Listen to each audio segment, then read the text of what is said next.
Chapter 35. To make yeast for bread. Ingredients. 1½ ounces of hops, 3 quarts of water, 1 pound of bruised malt, 1/2 pint of yeast. Mode. Boil the hops in the water for 20 minutes, let it stand for about 5 minutes, then add it to 1 pound of bruised malt prepared as for brewing. Let the mixture stand covered till about lukewarm, then put in not quite 1/2 pint of yeast, keep it warm, and let it work 3 or 4 hours. Then put it into small 1/2 pint bottles. Ginger beer bottles are the best for the purpose, cork them well, and tie them down. The yeast is now ready for use, it will keep good for a few weeks, and 1 bottle will be found sufficient for 18 pounds of flour. When required for use, boil 3 pounds of potatoes without salt, mash them in the same water in which they were boiled, and rub them through a colander. Stir in about 1/2 pound of flour. Then put in the yeast, pour it in the middle of the flour, and let it stand warm on the hearth all night, and in the morning let it be quite warm when it is needed.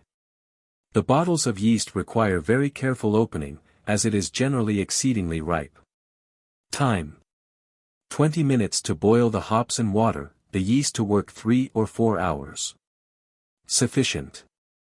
1/2 pint sufficient for 18 pounds of flour. XXXVIII yeast. Ingredients. 2 ounces of hops, 4 quarts of water, 1/2 pound of flour, 1/2 pint of yeast. Mode. Boil the hops and water for 20 minutes, strain, and mix with the liquid 1/2 pound of flour and not quite 1/2 pint of yeast. Bottle it up, and tie the corks down. When wanted for use, boil potatoes according to the quantity of bread to be made, about 3 pounds are sufficient for about a peck of flour, mash them, add to them 1/2 pound of flour, and mix about 1/2 pint of the yeast with them, let this mixture stand all day, and lay the bread to rise the night before it is wanted. Time. 20 minutes to boil the hops and water. Sufficient. 1/2 pint of this yeast sufficient for a peck of flour, or rather more. To make good homemade bread. Miss Acton's recipe. Ingredients. 1 quartern of flour, 1 large tablespoonful of solid brewer's yeast, or nearly 1 ounce. Of fresh German yeast, 1 1/4 to 1 1/2 pint of warm milk and water. Illustration, cottage loaf. Illustration, tin bread. Mode. Put the flour into a large earthenware bowl or deep pan. Then, with a strong metal or wooden spoon, hollow out the middle, but do not clear it entirely away from the bottom of the pan, as, in that case, the sponge, or leaven, as it was formerly termed, would stick to it, which it ought not to do. Next take either a large tablespoonful of brewer's yeast which has been rendered solid by mixing it with plenty of cold water, and letting it afterward stand to settle for a day and night, or nearly an ounce of German yeast.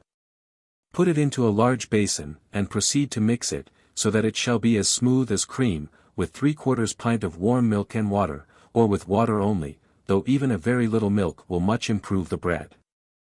Pour the yeast into the hole made in the flour, and stir into it as much of that which lies round it as will make a thick batter, in which there must be no lumps. Strew plenty of flour on the top. Throw a thick clean cloth over, and set it where the air is warm, but do not place it upon the kitchen fender, for it will become too much heated there. Look at it from time to time, when it has been laid for nearly an hour, and when the yeast has risen and broken through the flour, so that bubbles appear in it, you will know that it is ready to be made up into dough. Then place the pan on a strong chair, or dresser, or table, of convenient height, pour into the sponge the remainder of the warm milk and water, stir into it as much of the flour as you can with the spoon. Then wipe it out clean with your fingers, and lay it aside. Next take plenty of the remaining flour, throw it on the top of the leaven, and begin, with the knuckles of both hands, to knead it well. When the flour is nearly all kneaded in, begin to draw the edges of the dough towards the middle, in order to mix the whole thoroughly. And when it is free from flour and lumps and crumbs, and does not stick to the hands when touched, it will be done, and may again be covered with the cloth, and left to rise a second time. In 3/4 hour look at it, and should it have swollen very much, and begin to crack, it will be light enough to bake. Turn it then on to a pasteboard or very clean dresser, and with a large sharp knife divide it in two.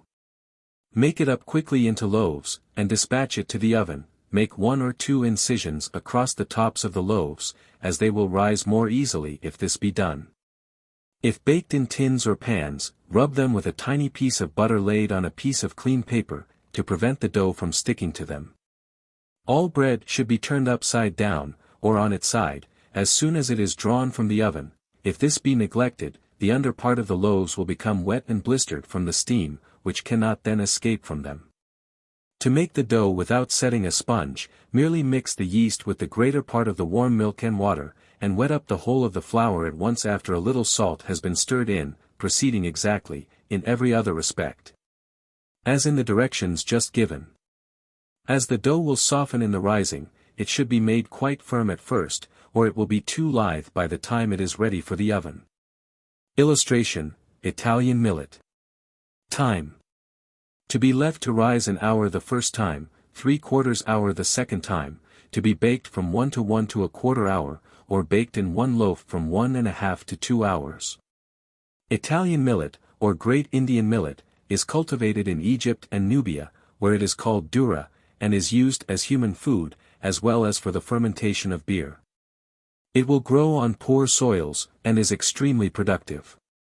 It has been introduced into Italy, where they make a coarse bread from it, and it is also employed in pastry and puddings.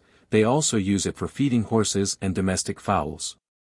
It is the largest variety, growing to the height of 6 feet. But it requires a warm climate, and will not ripen in this country. A yellow variety, called golden millet, is sold in the grocers' shops, for making puddings, and is very delicate and wholesome. To make a peck of good bread. Ingredients: 3 pounds of potatoes, 6 pints of cold water, 1/2 pint of good yeast, a peck of flour, 2 ounces of salt. Mode: peel and boil the potatoes, beat them to a cream while warm. Then add 1 pint of cold water, strain through a colander, and add to it 1/2 pint of good yeast, which should have been put in water overnight, to take off its bitterness.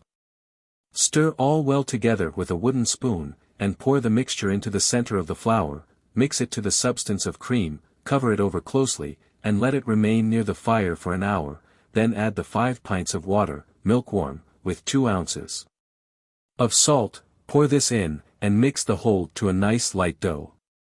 Let it remain for about 2 hours, then make it into 7 loaves, and bake for about 1½ hour in a good oven. When baked, the bread should weigh nearly 20 pounds. Time: about 1½ hour.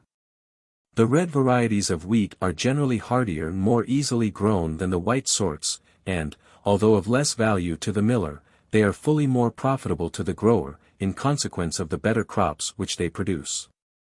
Another advantage the red wheats possess is their comparative immunity from the attacks of mildew and fly. The best English wheat comes from the counties of Kent and Essex. The qualities under these heads always bearing a higher price than others, as will be seen by the periodical lists in the journals. Rice bread. Ingredients: to every pound of rice allow 4 pounds of wheat flour, nearly 3 tablespoonfuls of yeast, 1/4 ounce of salt.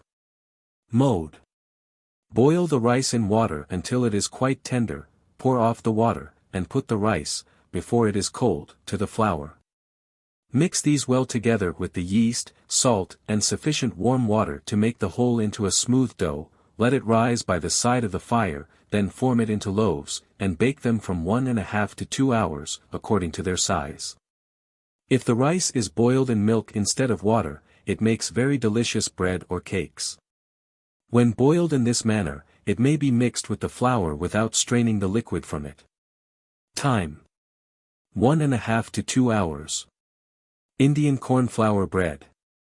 Ingredients: to 4 pounds of flour allow 2 pounds of Indian corn flour, 2 tablespoonfuls of yeast, 3 pints of warm water, 1/4 ounce of salt. Mode: mix the 2 flours well together, with the salt. Make a hole in the center, and stir the yeast up well with 1/2 pint of the warm water, put this into the middle of the flour, and mix enough of it with the yeast to make a thin batter. Throw a little flour over the surface of this batter, cover the whole with a thick cloth, and set it to rise in a warm place. When the batter has nicely risen, work the whole to a nice smooth dough, adding the water as required. Knead it well, and mold the dough into loaves, let them rise for nearly half an hour, then put them into a well-heated oven. If made into 2 loaves, they will require from 1½ to 2 hours baking. Time: 1½ to 2 hours. Illustration: Maize plant. Illustration: Ear of maize. Maize. Next to wheat and rice, maize is the grain most used in the nourishment of man. In Asia, Africa, and America, it is the principal daily food of a large portion of the population, especially of the colonists. In some of the provinces of France, too, it is consumed in large quantities. There are 8 varieties of the maize, the most productive is the maize of Cusco. The flour of maize is yellow, and it contains an oily matter, which, when fresh, gives it an agreeable flavor and odor, but the action of the air on it soon develops rancidity. If carried any distance, it should be stored away in airtight vessels. An excellent soup is prepared with meat and maize flour.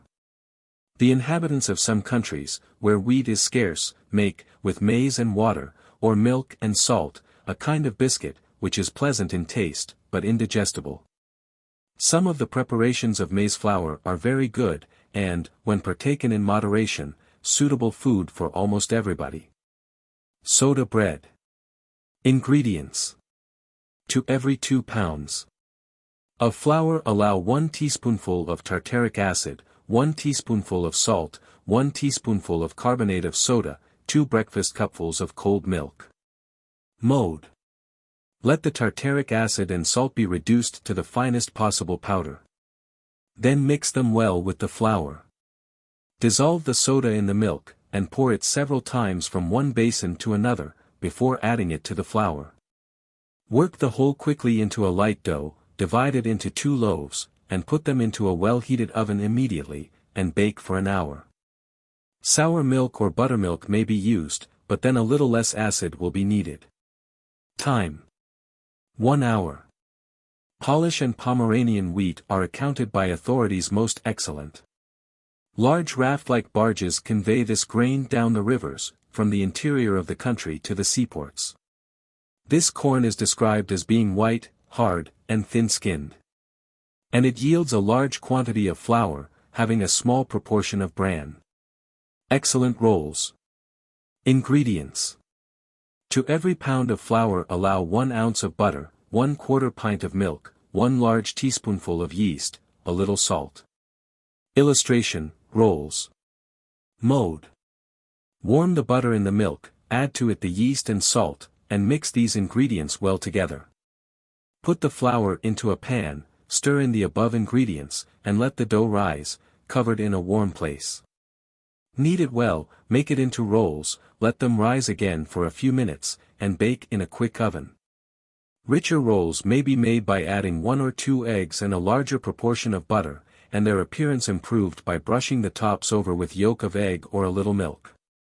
Time: 1 pound of flour, divided into 6 rolls, from 15 to 20 minutes. Hot rolls.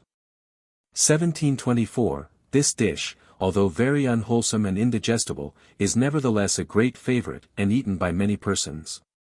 As soon as the rolls come from the baker's, they should be put into the oven, which, in the early part of the morning, is sure not to be very hot, and the rolls must not be buttered until wanted. When they are quite hot, divide them lengthwise into 3, put some thin flakes of good butter between the slices, press the rolls together, and put them in the oven for a minute or 2, but not longer, or the butter would oil. Take them out of the oven, spread the butter equally over, divide the rolls in half, and put them on to a very hot clean dish, and send them instantly to table. To make dry toast. 1725. To make dry toast properly, a great deal of attention is required, much more, indeed, than people generally suppose. Never use new bread for making any kind of toast, as it eats heavy, and, besides, is very extravagant. Procure a loaf of household bread about 2 days old. Cut off as many slices as may be required, not quite a 1/4 inch in thickness, trim off the crusts and ragged edges, put the bread on a toasting fork, and hold it before a very clear fire. Move it backwards and forwards until the bread is nicely colored, then turn it and toast the other side, and do not place it so near the fire that it blackens. Dry toast should be more gradually made than buttered toast, as its great beauty consists in its crispness, and this cannot be attained unless the process is slow and the bread is allowed gradually to color. It should never be made long before it is wanted, as it soon becomes tough, unless placed on the fender in front of the fire. As soon as each piece is ready, it should be put into a rack, or stood upon its edges, and sent quickly to table. To make hot buttered toast. 1726. A loaf of household bread about 2 days old answers for making toast better than cottage bread, the latter not being a good shape, and too crusty for the purpose. Cut as many nice even slices as may be required, rather more than a 1/4 inch in thickness, and toast them before a very bright fire, without allowing the bread to blacken, which spoils the appearance and flavor of all toast. When of a nice color on both sides, put it on a hot plate, divide some good butter into small pieces, place them on the toast, set this before the fire, and when the butter is just beginning to melt, spread it lightly over the toast. Trim off the crust and ragged edges, divide each round into 4 pieces, and send the toast quickly to table. Some persons cut the slices of toast across from corner to corner, so making the pieces of a 3-cornered shape. Soya recommends that each slice should be cut into pieces as soon as it is buttered, and when all are ready, that they should be piled lightly on the dish they are intended to be served on.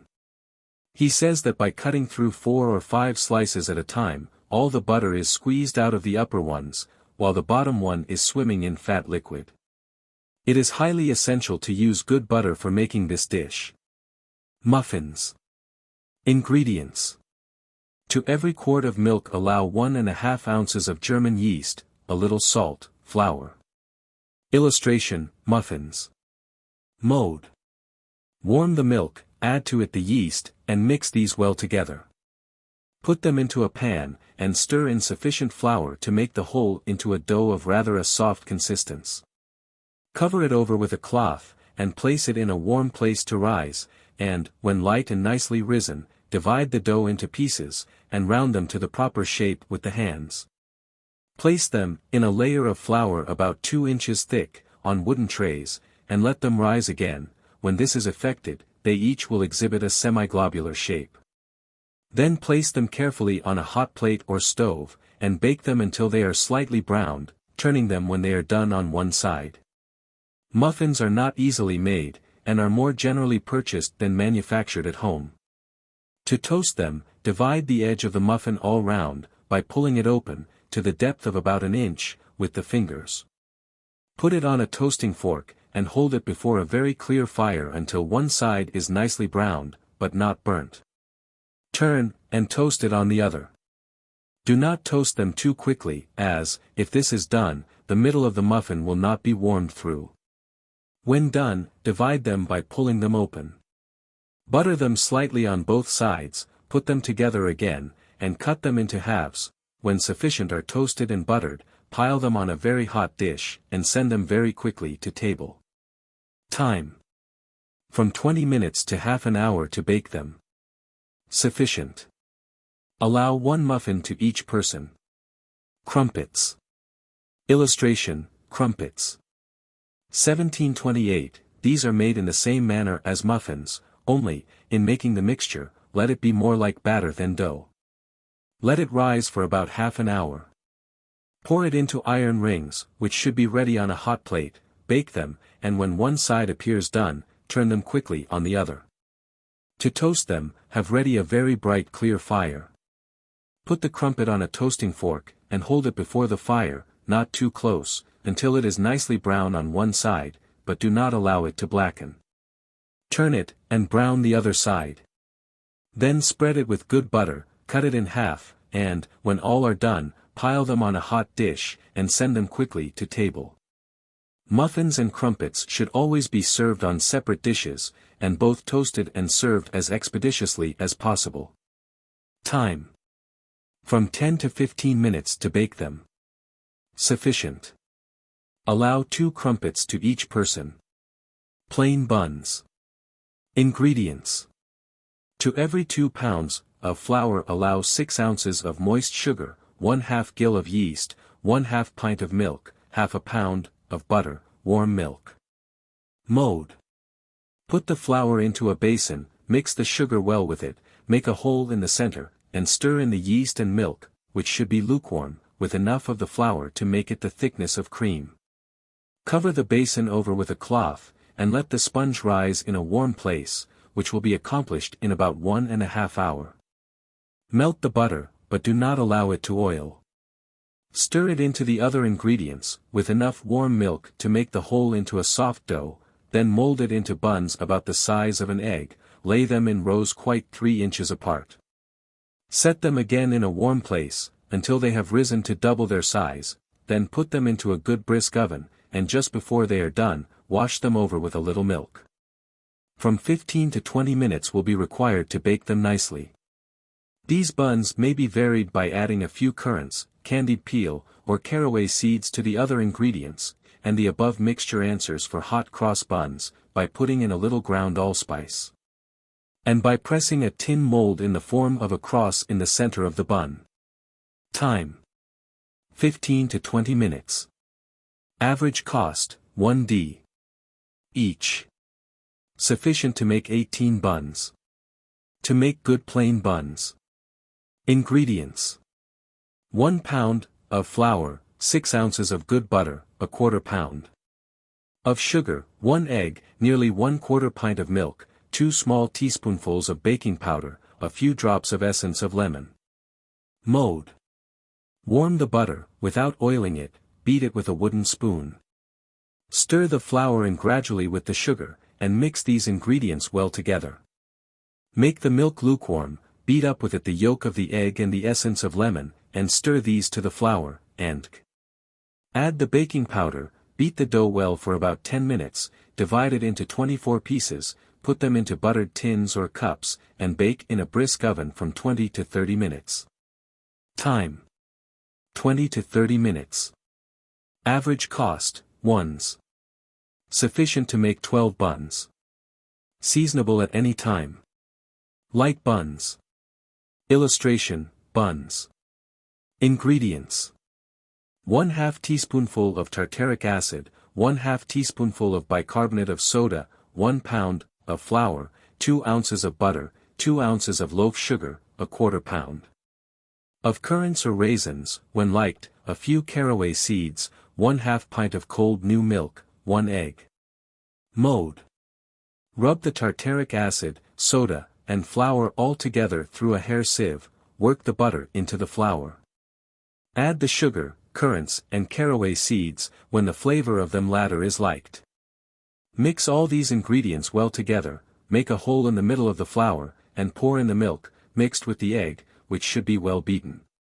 Mix quickly, and set the dough, with a fork, on baking tins, and bake the buns for about 20 minutes. This mixture makes a very good cake, and if put into a tin, should be baked 1½ hour. The same quantity of flour, soda, and tartaric acid, with 1/2 pint of milk and a little salt, will make either bread or tea cakes, if wanted quickly. Time: 20 minutes for the buns, if made into a cake, 1½ hour. Sufficient to make about 12 buns. Victoria buns. Ingredients: 2 ounces of pounded loaf sugar, 1 egg, 1½ ounces of ground rice, 2 ounces of butter, 1½ ounces of currants, a few thin slices of candied peel, flour. Mode: whisk the egg, stir in the sugar, and beat these ingredients well together. Beat the butter to a cream, stir in the ground rice, currants, and candied peel, and as much flour as will make it of such a consistency that it may be rolled into 7 or 8 balls. Put these onto a buttered tin, and bake them from 1/2 to 3/4 hour. They should be put into the oven immediately, or they will become heavy, and the oven should be tolerably brisk. Time. 1/2 to 3/4 hour. Average cost, 6d. Sufficient to make 7 or 8 buns. Seasonable at any time. Italian rusks. 1733. A stale Savoy or lemon cake may be converted into very good rusks in the following manner. Cut the cake into slices, divide each slice in 2. Put them on a baking sheet, in a slow oven, and when they are of a nice brown and quite hard, they are done. They should be kept in a closed tin canister in a dry place, to preserve their crispness. Illustration, panicled millet. Panicled millet. This is the smallest seeded of the corn plants, being a true grass, but the number of the seeds in each ear makes up for their size. It grows in sandy soils that will not do for the cultivation of many other kinds of grain, and forms the chief sustenance in the arid districts of Arabia, Syria, Nubia, and parts of India. It is not cultivated in England, being principally confined to the east. The nations who make use of it grind it, in the primitive manner, between 2 stones, and make it into a diet which cannot be properly called bread, but rather a kind of soft thin cake half-baked. When we take into account that the Arabians are fond of lizards and locusts as articles of food, their cuisine, altogether, is scarcely a tempting one. To make rusks. Suffolk recipe. Ingredients. To every pound of flour allow 2 ounces of butter, 1/4 pint of milk, 2 ounces of loaf sugar, 3 eggs, 1 tablespoonful of yeast. Illustration, RUSKS. Mode. Put the milk and butter into a saucepan, and keep shaking it round until the latter is melted. Put the flour into a basin with the sugar, mix these well together, and beat the eggs. Stir them with the yeast to the milk and butter, and with this liquid work the flour into a smooth dough. Cover a cloth over the basin, and leave the dough to rise by the side of the fire, then knead it, and divide it into 12 pieces, place them in a brisk oven, and bake for about 20 minutes. Take the rusks out, break them in half, and then set them in the oven to get crisp on the other side. When cold, they should be put into tin canisters to keep them dry, and, if intended for the cheese course, the sifted sugar should be omitted. Time. 20 minutes to bake the rusks, 5 minutes to render them crisp after being divided. Average cost, 8d. Sufficient to make 2 dozen rusks. Seasonable at any time. Almond icing for cakes. Ingredients. To every lb. of finely pounded loaf sugar allow 1 pound of sweet almonds, the whites of 4 eggs, a little rosewater. Mode. Blanch the almonds, and pound them, a few at a time, in a mortar to a paste, adding a little rosewater to facilitate the operation. Whisk the whites of the eggs to a strong froth, mix them with the pounded almonds, stir in the sugar, and beat all together. When the cake is sufficiently baked, lay on the almond icing, and put it into the oven to dry. Before laying this preparation on the cake, great care must be taken that it is nice and smooth, which is easily accomplished by well beating the mixture. Sugar icing for cakes. Ingredients. To every lb. of loaf sugar allow the whites of 4 eggs, 1 ounce of fine starch. Mode. Beat the eggs to a strong froth, and gradually sift in the sugar, which should be reduced to the finest possible powder, and gradually add the starch, also finely powdered. Beat the mixture well until the sugar is smooth, then with a spoon or broad knife lay the icing equally over the cakes. These should then be placed in a very cool oven, and the icing allowed to dry and harden, but not to color. The icing may be colored with strawberry or currant juice, or with prepared cochineal. If it be put on the cakes as soon as they are withdrawn from the oven, it will become firm and hard by the time the cakes are cold. On very rich cakes, such as wedding, christening cakes, and a layer of almond icing, number 1735, is usually spread over the top, and over that the white icing as described. All iced cakes should be kept in a very dry place. Biscuit powder, generally used for infants' food. 1737, this powder may be purchased in tin canisters, and may also be prepared at home. Dry the biscuits well in a slow oven. Roll them and grind them with a rolling pin on a clean board, until they are reduced to powder. Sift it through a close hair sieve, and it is fit for use. It should be kept in well-covered tins, and in a dry place. Arrowroot biscuits or drops. Ingredients. Half a pound of butter, 6 eggs, half a pound of flour, 6 ounces of arrowroot, half a pound of pounded loaf sugar. Mode. Beat the butter to a cream. Whisk the eggs to a strong froth, add them to the butter, stir in the flour a little at a time, and beat the mixture well. Break down all the lumps from the arrowroot, and add that with the sugar to the other ingredients. Mix all well together, drop the dough on a buttered tin, in pieces the size of a shilling, and bake the biscuits about a quarter hour in a slow oven. Time. A quarter hour. Average cost, 2s. 6d. Sufficient to make from 3 to 4 dozen biscuits. Seasonable at any time. Nice breakfast cakes. Ingredients. 1 pound of flour, 1/2 teaspoonful of tartaric acid, 1/2 teaspoonful of salt, 1/2 teaspoonful of carbonate of soda, 1½ breakfast cupful of milk, 1 ounce of sifted loaf sugar, 2 eggs. Mode. These cakes are made in the same manner as the soda bread No. 1722, with the addition of eggs and sugar. Mix the flour, tartaric acid, and salt well together, taking care that the two latter ingredients are reduced to the finest powder, and stir in the sifted sugar, which should also be very fine. Dissolve the soda in the milk, add the eggs, which should be well whisked, and with this liquid work the flour, and into a light dough. Divide it into small cakes, put them into the oven immediately, and bake for about 20 minutes. Time. 20 minutes. Coconut biscuits or cakes. Ingredients. 10 ounces of sifted sugar, 3 eggs, 6 ounces of grated coconut. Mode. Whisk the eggs until they are very light, add the sugar gradually, then stir in the coconut. Roll a tablespoonful of the paste at a time in your hands in the form of a pyramid, place the pyramids on paper, put the paper on tins, and bake the biscuits in rather a cool oven until they are just colored a light brown. Time. About a quarter hour. Seasonable at any time. Crisp biscuits. Ingredients. 1 pound of flour, the yolk of 1 egg, milk. Mode. Mix the flour and the yolk of the egg with sufficient milk to make the whole into a very stiff paste. Beat it well, and knead it until it is perfectly smooth.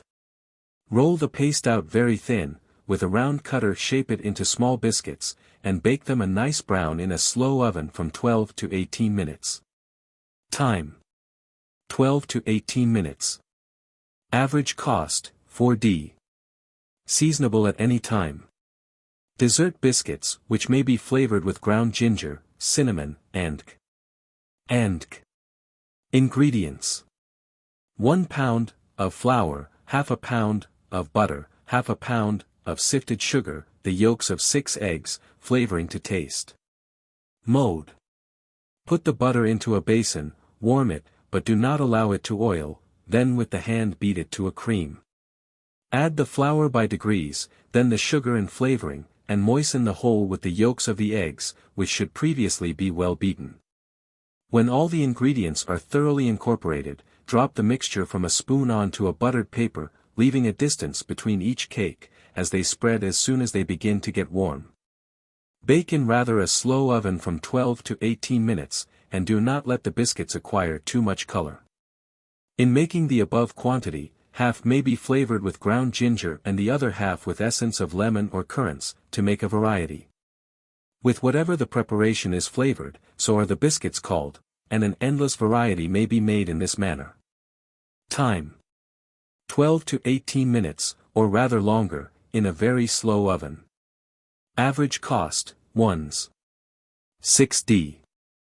Sufficient to make from 3 to 4 dozen cakes. Seasonable at any time. Lemon biscuits. 1743, ingredients. 1¼ pounds of flour, 3/4 pound of loaf sugar, 6 ounces of fresh butter, 4 eggs, 1 ounce of lemon peel, 2 dessertspoonfuls of lemon juice. Mode. Rub the flour into the butter, stir in the pounded sugar and very finely minced lemon peel, and when these ingredients are thoroughly mixed, add the eggs, which should be previously well whisked, and the lemon juice. Beat the mixture well for a minute or two, then drop it from a spoon onto a buttered tin, about 2 inches apart, as the cakes will spread when they get warm. Place the tin in the oven, and bake the cakes of a pale brown from 15 to 20 minutes. Time.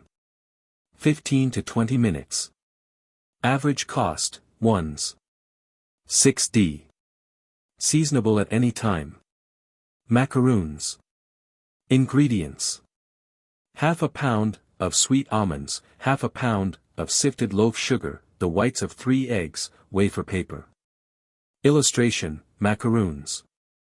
Mode.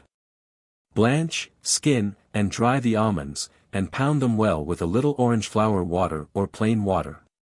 Then add to them the sifted sugar and the whites of the eggs, which should be beaten to a stiff froth, and mix all the ingredients well together. When the paste looks soft, drop it at equal distances from a biscuit syringe onto sheets of wafer paper, put a strip of almond on the top of each. Strew some sugar over, and bake the macaroons in rather a slow oven, of a light brown color. When hard and set, they are done, and must not be allowed to get very brown, as that would spoil their appearance. If the cakes, when baked, appear heavy, add a little more white of egg, but let this always be well whisked before it is added to the other ingredients. We have given a recipe for making these cakes, but we think it almost or quite as economical to purchase such articles as these at a good confectioner's. Time. From 15 to 20 minutes, in a slow oven. Average cost, 1s. 8d per lb. Ratafias. Illustration, ratafias. Ingredients. Half a pound of sweet almonds, a quarter pound of bitter ones, 3/4 pound of sifted loaf sugar, the whites of 4 eggs. Mode. Blanch, skin, and dry the almonds, and pound them in a mortar with the white of an egg. Stir in the sugar, and gradually add the remaining whites of eggs, taking care that they are very thoroughly whisked. Drop the mixture through a small biscuit syringe onto cartridge paper, and bake the cakes from 10 to 12 minutes in rather a quicker oven than for macaroons. A very small quantity should be dropped on the paper to form one cake, as, when baked, the ratafias should be about the size of a large button. Time. 10 to 12 minutes. Average cost, 1s. 8d per lb. Rice biscuits or cakes. Ingredients. To every half a pound of rice flour allow a quarter pound of pounded lump sugar, a quarter pound of butter, 2 eggs. Mode. Beat the butter to a cream, stir in the rice flour and pounded sugar, and moisten the whole with the eggs, which should be previously well beaten. Roll out the paste, shape it with a round paste cutter into small cakes, and bake them from 12 to 18 minutes in a very slow oven. Time. 12 to 18 minutes. Average cost, 9d. Sufficient to make about 18 cakes. Seasonable at any time. Ground rice, or rice flour, is used for making several kinds of cakes, also for thickening soups, and for mixing with wheaten flour in producing manna croup. The Americans make rice bread, and prepare the flour for it in the following manner. When the rice is thoroughly cleansed, the water is drawn off, and the rice, while damp, bruised in a mortar. It is then dried, and passed through a hair sieve. Rock biscuits. Ingredients. 6 eggs, 1 pound of sifted sugar, half a pound of flour, a few currants. Mode.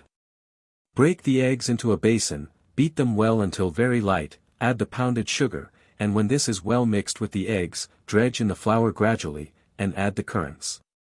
Mix all well together, and put the dough, with a fork, on the tins, making it look as rough as possible. Bake the cakes in a moderate oven from 20 minutes to half an hour. When they are done, allow them to get cool, and store them away in a tin canister, in a dry place. Time. 20 minutes to half an hour. Average cost, 1s. 2d. Seasonable at any time. Savoy biscuits or cakes. Ingredients. For eggs, 6 ounces. Of pounded sugar, the rind of 1 lemon, 6 ounces of flour. Mode. Break the eggs into a basin, separating the whites from the yolks. Beat the yolks well, mix with them the pounded sugar and grated lemon rind, and beat these ingredients together for a quarter hour.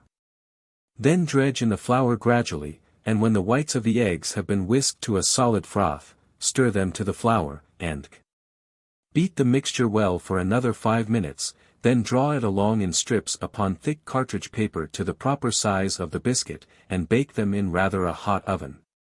But let them be carefully watched, as they are soon done, and a few seconds over the proper time will scorch and spoil them. These biscuits, or ladies' fingers, as they are called, are used for making Charlotte Russes, and for a variety of fancy sweet dishes. Time. 5 to 8 minutes, in a quick oven. Average cost, 1s.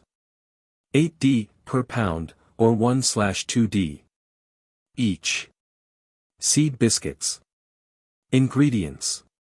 1 pound, of flour, a quarter pound, of sifted sugar, a quarter pound, of butter, half an ounce of caraway seeds, 3 eggs.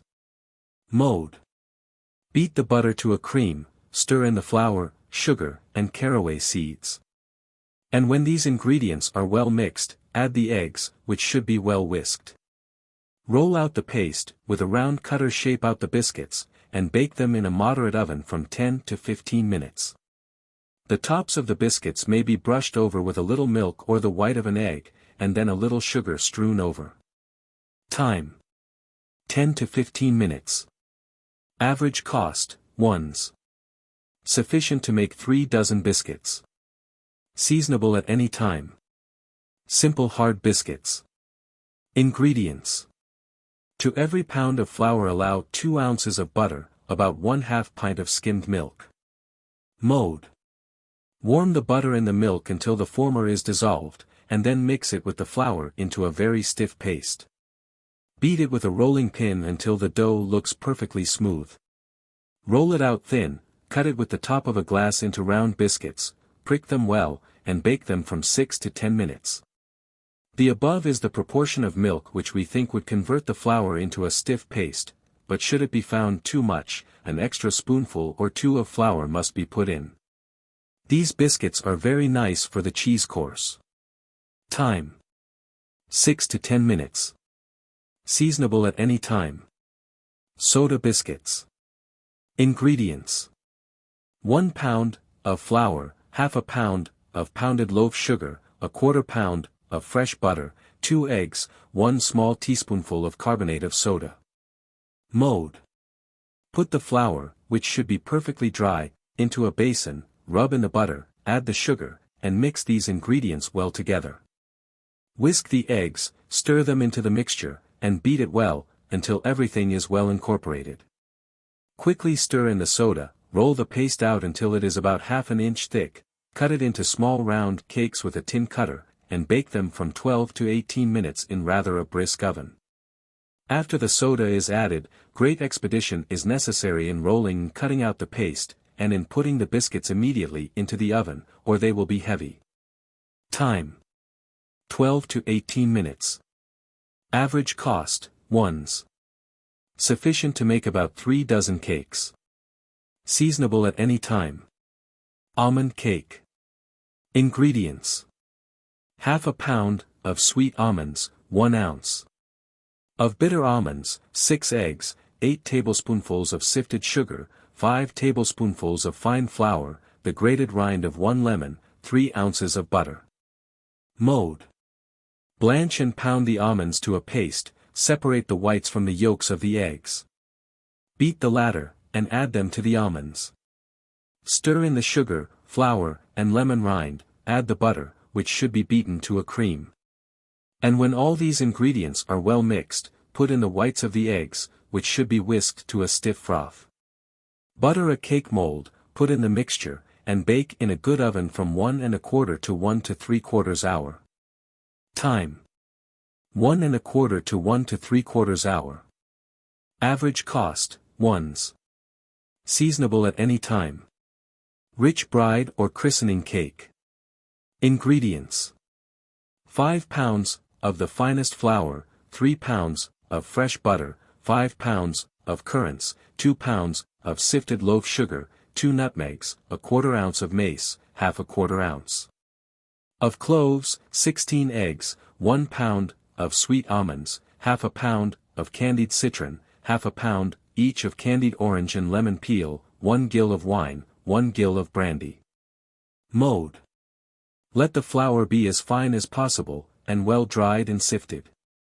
The currants washed, picked, and dried before the fire, the sugar well pounded and sifted, the nutmegs grated, the spices pounded, the eggs thoroughly whisked, whites and yolks separately.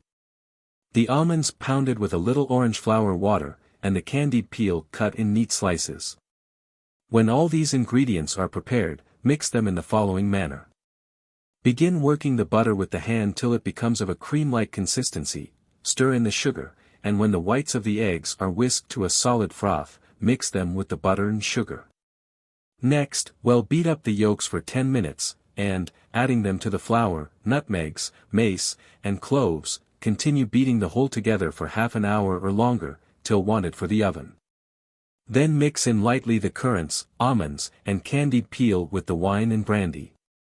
And having lined a hoop with buttered paper, fill it with the mixture, and bake the cake in a tolerably quick oven, taking care, however, not to burn it. To prevent this, the top of it may be covered with a sheet of paper. To ascertain whether the cake is done, plunge a clean knife into the middle of it, withdraw it directly, and if the blade is not sticky, and looks bright, the cake is sufficiently baked. These cakes are usually spread with a thick layer of almond icing, and over that another layer of sugar icing, and afterwards ornamented. In baking a large cake like this, great attention must be paid to the heat of the oven. It should not be too fierce, but have a good soaking heat. Time: 5 to 6 hours. Average cost: 2s. per lb. Christmas cake. Ingredients: 5 teacupfuls of flour, 1 teacupful of melted butter, 1 teacupful of cream, 1 teacupful of treacle, 1 teacupful of moist sugar, 2 eggs, 1/2 ounce of powdered ginger, 1/2 pound of raisins, 1 teaspoonful of carbonate of soda, 1 tablespoonful of vinegar. Mode: make the butter sufficiently warm to melt it, but do not allow it to oil. Put the flour into a basin, add to it the sugar, ginger, and raisins, which should be stoned and cut into small pieces. When these dry ingredients are thoroughly mixed, stir in the butter, cream, treacle, and well-whisked eggs, and beat the mixture for a few minutes. Dissolve the soda in the vinegar, add it to the dough, and be particular that these latter ingredients are well incorporated with the others. Put the cake into a buttered mold or tin, place it in a moderate oven immediately, and bake it from 1 3/4 to 2 1/4 hours. Time: 1 3/4 to 2 1/4 hours. Average cost: 1s. 6d. Common cake, suitable for sending to children at school. Ingredients: 2 pounds of flour, 4 ounces of butter or clarified dripping, 1/2 ounce of caraway seeds, 1/4 ounce of allspice, 1/2 pound of pounded sugar, 1 pound of currants, 1 pint of milk, 3 tablespoonfuls of fresh yeast. Mode: rub the butter lightly into the flour. Add all the dry ingredients, and mix these well together. Make the milk warm, but not hot, stir in the yeast, and with this liquid make the whole into a light dough, knead it well, and line the cake tins with strips of buttered paper. This paper should be about 6 inches higher than the top of the tin. Put in the dough, stand it in a warm place to rise for more than an hour, then bake the cakes in a well-heated oven. If this quantity be divided in two, they will take from 1 1/2 to 2 hours baking. Time: 1 3/4 to 2 1/4 hours. Average cost: 1s. 9d. Sufficient to make 2 moderate-sized cakes. Economical cake. Illustration, cake mold. Ingredients. 1 pound of flour, 1/4 pound of sugar, 1/4 pound of butter or lard, 1/2 pound of currants, 1 teaspoonful of carbonate of soda, the whites of 4 eggs, 1/2 pint of milk. Mode: in making many sweet dishes, the whites of eggs are not required, and if well beaten and added to the above ingredients, make an excellent cake, with or without currants. Beat the butter to a cream, well whisk the whites of the eggs, and stir all the ingredients together but the soda, which must not be added until all is well mixed, and the cake is ready to be put into the oven. When the mixture has been well beaten, stir in the soda, put the cake into a buttered mold, and bake it in a moderate oven for 1½ hour. Time: 1½ hour. Average cost, ones. 3d. A nice useful cake. Ingredients. 1/4 pound of butter, 6 ounces. Of currants, 1/4 pound of sugar, 1 pound of dried flour, 2 teaspoonfuls of baking powder, 3 eggs, 1 teacupful of milk, 2 ounces of sweet almonds, 1 ounce of candied peel. Mode: beat the butter to a cream, wash, pick, and dry the currants, whisk the eggs. Blanch and chop the almonds, and cut the peel into neat slices. When all these are ready, mix the dry ingredients together, then add the butter, milk, and eggs, and beat the mixture well for a few minutes. Put the cake into a buttered mold or tin, and bake it for rather more than 1½ hour. The currants and candied peel may be omitted, and a little lemon or almond flavoring substituted for them. Made in this manner, the cake will be found very good. Time: rather more than 1½ hour. Average cost, ones. 9d. Honey cake. Ingredients. 1/2 breakfast cupful of sugar, 1 breakfast cupful of rich sour cream, 2 breakfast cupfuls of flour, 1/2 teaspoonful of carbonate of soda, honey to taste. Mode: mix the sugar and cream together. Dredge in the flour, with as much honey as will flavor the mixture nicely, stir it well, that all the ingredients may be thoroughly mixed, add the carbonate of soda, and beat the cake well for another 5 minutes. Put it into a buttered tin, bake it from 1/2 to 3/4 hour, and let it be eaten warm. Time: 1/2 to 3/4 hour. Average cost, 8d. Sufficient for 3 or 4 persons. Seasonable at any time. Rich sweetmeat gingerbread nuts.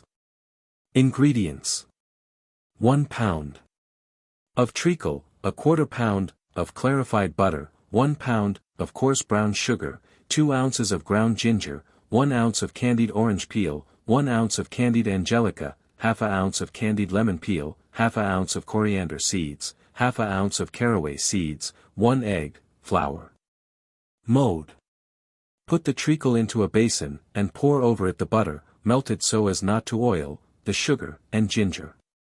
Stir these ingredients well together, and whilst mixing, add the candied peel, which should be cut into very small pieces, but not bruised, and the caraway and coriander seeds, which should be pounded.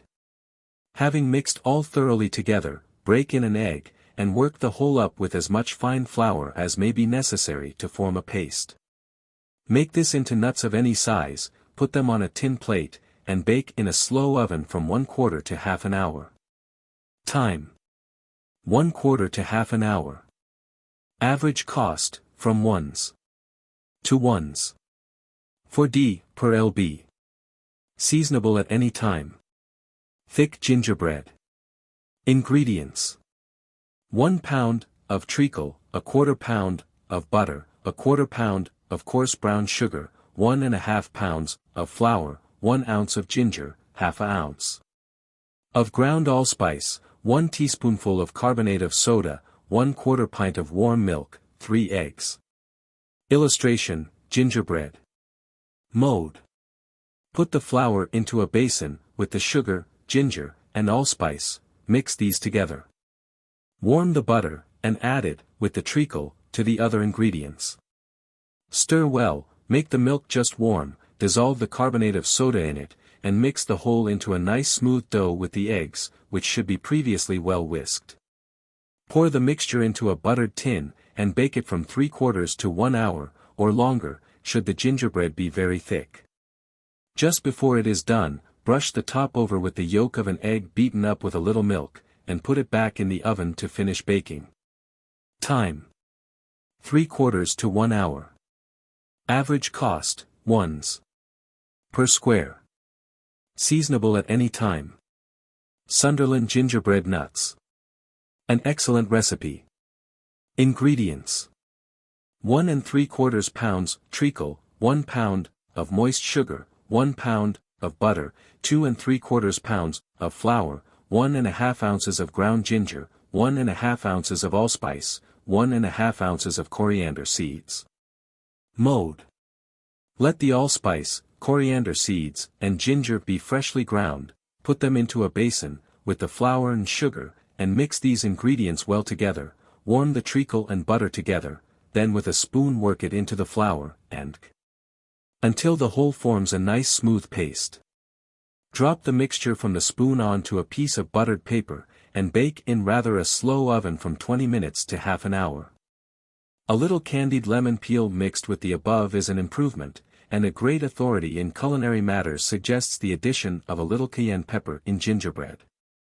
Whether it be advisable to use this latter ingredient or not, we leave our readers to decide.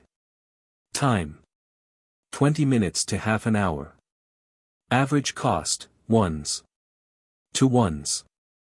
4d per lb. Seasonable at any time. White gingerbread.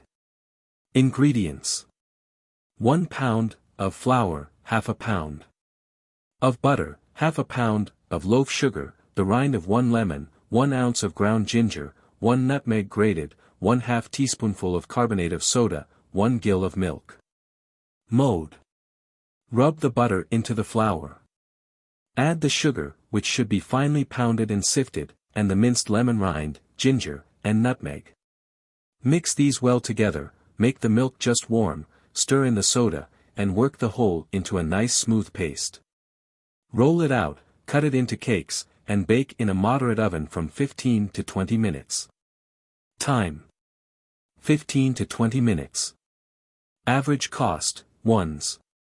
3d. Seasonable at any time. Good holiday cake. Ingredients: 1 - 1 divided by 2d. Worth of Borwick's German baking powder, 2 pounds. Of flour, 6 ounces of butter, 1/4 pound of lard, 1 pound of currants, ½ pound of stoned and cut raisins, 1/4 pound of mixed candied peel, ½ pound of moist sugar, 3 eggs, 3/4 pint of cold milk. Mode: mix the baking powder with the flour. Then rub in the butter and lard, have ready the currants, washed, picked, and dried, the raisins stoned and cut into small pieces, not chopped, and the peel cut into neat slices. Add these with the sugar to the flour, and mix all the dry ingredients well together. Whisk the eggs, stir to them the milk, and with this liquid moisten the cake, beat it up well, that all may be very thoroughly mixed. Line a cake tin with buttered paper, put in the cake, and bake it from 2 1/4 to 2 3/4 hours in a good oven. To ascertain when it is done, plunge a clean knife into the middle of it, and if, on withdrawing it, the knife looks clean, and not sticky, the cake is done. To prevent its burning at the top, a piece of clean paper may be put over whilst the cake is soaking, or being thoroughly cooked in the middle. A steamer, such as is used for steaming potatoes, makes a very good cake tin, if it be lined at the bottom and sides with buttered paper. Time: 2 1/4 to 2 3/4 hours. Average cost, 2s. 6d. Seasonable at any time. Lemon cake. Ingredients: 10 eggs, 3 tablespoonfuls of orange flower water, 3/4 pound of pounded loaf sugar, 1 lemon, 3/4 pound of flour. Illustration: cake mold. Mode: separate the whites from the yolks of the eggs, whisk the former to a stiff froth. Add the orange flower water, the sugar, grated lemon rind, and mix these ingredients well together. Then beat the yolks of the eggs, and add them, with the lemon juice, to the whites, and dredge in the flour gradually.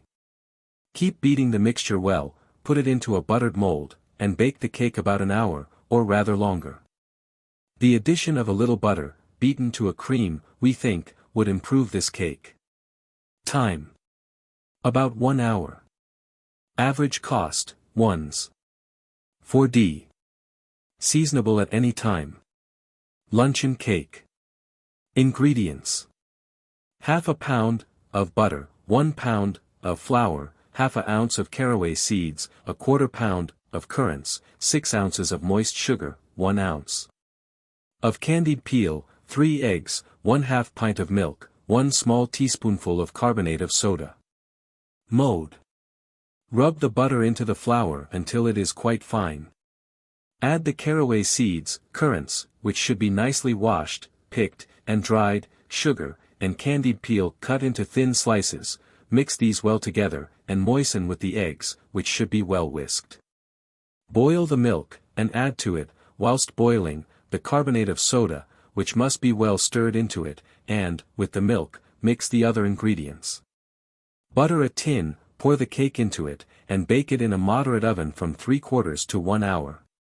Time: 1 to 14 hour. Average cost, 1s. 8d. Seasonable at any time. Carbonate of soda. Soda was called the mineral alkali, because it was originally dug up out of the ground in Africa and other countries. This state of carbonate of soda is called natron. But carbonate of soda is likewise procured from the combustion of marine plants, or such as grow on the seashore. Pure carbonate of soda is employed for making effervescing draughts, with lemon juice, citric acid, or tartaric acid. The chief constituent of soda, the alkali, has been used in France from time immemorial in the manufacture of soap and glass, two chemical productions which employ and keep in circulation an immense amount of capital. A small pinch of carbonate of soda will give an extraordinary lightness to puff pastes, and, introduced into the teapot, will extract the full strength of the tea. But its qualities have a powerful effect upon delicate constitutions, and it is not to be used incautiously in any preparation. A nice plain cake.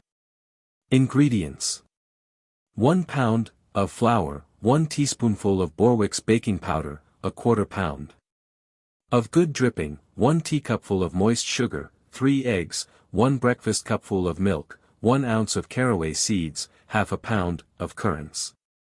Mode: put the flour and baking powder into a basin, stir those together. Then rub in the dripping, add the sugar, caraway seeds, and currants, whisk the eggs with the milk, and beat all together very thoroughly until the ingredients are well mixed. Butter a tin, put in the cake, and bake it from November 2nd to 2 hours. Let the dripping be quite clean before using. To ensure this, it is a good plan to clarify it. Beef dripping is better than any other for cakes, and as mutton dripping frequently has a very unpleasant flavor, which would be imparted to the preparation. Time: 1½ to 2 hours. Average cost, 1s. Seasonable at any time. A nice plain cake for children. Ingredients: 1 quartern of dough, a quarter pound of moist sugar, a quarter pound of butter or good beef dripping, 1/4 pint of warm milk, 1/2 grated nutmeg or half an ounce of caraway seeds.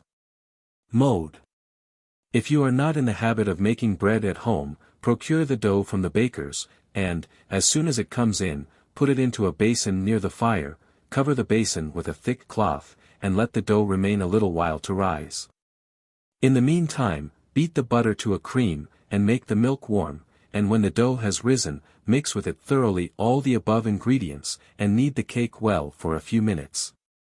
Butter some cake tins, half fill them, and stand them in a warm place, to allow the dough to rise again. When the tins are 3 parts full, put the cakes into a good oven, and bake them from 13/4 to 2 hours. A few currants might be substituted for the caraway seeds when the flavor of the latter is disliked. Time: 1 3/4 to 2 hours. Average cost, 1s. 2d. Seasonable at any time. Common plum cake. Ingredients. 3 pounds of flour, 6 ounces of butter or good dripping, 6 ounces of moist sugar, 6 ounces of currants, 4 ounces of pounded allspice, 2 tablespoonfuls of fresh yeast, 1 pint of new milk. Mode. Rub the butter into the flour, add the sugar, currants, and allspice. Warm the milk, stir to it the yeast, and mix the whole into a dough, knead it well, and put it into 6 buttered tins, place them near the fire for nearly an hour for the dough to rise, then bake the cakes in a good oven from 1 to 11/4 hour. To ascertain when they are done, plunge a clean knife into the middle, and if on withdrawal it comes out clean, the cakes are done. Time. 1 to 1 to a quarter hour. Average cost, 1s. 8d. Sufficient to make 6 small cakes. A nice plum cake. Ingredients. 1 pound of flour, a quarter pound of butter, half a pound of sugar, half a pound of currants, 2 ounces of candied lemon peel, 1/2 pint of milk, 1 teaspoonful of ammonia or carbonate of soda. Mode. Put the flour into a basin with the sugar, currants, and sliced candied peel, beat the butter to a cream, and mix all these ingredients together with the milk. Stir the ammonia into 2 tablespoonfuls of milk and add it to the dough, and beat the whole well, until everything is thoroughly mixed. Put the dough into a buttered tin, and bake the cake from 1½ to 2 hours. Time. 1½ to 2 hours. Average cost, 1s. 3d. Seasonable at any time. Pound cake. Illustration, pound cake. Ingredients. 1 pound of butter, 1¼ pounds of flour, 1 pound of pounded loaf sugar, 1 pound of currants, 9 eggs, 2 ounces of candied peel, ½ ounce of citron, ½ ounce of sweet almonds, when liked, a little pounded mace. Mode. Work the butter to a cream, dredge in the flour. Add the sugar, currants, candied peel, which should be cut into neat slices, and the almonds, which should be blanched and chopped, and mix all these well together, whisk the eggs, and let them be thoroughly blended with the dry ingredients. Beat the cake well for 20 minutes, and put it into a round tin, lined at the bottom and sides with a strip of white buttered paper.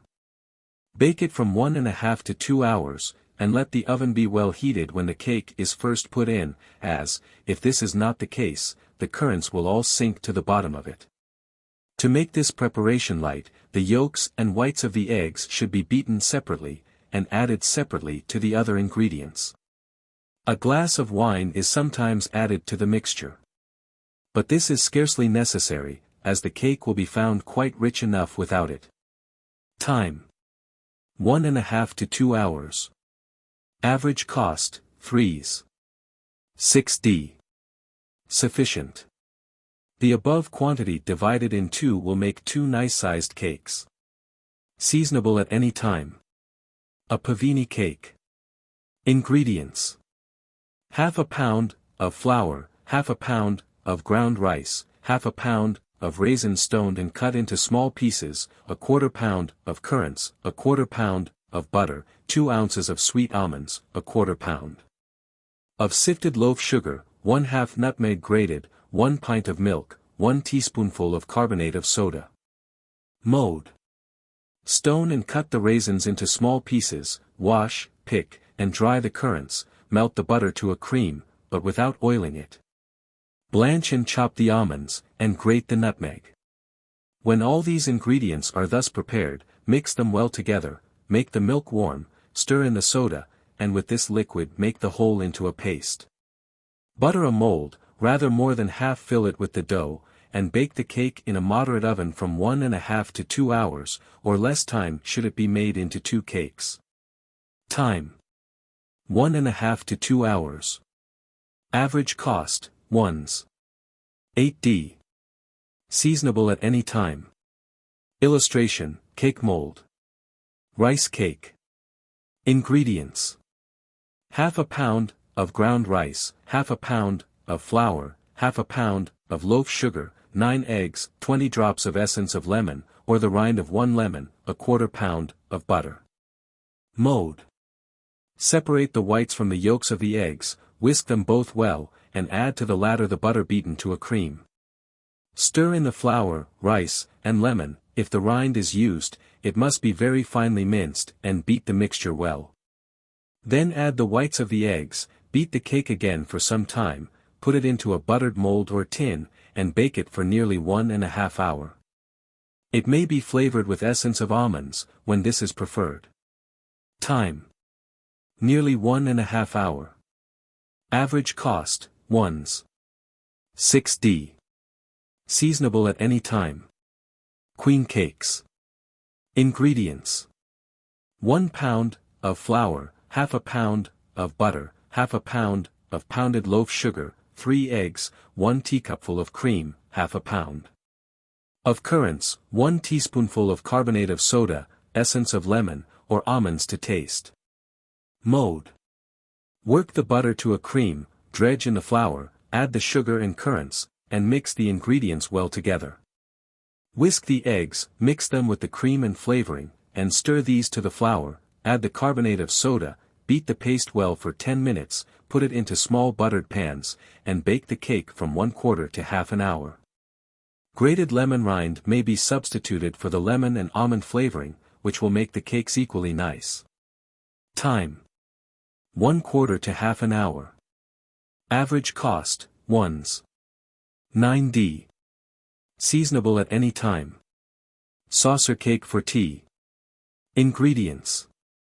1/4 pound of flour, 1/4 pound of tous mois, 1/4 pound of pounded white sugar, 1/4 pound of butter, 2 eggs, 1 ounce of candied orange or lemon peel.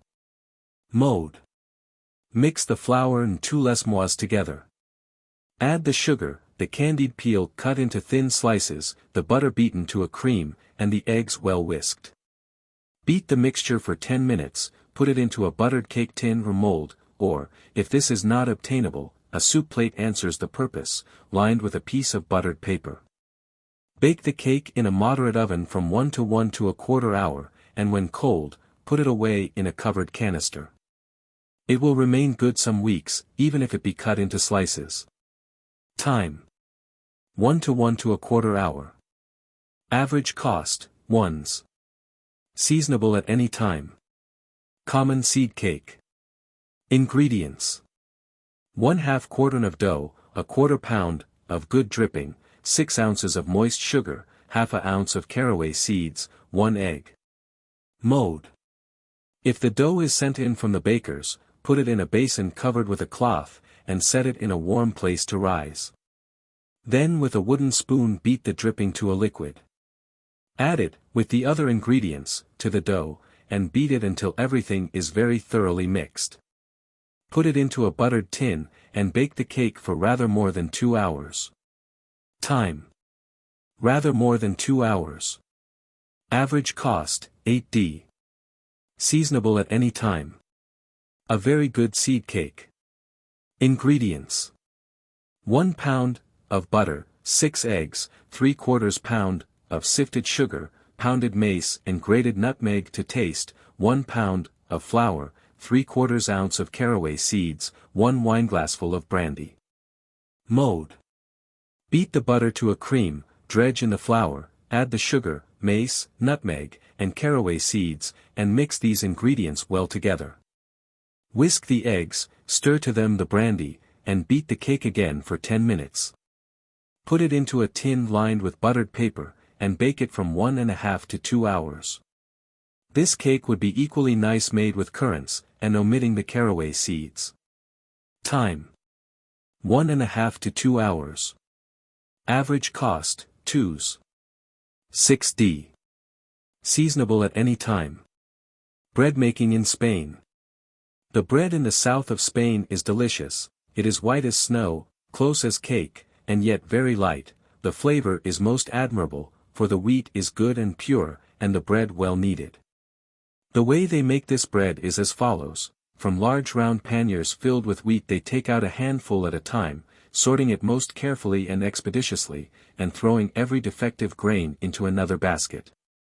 This done, the wheat is ground between two circular stones, as it was ground in Egypt 2,000 years ago, see No.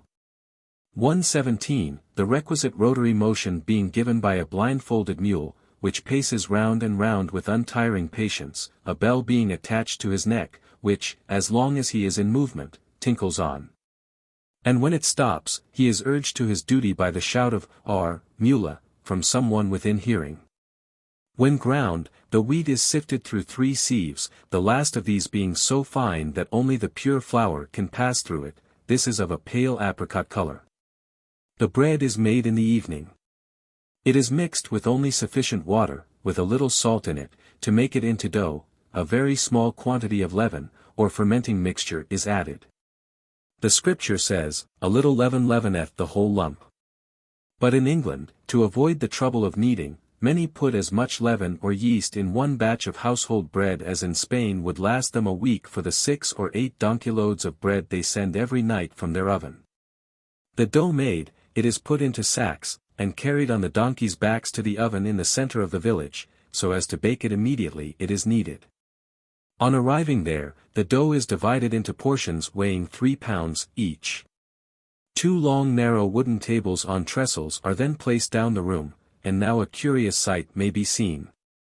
About 20 men, bakers, come in and range themselves on one side of the tables. A lump of dough is handed to the nearest, which he commences kneading and knocking about with all his might for about 3 or 4 minutes, and then passes it on to his neighbor, who does the same. And so on successively until all have kneaded it, when it becomes as soft as new putty, and ready for the oven. Of course, as soon as the first baker has handed the first lump to his neighbor, another is given to him, and so on till the whole quantity of dough is successively kneaded by them all. The bakers' wives and daughters shape the loaves for the oven, and some of them are very small, and they are baked immediately. The ovens are very large, and not heated by fires under them. But a quantity of twigs of the herbs of sweet marjoram and thyme, which cover the hills in great profusion, are put in the oven and ignited. They heat the oven to any extent required, and, as the bread gets baked, the oven gets gradually colder. So the bread is never burned. They knead the bread in Spain with such force, that the palm of the hand and the second joints of the fingers of the bakers are covered with corns. And it so affects the chest, that they cannot work more than 2 hours at a time. Snow cake. Ingredients: ½ a pound of tous mois, ¼ pound of white pounded sugar, ¼ pound of fresh or washed salt butter, 1 egg, the juice of 1 lemon.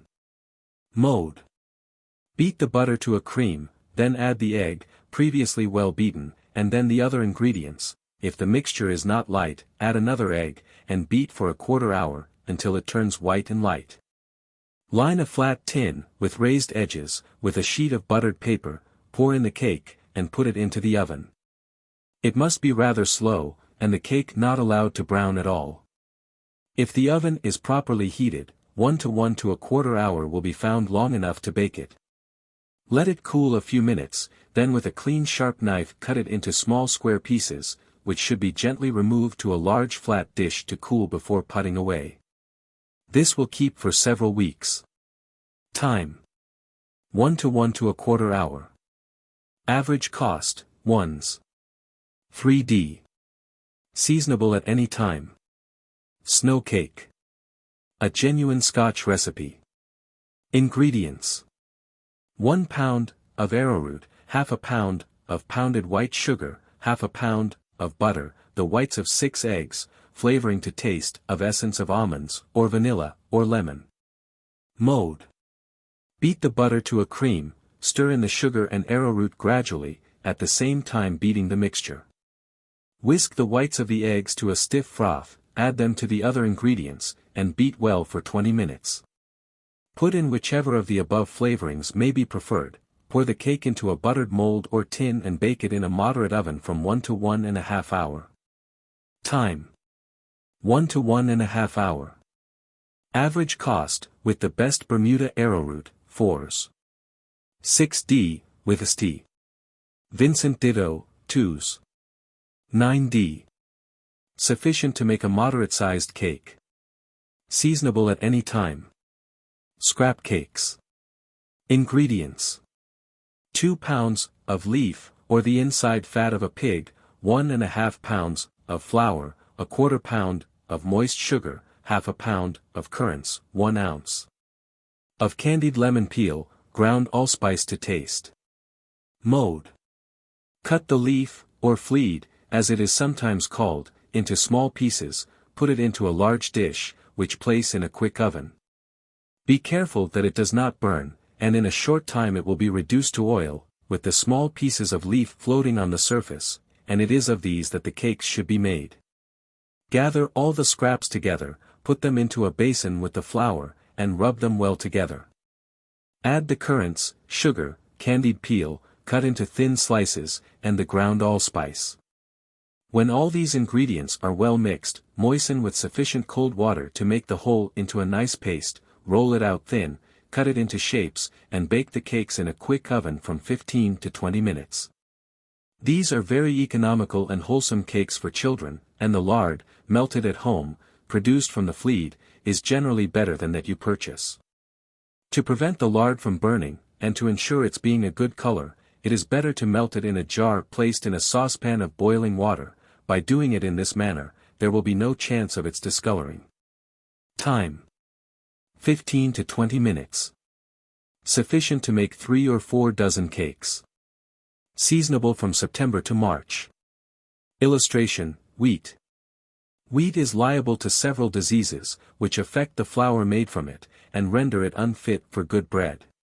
The principal of these are the blight, mildew, and smut, which are occasioned by microscopic fungi, which sow themselves and grow upon the stems and ears, destroying the nutritive principles, and introducing matter of a deleterious kind.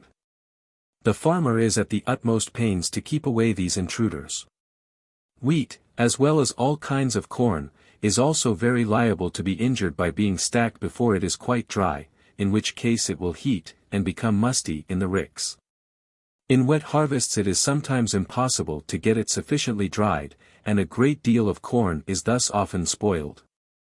It is generally reckoned that the sweetest bread is made from wheat threshed out before it is stacked. Which shows the importance of studying the best modes of preserving it. The erudite are not agreed as to the aboriginal country of corn, some say it is Egypt, others Tartary. And the learned Bailey, as well as the traveler Pallas, affirms that it grows spontaneously in Siberia. Be that as it may, the Phocians brought it to Marseilles before the Romans had penetrated into Gaul. The Gauls ate the corn cooked or bruised in a mortar. They did not know, for a long time, how to make fermented bread. Scotch shortbread. Ingredients. 2 pounds of flour, 1 pound of butter, 1/4 pound of pounded loaf sugar, 1/2 ounce of caraway seeds, 1 ounce of sweet almonds, a few strips of candied orange peel. Illustration: shortbread. Mode.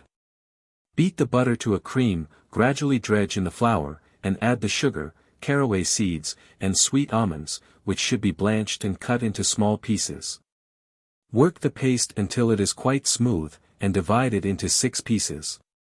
Put each cake on a separate piece of paper, roll the paste out square to the thickness of about 1 inch, and pinch it upon all sides. Prick it well, and ornament with 1 or 2 strips of candied orange peel. Put the cakes into a good oven, and bake them from 25 to 30 minutes. Time. 25 to 30 minutes. Average cost, for this quantity, 2s. Sufficient to make 6 cakes. Seasonable at any time. Note. Where the flavor of the caraway seeds is disliked, omit them, and add rather a larger proportion of candied peel. Soda cake. Ingredients. 1/4 pound of butter, 1 pound of flour, 1/2 pound of currants, 1/2 pound of moist sugar, 1 teacupful of milk, 3 eggs, 1 teaspoonful of carbonate of soda. Mode. Rub the butter into the flour, add the currants and sugar, and mix these ingredients well together. Whisk the eggs well, stir them to the flour, and with the milk, in which the soda should be previously dissolved, and beat the whole up together with a wooden spoon or beater. Divide the dough into 2 pieces, put them into buttered molds or cake tins, and bake in a moderate oven for nearly an hour. The mixture must be extremely well beaten up, and not allowed to stand after the soda is added to it, but must be placed in the oven immediately. Great care must also be taken that the cakes are quite done through, which may be ascertained by thrusting a knife into the middle of them. If the blade looks bright when withdrawn, they are done.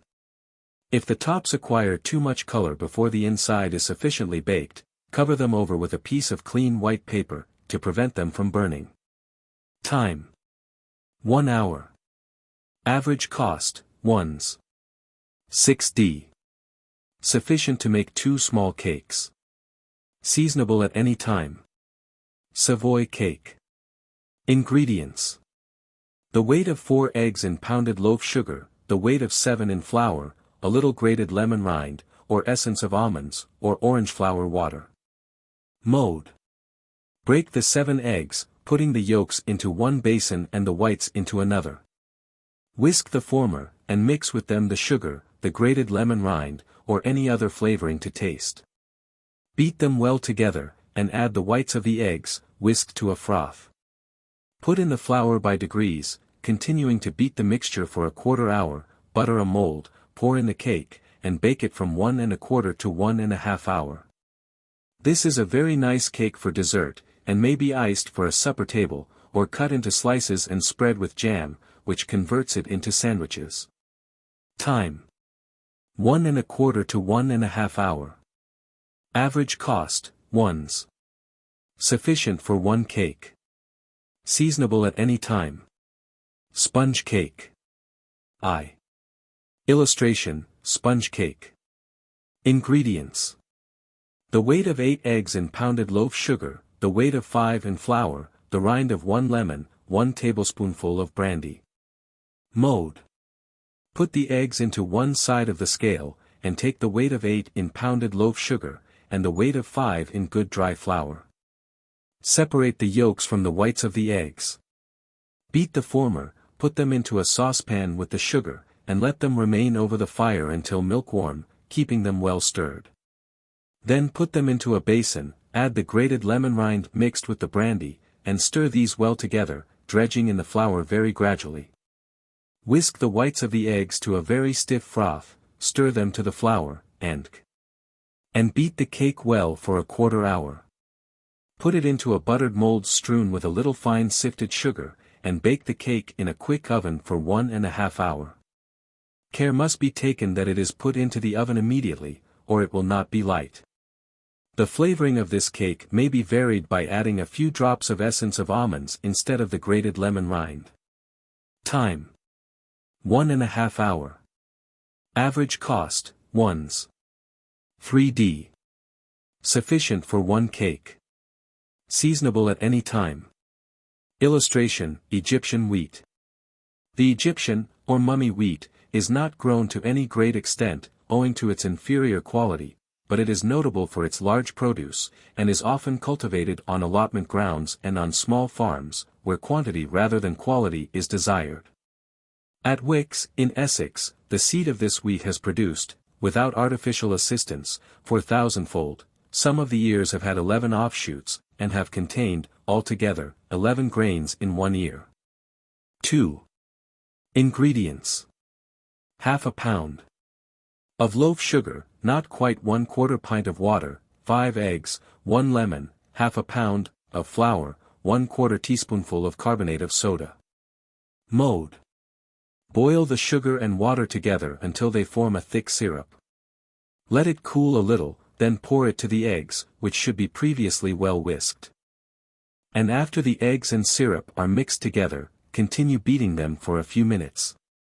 Grate the lemon rind, mix the carbonate of soda with the flour, and stir these lightly to the other ingredients. Then add the lemon juice, and, when the whole is thoroughly mixed, pour it into a buttered mold, and bake in rather a quick oven for rather more than 1 hour. The remains of sponge or Savoy cakes answer very well for trifles, light puddings, and a very stale one, if not moldy, makes an excellent tipsy cake. Time. Rather more than 1 hour. Average cost, 10d. Sufficient to make 1 cake. Seasonable at any time. To make small sponge cakes.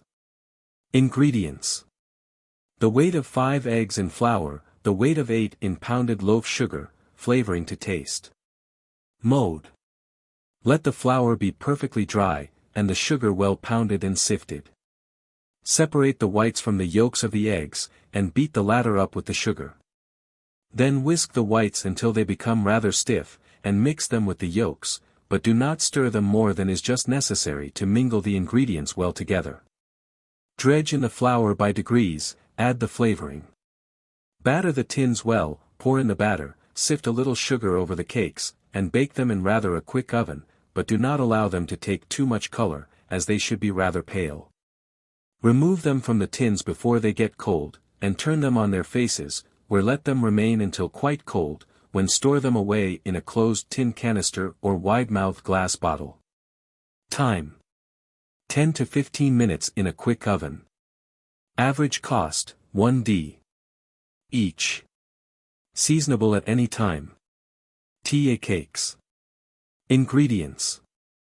2 pounds of flour, 1/2 teaspoonful of salt, 1/4 pound of butter or lard, 1 egg, a piece of German yeast the size of a walnut, warm milk. Mode. Put the flour, which should be perfectly dry, into a basin, mix with it the salt, and rub in the butter or lard. Then beat the egg well, stir to it the yeast, and add these to the flour with as much warm milk as will make the whole into a smooth paste, and knead it well. Let it rise near the fire, and, when well risen, form it into cakes. Place them on tins, let them rise again for a few minutes before putting them into the oven, and bake from 1/4 to half an hour in a moderate oven. These are very nice with a few currants and a little sugar added to the other ingredients. They should be put in after the butter is rubbed in. These cakes should be buttered, and eaten hot as soon as baked. But, when stale, they are very nice split and toasted, or, if dipped in milk, or even water, and covered with a basin in the oven till hot, they will be almost equal to new. Time. 1/4 to half an hour. Average cost, 10d. Sufficient to make 8 tea cakes. Seasonable at any time. To toast TA cakes. Illustration, TA cakes. 1787, cut each tea cake into 3 or 4 slices, according to its thickness. Toast them on both sides before a nice clear fire, and as each slice is done, spread it with butter on both sides. When a cake is toasted, pile the slices one on the top of the other, cut them into quarters, put them on a very hot plate, and send the cakes immediately to table. As they are wanted, send them in hot, 1 or 2 at a time, as, if allowed to stand, they spoil, unless kept in a muffin plate over a basin of boiling water. A nice yeast cake. Ingredients. 1½ pounds of flour, 1/2 pound of butter, 1/2 pint of milk, 1½ tablespoonful of good yeast, 3 eggs, 3/4 pound of currants, 1/2 pound of white moist sugar, 2 ounces of candied peel. Mode. Put the milk and butter into a saucepan, and shake it round over a fire until the butter is melted, but do not allow the milk to get very hot. Put the flour into a basin, stir to it the milk and butter, the yeast and eggs, which should be well beaten, and form the whole into a smooth dough. Let it stand in a warm place, covered with a cloth, to rise, and, when sufficiently risen, add the currants, sugar, and candied peel cut into thin slices. When all the ingredients are thoroughly mixed, line 2 moderate-sized cake tins with buttered paper, which should be about 6 inches higher than the tin. Pour in the mixture, let it stand to rise again for another half an hour, and then bake the cakes in a brisk oven for about 1½ hour. If the tops of them become too brown, cover them with paper until they are done through. A few drops of essence of lemon, or a little grated nutmeg, may be added when the flavor is liked. Time. From 1¼ to 1½ hour. Average cost, 2s. Sufficient to make 2 moderate-sized cakes. Seasonable at any time. Illustration. Illustration. Chapter 36. General Observations on Beverages. 1789, beverages are innumerable in their variety, but the ordinary beverages drunk in the British Isles may be divided into three classes. 1. Beverages of the simplest kind not fermented. 2. Beverages, consisting of water, containing a considerable quantity of carbonic acid. 3. Beverages composed partly of fermented liquors. Of the first class may be mentioned, water, toast and water, barley water, eau sucrée, lait sucré, cheese and milk whey, milk and water, lemonade, orangeade, sherbet, apple and pear juice, capillaire, vinegar and water, raspberry vinegar and water.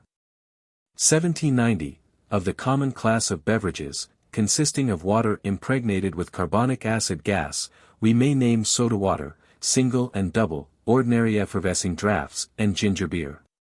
1791.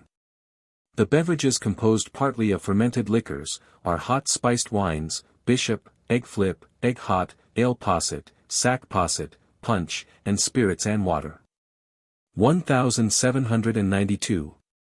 We will, however, forthwith treat on the most popular of our beverages, beginning with the one which makes the cup that cheers but not inebriates. 1793, the beverage called tea has now become almost a necessary of life. Previous to the middle of the 17th century it was not used in England, and it was wholly unknown to the Greeks and Romans. Pepys says, in his diary, September 25, 1661. I sent for a cup of tea, a China drink, of which I had never drunk before. 2 years later it was so rare a commodity in England, that the English East India Company bought 2 pounds, 2 ounces of it, as a present for His Majesty. In 1666 it was sold in London for 60 shillings a pound. From that date the consumption has gone on increasing from 5,000 pounds to 50 million pounds.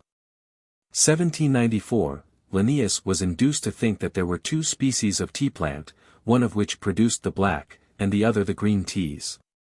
But later observations do not confirm this. When the leaves of black and green tea are expanded by hot water, and examined by the botanist, though a difference of character is perceived, yet this is not sufficient to authorize considering them as distinct species. The tea tree flourishes best in temperate regions, in China it is indigenous. The part of China where the best tea is cultivated, is called by us the tea country. The cultivation of the plant requires great care. It is raised chiefly on the sides of hills. And, in order to increase the quantity and improve the quality of the leaves, the shrub is pruned, so as not to exceed the height of from 2 to 3 feet, much in the same manner as the vine is treated in France. They pluck the leaves, one selecting them according to the kinds of tea required, and, notwithstanding the tediousness of the operation, each laborer is able to gather from 4 to 10 or 15 pounds a day. When the trees attain to 6 or 7 years of age, the produce becomes so inferior that they are removed to make room for a fresh succession, or they are cut down to allow of numerous young shoots. Teas of the finest flavor consist of the youngest leaves, and as these are gathered at 4 different periods of the year, the younger the leaves the higher flavored the tea, and the scarcer, and consequently the dearer, the article. 1795. The various names by which teas are sold in the British market are corruptions of Chinese words. There are about a dozen different kinds, but the principal are bohea, kongu, and sochong, and signify, respectively, inferior, middling, and superior. Teas are often perfumed and flavored with the leaves of different kinds of plants grown on purpose. Different tea farms in China produce teas of various qualities, raised by skillful cultivation on various soils. 1796. Tea, when chemically analyzed, is found to contain woody fiber, mucilage, a considerable quantity of the astringent principle, or tannin, a narcotic principle, which is, perhaps, connected with a peculiar aroma. The tannin is shown by its striking a black color with sulfate of iron, and is the cause of the dark stain which is always formed when tea is spilt upon buff-colored cottons dyed with iron. A constituent called theine has also been discovered in tea, supposed to be identical with caffeine, one of the constituents of coffee. Liebig says, theine yields, in certain processes of decomposition, a series of most remarkable products, which have much analogy with those derived from uric acid in similar circumstances. The infusion of tea differs from that of coffee, by containing iron and manganese. We have in tea, of many kinds, a beverage which contains the active constituents of the most powerful mineral springs, and, however small the amount of iron may be which we daily take in this form, it cannot be destitute of influence on the vital processes. 1797, Chinese tea has frequently been adulterated in this country, by the admixture of the dried leaves of certain plants. The leaves of the sloe, white thorn, ash, elder, and some others, have been employed for this purpose. Such as the leaves of the speedwell, wild germander, black currants, syringa, purple-spiked willow herb, sweetbriar, and cherry tree. Some of these are harmless, others are to a certain degree poisonous. As, for example, are the leaves of all the varieties of the plum and cherry tribe, to which the sloe belongs. Adulteration by means of these leaves is by no means a new species of fraud, and several Acts of Parliament, from the time of George II, have been passed, specifying severe penalties against those guilty of the offence, which, notwithstanding numerous convictions, continues to the present time. 1798. In the purchase of tea, that should be chosen which possesses an agreeable odor and is as whole as possible, in order that the leaf may be easily examined. The greatest care should be taken that it has not been exposed to the air, which destroys its flavor. 1799, it would be impossible, in the space at our command, to enumerate the various modes adopted in different countries for making coffee. That is, the phrase commonly understood to mean the complete preparation of this delicious beverage for drinking. For performing this operation, such recipes or methods as we have found most practical will be inserted in their proper place. But the following facts connected with coffee will be found highly interesting. 1800, the introduction of coffee into this country is comparatively of recent date. We are assured by Bruce that the coffee tree is a native of Abyssinia, and it is said to have been cultivated in that country from time immemorial. 1801. It appears that coffee was first introduced into England by Daniel Edwards, a Turkey merchant, whose servant, Pasqua, a Greek, understood the manner of roasting it. This servant, under the patronage of Edwards, established the first coffee house in London, in George Yard, Lombard Street. Coffee was then sold at 4 or 5 guineas a pound, and a duty was soon afterwards laid upon it of 4d. a gallon, when made into a beverage. In the course of 2 centuries, however, this berry, unknown originally as an article of food, except to some savage tribes on the confines of Abyssinia, has made its way through the whole of the civilized world. Mohammedans of all ranks drink coffee twice a day, it is in universal request in France. And the demand for it throughout the British Isles is daily increasing, the more especially since so much attention has been given to mechanical contrivances for roasting and grinding the berry and preparing the beverage. 1802. Of the various kinds of coffee the Arabian is considered the best. It is grown chiefly in the districts of Aden and Mocha, whence the name of our Mocha coffee. Mocha coffee has a smaller and rounder bean than any other, and likewise a more agreeable smell and taste. The next in reputation and quality is the Java and Ceylon coffee, and then the coffees of Bourbon and Martinique, and that of Berbice, a district of the colony of British Guiana. The Jamaica and Street Domingo coffees are less esteemed. 1803. A considerable change takes place in the arrangement of the constituents of coffee by the application of heat in roasting it. Independently of one of the objects of roasting, namely, that of destroying its toughness and rendering it easily ground, its tannin and other principles are rendered partly soluble in water. And it is to the tannin that the brown color of the decoction of coffee is owing. An aromatic flavor is likewise developed during torrefaction, which is not perceived in the raw berry, and which is not produced in the greatest perfection until the heat has arrived at a certain degree of temperature.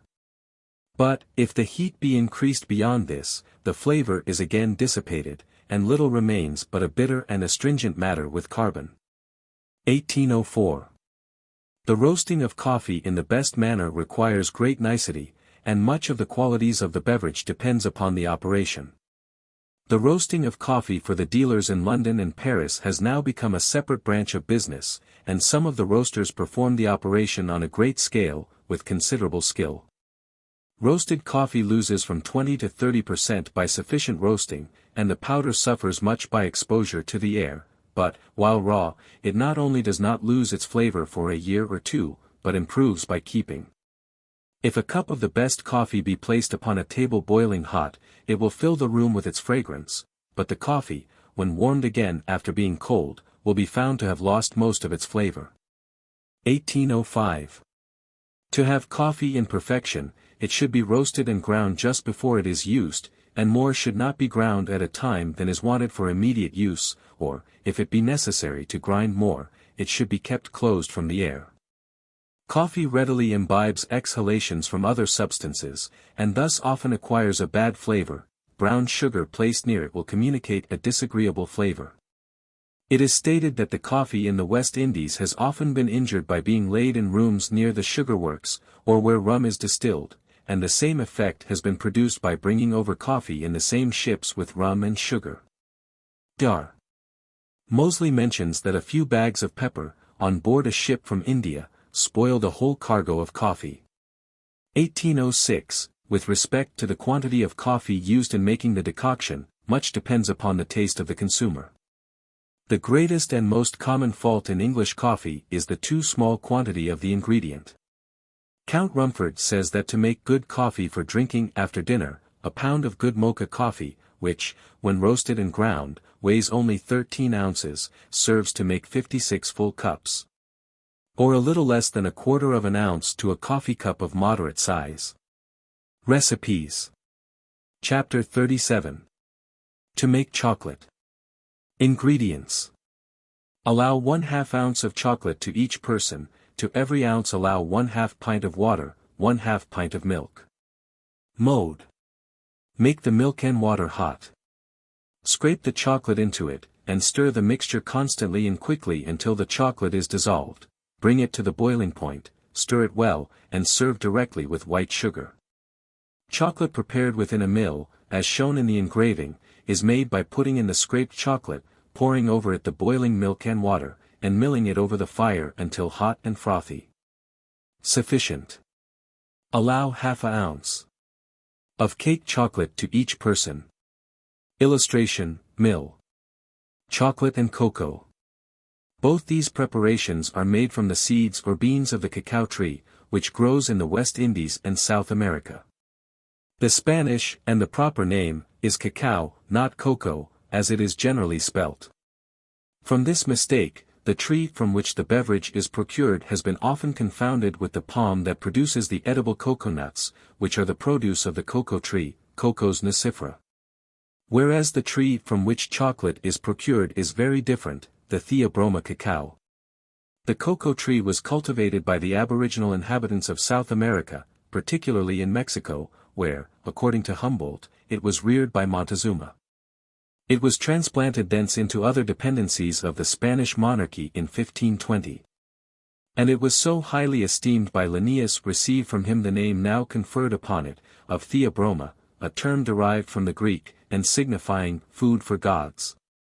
Chocolate has always been a favorite beverage among the Spaniards and Creoles, and was considered here as a great luxury when first introduced, after the discovery of America. But the high duties laid upon it, confined it long almost entirely to the wealthier classes. Before it was subjected to duty, Mr. Bryan Edwards stated that cocoa plantations were numerous in Jamaica, but that the duty caused their almost entire ruin. The removal of this duty has increased their cultivation. For engraving of cocoa bean, see number 1816. To make essence of coffee. Ingredients. To every 1/4 pound of ground coffee allow 1 small teaspoonful of powdered chicory, 3 small teacupfuls, or 1 pint, of water. Mode. Let the coffee be freshly ground, and, if possible, freshly roasted. Put it into a percolator, or filter, with the chicory, and pour slowly over it the above proportion of boiling water. When it has all filtered through, warm the coffee sufficiently to bring it to the simmering point, but do not allow it to boil. Then filter it a second time, put it into a clean and dry bottle, cork it well, and it will remain good for several days. 2 tablespoonfuls of this essence are quite sufficient for a breakfast cupful of hot milk. This essence will be found particularly useful to those persons who have to rise extremely early, and having only the milk to make boiling, is very easily and quickly prepared. When the essence is bottled, pour another 3 teacupfuls of boiling water slowly on the grounds, which, when filtered through, will be a very weak coffee. The next time there is essence to be prepared, make this weak coffee boiling, and pour it on the ground coffee instead of plain water. By this means a better coffee will be obtained. Never throw away the grounds without having made use of them in this manner, and always cork the bottle well that contains this preparation, until the day that it is wanted for making the fresh essence. Time. To be filtered once, then brought to the boiling point, and filtered again. Average cost, with coffee at 1s. 8d, per pound, 6d. Sufficient. Allow 2 tablespoonfuls for a breakfast cupful of hot milk. To roast coffee. A French recipe. 1809. It being an acknowledged fact that French coffee is decidedly superior to that made in England, and as the roasting of the berry is of great importance to the flavor of the preparation, it will be useful and interesting to know how they manage these things in France. In Paris, there are 2 houses justly celebrated for the flavor of their coffee, La Maison Courcelette and La Maison Royer de Chartres.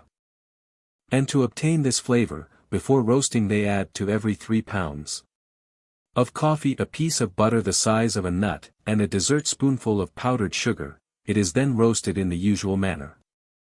The addition of the butter and sugar develops the flavor and aroma of the berry. But it must be borne in mind, that the quality of the butter must be of the very best description. To make coffee. Ingredients. Allow 4 ounces, or 1 tablespoonful, of ground coffee to each person. To every ounce of coffee allow 1/3 pint of water. Mode. To make coffee good, it should never be boiled, but the boiling water merely poured on it, the same as for tea.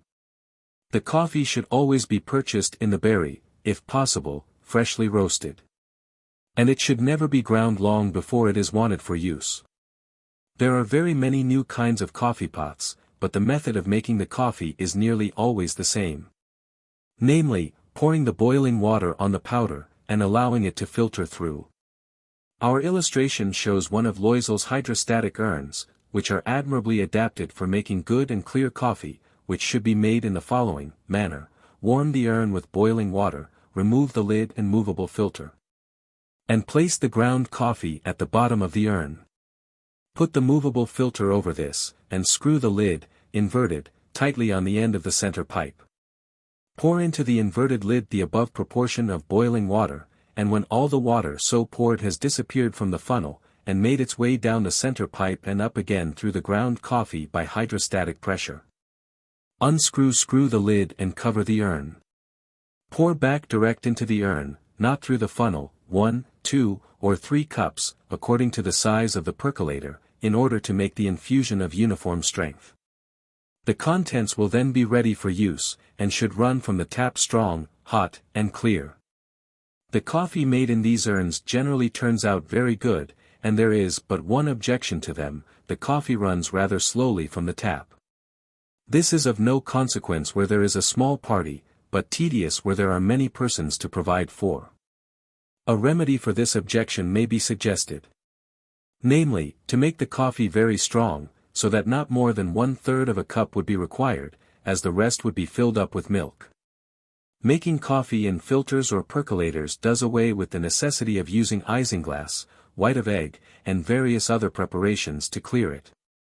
Coffee should always be served very hot, and, if possible, in the same vessel in which it is made, as pouring it from one pot to another cools, and consequently spoils it. Many persons may think that the proportion of water we have given for each ounce of coffee is rather small. it is so, and the coffee produced from it will be very strong. 1/3 of a cup will be found quite sufficient, which should be filled with nice hot milk, or milk and cream mixed. This is the café au lait for which our neighbors over the channel are so justly celebrated. Should the ordinary method of making coffee be preferred, use double the quantity of water, and, in pouring it into the cups, put in more coffee in less milk. Illustration, Loisel's hydrostatic urn. Sufficient. For very good coffee, allow half an ounce, or 1 tablespoonful, to each person. A very simple method of making coffee. Ingredients. Allow half an ounce, or 1 tablespoonful, of coffee to each person, to every ounce allow 1 pint of water. Mode. Have a small iron ring made to fit the top of the coffee pot inside, and to this ring sew a small muslin bag. The muslin for the purpose must not be too thin. Fit the bag into the pot, pour some boiling water in it, and, when the pot is well warmed, put the ground coffee into the bag. Pour over as much boiling water as is required, close the lid, and, when all the water has filtered through, remove the bag, and send the coffee to table. Making it in this manner prevents the necessity of pouring the coffee from one vessel to another, which cools and spoils it. The water should be poured on the coffee gradually, so that the infusion may be stronger. And the bag must be well made, that none of the grounds may escape through the seams, and so make the coffee thick and muddy. Sufficient. Allow 1 tablespoonful, or half an ounce, to each person. Illustration, coffee. The coffee plant grows to the height of about 12 or 15 feet, with leaves not unlike those of the common laurel, although more pointed, and not so dry and thick. The blossoms are white, much like those of jasmine, and issue from the angles of the leaf stalks. When the flowers fade, they are succeeded by the coffee bean, or seed, which is enclosed in a berry of a red color, when ripe resembling a cherry. The coffee beans are prepared by exposing them to the sun for a few days, that the pulp may ferment and throw off a strong acidulous moisture. They are then gradually dried for about 3 weeks, and put into a mill to separate the husk from the seed. Café au lait. 1812, this is merely very strong coffee added to a large proportion of good hot milk. About 6 tablespoonfuls of strong coffee being quite sufficient for a breakfast cupful of milk. Of the essence number 1808, which answers admirably for café and lait, so much would not be required. This preparation is infinitely superior to the weak watery coffee so often served at English tables. A little cream mixed with the milk, if the latter cannot be depended on for richness, improves the taste of the coffee, as also the richness of the beverage. Sufficient. 6 tablespoonfuls of strong coffee, or 2 tablespoonfuls of the essence, to a breakfast cupful of milk. Tea and coffee. It is true, says Liebig, that thousands have lived without a knowledge of tea and coffee. And daily experience teaches us that, under certain circumstances, they may be dispensed with without disadvantage to the merely animal functions. But it is an error, certainly, to conclude from this that they may be altogether dispensed with in reference to their effects. And it is a question whether, if we had no tea and no coffee, the popular instinct would not seek for and discover the means of replacing them. Science, which accuses us of so much in these respects, will have, in the first place, to ascertain whether it depends on sensual and sinful inclinations merely. That every people of the globe have appropriated some such means of acting on the nervous life, from the shore of the Pacific, where the Indian retires from life for days in order to enjoy the bliss of intoxication with cocoa, to the Arctic regions, where Kamtschatdals and Koryaks prepare an intoxicating beverage from a poisonous mushroom. We think it, on the contrary, highly probable, not to say certain, that the instinct of man, feeling certain blanks, certain wants of the intensified life of our times, which cannot be satisfied or filled up by mere quantity, has discovered in these products of vegetable life the true means of giving to his food the desired and necessary quality. Café Noir. 1813, this is usually handed round after dinner, and should be drunk well sweetened, with the addition of a little brandy or liqueurs, which may be added or not at pleasure. The coffee should be made very strong, and served in very small cups, but never mixed with milk or cream. Café noir may be made of the essence of coffee No. 1808, by pouring a tablespoonful into each cup, and filling it up with boiling water. This is a very simple and expeditious manner of preparing coffee for a large party, but the essence for it must be made very good, and kept well corked until required for use. To make tea. 1814, there is very little art in making good tea. If the water is boiling, and there is no sparing of the fragrant leaf, the beverage will almost invariably be good. The old-fashioned plan of allowing a teaspoonful to each person, and one over, is still practiced. Warm the teapot with boiling water, let it remain for 2 or 3 minutes for the vessel to become thoroughly hot, then pour it away. Put in the tea, pour in from 1/2 to 3/4 pint of boiling water, close the lid, and let it stand for the tea to draw from 5 to 10 minutes, then fill up the pot with water. The tea will be quite spoiled unless made with water that is actually boiling, as the leaves will not open, and the flavor not be extracted from them. The beverage will consequently be colorless and tasteless, in fact, nothing but tepid water. Where there is a very large party to make tea for, it is a good plan to have 2 teapots instead of putting a large quantity of tea into one pot. The tea, besides, will go farther. When the infusion has been once completed, the addition of fresh tea adds very little to the strength, so, when more is required, have the pot emptied of the old leaves, scalded, and fresh tea made in the usual manner. Economists say that a few grains of carbonate of soda, added before the boiling water is poured on the tea, assist to draw out the goodness. If the water is very hard, perhaps it is a good plan, as the soda softens it. But care must be taken to use this ingredient sparingly, as it is liable to give the tea a soapy taste if added in too large a quantity. For mixed tea, the usual proportion is 4 spoonfuls of black to 1 of green. More of the latter when the flavor is very much liked, but strong green tea is highly pernicious, and should never be partaken of too freely. Time. 2 minutes to warm the teapot, 5 to 10 minutes to draw the strength from the tea. Sufficient. Allow 1 teaspoonful to each person, and 1 over. Tea. The tea tree or shrub belongs to the class and order of Monadelphia polyandria in the Linnaean system, and to the natural order of Aurantiaceae in the system of Jussu. Lately it has been made into a new order, the Thyasia, which includes the camellia and some other plants. It commonly grows to the height of from 3 to 6 feet, but it is said, that, in its wild or native state, it reaches 20 feet or more. In China it is cultivated in numerous small plantations. In its general appearance, and the form of its leaf, it resembles the myrtle. The blossoms are white and fragrant, not unlike those of the wild rose, but smaller. And they are succeeded by soft green capsules, containing each from 1 to 3 white seeds. These capsules are crushed for oil, which is in general use in China. Illustration, tea. An excellent substitute for milk or cream in tea or coffee. Ingredients. Allow 1 new-laid egg to every large breakfast cupful of tea or coffee. Mode. Beat up the whole of the egg in a basin, put it into a cup, or a portion of it, if the cup be small, and pour over it the tea or coffee very hot.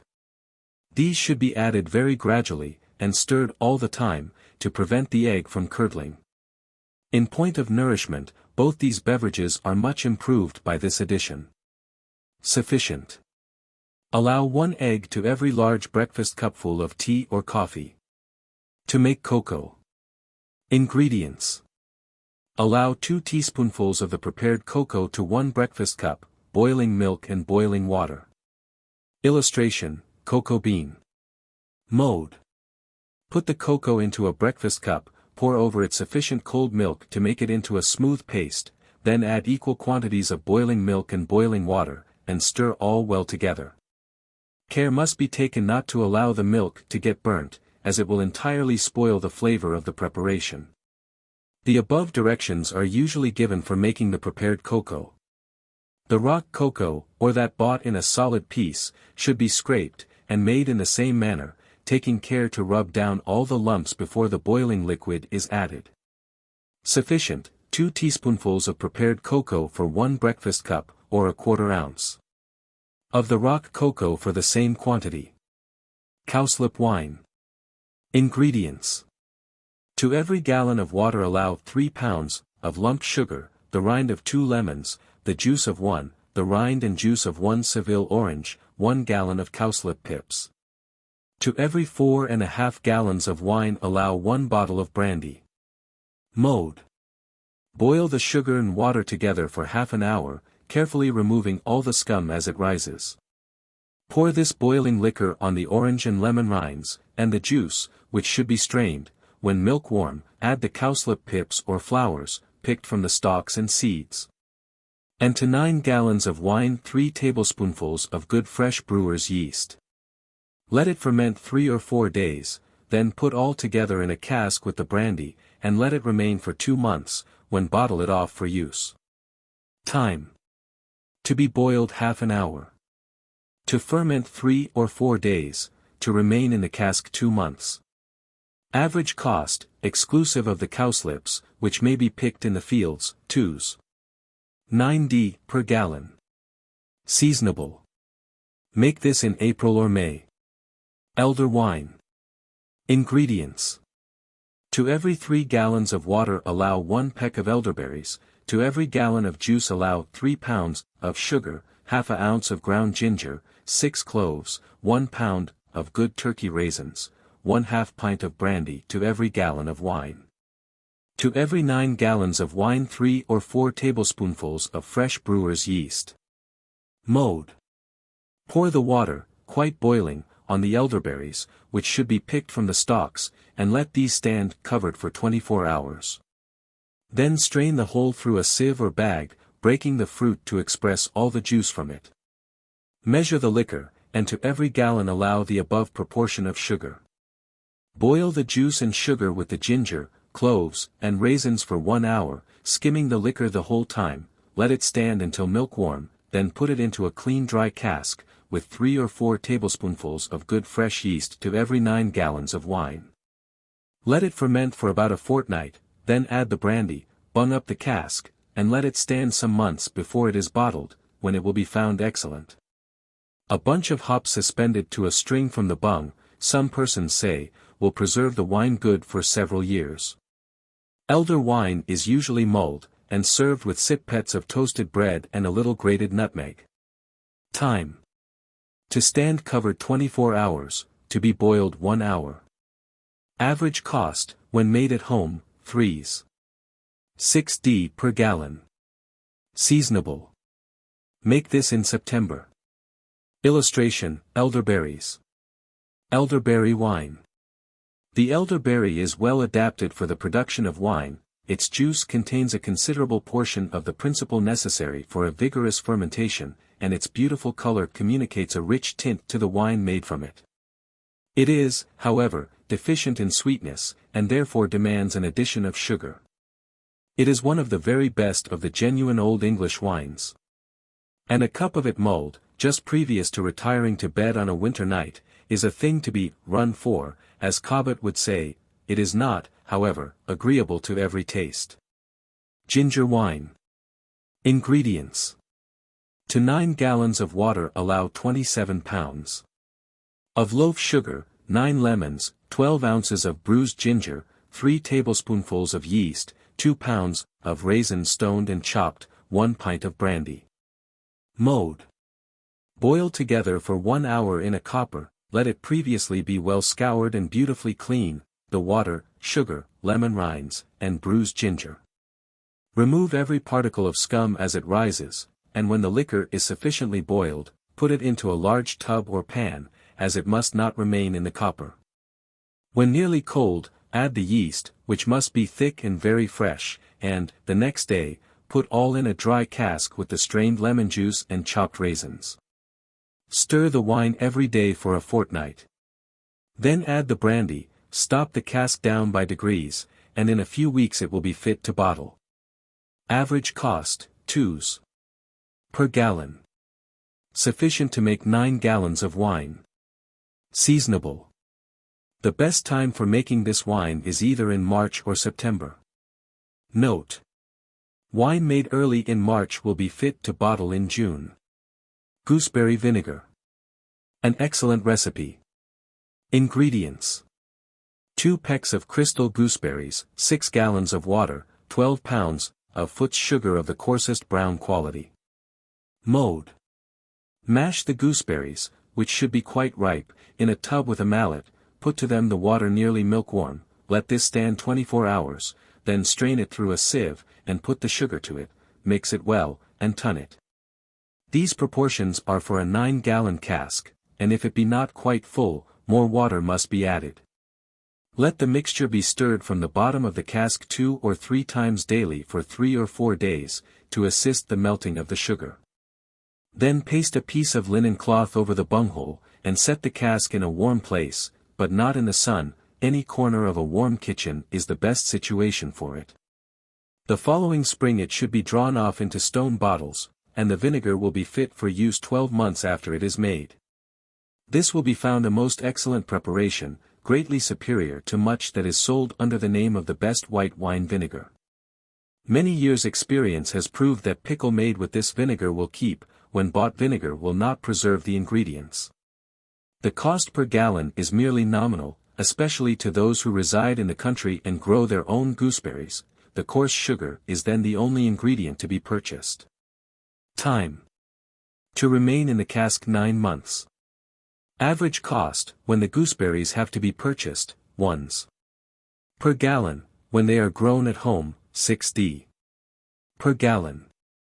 Seasonable: this should be made the end of June or the beginning of July, when gooseberries are ripe and plentiful.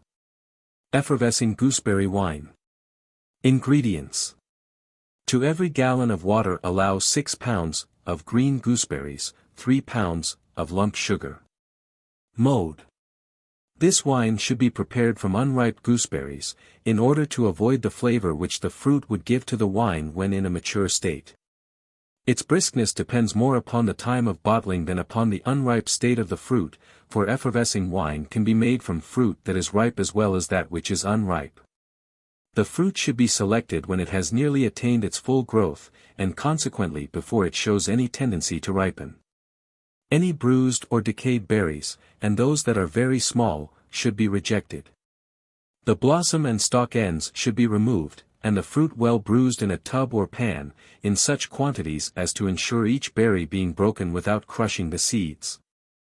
Pour the water, which should be warm, on the fruit, squeeze and stir it with the hand until all the pulp is removed from the skin and seeds, and cover the whole closely for 24 hours.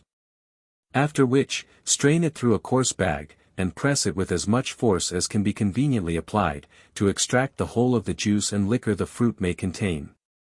To every 40 or 50 pounds of fruit 1 gallon more of hot water may be passed through the marc, or husks, in order to obtain any soluble matter that may remain, and be again pressed. The juice should be put into a tub or pan of sufficient size to contain all of it, and the sugar added to it. Let it be well stirred until the sugar is dissolved, and place the pan in a warm situation. Keep it closely covered, and let it ferment for a day or 2. It must then be drawn off into clean casks, placed a little on one side for the scum that arises to be thrown out, and the casks kept filled with the remaining must, that should be reserved for that purpose. When the active fermentation has ceased, the casks should be plugged upright, again filled, if necessary, the bungs be put in loosely, and, after a few days, when the fermentation is a little more languid, which may be known by the hissing noise ceasing, the bungs should be driven in tight, and a spile hole made, to give vent if necessary. About November or December, on a clear fine day, the wine should be racked from its lees into clean casks, which may be rinsed with brandy. After a month, it should be examined to see if it is sufficiently clear for bottling. If not, it must be fined with isinglass, which may be dissolved in some of the wine. 1 ounce will be sufficient for 9 gallons. In March or April, or when the gooseberry bushes begin to blossom, the wine must be bottled, in order to ensure its being effervescing. Seasonable: make this the end of May or beginning of June, before the berries ripen. Lemon syrup. Ingredients: 2 pounds of loaf sugar, 2 pints of water, 1 ounce of citric acid, 12 dram of essence of lemon. Mode: boil the sugar and water together for a quarter hour, and put it into a basin, where let it remain till cold. Beat the citric acid to a powder, mix the essence of lemon with it, then add these 2 ingredients to the syrup, mix well, and bottle for use. 2 tablespoonfuls of the syrup are sufficient for a tumbler of cold water, and will be found a very refreshing summer drink. Sufficient, 2 tablespoonfuls of syrup to a tumbler full of cold water. Lemon wine. Ingredients: to 4½ gallons of water allow the pulp of 50 lemons, the rind of 25, 16 pounds, of loaf sugar, half an ounce of isinglass, 1 bottle of brandy. Mode: peel and slice the lemons, but use only the rind of 25 of them, and put them into the cold water. Let it stand 8 or 9 days, squeezing the lemons well every day, then strain the water off and put it into a cask with the sugar. Let it work some time, and when it has ceased working, put in the isinglass. Stop the cask down. In about 6 months put in the brandy and bottle the wine off. Seasonable. The best time to make this is in January or February, when lemons are best and cheapest. Malt wine. Ingredients: 5 gallons of water, 28 pounds. Of sugar, 6 quarts of sweet wort, 6 quarts of tun, 3 pounds, of raisins, half a pound, of candy, 1 pint of brandy. Mode: boil the sugar and water together for 10 minutes, skim it well, and put the liquor into a convenient-sized pan or tub. Allow it to cool, then mix it with the sweet wort and tun. Let it stand for 3 days, then put it into a barrel. Here it will work or ferment for another 3 days or more, then bung up the cask, and keep it undisturbed for 2 or 3 months. After this, add the raisins, whole, the candy, and brandy, and, in 6 months' time, bottle the wine off. Those who do not brew, may procure the sweet wort and tun from any brewer. Sweet wort is the liquor that leaves the mash of malt before it is boiled with the hops. Tun is the new beer after the whole of the brewing operation has been completed. Time: to be boiled 10 minutes, to stand 3 days after mixing. To ferment 3 days, to remain in the cask 2 months before the raisins are added, bottle 6 months after. Seasonable. Make this in March or October. Homemade noyau. Ingredients: 2 ounces of bitter almonds, 1 ounce of sweet ditto, 1 pound. Of loaf sugar, the rinds of 3 lemons, 1 quart of Irish whiskey or gin, 1 tablespoonful of clarified honey, 4 pint of new milk.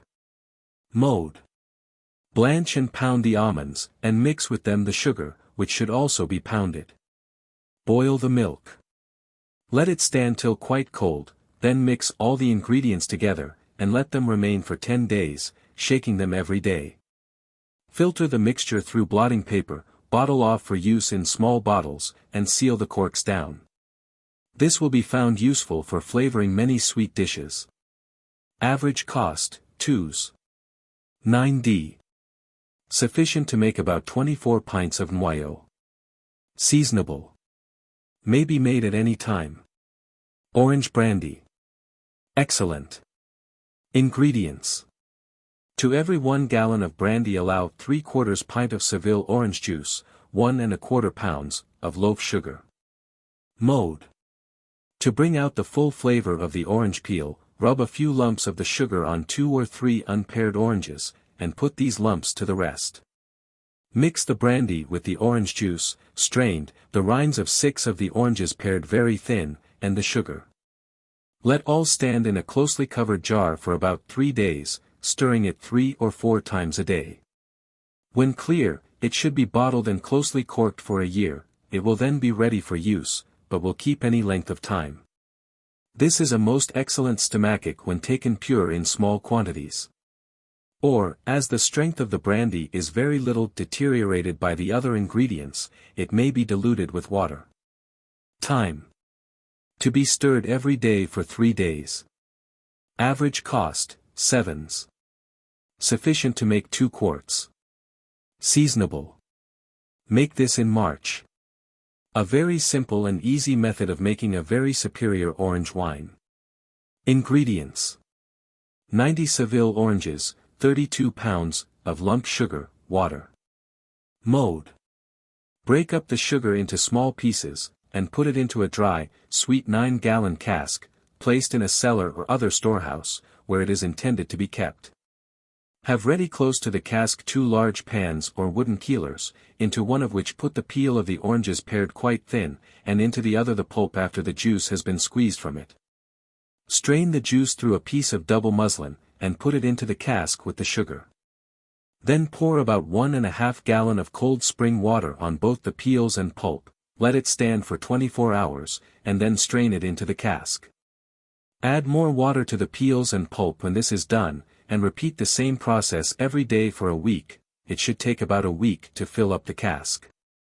Be careful to apportion the quantity as nearly as possible to the 7 days, and to stir the contents of the cask each day. On the 3rd day after the cask is full, that is, the 10th day after the commencement of making, the cask may be securely bunged down. This is a very simple and easy method, and the wine made according to it will be pronounced to be most excellent. There is no troublesome boiling, and all fermentation takes place in the cask. When the above directions are attended to, the wine cannot fail to be good. It should be bottled in 8 or 9 months, and will be fit for use in a 12-month after the time of making. Ginger wine may be made in precisely the same manner, only, with the 9-gallon cask for ginger wine, 2 pounds of the best whole ginger, bruised, must be put with the sugar. It will be found convenient to tie the ginger loosely in a muslin bag. Time: altogether, 10 days to make it. Average cost, 2s. per gallon. Sufficient for 9 gallons. Seasonable. Make this in March, and bottle it the following January. Raspberry vinegar. Ingredients: to every 3 pints of the best vinegar allow 4½ pints of freshly gathered raspberries, to each pint of liquor allow 1 pound of pounded loaf sugar, 1 wineglassful of brandy. Mode: let the raspberries be freshly gathered. Pick them from the stalks, and put 1½ pint of them into a stone jar, pour 3 pints of the best vinegar over them, and let them remain for 24 hours, then strain the liquor over another 1½ pint of fresh raspberries. Let them remain another 24 hours, and the following day repeat the process for the 3rd time, then drain off the liquor without pressing, and pass it through a jelly bag, previously wetted with plain vinegar, into a stone jar. Add to every pint of the liquor 1 pound of pounded loaf sugar, stir them together, and, when the sugar is dissolved, cover the jar. Set it upon the fire in a saucepan of boiling water, and let it boil for an hour, removing the scum as fast as it rises. Add to each pint a glass of brandy, bottle it, and seal the corks. This is an excellent drink in cases of fevers and colds. It should be diluted with cold water, according to the taste or requirement of the patient. Time: to be boiled 1 hour. Average cost, 1s. per pint. Sufficient to make 2 quarts. Seasonable. Make this in July or August, when raspberries are most plentiful. Rhubarb wine.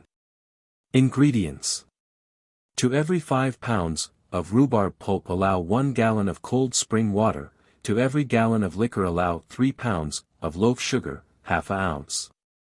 Of isinglass, the rind of 1 lemon. Mode: gather the rhubarb about the middle of May, wipe it with a wet cloth, and, with a mallet, bruise it in a large wooden tub or other convenient means. When reduced to a pulp, weigh it, and to every 5 pounds.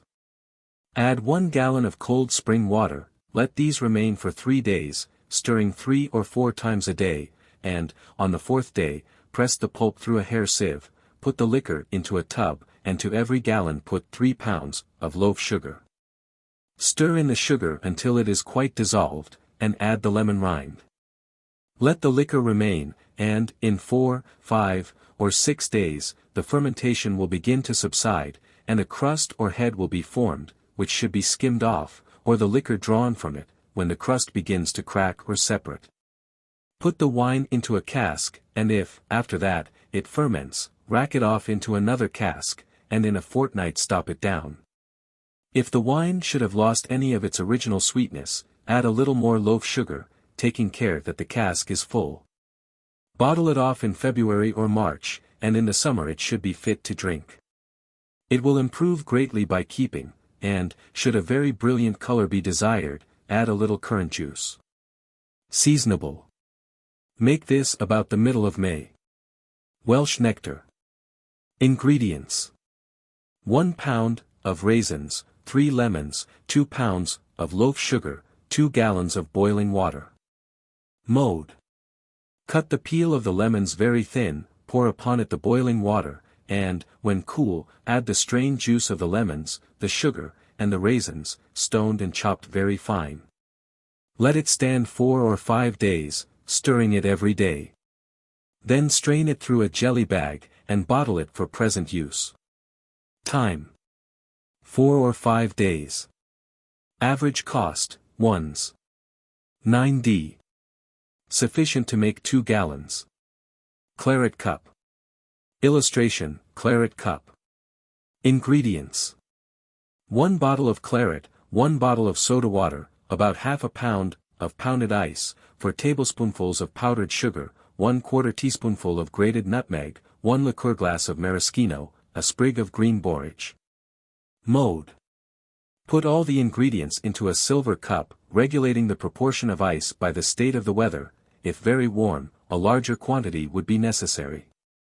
Hand the cup round with a clean napkin passed through one of the handles, that the edge of the cup may be wiped after each guest has partaken of the contents thereof.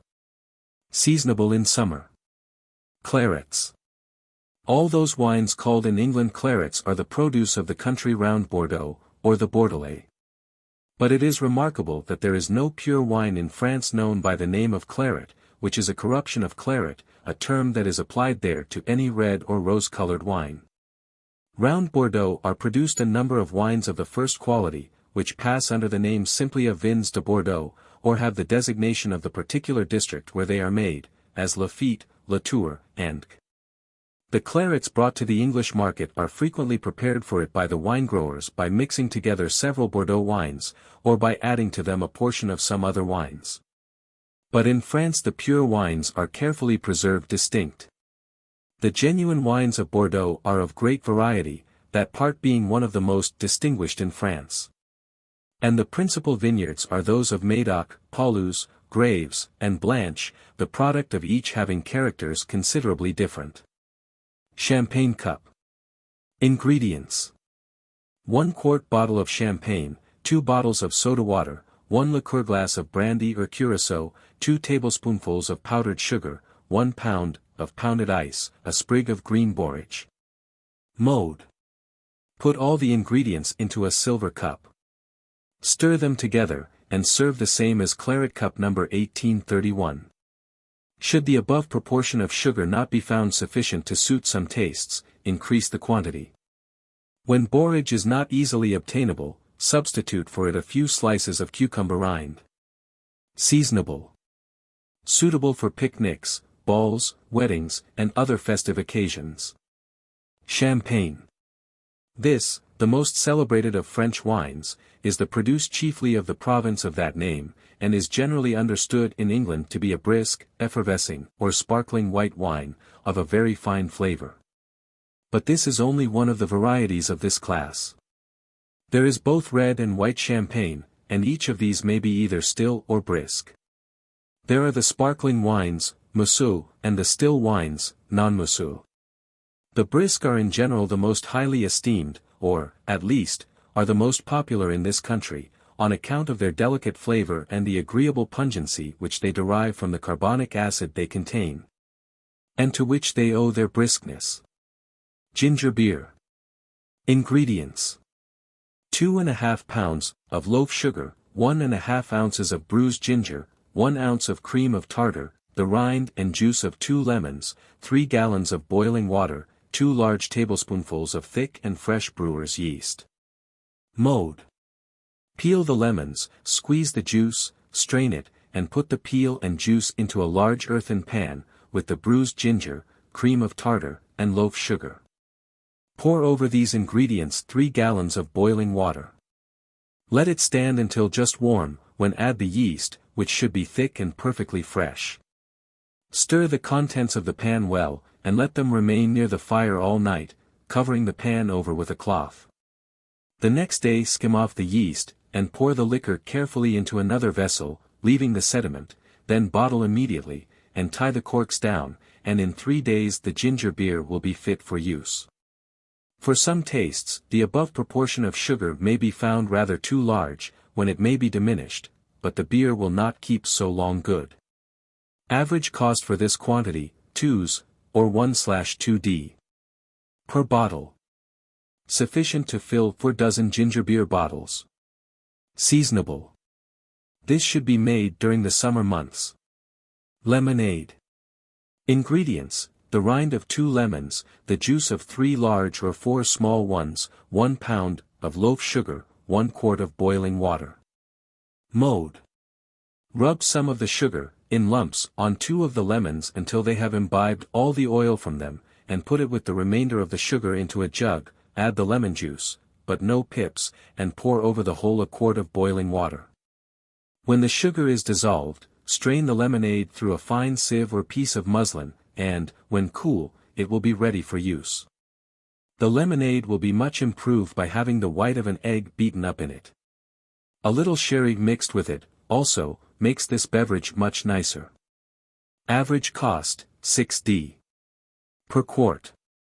Lemonade. There is a current opinion among women, says Brillat Savarin, which every year causes the death of many young women, that acids, especially vinegar, are preventives of obesity. Beyond all doubt, acids have the effect of destroying obesity, but they also destroy health and freshness. Lemonade is, of all acids, the most harmless, but few stomachs can resist it long. I knew, in 1776, at Dijon, a young lady of great beauty, to whom I was attached by bonds of friendship, great, almost as those of love. One day, when she had for some time gradually grown pale and thin, previously she had a slight embonpoint, she told me in confidence, that as her young friends had ridiculed her for being fat, she had, to counteract the tendency, been in the habit every day of drinking a large glass of vinegar. She died at 18 years of age, from the effects of these potions. To make negus. Ingredients. To every pint of port wine allow 1 quart of boiling water, a 1/4 pound of sugar, 1 lemon, grated nutmeg to taste. Mode. As this beverage is more usually drunk at children's parties than at any other, the wine need not be very old or expensive for the purpose, a new fruity wine answering very well for it. Put the wine into a jug, rub some lumps of sugar, equal to a 1/4 pound, on the lemon rind until all the yellow part of the skin is absorbed, then squeeze the juice, and strain it. Add the sugar and lemon juice to the port wine, with the grated nutmeg. Pour over it the boiling water, cover the jug, and, when the beverage has cooled a little, it will be fit for use. Negus may also be made of sherry, or any other sweet white wine, but is more usually made of port than of any other beverage. Sufficient, allow 1 pint of wine, with the other ingredients in proportion, for a party of 9 or 10 children. A pleasant drink for warm weather. Ingredients. To every 1½ pint of good ale allow 1 bottle of ginger beer. Mode. For this beverage the ginger beer must be in an effervescing state, and the beer not in the least turned or sour. Mix them together, and drink immediately. The draught is refreshing and wholesome, as the ginger corrects the action of the beer. It does not deteriorate by standing a little, but, of course, is better when taken fresh. For a summer draught. Ingredients. The juice of 1 lemon, a tumblerful of cold water, pounded sugar to taste, for small teaspoonful of carbonate of soda. Mode. Squeeze the juice from the lemon, strain, and add it to the water, with sufficient pounded sugar to sweeten the whole nicely. When well mixed, put in the soda, stir well, and drink while the mixture is in an effervescing state. To mull wine. Ingredients. To every pint of wine allow 1 large cupful of water, sugar and spice to taste. Mode. In making preparations like the above, it is very difficult to give the exact proportions of ingredients like sugar and spice, as what quantity might suit one person would be to another quite distasteful. Boil the spice in the water until the flavor is extracted, then add the wine and sugar, and bring the whole to the boiling point, when serve with strips of crisp dry toast, or with biscuits. The spices usually used for mulled wine are cloves, grated nutmeg, and cinnamon or mace. Any kind of wine may be mulled, but port and claret are those usually selected for the purpose, and the latter requires a very large proportion of sugar. The vessel that the wine is boiled in must be delicately clean, and should be kept exclusively for the purpose. Small tin warmers may be purchased for a trifle, which are more suitable than saucepans, as, if the latter are not scrupulously clean, they will spoil the wine, by imparting to it a very disagreeable flavor. These warmers should be used for no other purposes. To make hot punch. Ingredients. 1/2 pint of rum, 1/2 pint of brandy, 1/4 pound of sugar, 1 large lemon, 1/2 teaspoonful of nutmeg, 1 pint of boiling water. Illustration, punch bowl and ladle. Mode. Rub the sugar over the lemon until it has absorbed all the yellow part of the skin, then put the sugar into a punch bowl, add the lemon juice, free from pips, and mix these two ingredients well together. Pour over them the boiling water, stir well together, add the rum, brandy, and nutmeg, mix thoroughly, and the punch will be ready to serve. It is very important in making good punch that all the ingredients are thoroughly incorporated. And, to ensure success, the processes of mixing must be diligently attended to. Sufficient. Allow a quart for 4 persons, but this information must be taken cum grano salis. For the capacities of persons for this kind of beverage are generally supposed to vary considerably. Punch is a beverage made of various spirituous liquors or wine, hot water, the acid juice of fruits, and sugar. It is considered to be very intoxicating, but this is probably because the spirit, being partly sheathed by the mucilaginous juice and the sugar, its strength does not appear to the taste so great as it really is. Punch, which was almost universally drunk among the middle classes about 50 or 60 years ago, has almost disappeared from our domestic tables, being superseded by wine. There are many different varieties of punch. It is sometimes kept cold in bottles, and makes a most agreeable summer drink. In Scotland, instead of the Madeira or sherry generally used in its manufacture, whiskey is substituted, and then its insidious properties are more than usually felt. Where fresh lemons cannot be had for punch or similar beverages, crystallized citric acid and a few drops of the essence of lemon will be very nearly the same thing. In the composition of Regent's punch, champagne, brandy, and veritable Martinique are required. Norfolk punch requires Seville oranges.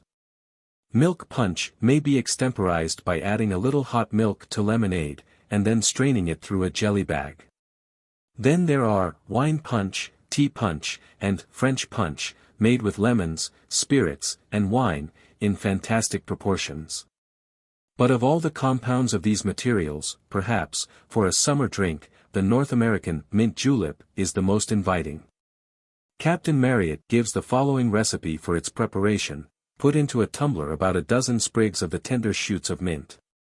Upon them put a spoonful of white sugar, and equal proportions of peach and common brandy, so as to fill up 1/3, or, perhaps, a little less, then take rasped or pounded ice, and fill up the tumbler. Epicures rub the lips of the tumbler with a piece of fresh pineapple, and the tumbler itself is very often encrusted outside with stalactites of ice. As the ice melts, you drink. The Virginians, say Captain Marryat, claim the merit of having invented this superb compound, but, from a passage in the Comus of Milton, he claims it for his own country. Whiskey cordial. Ingredients. 1 pound of ripe white currants, the rind of 2 lemons, 1/4 ounce of grated ginger, 1 quart of whiskey, 1 pound of lump sugar. Mode.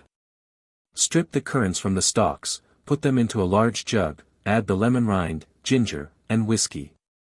Cover the jug closely, and let it remain covered for 24 hours. Strain through a hair sieve, add the lump sugar, and let it stand 12 hours longer, then bottle, and cork well. Time.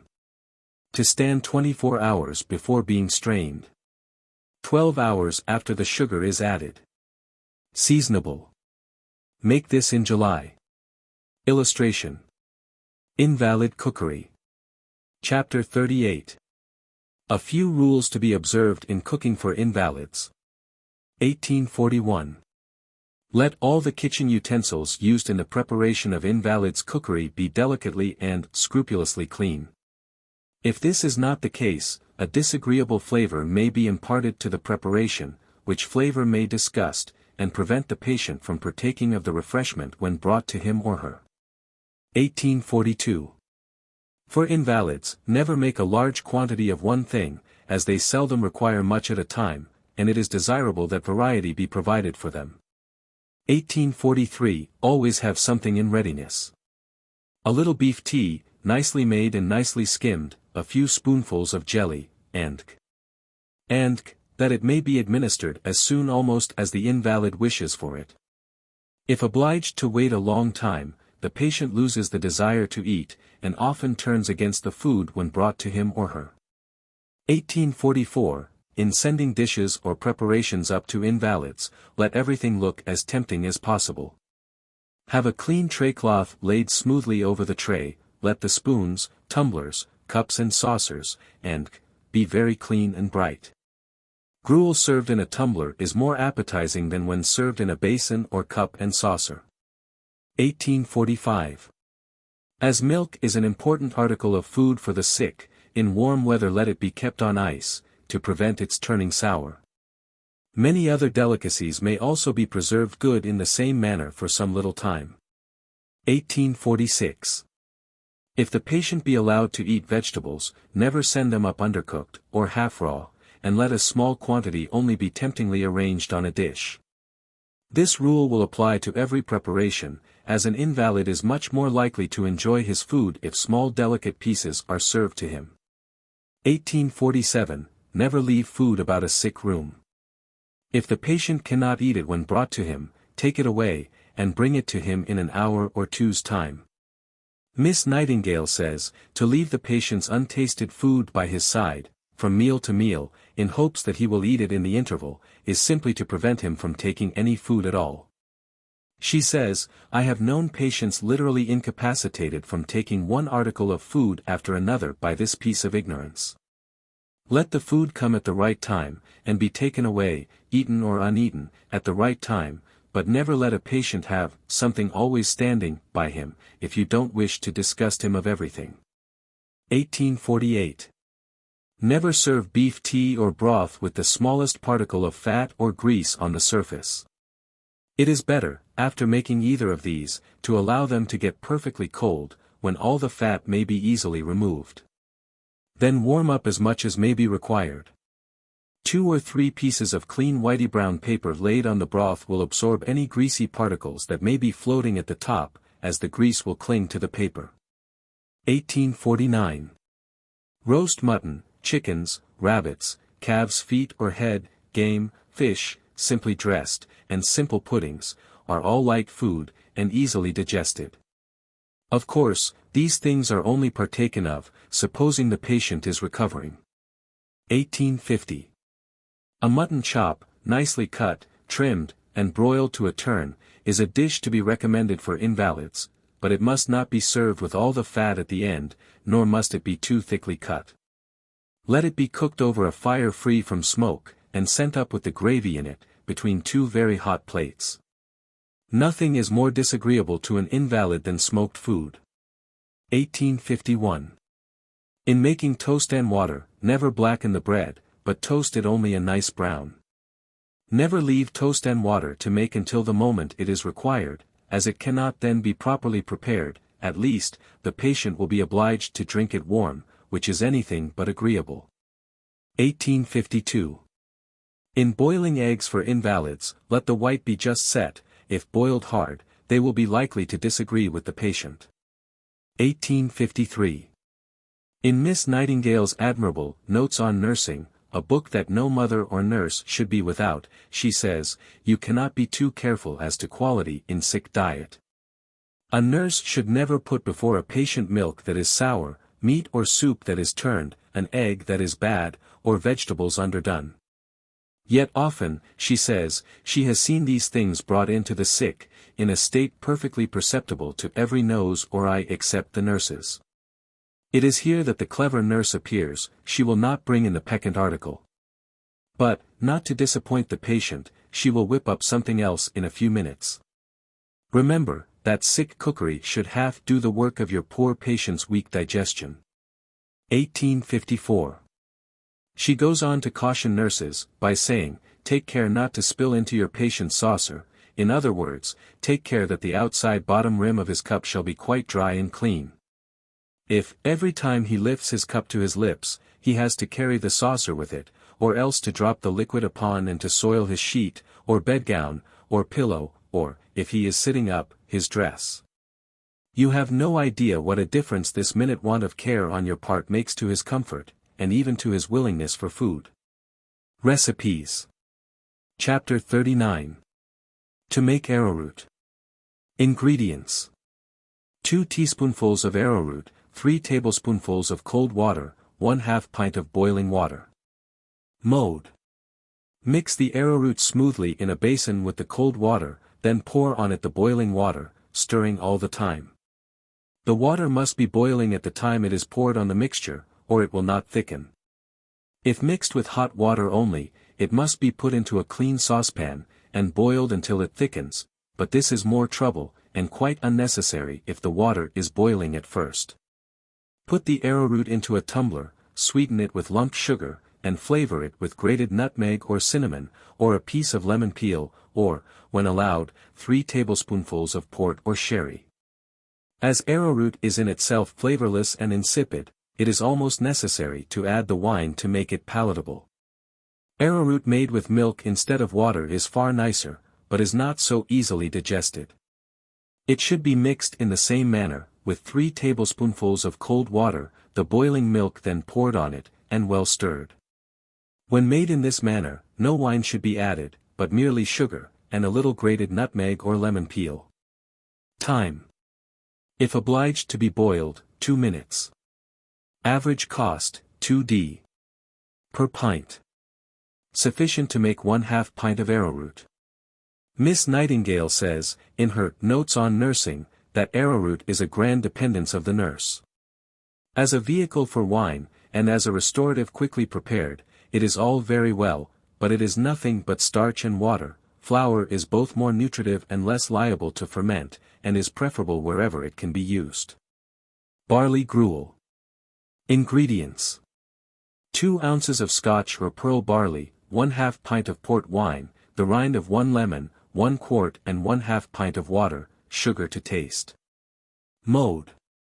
After well washing the barley, boil it in 1/2 pint of water for a quarter hour, then pour this water away. Put to the barley the quart of fresh boiling water, and let it boil until the liquid is reduced to half, then strain it off. Add the wine, sugar, and lemon peel, simmer for 5 minutes, and put it away in a clean jug. It can be warmed from time to time, as required. Time. To be boiled until reduced to half. Average cost, 1s. 6d. Sufficient with the wine to make 1½ pint of gruel. To make barley water. Ingredients. 2 ounces. Of pearl barley, 2 quarts of boiling water, 1 pint of cold water. Mode. Wash the barley in cold water. Put it into a saucepan with the above proportion of cold water, and when it has boiled for about a quarter hour, strain off the water, and add the 2 quarts of fresh boiling water. Boil it until the liquid is reduced 1/2. Strain it, and it will be ready for use. It may be flavored with lemon peel, after being sweetened, or a small piece may be simmered with the barley. When the invalid may take it, a little lemon juice gives this pleasant drink in illness a very nice flavor. Time. To boil until the liquid is reduced 1/2. Sufficient to make 1 quart of barley water. To make beef tea. Ingredients. 1 pound of lean gravy beef, 1 quart of water, 1 saltspoonful of salt. Mode. Have the meat cut without fat and bone, and choose a nice fleshy piece. Cut it into small pieces about the size of dice, and put it into a clean saucepan. Add the water cold to it, put it on the fire, and bring it to the boiling point, then skim well. Put in the salt when the water boils, and simmer the beef tea gently from 1/2 to 3/4 hour, removing any more scum should it appear on the surface. Strain the tea through a hair sieve, and set it by in a cool place. When wanted for use, remove every particle of fat from the top, warm up as much as may be required, adding, if necessary, a little more salt. This preparation is simple beef tea, and is to be administered to those invalids to whom flavorings and seasonings are not allowed. When the patient is very low, use double the quantity of meat to the same proportion of water. Should the invalid be able to take the tea prepared in a more palatable manner, it is easy to make it so by following the directions in the next recipe, which is an admirable one for making savory beef tea. Beef tea is always better when made the day before it is wanted, and then warmed up. It is a good plan to put the tea into a small cup or basin, and to place this basin in a saucepan of boiling water. When the tea is warm, it is ready to serve. Time. 1/4 to 3/4 hour. Average cost, 6d. Per pint. Sufficient. Allow 1 pound of meat for a pint of good beef tea. Miss Nightingale says, one of the most common errors among nurses, with respect to sick diet, is the belief that beef tea is the most nutritive of all article. She says, just try and boil down a pound of beef into beef tea. Evaporate your beef tea, and see what is left of your beef. You will find that there is barely a teaspoonful of solid nourishment to 1/4 pint of water in beef tea. Nevertheless, there is a certain reparative quality in it, we do not know what, as there is in tea. But it may be safely given in almost any inflammatory disease, and is as little to be depended upon with the healthy or convalescent, where much nourishment is required. Savory beef tea. Sawyer's recipe. Ingredients. 1 pound of solid beef, 1 ounce of butter, 1 clove, 2 button onions or 1/2 a large one, 1 saltspoonful of salt, 1 quart of water. Mode. Cut the beef into very small dice, put it into a stewpan with the butter, clove, onion, and salt. Stir the meat round over the fire for a few minutes, until it produces a thin gravy, then add the water, and let it simmer gently from 1/2 to 3/4 hour, skimming off every particle of fat. When done, strain it through a sieve, and put it by in a cool place until required. The same, if wanted quite plain, is done by merely omitting the vegetables, salt, and clove. The butter cannot be objectionable, as it is taken out in skimming. Time. 1/2 to 3/4 hour. Average cost, 8d. Per pint. Sufficient. Allow 1 pound of beef to make 1 pint of good beef tea. Note. The meat loft from beef tea may be boiled a little longer, and pounded, with spices, and, for potting. It makes a very nice breakfast dish. Dr. Christison says that every one will be struck with the readiness with which certain classes of patients will often take diluted meat juice, or beef tea repeatedly, when they refuse all other kinds of food. This is particularly remarkable in case of gastric fever, in which, he says, little or nothing else besides beef tea, or diluted meat juice, has been taken for weeks, or even months, and yet a pint of beef tea contains scarcely a 1/4 ounce of anything but water. The result is so striking, that he asks, what is its mode of action? Not simple nutriment, a 1/4 ounce of the most nutritive material cannot nearly replace the daily wear and tear of the tissue in any circumstances. Possibly, he says, it belongs to a new denomination of remedies. Baked beef tea. Ingredients. 1 pound of fleshy beef, 1½ pint of water, 1/4 saltspoonful of salt. Mode. Cut the beef into small square pieces, after trimming off all the fat, and put it into a baking jar, with the above proportion of water and salt. Cover the jar well, place it in a warm, but not hot oven, and bake for 3 or 4 hours. When the oven is very fierce in the daytime, it is a good plan to put the jar in at night, and let it remain till the next morning, when the tea will be done. It should be strained, and put by in a cool place until wanted. It may also be flavored with an onion, a clove, and a few sweet herbs, and, when the stomach is sufficiently strong to take those. Time: 3 or 4 hours, or to be left in the oven all night. Average cost, 6d. per pint. Sufficient. Allow 1 pound of meat for 1 pint of good beef tea. Baked or stewed calf's foot. Ingredients: 1 calf's foot, 1 pint of milk, 1 pint of water, 1 blade of mace, the rind of 1/4 lemon, pepper and salt to taste. Mode: well, clean the foot, and either stew or bake it in the milk and water with the other ingredients from 3 to 4 hours.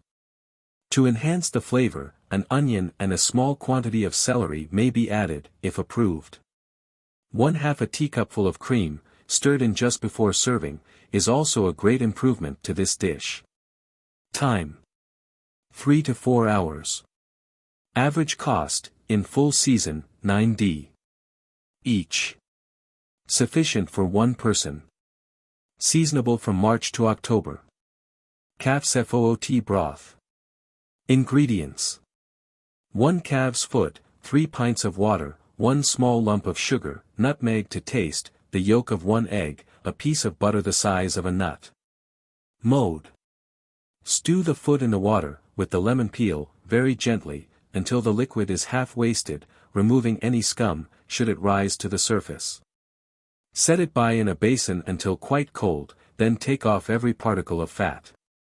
Warm up about 1/2 pint of the broth, adding the butter, sugar, and a very small quantity of grated nutmeg. Take it off the fire for a minute or 2, then add the beaten yolk of the egg.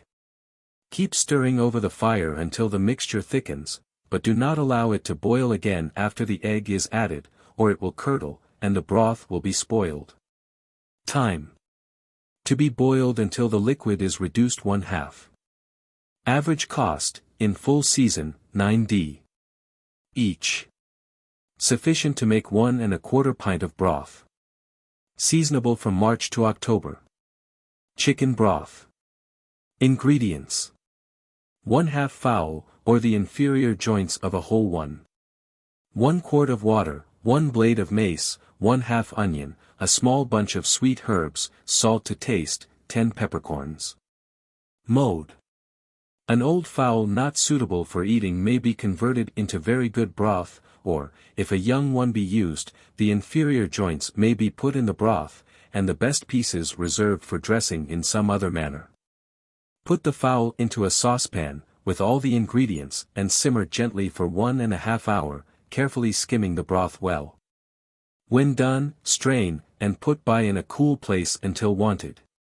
Then take all the fat off the top, warm up as much as may be required, and serve.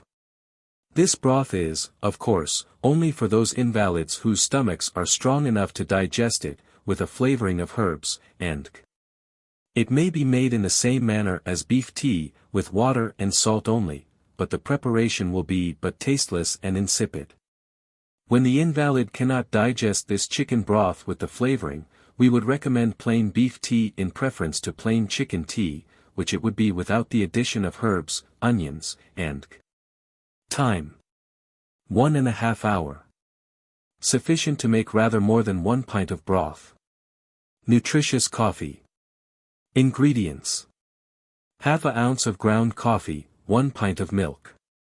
Mode: let the coffee be freshly ground.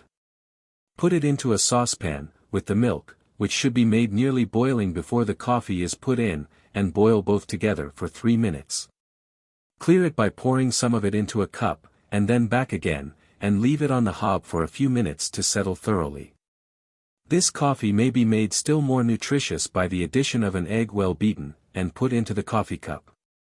Time: 5 minutes to boil, 5 minutes to settle.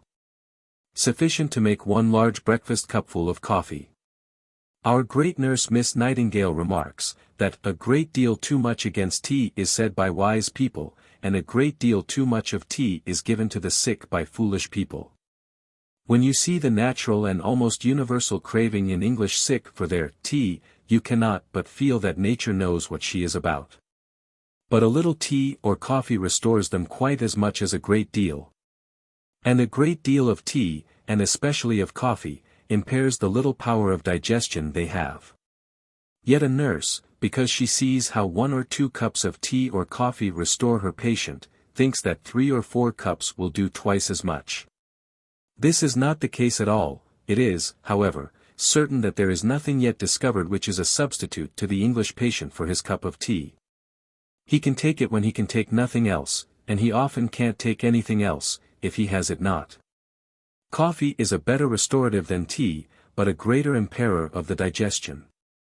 In making coffee, it is absolutely necessary to buy it in the berry, and grind it at home, otherwise, you may reckon upon its containing a certain amount of chicory, at least. This is not a question of the taste, or of the wholesomeness of chicory. It is, that chicory has nothing at all of the properties for which you give coffee, and, therefore, you may as well not give it. The invalid's cutlet. Ingredients. 1 nice cutlet from a loin or neck of mutton, 2 teacupfuls of water, 1 very small stick of celery, pepper and salt to taste. Mode.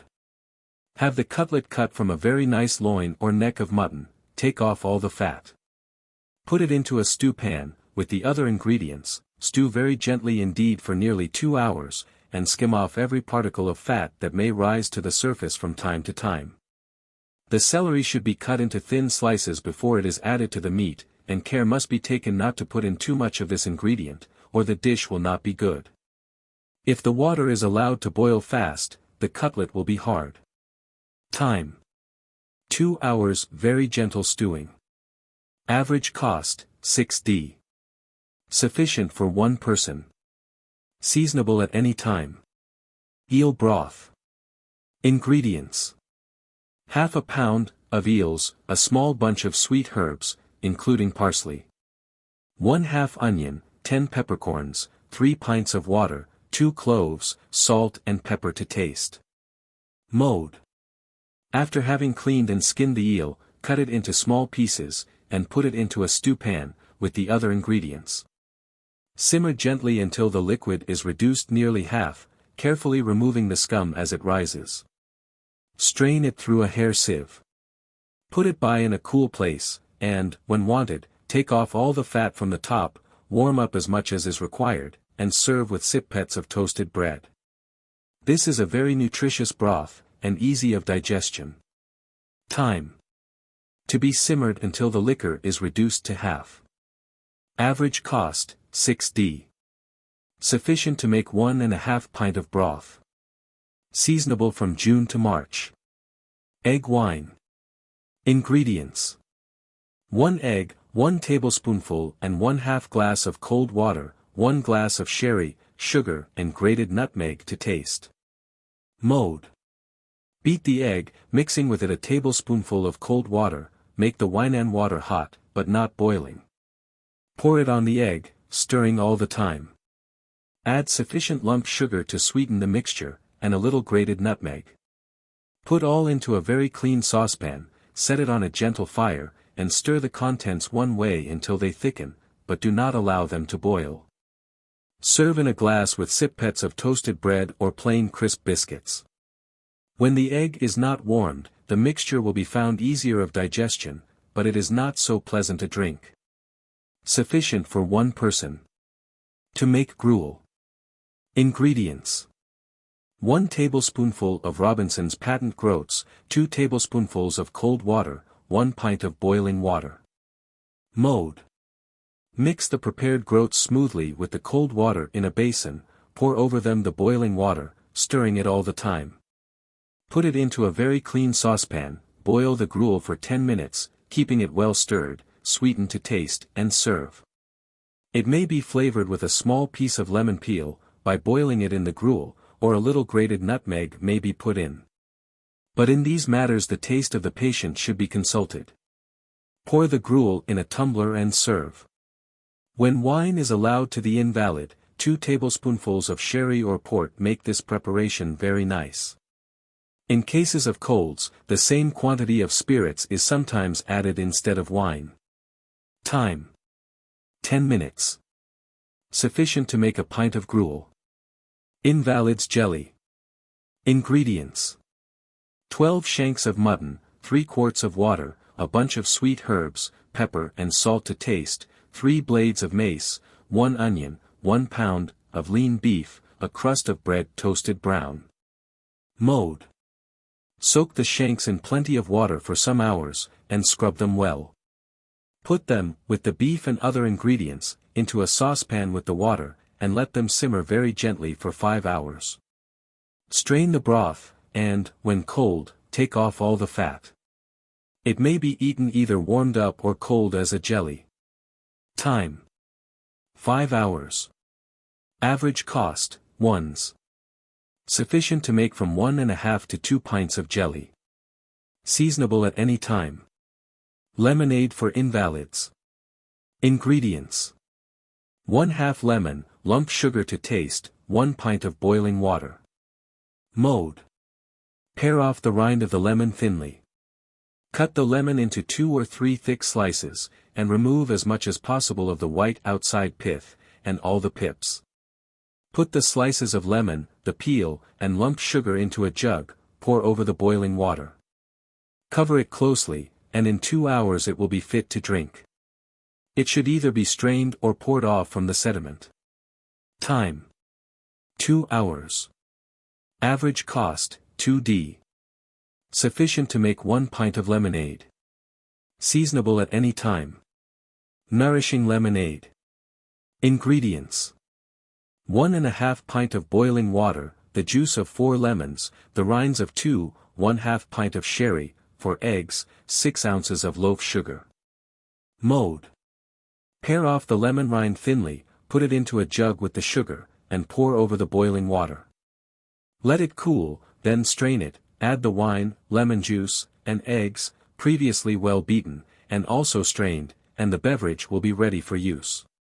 If thought desirable, the quantity of sherry and water could be lessened, and milk substituted for them. To obtain the flavor of the lemon rind properly, a few lumps of the sugar should be rubbed over it, until some of the yellow is absorbed. Time: altogether 1 hour to make it. Average cost, ones. 8d. Sufficient to make 2½ pints of lemonade. Seasonable at any time. To make mutton broth. Ingredients: 1 pound. Of the scrag end of the neck of mutton, 1 onion, a bunch of sweet herbs, 4 turnip, 1/2 pints of water, pepper and salt to taste. Mode: put the mutton into a stewpan, pour over the water cold and add the other ingredients. When it boils, skim it very carefully, cover the pan closely, and let it simmer very gently for an hour. Strain it, let it cool, take off all the fat from the surface, and warm up as much as may be required, adding, if the patient be allowed to take it, a teaspoonful of minced parsley which has been previously scalded. Pearl barley or rice are very nice additions to mutton broth, and should be boiled as long as the other ingredients. When either of these is added, the broth must not be strained, but merely thoroughly skimmed. Plain mutton broth without seasoning is made by merely boiling the mutton, water, and salt together, straining it, letting the broth cool, skimming all the fat off, and warming up as much as is required. This preparation would be very tasteless and insipid, but likely to agree with very delicate stomachs, whereas the least addition of other ingredients would have the contrary effect. Time: 1 hour. Average cost, 7d. Sufficient to make from 1½ to 2 pints of broth. Seasonable at any time. Note: veal broth may be made in the same manner. The knuckle of a leg or shoulder is the part usually used for this purpose. It is very good with the addition of the inferior joints of a fowl, or a few shank bones. Mutton broth, quickly made. Ingredients: 1 or 2 chops from a neck of mutton, 1 pint of water, a small bunch of sweet herbs, 1/4 of an onion, pepper and salt to taste. Mode. Cut the meat into small pieces, put it into a saucepan with the bones, but no skin or fat. Add the other ingredients, cover the saucepan, and bring the water quickly to boil. Take the lid off and continue the rapid boiling for 20 minutes, skimming it well during the process. Strain the broth into a basin. If there should be any fat left on the surface, remove it by laying a piece of thin paper on the top. The greasy particles will adhere to the paper, and so free the preparation from them. To an invalid nothing is more disagreeable than broth served with a quantity of fat floating on the top. To avoid this, it is always better to allow it to get thoroughly cool, the fat can then be so easily removed. Time. 20 minutes after the water boils. Average cost, 5d. Sufficient to make 1/2 pint of broth. Seasonable at any time. Stewed rabbits in milk. Ingredients. 2 very young rabbits, not nearly half grown. 1½ pint of milk, 1 blade of mace, 1 dessertspoonful of flour, a little salt and cayenne. Mode. Mix the flour very smoothly with 4 tablespoonfuls of the milk, and when this is well mixed, add the remainder. Cut up the rabbits into joints, put them into a stewpan, with the milk and other ingredients, and simmer them very gently until quite tender. Stir the contents from time to time, to keep the milk smooth and prevent it from burning. Half an hour will be sufficient for the cooking of this dish. Time. Half an hour. Average cost, from 1s to 1s. 6d each. Sufficient for 3 or 4 meals. Seasonable from September to February. Rice milk. Ingredients. 3 tablespoonfuls of rice, 1 quart of milk, sugar to taste, when liked, a little grated nutmeg. Mode. Well, wash the rice, put it into a saucepan with the milk, and simmer gently until the rice is tender, stirring it from time to time to prevent the milk from burning. Sweeten it, add a little grated nutmeg, and serve. This dish is also very suitable and wholesome for children. It may be flavored with a little lemon peel, and a little finely minced suet may be boiled with it, which renders it more strengthening and more wholesome. Tapioca, semolina, vermicelli, and macaroni, may all be dressed in the same manner. Time. From 3/4 to 1 hour. Seasonable at any time. To make toast and water. Ingredients. A slice of bread, 1 quart of boiling water. Mode. Cut a slice from a stale loaf. A piece of hard crust is better than anything else for the purpose. Toast it of a nice brown on every side, but do not allow it to burn or blacken. Put it into a jug, pour the boiling water over it, cover it closely, and let it remain until cold. When strained, it will be ready for use. Toast and water should always be made a short time before it is required, to enable it to get cold. If drunk in a tepid or lukewarm state, it is an exceedingly disagreeable beverage. If, as is sometimes the case, this drink is wanted in a hurry, put the toasted bread into a jug, and only just cover it with the boiling water. When this is cool, cold water may be added in the proportion required, the toast and water strained. It will then be ready for use, and is more expeditiously prepared than by the above method. Toast sandwiches. Ingredients. Thin cold toast, thin slices of bread and butter, pepper and salt to taste. Mode. Place a very thin piece of cold toast between 2 slices of thin bread and butter in the form of a sandwich, adding a seasoning of pepper and salt. This sandwich may be varied by adding a little pulled meat, or very fine slices of cold meat, to the toast, and in any of these forms will be found very tempting to the appetite of an invalid. 1878.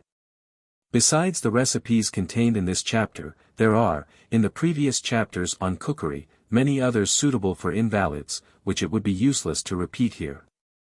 Recipes for fish simply dressed, light soups, plain roast meat, well-dressed vegetables, poultry, simple puddings, jelly, stewed fruits, and All of which dishes may be partaken of by invalids and convalescents, will be found in preceding chapters. Dinners and Dining. Chapter 40. 1879, Man, it has been said, is a dining animal. Creatures of the inferior races eat and drink. Man only dines. It has also been said that he is a cooking animal, but some races eat food without cooking it. A Croat captain said to M. Brillat Savarin, when, in campaign, we feel hungry, we knock over the first animal we find, cut off a steak, powder it with salt, put it under the saddle, gallop over it for half a mile, and then eat it. Huntsmen in Dauphiny, when out shooting, have been known to kill a bird, pluck it, salt and pepper it, and cook it by carrying it some time in their caps. It is equally true that some races of men do not dine any more than the tiger or the vulture. It is not a dinner at which sits the aboriginal Australian, who gnaws his bone half bare and then flings it behind to his squaw. And the native of Terra del Fuego does not dine when he gets his morsel of red clay. Dining is the privilege of civilization. The rank which a people occupy in the grand scale may be measured by their way of taking their meals, as well as by their way of treating their women. The nation which knows how to dine has learnt the leading lesson of progress. It implies both the will and the skill to reduce to order, and surround with idealisms and graces, the more material conditions of human existence. And wherever that will and that skill exist, life cannot be wholly ignoble. 1880, Dinner, being the grand solid meal of the day, is a matter of considerable importance, and a well-served table is a striking index of human ingenuity and resource. Their table, says Lord Byron, in describing a dinner party given by Lord and Lady Amundavillo at Norman Abbey. Their table was a board to tempt even ghosts. To pass the sticks for more substantial feasts. I will not dwell upon ragouts or roasts. Albeit all human history attests that happiness for man, the hungry sinner. Since Eve ate apples, much depends on dinner. And then he goes on to observe upon the curious complexity of the results produced by human cleverness and application catering for the modifications which occur in civilized life. One of the simplest of the primal instincts. The mind is lost in mighty contemplation. Of intellect expended on two courses. And indigestion's grand multiplication. Requires arithmetic beyond my forces. Who would suppose, from Adam's simple ration, that cookery could have called forth such resources as form a science and a nomenclature from out the commonest demands of nature? And we may well say, who, indeed, would suppose it? The gulf between the Croat, with a steak under his saddle, and Alexis Soyer getting up a great dinner at the Reform Club, or even Thackeray's Mrs. Raymond Gray giving a little dinner to Mr. Snob, with one of those famous roly-poly puddings of hers, what a gulf it is. 1881, that Adam's ration, however, was simple, is a matter on which we have contrary judgments given by the poets. When Raphael paid that memorable visit to Paradise, which we are expressly told by Milton he did exactly at dinner time, Eve seems to have prepared a little dinner, not wholly destitute of complexity, and to have added ice creams and perfumes. Nothing can be clearer than the testimony of the poet on these points. And Eve within, do at her home prepared. For dinner savory fruits, of taste to please. True appetite, and not disrelish thirst. Of nectarous draughts between. With dispatchful looks in haste. She turns, on hospitable thoughts intent. What choice to choose for delicacy best? What order so contrived as not to mix? Tastes not well joined, inelegant, but bring taste after taste. Upheld with kindliest change.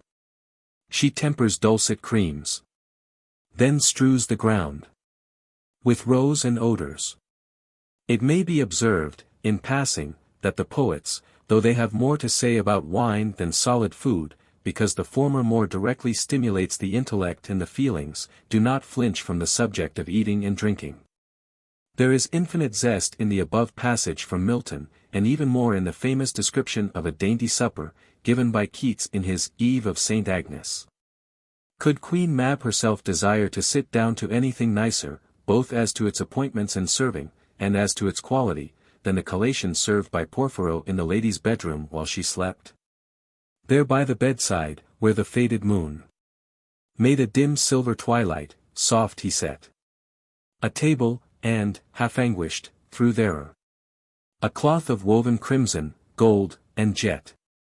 While he, from forth the closet, brought a heap of candied apple, quince, and plum, and gourd, with jellies smoother than the creamy curd, and lucent syrups tinct with cinnamon, manna and dates, in argosy transferred from Fez, and spiced dainties, every one, from silken Samarcand to cedared Lebanon. But Tennyson has ventured beyond dates, and quinces, and syrups, which may be thought easy to be brought in by a poet. In his idyll of Audley Court, he gives a most appetizing description of a pasty at a picnic. There, on a slope of orchard, Francis laid a damask napkin wrought with horse and hound, brought out a dusky loaf that smelt of home, and, half cut down, a pasty costly made, where quail and pigeon, lark and leveret, lay like fossils of the rock, with golden yolks embedded and injellied. We gladly quote passages like these, to show how eating and drinking may be surrounded with poetical associations, and how man, using his privilege to turn any and every repast into a feast of reason, with a warm and plentiful flow of soul, may really count it as not the least of his legitimate prides, that he is a dining animal. 1882, it has been said, indeed, that great men, in general, are great diners. This, however, can scarcely be true of any great men but men of action. And, in that case, it would simply imply that persons of vigorous constitution, who work hard, eat heartily, for, of course, a life of action requires a vigorous constitution, even though there may be much illness, as in such cases as William III. And our brave General Napier. Of men of thought, it can scarcely be true that they eat so much, in a general way, though even they eat more than they are apt to suppose they do, for, as Mr. Lewis observes, nerve tissue is very expensive. Leaving great men of all kinds, however, to get their own dinners, let us, who are not great, look after ours. Dine we must, and we may as well dine elegantly as well as wholesomely. 1883. There are plenty of elegant dinners in modern days, and they were not wanting in ancient times. It is well known that the dinner party, or symposium, was a not unimportant, and not unpoetical, feature in the life of the sociable, talkative, tasteful Greek. Douglas Jerrold said that such is the British humour for dining and giving of dinners, that if London were to be destroyed by an earthquake, the Londoners would meet at a public dinner to consider the subject. The Greeks, too, were great diners. Their social and religious polity gave them many chances of being merry and making others merry on good eating and drinking. Any public or even domestic sacrifice to one of the gods, was sure to be followed by a dinner party, the remains of the slaughtered offering being served up on the occasion as a pious piece de resistance. And as the different gods, goddesses, and demigods, worshipped by the community in general, or by individuals, were very numerous indeed, and some very religious people never let a day pass without offering up something or other. The dinner parties were countless. A birthday, too, was an excuse for a dinner, a birthday, that is, of any person long dead and buried, as well as of a living person, being a member of the family, or otherwise esteemed. Dinners were, of course, eaten on all occasions of public rejoicing. Then, among the young people, subscription dinners, very much after the manner of modern times, were always being got up. Only that they would be eaten not at an hotel, but probably at the house of one of the hetairai. A Greek dinner party was a handsome, well-regulated affair. The guests came in elegantly dressed and crowned with flowers.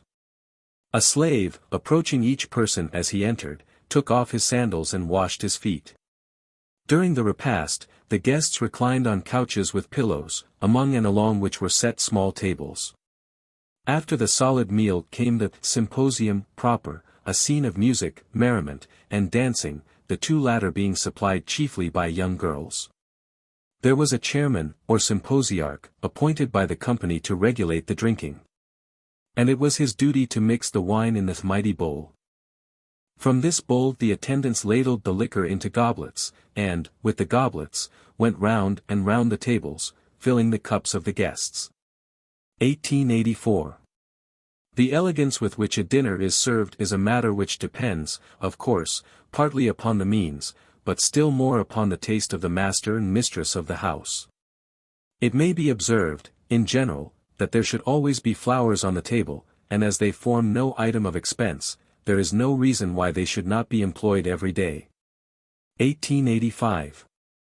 The variety in the dishes which furnish forth a modern dinner table, does not necessarily imply anything unwholesome, or anything capricious. Food that is not well relished cannot be well digested. And the appetite of the overworked man of business, or statesman, or of any dweller in towns, whose occupations are exciting and exhausting, is jaded, and requires stimulation. Men and women who are in rude health, and who have plenty of air and exercise, eat the simplest food with relish, and consequently digest it well, but those conditions are out of the reach of many men.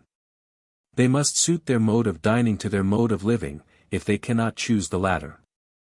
It is in serving up food that is at once appetizing and wholesome that the skill of the modern housewife is severely tasked. And she has scarcely a more important duty to fulfill. It is, in fact, her particular vocation, in virtue of which she may be said to hold the health of the family, and of the friends of the family, in her hands from day to day. It has been said that, the destiny of nations depends on the manner in which they are fed, and a great gastronomist exclaims, "Tell me what kind of food you eat, and I will tell you what kind of man you are." The same writer has some sentences of the same kind, which are rather hyperbolical, but worth quoting. The pleasures of the table belong to all ages, to all conditions, to all countries, and to all eras. They mingle with all other pleasures, and remain, at last, to console us for their departure. The discovery of a new dish confers more happiness upon humanity than the discovery of a new star. 1886. The gastronomist from whom we have already quoted, has some aphorisms and short directions in relation to dinner parties, which are well deserving of notice. Let the number of your guests never exceed 12. So that the conversation may be general. Footnote: we have seen this varied by saying that the number should never exceed that of the Muses or fall below that of the Graces. Let the temperature of the dining room be about 68 degrees. Let the dishes be few in number in the first course, but proportionally good. The order of food is from the most substantial to the lightest. The order of drinking wine is from the mildest to the most foamy and most perfumed. To invite a person to your house is to take charge of his happiness so long as he is beneath your roof. The mistress of the house should always be certain that the coffee be excellent, whilst the master should be answerable for the quality of his wines and liqueurs. Bills of fare. January 1887, dinner for 18 persons. First course: mock turtle soup. Removed by cod's head and shoulders. Stewed eels. Vase of red mullet. Flowers. Clear oxtail soup. Removed by fried filleted soles. Entrees. Riz de veau aux. Tomates. Ragout of vase of côtelettes de porc. Lobster. Flowers. À la Roberts. Poulet à la Marengo. Second course: roast turkey. Pigeon pie. Boiled turkey in vase of boiled ham. Celery sauce. Flowers. Tongue, garnished. Saddle of mutton. Third course: charlotte pheasants, apricot jam. À la Parisienne. Removed by tartlets. Plum pudding. Jelly. Cream. Vase of cream. Flowers. Jelly. Snipes. Removed by Pommes à la Condé. We have given above the plan of placing the various dishes of the first course, entrees, second course, and third course. Following this will be found bills of fare for smaller parties, and it will be readily seen, by studying the above arrangement of dishes, how to place a less number for the more limited company. Several menus for dinners à la Russe are also included in the present chapter. 1888, Dinner for 12 persons, January. First course. Carrot soup à la Cressy. Oxtail soup. Turbot and lobster sauce. Fried smelts, with Dutch sauce. Entrees. Mutton cutlets, with Soubise sauce. Sweetbreads. Oyster patties. Fillets of rabbits. Second course. Roast turkey. Stewed rump of beef à la jardinière. Boiled ham, garnished with Brussels sprouts. Boiled chickens and celery sauce. Third course. Roast hare. Teal. Eggs à la neige. Vol au vent of preserved fruit. 1 jelly. 1 cream. Potatoes à la maître d'hôtel. Grilled mushrooms. Dessert and ices. 1889. Dinner for 10 persons, January. First course. Soup à la reine. Whitings au gratin. Crimped cod and oyster sauce. Entrees. Tendrons de veau. Curried fowl and boiled rice. Second course. Turkey, stuffed with chestnuts and chestnut sauce. Boiled leg of mutton, English fashion. With capers sauce and mashed turnips. Third course. Woodcocks or partridges. Widgeon. Charlotte à la vanille. Cabinet pudding. Orange jelly. Blancmange. Artichoke bottoms. Macaroni, with Parmesan cheese. Dessert and ices. 1890, Dinner for 8 persons, January. First course. Mulligatawny soup. Brill and shrimp sauce. Fried whitings. Entrees. Fricasseed chicken. Pork cutlets, with tomato sauce. Second course. Haunch of mutton. Boiled turkey in celery sauce. Boiled tongue, garnished with Brussels sprouts. Third course. Roast pheasants. Meringues à la crème. Compote of apples. Orange jelly. Cheesecakes. Soufflé of rice. Dessert and ices. 1891, Dinner for 6 persons, January. I. First course. Julienne soup. Soles à la Normandie. Entrees. Sweetbreads, with sauce picante. Mutton cutlets, with mashed potatoes. Second course. Haunch of venison. Boiled fowls and bacon, garnished with Brussels sprouts. Third course. Plum pudding. Custards in glasses. Apple tart. Fondue à la Brillat Savarin. Dessert. 1892, Dinner for 6 persons, January. 2. First course. Vermicelli soup. Fried slices of codfish and anchovy sauce. John Dory. Entrees. Stewed rump steak à la jardinière rissoles. Oyster patties. Second course. Leg of mutton. Curried rabbit and boiled rice. Third course. Partridges. Apple fritters. Tartlets of greengage jam. Orange jelly. Plum pudding. Dessert. 1893, Dinner for 6 persons, January. 3. First course. Pea soup. Baked haddock. Soles à la crème. Entrees. Mutton cutlets and tomato sauce. Fricasseed rabbit. Second course. Roast pork and apple sauce. Breast of veal, rolled and stuffed. Vegetables. Third course. Jugged hare. Whipped cream, blancmange. Mince pies. Cabinet pudding. 1894, Dinner for 6 persons, January. 4. First course. Palestine soup. Fried smelts.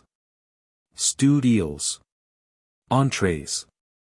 Ragout of lobster. Broiled mushrooms. Vol au vent of chicken. Second course. Sirloin of beef. Boiled fowls and celery sauce. Tongue, garnished with Brussels sprouts. Third course. Wild ducks. Charlotte aux pommes. Cheesecakes. Transparent jelly, inlaid with brandy cherries. Blancmange. Nesselrode pudding. Plain family dinners for January. 1895, Sunday. 1. Boiled turbot and oyster sauce, potatoes. 2. Roast leg or griskin of pork, apple sauce, broccoli, potatoes. 3. Cabinet pudding, and damson tart made with preserved damsons. 1896, Monday. 1. The remains of turbot warmed in oyster sauce, potatoes. 2. Cold pork, stewed steak.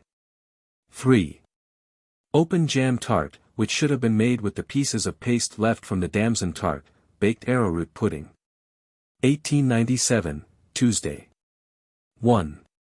Boiled neck of mutton, carrots, mashed turnips, suet dumplings, and caper sauce. The broth should be served first, and a little rice or pearl barley should be boiled with it along with the meat. 2. Rolled jam pudding. 1898, Wednesday. 1. Roast rolled ribs of beef, greens, potatoes, and horseradish sauce. 2. Bread and butter pudding, cheesecakes. 1899, Thursday. 1. Vegetable soup. The bones from the ribs of beef should be boiled down with this soup, cold beef, mashed potatoes. 2. Pheasants, gravy, bread sauce. 3. Macaroni. 1900, Friday. 1. Fried whitings or soles. 2. Boiled rabbit and onion sauce, minced beef, potatoes.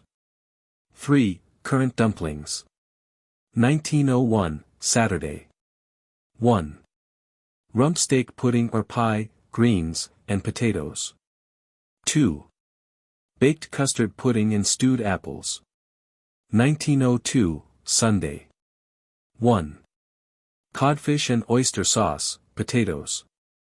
2. Joint of roast mutton, either leg, haunch, or saddle, broccoli and potatoes, red currant jelly.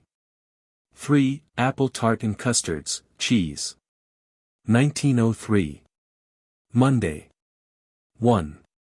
The remains of codfish picked from the bone, and warmed through in the oyster sauce. If there is no sauce left, order a few oysters and make a little fresh, and do not let the fish boil, or it will be watery. 2. Curried rabbit with boiled rice served separately, cold mutton, mashed potatoes. 3. Somersetshire dumplings with wine sauce. 1904, Tuesday. 1. Boiled fowls, parsley and butter, bacon garnished with Brussels sprouts, minced or hashed mutton. 2. Baroness pudding. 1905, Wednesday. 1. The remains of the fowls cut up into joints and fricasseed, joint of roast pork and apple sauce, and, if liked, sage and onion, served on a dish by itself, turnips and potatoes. 2. Lemon pudding, either baked or boiled. 1906, Thursday. 1. Cold pork and jugged hare, red currant jelly, mashed potatoes. 2. Apple pudding. 1907, Friday. 1.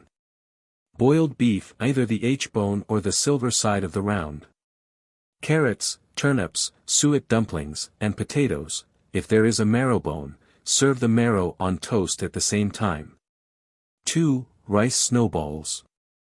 1908, Saturday. 1. Pea soup made from liquor in which beef was boiled, cold beef, mashed potatoes. 2. Baked batter fruit pudding. February. 1909, dinner for 18 persons. First course. Hare soup. Removed by turbot and oyster sauce. Fried eels.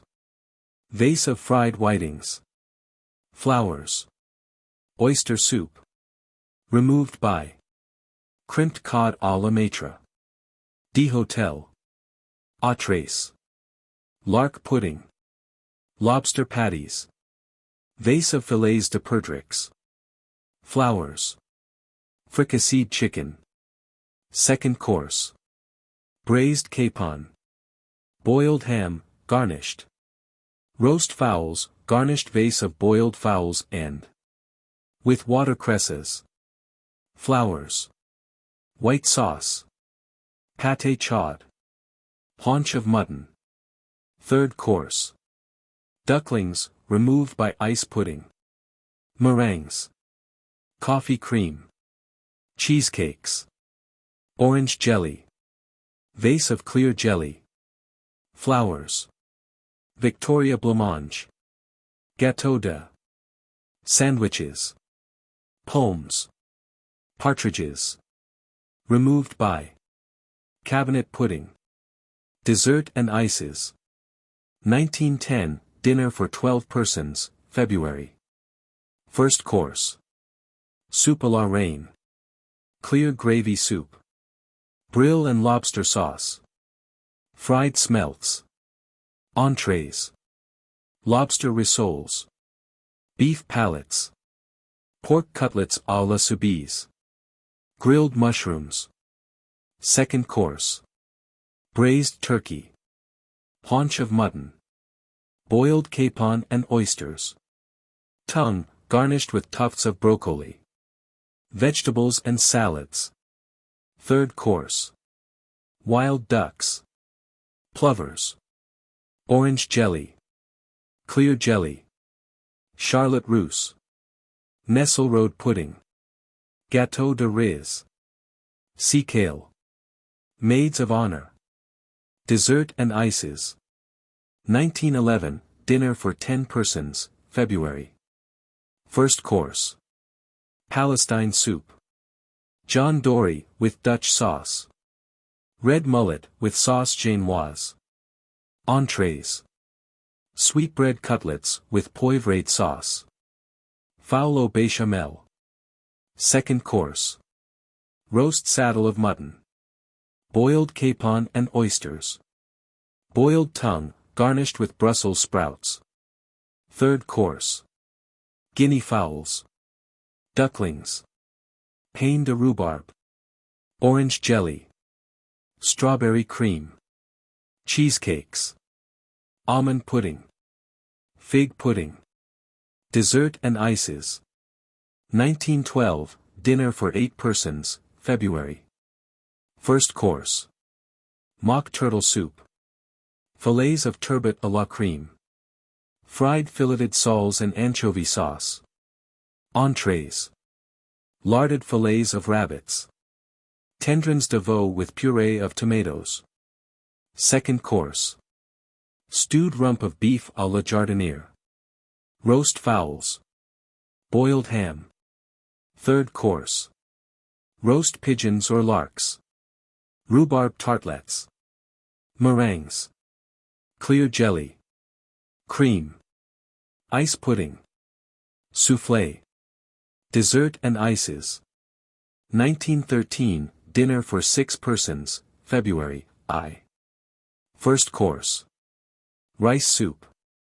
Red mullet with génoise sauce. Fried smelts. Entrees. Fowl pudding. Sweetbreads. Second course. Roast turkey and sausages. Boiled leg of pork. Peas pudding. Third course. Lemon jelly. Charlotte à la vanille. Maids of honor. Plum pudding, removed by ice pudding. Dessert. 1914, dinner for 6 persons, February. 2. First course. Spring soup. Boiled turbot and lobster sauce. Entrees. Fricasseed rabbit. Oyster patties. Second course. Boiled round of beef and marrow bones. Roast fowls, garnished with watercresses and rolled bacon. Vegetables. Third course. Marrow pudding. Cheesecakes. Tartlets of greengage jam. Lemon cream. Rhubarb tart. Dessert. 1915, dinner for 6 persons, February. 3. First course. Vermicelli soup. Fried whitings. Stewed eels. Entrees. Poulet à la Marengo. Breast of veal stuffed and rolled. Second course. Roast leg of pork and apple sauce. Boiled capon and oysters. Tongue, garnished with tufts of broccoli. Third course. Wild ducks. Lobster salad. Charlotte aux pommes. Pain de rhubarb. Vanilla cream. Orange jelly. Dessert. 1916, dinner for 6 persons, February. 4. First course. Oxtail soup. Cod à la crème. Fried soles. Entrees. Lark pudding. Fowl scallops. Second course. Roast leg of mutton. Boiled turkey in celery sauce. Pigeon pie. Small ham, boiled and garnished. Vegetables. Third course. Game, when liked. Tartlets of raspberry jam. Vol au vent of rhubarb. Swiss cream. Cabinet pudding. Broccoli and sea kale. Dessert. Plain family dinners for February. 1917, Sunday. 1. Oxtail soup. 2. Roast beef, Yorkshire pudding, broccoli, and potatoes. 3. Plum pudding, apple tart. Cheese. 1918, Monday. 1. Fried soles, plain melted butter, and potatoes. 2. Cold roast beef, mashed potatoes. 3. The remains of plum pudding cut in slices, warmed, and served with sifted sugar sprinkled over it. Cheese. 1919, Tuesday. 1. The remains of oxtail soup from Sunday. 2. Pork cutlets with tomato sauce, hashed beef. 3. Boiled jam pudding. Cheese. 1920, Wednesday. 1. Boiled haddock and plain melted butter. 2. Rump steak pudding, potatoes, greens. 3. Arrowroot, blancmange, garnished with jam. 1921, Thursday. 1. Boiled leg of pork, greens, potatoes, peas pudding. 2. Apple fritters, sweet macaroni. 1922, Friday. 1. Pea soup made with liquor that the pork was boiled in. 2. Cold pork, mashed potatoes. 3. Baked rice pudding. 1923, Saturday. 1. Broiled herrings and mustard sauce. 2. Haricot mutton. 3. Macaroni, either served as a sweet pudding or with cheese. 1924, Sunday. 1. Carrot soup. 2. Boiled leg of mutton in caper sauce, mashed turnips, roast fowls, and bacon. 3. Damson tart made with bottled fruit, ratafia pudding. 1925, Monday. 1. The remainder of fowl curried and served with rice, rump steaks and oyster sauce, cold mutton. 2. Rolled jam pudding. 1926, Tuesday. 1. Vegetable soup made with liquor that the mutton was boiled in on Sunday. 2. Roast sirloin of beef, Yorkshire pudding, broccoli, and potatoes. 3. Cheese. 1927, Wednesday. 1. Fried soles, melted butter. 2. Cold beef and mashed potatoes. If there is any cold boiled mutton left, cut it into neat slices and warm it in a little caper sauce. 3. Apple tart. 1928, Thursday. 1. Boiled rabbit and onion sauce, stewed beef and vegetables, made with the remains of cold beef and bones. 2. Macaroni. 1929, Friday. 1. Roast leg of pork, sage and onions and apple sauce, greens and potatoes. 2. Spinach and poached eggs instead of pudding. Cheese and watercresses. 1930, Saturday. 1. Rump steak and kidney pudding, cold pork and mashed potatoes. 2. Baked rice pudding. March. 1931, dinner for 18 persons. First course. Turtle or mock turtle soup. Removed by. Salmon and dressed. Cucumber. Red mullet. Vase of fillets of whitings. Flowers. Spring soup. Removed by. Boiled turbot and lobster. Sauce. Entrees. Fricasseed chicken. Vol au vent. Vase of compote of pigeons. Flowers. Larded sweetbreads. Second course. Forequarter of lamb. Braised capon. Boiled tongue, vase of ham. Garnished. Flowers. Roast fowls. Rump of beef à la jardiniere. Third course. Guinea fowls, larded. Removed by. Cabinet pudding. Apricot wine jelly. Rhubarb. Tartlets. Tart. Custards. Vase of jelly in. Flowers. Glasses. Italian cream. Damson tart. Ducklings, cheesecakes. Removed by. Nesselrode pudding. Dessert and ices. 1932, dinner for 12 persons, March. First course.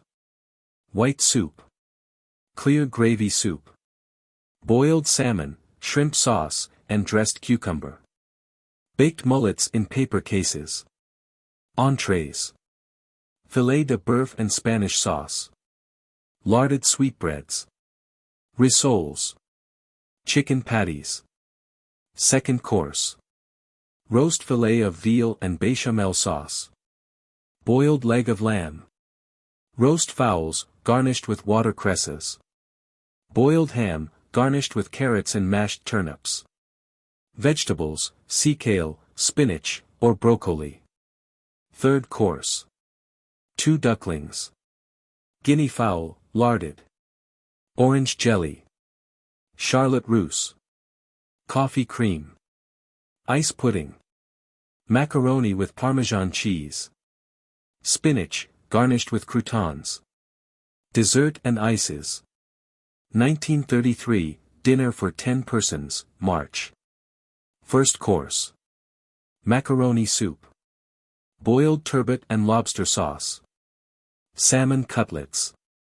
Entrees. Compote of pigeons. Mutton cutlets and tomato sauce. Second course. Roast lamb. Boiled half calf's head, tongue, and brains. Boiled bacon cheek, garnished with spoonfuls of spinach. Vegetables. Third course. Ducklings. Plum pudding. Ginger cream. Trifle. Rhubarb tart. Cheesecakes. Fondues, in cases. Dessert and ices. 1934. Dinner for 8 persons, March. First course. Calf's head soup. Brill and shrimp sauce. Broiled mackerel à la maître d'hôtel. Entrees. Lobster cutlets. Calf's liver and bacon, aux fines herbs. Second course. Roast loin of veal. 2 boiled fowls à la bechamel. Boiled knuckle of ham. Vegetables, spinach or broccoli. Third course. Wild ducks. Apple custards. Blancmange. Lemon jelly. Jam sandwiches. Ice pudding. Potatoes à la maître d'hôtel. Dessert and ices. 1935, dinner for 6 persons, March. I. First course. Vermicelli soup. Soles à la crème. Entrees. Veal cutlets. Small vols au vent. Second course. Small saddle of mutton. Half calf's head. Boiled bacon cheek, garnished with Brussels sprouts. Third course. Cabinet pudding. Orange jelly. Custards, in glasses. Rhubarb tart. Lobster salad. Dessert. 1936, dinner for 6 persons, March. 2. First course. Julienne soup. Baked mullets. Entrees. Chicken cutlets. Oyster patties. Second course. Roast lamb and mint sauce. Boiled leg of pork. Peas pudding. Vegetables. Third course. Ducklings. Swiss cream. Lemon jelly. Cheesecakes. Rhubarb tart. Macaroni. Dessert. 1937, dinner for 6 persons, March. 3. First course. Oyster soup. Boiled salmon and dressed cucumber. Entrees. Rissoles. Fricasseed chicken. Second course. Boiled leg of mutton, caper sauce. Roast fowls, garnished with watercresses. Vegetables. Third course. Charlotte aux pommes. Orange jelly. Lemon cream. Soufflé of arrowroot. Sea kale. Dessert. 1938. Dinner for 6 persons, March. 4. First course. Oxtail soup. Boiled mackerel. Entrees. Stewed mutton kidneys. Minced veal and oysters. Second course. Stewed shoulder of veal. Roast ribs of beef and horseradish sauce. Vegetables. Third course. Ducklings. Tartlets of strawberry jam. Cheesecakes. Gâteau de riz. Carrot pudding. Sea kale. Dessert. Plain family dinners for March. 1939, Sunday. 1. Boiled 1/2 calf's head, pickled pork, the tongue on a small dish with the brains rounded, mutton cutlets and mashed potatoes. 2. Plum tart made with bottled fruit, baked custard pudding, Baroness pudding. 1940, Monday. 1. Roast shoulder of mutton and onion sauce, broccoli, baked potatoes. 2. Slices of Baroness pudding warmed, and served with sugar sprinkled over. Cheesecakes. 1941, Tuesday. 1. Mock turtle soup, made with liquor that calf's head was boiled in, and the pieces of head. 2. Hashed mutton, rump steaks and oyster sauce. 3. Boiled plum pudding. 1942, Wednesday. 1. Fried whitings, melted butter, potatoes. 2. Boiled beef, suet dumplings, carrots, potatoes, marrow bones. 3. Arrowroot blancmange, and stewed rhubarb. 1943, Thursday. 1. Pea soup made from liquor that beef was boiled in. 2. Stewed rump steak, cold beef, mashed potatoes. 3. Rolled jam pudding. 1944, Friday. 1. Fried soles, melted butter, potatoes. 2. Roast loin of mutton, broccoli, potatoes, bubble and squeak. 3. Rice pudding. 1945, Saturday. 1. Rump steak pie, haricot mutton made with remains of cold loin. 2. Pancakes, ratafia pudding. 1946, Sunday. 1. Roast fillet of veal, boiled ham, spinach and potatoes. 2. Rhubarb tart, custards in glasses, bread and butter pudding. 1947, Monday. 1. Baked soles, potatoes. 2. Minced veal and rump steak pie. 3. Somersetshire dumplings with the remains of custards poured round them, marmalade tartlets. 1948, Tuesday. 1. Gravy soup. 2. Boiled leg of mutton, mashed turnips, suet dumplings, caper sauce, potatoes, veal rissoles made with remains of fillet of veal. 3. Cheese. 1949, Wednesday. 1. Stewed mullets. 2. Roast fowls, bacon, gravy, and bread sauce, mutton pudding, made with a few slices of the cold meat and the addition of 2 kidneys. 3. Baked lemon pudding. 1950, Thursday. 1. Vegetable soup made with liquor that the mutton was boiled in, and mixed with the remains of gravy soup. 2. Roast ribs of beef, Yorkshire pudding, horseradish sauce, broccoli and potatoes. 3. Apple pudding or macaroni. 1951, Friday. 1. Stewed eels, pork cutlets and tomato sauce. 2. Cold beef, mashed potatoes. 3. Plum tart made with bottled fruit. 1952, Saturday.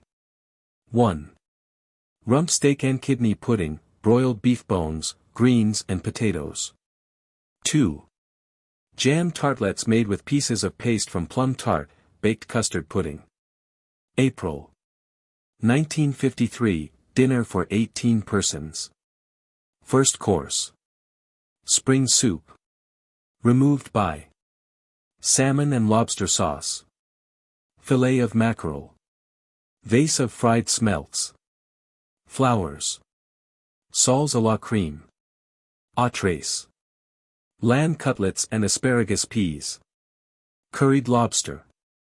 Vase of oyster patties. Flowers. Grenadines de veau. Second course. Roast ribs of lamb. Larded capon. Stewed beef à la vase of boiled ham. Jardiniere.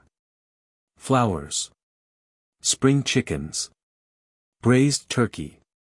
Third course. Ducklings. Removed by cabinet pudding. Clear jelly. Charlotte à la Parisienne. Orange jelly. Raspberry jam turtles. Vase of cheesecakes. Victoria sandwiches. Flowers. Rhubarb tart. Raspberry cream. Nesselrode pudding. Dessert and ices. 1954, dinner for 12 persons, April. First course. Soup à la reine. Julienne soup. Turbot and lobster sauce. Slices of salmon à la Genovese. Entrees. Croquettes of leveret. Fricandeau de veau. Vol au vent. Stewed mushrooms. Second course. Forequarter of lamb. Saddle of mutton. Boiled chickens and asparagus peas. Boiled tongue garnished with tufts of broccoli. Vegetables. Third course. Ducklings. Larded guinea fowls. Charlotte à la Parisienne. Orange jelly. Meringues. Ratafia ice pudding. Lobster salad. Sea kale. Dessert and ices. 1955, dinner for 10 persons, April. First course. Gravy soup. Salmon and dressed cucumber. Shrimp sauce. Fillets of whitings. Entrees. Lobster cutlets. Chicken patties. Second course. Roast fillet of veal. Boiled leg of lamb. Ham, garnished with broccoli. Vegetables. Third course. Ducklings. Compote of rhubarb. Custards. Vanilla cream. Orange jelly. Cabinet pudding. Ice pudding. Dessert. 1956, dinner for 8 persons, April. First course. Spring soup. Slices of salmon and caper sauce. Fried filleted soles. Entrees. Chicken vol au vent. Mutton cutlets and tomato sauce. Second course. Roast loin of veal. Boiled fowls à la béchamel. Tongue. Vegetables. Third course. Guinea fowl. Sea kale. Artichoke bottoms. Cabinet pudding. Blancmange. Apricot tartlets. Rice fritters. Macaroni and Parmesan cheese. Dessert. 1957, dinner for 6 persons, April. First course. Tapioca soup. Boiled salmon and lobster sauce. Entrees. Sweetbreads. Oyster patties. Second course. Haunch of mutton. Boiled capon and white sauce. Tongue. Vegetables. Third course. Soufflé of rice. Lemon cream. Charlotte and La Parisienne. Rhubarb tart. Dessert. 1958, dinner for 6 persons, April. 2. First course. Julienne soup. Fried whitings. Red mullet. Entrees. Lamb cutlets and cucumbers. Rissoles. Second course. Roast ribs of beef. Neck of veal à la béchamel. Vegetables. Third course. Ducklings. Lemon pudding. Rhubarb tart. Custards. Cheesecakes. Dessert. 1959, dinner for 6 persons, April. 3. First course. Vermicelli soup. Brill and shrimp sauce. Entrees. Fricandeau of veal. Lobster cutlets. Second course. Roast forequarter of lamb. Boiled chickens. Tongue. Vegetables. Third course. Goslings.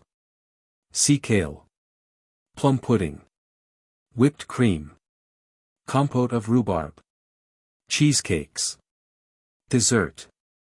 1960, dinner for 6 persons, April. 4.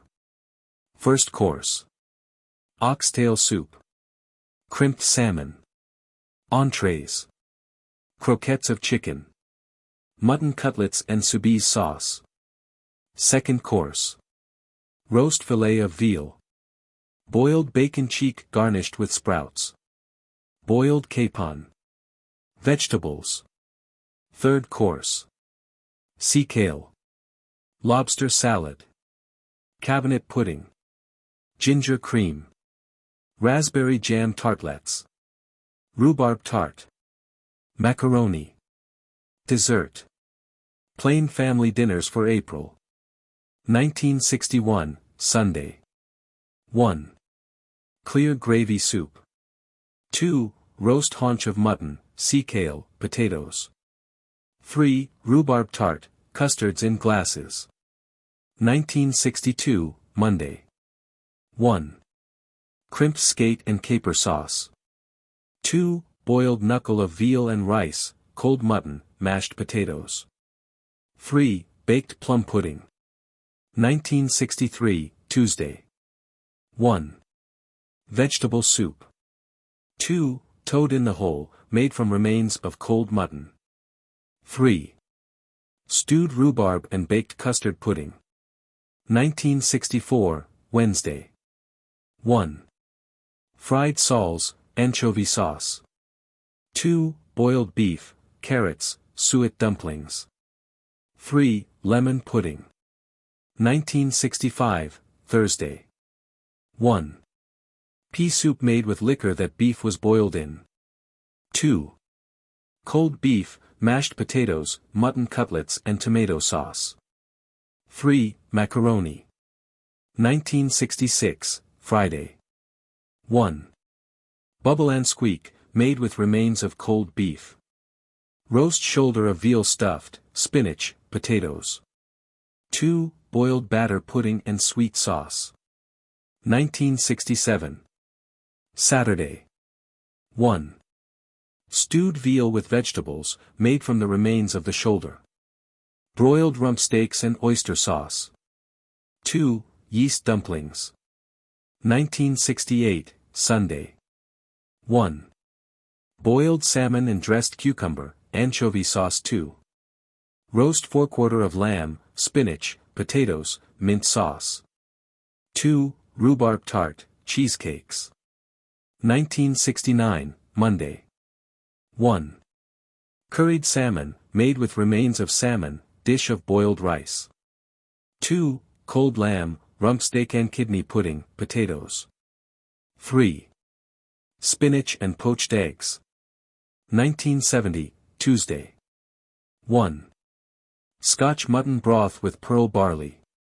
2. Boiled neck of mutton, caper sauce, suet dumplings, carrots. 3. Baked rice pudding. 1971, Wednesday. 1. Boiled mackerel and melted butter or fennel sauce, potatoes. 2. Roast fillet of veal, bacon, and greens. 3. Fig pudding. 1972, Thursday. 1. Flemish soup. 2. Roast loin of mutton, broccoli, potatoes, veal rolls made from remains of cold veal. 3. Boiled rhubarb pudding. 1973, Friday. 1. Irish stew or haricot, made from cold mutton, minced veal. 2. Half-pay pudding. 1974, Saturday. 1. Rump steak pie, broiled mutton chops. 2. Baked arrowroot pudding. May.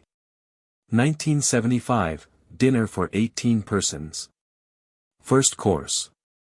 Asparagus soup. Removed by. Salmon and lobster. Sauce. Fried filleted vase of fillets of mackerel. Saul's flowers. A la maitre d'hotel. Oxtail soup. Removed by. Brill and shrimp sauce. Entrees. Lamb cutlets and cucumbers. Lobster pudding. Vase of curried fowl. Flowers. Veal ragout. Second course. Saddle of lamb. Raised pie. Roast fowls. Vase of boiled capon. Flowers. And white sauce. Braised ham. Roast veal. Third course. Almond goslings, lobster salad. Cheesecake removed by. College puddings. Noyau jelly. Italian vase of charlotte a la. Cream. Flowers. Parisienne. Inlaid jelly. Plover's ducklings. Eggs. Removed by tartlets. Nesselrode pudding. Dessert and ices. 1976, dinner for 12 persons, May. First course. White soup. Asparagus soup. Salmon cutlets. Boiled turbot and lobster sauce. Entrees. Chicken vol au vent. Lamb cutlets and cucumbers. Fricandeau of veal. Stewed mushrooms. Second course. Roast lamb. Haunch of mutton. Boiled and roast fowls. Vegetables. Third course. Ducklings. Goslings. Charlotte russe. Vanilla cream. Gooseberry tart. Custards. Cheesecakes. Cabinet pudding and iced pudding. Dessert and ices. 1977, dinner for 10 persons, May. First course. Spring soup. Salmon à la Genovese. Red mullet. Entrees. Chicken vol au vent. Calves liver and bacon aux fines herbs. Second course. Saddle of mutton. Half calf's head, tongue, and brains. Braised ham. Asparagus. Third course. Roast pigeons. Ducklings. Sponge cake pudding. Charlotte à la vanille. Gooseberry tart. Cream. Cheesecakes. Apricot jam tart. Dessert and ices. 1978, dinner for 8 persons, May. First course. Julienne soup. Brill and lobster sauce. Fried fillets of mackerel. Entrees. Lamb cutlets and cucumbers. Lobster patties. Second course. Roast fillet of veal. Boiled leg of lamb. Asparagus. Third course. Ducklings. Gooseberry tart. Custards. Fancy pastry. Soufflé. Dessert and ices. 1979, dinner for 6 persons, May. I. First course. Vermicelli soup. Boiled salmon and anchovy sauce. Entrees. Fillets of beef and tomato sauce. Sweetbreads. Second course. Roast lamb. Boiled capon. Asparagus. Third course. Ducklings. Cabinet pudding. Compote of gooseberries. Custards in glasses. Blancmange. Lemon tartlets. Fondue. Dessert. 1980, dinner for 6 persons, May. 2. First course. Macaroni soup. Boiled mackerel à la maître d'hôtel. Fried smelts. Entrees. Scallops of fowl. Lobster pudding. Second course. Boiled leg of lamb and spinach. Roast sirloin of beef and horseradish sauce. Vegetables. Third course. Roast leveret. Salad. Soufflé of rice. Ramekins. Strawberry jam tartlets. Orange jelly. Dessert. 1981, dinner for 6 persons, May. 3. First course. Julienne soup. Trout with Dutch sauce. Salmon cutlets. Entrees. Lamb cutlets and mushrooms. Vol au vent of chicken. Second course. Roast lamb. Calf's head à la tortue. Vegetables. Third course. Spring chickens. Iced pudding. Vanilla cream. Clear jelly.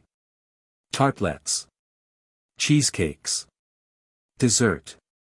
1982, dinner for 6 persons, May. 4. First course. Soup à la reine. Crimped trout and lobster sauce. Baked whitings aux fines herbs. Entrees. Braised mutton cutlets and cucumbers. Stewed pigeons. Second course. Roast fillet of veal. Bacon cheek and greens. Fillet of beef à la jardinière. Third course. Ducklings. Soufflé à la vanille. Compote of oranges. Meringues. Gooseberry tart. Fondue. Dessert. Plain family dinners for May. 1983, Sunday. 1. Vegetable soup. 2. Saddle of mutton, asparagus and potatoes. 3. Gooseberry tart, custards. 1984, Monday. 1. Fried whitings, anchovy sauce. 2. Cold mutton, mashed potatoes, stewed veal. 3. Fig pudding. 1985, Tuesday. 1. Haricot mutton, made from remains of cold mutton, rump steak pie. 2. Macaroni. 1986, Wednesday. 1. Roast loin of veal and spinach, boiled bacon, mutton cutlets and tomato sauce. 2. gooseberry pudding and cream. 1987, Thursday. 1. Spring soup. 2. Roast leg of lamb, mint sauce, spinach, curried veal and rice. 3. Lemon pudding. 1988, Friday. 1. Boiled mackerel and parsley and butter. 2. Stewed rump steak, cold lamb and salad. 3. Baked gooseberry pudding. 1989, Saturday. 1. Vermicelli. 2. Rump steak pudding, lamb cutlets, and cucumbers. 3. Macaroni. 1990, Sunday. 1. Boiled salmon and lobster or caper sauce. 2. Roast lamb, mint sauce, asparagus, potatoes. 3. Plum pudding, gooseberry tart. 1991, Monday. 1. Salmon warmed in remains of lobster sauce and garnished with croutons. 2. Stewed knuckle of veal and rice, cold lamb and dressed cucumber. 3. Slices of pudding warmed, and served with sugar sprinkled over. Baked rice pudding. 1992, Tuesday. 1. Roast ribs of beef, horseradish sauce, Yorkshire pudding, spinach and potatoes. 2. Boiled lemon pudding. 1993, Wednesday. 1. Fried soles, melted butter. 2. Cold beef and dressed cucumber or salad, veal cutlets and bacon. 3. Baked plum pudding. 1994, Thursday. 1. Spring soup. 2. Calves liver and bacon, broiled beef bones, spinach and potatoes. 3. Gooseberry tart. 1995, Friday. 1. Roast shoulder of mutton, baked potatoes, onion sauce, spinach. 2. Currant dumplings. 1996, Saturday. 1. Broiled mackerel, fennel sauce or plain melted butter. 2. Rump steak pie, hashed mutton, vegetables. 3. Baked arrowroot pudding. June. 1997, dinner for 18 persons. First course. Asparagus soup. Removed by. Crimped salmon. Fillets of garnets. Vase of soles aux fines herbs. Flowers. Vermicelli soup. Removed by whitebait. Entrees. Lamb cutlets and peas. Lobster patties. Vase of tendrons de veau. Flowers. A la jardinière. Larded sweetbreads. Second course. Saddle of lamb. Tongue. Roast spring vase of boiled capon. Chickens.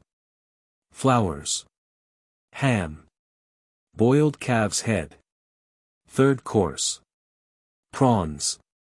Leveret, tartlets. Removed by ice pudding. Wine jelly. Vol au vent of straw, vase of custards in berries and cream. Flowers. Glasses. Blancmange. Goslings. Removed by. Cheesecake fondues, in cases. Plover's eggs. Dessert and ices. 1998, dinner for 12 persons, June. First course.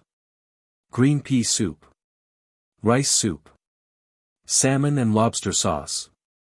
Trout à la Genovese. Whitebait. Entrees. Lamb cutlets and cucumbers. Fricasseed chicken. Lobster rissoles. Stewed veal and peas. Second course. Roast quarter of lamb and spinach. Filet de bœuf à la jardinière. Boiled fowls. Braised shoulder of lamb. Tongue. Vegetables. Third course. Goslings. Ducklings. Nesselrode pudding. Charlotte à la Parisienne. Gooseberry tartlets. Strawberry cream. Raspberry and currant tart. Custards. Dessert and ices. 1999, dinner for 10 persons, June. First course. Julienne soup. Salmon trout and parsley and butter. Red mullet. Entrees. Stewed breast of veal and peas. Mutton cutlets à la Maintenon.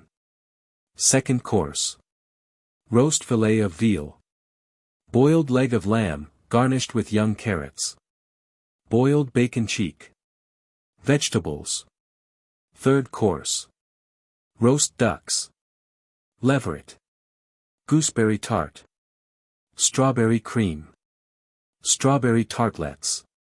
Meringues. Cabinet pudding. Iced pudding. Dessert and ices. 2000, dinner for 8 persons, June. First course. Vermicelli soup. Trout à la Genovese. Salmon cutlets. Entrees. Lamb cutlets and peas. Fricasseed chicken. Second course. Roast ribs of beef. Half calf's head, tongue, and brains. Boiled ham. Vegetables. Third course. Roast ducks. Compote of gooseberries. Strawberry jelly. Pastry. Iced pudding. Cauliflower with cream sauce. Dessert and ices. 2001, dinner for 6 persons, June. First course. Spring soup. Boiled salmon and lobster sauce. Entrees. Veal cutlets and endive. Ragout of duck and green peas. Second course. Roast loin of veal. Boiled leg of lamb and white sauce. Tongue, garnished. Vegetables. Third course. Strawberry cream. Gooseberry tartlets. Almond pudding. Lobster salad. Dessert. 2002, dinner for 6 persons, June. 2. First course. Calf's head soup. Mackerel à la Maître d'Hôtel. Whitebait. Entrees. Chicken cutlets. Curried lobster. Second course. Forequarter of lamb and salad. Stewed beef à la jardinière. Vegetables. Third course. Goslings. Green currant tart. Custards, in glasses. Strawberry blancmange. Soufflé of rice. Dessert. 2003, dinner for 6 persons, June. 3. First course. Green pea soup. Baked soles aux fines herbs. Stewed trout. Entrees. Calf's liver and bacon. Rissoles. Second course. Roast saddle of lamb and salad. Calf's head à la tortue. Vegetables. Third course. Roast ducks.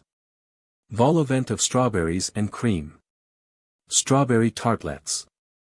Lemon blancmange. Baked gooseberry pudding. Dessert.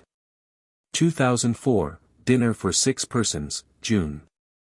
4. First course. Spinach soup. Soles à la crème. Red mullet. Entrees. Roast fillet of veal. Braised ham and spinach. Second course. Boiled fowls and white sauce. Vegetables. Third course. Leveret. Strawberry jelly. Swiss cream. Cheesecakes. Iced pudding. Dessert. Plain family dinners for June. 2005, Sunday. 1. Salmon trout and parsley and butter, new potatoes. 2. Roast fillet of veal, boiled bacon cheek and spinach, vegetables. 3. Gooseberry tart, custards. 2006, Monday. 1. Light gravy soup. 2. Small meat pie, minced veal, garnished with rolled bacon, spinach and potatoes. 3. Raspberry and currant tart. 2007, Tuesday. 1. Baked mackerel, potatoes. 2. Boiled leg of lamb, garnished with young carrots. 3. Lemon pudding. 2008, Wednesday. 1. Vegetable soup.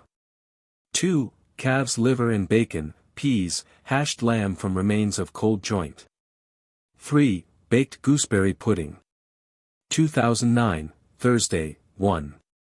Roast ribs of beef, Yorkshire pudding, peas, potatoes. 2. Stewed rhubarb and boiled rice. 2010, Friday. 1. Cold beef and salad, lamb cutlets and peas. 2. Boiled gooseberry pudding and baked custard pudding. 2011, Saturday. 1. Rump steak pudding, broiled beef bones and cucumber, vegetables. 2. Bread pudding. 2012, Sunday. 1. Roast forequarter of lamb, mint sauce, peas, and new potatoes. 2. Gooseberry pudding, strawberry tartlets. Fondue. 2013, Monday. 1. Cold lamb and salad, stewed neck of veal and peas, young carrots, and new potatoes. 2. Almond pudding. 2014. Tuesday. 1. Green pea soup. 2. Roast duck stuffed, gravy, peas and new potatoes. 3. Baked ratafia pudding. 2015, Wednesday. 1. Roast leg of mutton, summer cabbage, potatoes. 2. Gooseberry and rice pudding. 2016, Thursday. 1. Fried soles, melted butter, potatoes. 2. Sweetbreads, hashed mutton, vegetables. 3. Bread and butter pudding. 2017, Friday. 1. Asparagus soup. 2. Boiled beef, young carrots and new potatoes, suet dumplings. 3. College puddings. 2018, Saturday. 1. Cold boiled beef and salad, lamb cutlets and green peas. 2. Boiled gooseberry pudding in plain cream. July. 2019, dinner for 18 persons. First course. Green pea soup. Removed by. Salmon and dressed. Cucumber. Whitebait. Vase of stewed trout. Flowers. Soup à la reine. Removed by. Mackerel à la maitre. D'hotel. Entrees. Lamb cutlets and peas. Lobster curry, vase of scallops of. En casserole. Flowers. Chickens. Chicken patties. Second course. Haunch of venison. Pigeon pie. Boiled capons. Vase of spring chickens. Flowers. Braised ham. Saddle of lamb. Third course. Prawns. Roast ducks, custards. Removed by vanilla soufflé. Raspberry cream. Cherry tart. Vase of raspberry Anne. Flowers. Currant tart. Strawberry cream. Green goose. Removed by. Creams. Iced pudding. Tartlets. Dessert and ices. 2020, dinner for 12 persons, July. First course. Soup à la jardinière. Chicken soup. Crimped salmon and parsley and butter. Trout aux fines herbs, in cases. Entrees. Tendrons de veau and peas. Lamb cutlets and cucumbers. Second course. Loin of veal à la béchamel. Roast forequarter of lamb. Salad. Braised ham, garnished with broad beans. Vegetables. Third course. Roast ducks. Turkey poult. Stewed peas à la française. Lobster salad. Cherry tart. Raspberry and currant tart. Custards, in glasses. Lemon creams. Nestle road pudding. Marrow pudding. Dessert and ices. 2021, dinner for 8 persons, July. First course. Green pea soup. Salmon and lobster sauce. Crimped perch and Dutch sauce. Entrees. Stewed veal and peas. Lamb cutlets and cucumbers. Second course. Haunch of venison. Boiled fowls à la béchamel. Braised ham. Vegetables. Third course. Roast ducks. Peas à la française. Lobster salad. Strawberry cream. Blancmange. Cherry tart. Cheesecakes. Iced pudding. Dessert and ices. 2022, dinner for 6 persons, July. First course. Soup à la jardinière. Salmon trout and parsley and butter. Fillets of mackerel à la maître d'hôtel. Entrees. Lobster cutlets. Beef palates à la italienne. Second course. Roast lamb. Boiled capon and white sauce.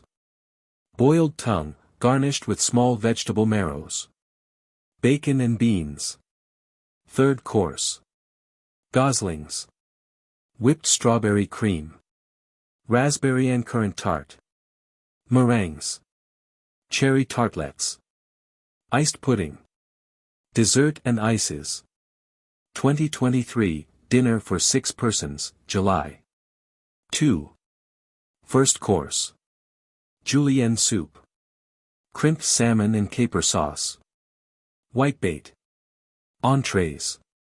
Croquettes à la reine. Curried lobster. Second course. Roast lamb. Rump of beef à la jardinière. Third course. Larded turkey poult. Raspberry cream. Cherry tart. Custards, in glasses. Gâteau à la Genovese. Nestle road pudding. Dessert. Plain family dinners for July. 2024, Sunday. 1. Salmon trout and parsley and butter. 2. Roast fillet of real, boiled bacon cheek, peas, potatoes. 3. Raspberry and currant tart, baked custard pudding. 2025, Monday. 1. Green pea soup. 2. Roast fowls garnished with watercresses, gravy, bread sauce, cold veal and salad. 3. Cherry tart. 2026, Tuesday. 1. John Dory and lobster sauce. 2. Curried fowl with remains of cold fowls, dish of rice, veal rolls with remains of cold fillet. 3. Strawberry cream. 2027, Wednesday. 1. Roast leg of mutton, vegetable marrow, and potatoes, melted butter. 2. Blackcurrant pudding. 2028, Thursday. 1. Fried soles, anchovy sauce. 2. Mutton cutlets and tomato sauce, bashed mutton, peas, potatoes. 3. Lemon dumplings. 2029, Friday. 1. Boiled brisket of beef, carrots, turnips, suet dumplings, peas, potatoes. 2. Baked semolina pudding. 2030, Saturday. 1. Cold beef and salad, lamb cutlets and peas. 2. Rolled jam pudding. 2031. Sunday. 1. Julienne soup. 2. Roast lamb, half calf's head, tongue and brains, boiled ham, peas and potatoes. 3. Cherry tart, custards. 2032, Monday. 1. Hashed calf's head, cold lamb and salad. 2. Vegetable marrow and white sauce, instead of pudding. 2033, Tuesday. 1. Stewed veal, with peas, young carrots, and potatoes. Small meat pie. 2. Raspberry and currant pudding. 2034, Wednesday. 1. Roast duck stuffed, gravy, peas, and potatoes. The remains of stewed veal réchauffé. 2. Macaroni served as a sweet pudding. 2035, Thursday. 1. Slices of salmon and caper sauce. 2. Boiled knuckle of veal, parsley and butter, vegetable marrow and potatoes. 3. Black currant pudding. 2036. Friday. 1. Roast shoulder of mutton, onion sauce, peas and potatoes. 2. Cherry tart, baked custard pudding. 2037, Saturday. 1. Minced mutton, rump steak and kidney pudding. 2. Baked lemon pudding. August. 2038, dinner for 18 persons. First course. Mock turtle soup. Removed by broiled salmon and caper sauce. Red mullet. Vase of perch. Flowers. Soup à la julienne. Removed by brill and shrimp sauce. Entrées. Fricandeau de veau. À la jardinière. Curried lobster. Vase of lamb cutlets à la purée. Flowers. De pommes de terre. Fillets of ducks. And peas. Second course. Haunch of venison. Ham, garnished. Capon à la vase of roast fowl. Financière flowers. Leveret pie. Saddle of mutton. Third course. Grouse. Removed by cabinet pudding. Lobster salad. Fruit jelly. Cheesecakes. Charlotte à la vase of custards. Vanille. Flowers. Raspberry vol au vent prawns. Tartlets. Of pears. Larded peahen. Removed by iced pudding. Dessert and ices. 2039, dinner for 12 persons, August. First course. Vermicelli soup. Soup à la reine. Boiled salmon. Fried flounders. Trout and matelot. Entrees. Stewed pigeons. Sweetbreads. Ragout of ducks. Fillets of chickens and mushrooms. Second course. Quarter of lamb. Côtelette de bœuf à la jardinière. Roast fowls and boiled tongue. Bacon and beans. Third course. Grouse. Wheat ears. Greengage tart. Whipped cream. Vol au vent of plums. Fruit jelly. Iced pudding. Cabinet pudding. Desserts and ices. 2040, dinner for 8 persons, August. First course. Julienne soup. Fillets of turbot and Dutch sauce. Red mullet. Entrees. Riz de veau aux tomates. Fillets of ducks and peas. Second course. Haunch of venison. Boiled capon and oysters. Ham, garnished. Vegetables. Third course. Leveret. Fruit jelly. Compote of greengages. Plum tart. Custards, in glasses. Omelette soufflé. Dessert and ices. 2041, dinner for 6 persons, August. First course. Macaroni soup. Crimped salmon and sauce hollandaise. Fried fillets of trout. Entrees. Tendrons de veau and stewed peas. Salmi of grouse. Second course. Roast loin of veal. Boiled bacon, garnished with French beans. Stewed beef à la jardinière. Vegetables. Third course. Turkey poult. Plum tart. Custard pudding. Vol au vent of pears. Strawberry cream. Ratafia soufflé. Dessert. 2042, dinner for 6 persons, August. 2. First course. Vegetable marrow soup. Stowed mullet. Fillets of salmon and ravigotte sauce. Entrees. Curried lobster. Fricandeau de veau à la jardinière. Second course. Roast saddle of mutton. Stewed shoulder of veal, garnished with forcemeat balls. Vegetables. Third course. Roast grouse and bread sauce. Vol au vent of greengages. Fruit jolly. Raspberry cream. Custards. Fig pudding. Dessert. Plain family dinners for August. 2043, Sunday. 1. Vegetable marrow soup. 2. Roast quarter of lamb, mint sauce, French beans and potatoes. 3. Raspberry and currant tart, custard pudding. 2044, Monday. 1. Cold lamb and salad, small meat pie, vegetable marrow and white sauce. 2. Lemon dumplings. 2045, Tuesday. 1. Boiled mackerel. 2. Stewed loin of veal, French beans and potatoes. 3. Baked raspberry pudding. 2046, Wednesday. 1. Vegetable soup. 2. Lamb cutlets and French beans, the remains of stewed shoulder of veal, mashed vegetable marrow. 3. Blackcurrant pudding.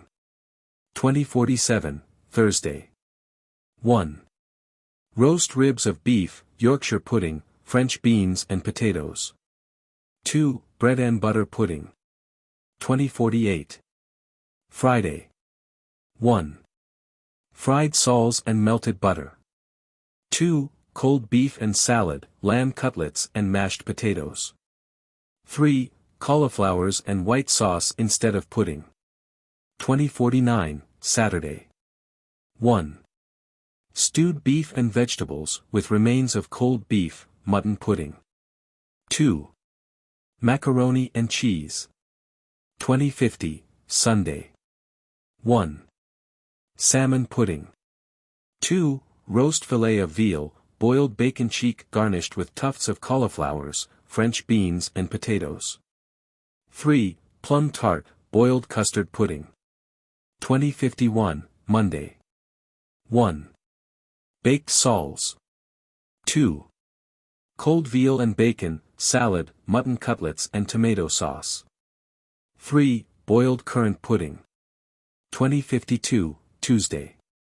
1. Rice soup. 2. Roast fowls and watercresses, boiled knuckle of ham, minced veal garnished with croutons, vegetables. 3. College puddings. 2053, Wednesday. 1. Curried fowl with remains of cold fowl, dish of rice, stewed rump steak and vegetables. 2. Plum tart. 2054, Thursday. 1. Boiled brisket of beef, carrots, turnips, suet dumplings, and potatoes. 2. Baked bread pudding. 2055. Friday. 1. Vegetable soup, made from liquor that beef was boiled in. 2. Cold beef and dressed cucumber, veal cutlets and tomato sauce. 3. Fondue. 2056, Saturday. 1. Bubble and squeak, made from remains of cold beef, cold veal and ham pie, salad. 2. Baked raspberry pudding. September. 2057, dinner for 18 persons. First course. Julienne soup. Removed by brill and shrimp sauce. Red mullet and vase of fried eels. Italian sauce. Flowers. Giblet soup. Removed by salmon and lobster sauce. Entrees. Lamb cutlets and French beans. Fillets of chicken, vase of oysters au gratin. and truffles. Flowers. Sweetbreads and tomato sauce. Second course. Saddle of mutton. Veal and ham pie. Chickens à la vase of braised goose. Béchamel. Flowers. Broiled ham, garnished with cauliflowers. Fillet of veal. Third course. Custards. Partridges, apple tart. Removed by plum pudding. Compote of greengages. Noyeau jelly. Vase of lemon cream. Flowers. Pastry sandwiches. Grouse and bread sauce. Removed by plum tart. Nesselrode pudding. Custards. Desserts and ices. 2058, dinner for 12 persons, September. First course. Mock turtle soup. Soup à la jardinière. Salmon and lobster sauce. Fried whitings. Stewed eels. Entrees. Veal cutlets. Scalloped oysters. Curried fowl. Grilled mushrooms. Second course. Haunch of mutton. Boiled calf's head à la béchamel. Braised ham. Roast fowls aux cressons. Third course. Leveret. Grouse. Cabinet pudding. Iced pudding. Compote of plums. Damson tart. Cream. Fruit jelly. Prawns. Lobster salad. Desserts and ices. 2059, dinner for 8 persons, September. First course. Flemish soup. Turbot, garnished with fried smelts. Red mullet and Italian sauce. Entrees.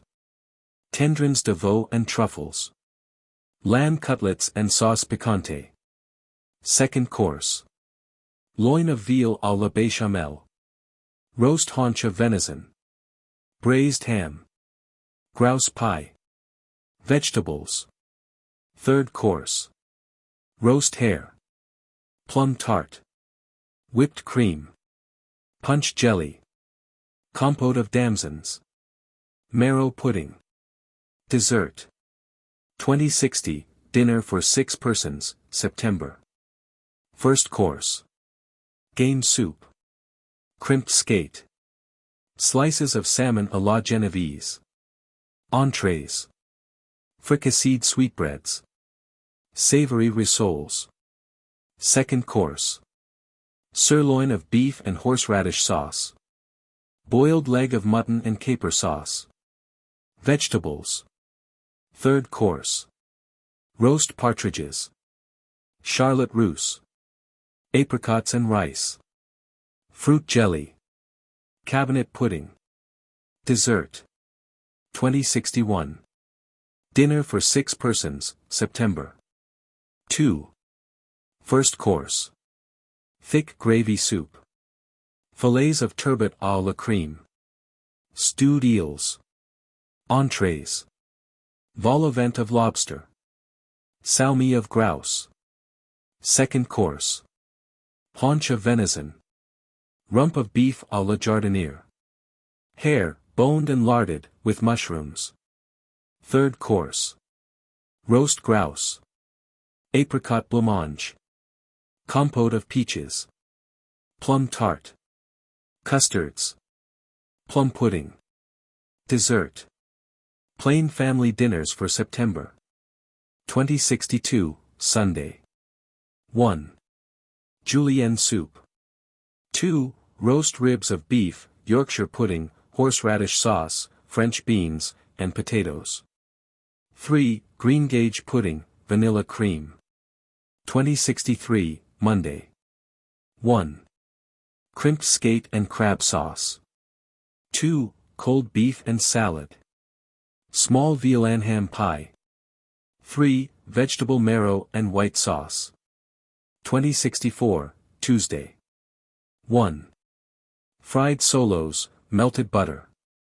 2. Boiled fowls, parsley and butter, bacon check, garnished with French beans, beef rissoles, made from remains of cold beef. 3. Plum tart and cream. 2065, Wednesday.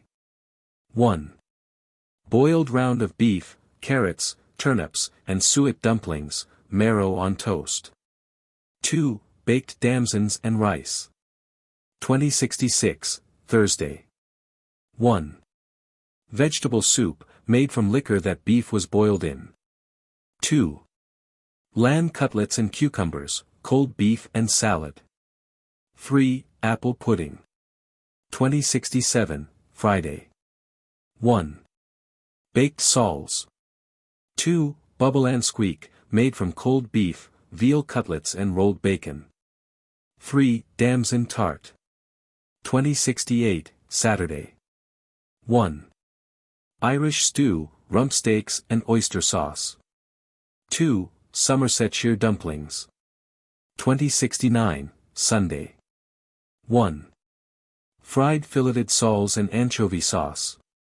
2. Roast leg of mutton, brown onion sauce, French beans, and potatoes, half calf's head, tongue, and brains. 3. Plum tart, custards, in glasses. 2070, Monday. 1. Vegetable marrow soup. 2. Calf's head à la maître d'hôtel, from remains of cold head, boiled brisket of beef and vegetables. 3. Stewed fruit and baked rice pudding. 1071, Tuesday. 1. Roast fowls and watercresses, boiled bacon, garnished with tufts of cauliflower, hashed mutton, from remains of mutton of Sunday. 2. Baked plum pudding. 2072, Wednesday. 1. Boiled knuckle of veal and rice, turnips, potatoes. Small ham, garnished with French beans. 2. Baked apple pudding. 2073, Thursday. 1. Brill and shrimp sauce. 2. Roast hare, gravy, and red currant jelly, mutton cutlets and mashed potatoes. 3. Scalloped oysters, instead of pudding. 2074, Friday. 1. Small roast loin of mutton, the remains of hare, jugged, vegetable marrow and potatoes. 2. Damson pudding. 2075, Saturday. 1. Rump steaks, broiled, and oyster sauce, mashed potatoes. Veal and ham pie, the ham may be cut from that boiled on Wednesday, if not all eaten cold for breakfast. 2. Lemon pudding. October. 2076, dinner for 18 persons. First course. Mock turtle soup. Removed by crimped cod and oyster. Sauce. Soles à la vase of red mullet. Normandy. Flowers. Julienne soup. Removed by John Dory and Dutch. Sauce. Entrees. Sweetbreads and tomata. Sauce. Oyster patties. Vase of stewed mushrooms. Flowers. Fricandeau de veau and celery sauce. Second course. Roast saddle of mutton. Grouse pie. Roast goose. Vase of boiled fowls and flowers. Oyster sauce. Ham. Larded turkey. Third course. Custards. Pheasants, prawns. Removed by cabinet pudding. Italian cream. Gâteau de vase of compote of pomes. Flowers. Plums. Peach jelly. Roast hare. Removed by lobster salad. Iced pudding. Apple tart. Dessert and ices. 2077, dinner for 12 persons, October. First course. Carrot soup à la Cookery. Soup à la reine. Baked cod. Stewed eels. Entrees. Riz de veau and tomata sauce. Vol au vent of chicken. Pork cutlets and sauce Robert. Grilled mushrooms. Second course. Rump of beef à la jardinière. Roast goose. Boiled fowls and celery sauce. Tongue, garnished.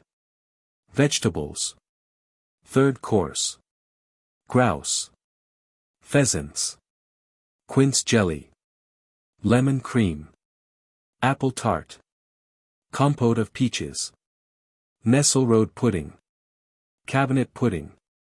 Scalloped oysters. Dessert and ices. 2078. Dinner for 8 persons, October. First course. Calf's head soup. Crimped cod and oyster sauce. Stewed eels. Entrees. Stewed mutton kidneys. Curried sweetbreads. Second course. Boiled leg of mutton, garnished with carrots and turnips. Roast goose. Third course. Partridges. Fruit jelly. Italian cream. Vol au vent of pears. Apple tart. Cabinet pudding. Dessert and ices. 2079. Dinner for 6 persons, October. I. First course. Hare soup. Broiled cod à la maître d'hôtel. Haddocks and egg sauce. Entrees. Veal cutlets, garnished with French beans. Haricot mutton.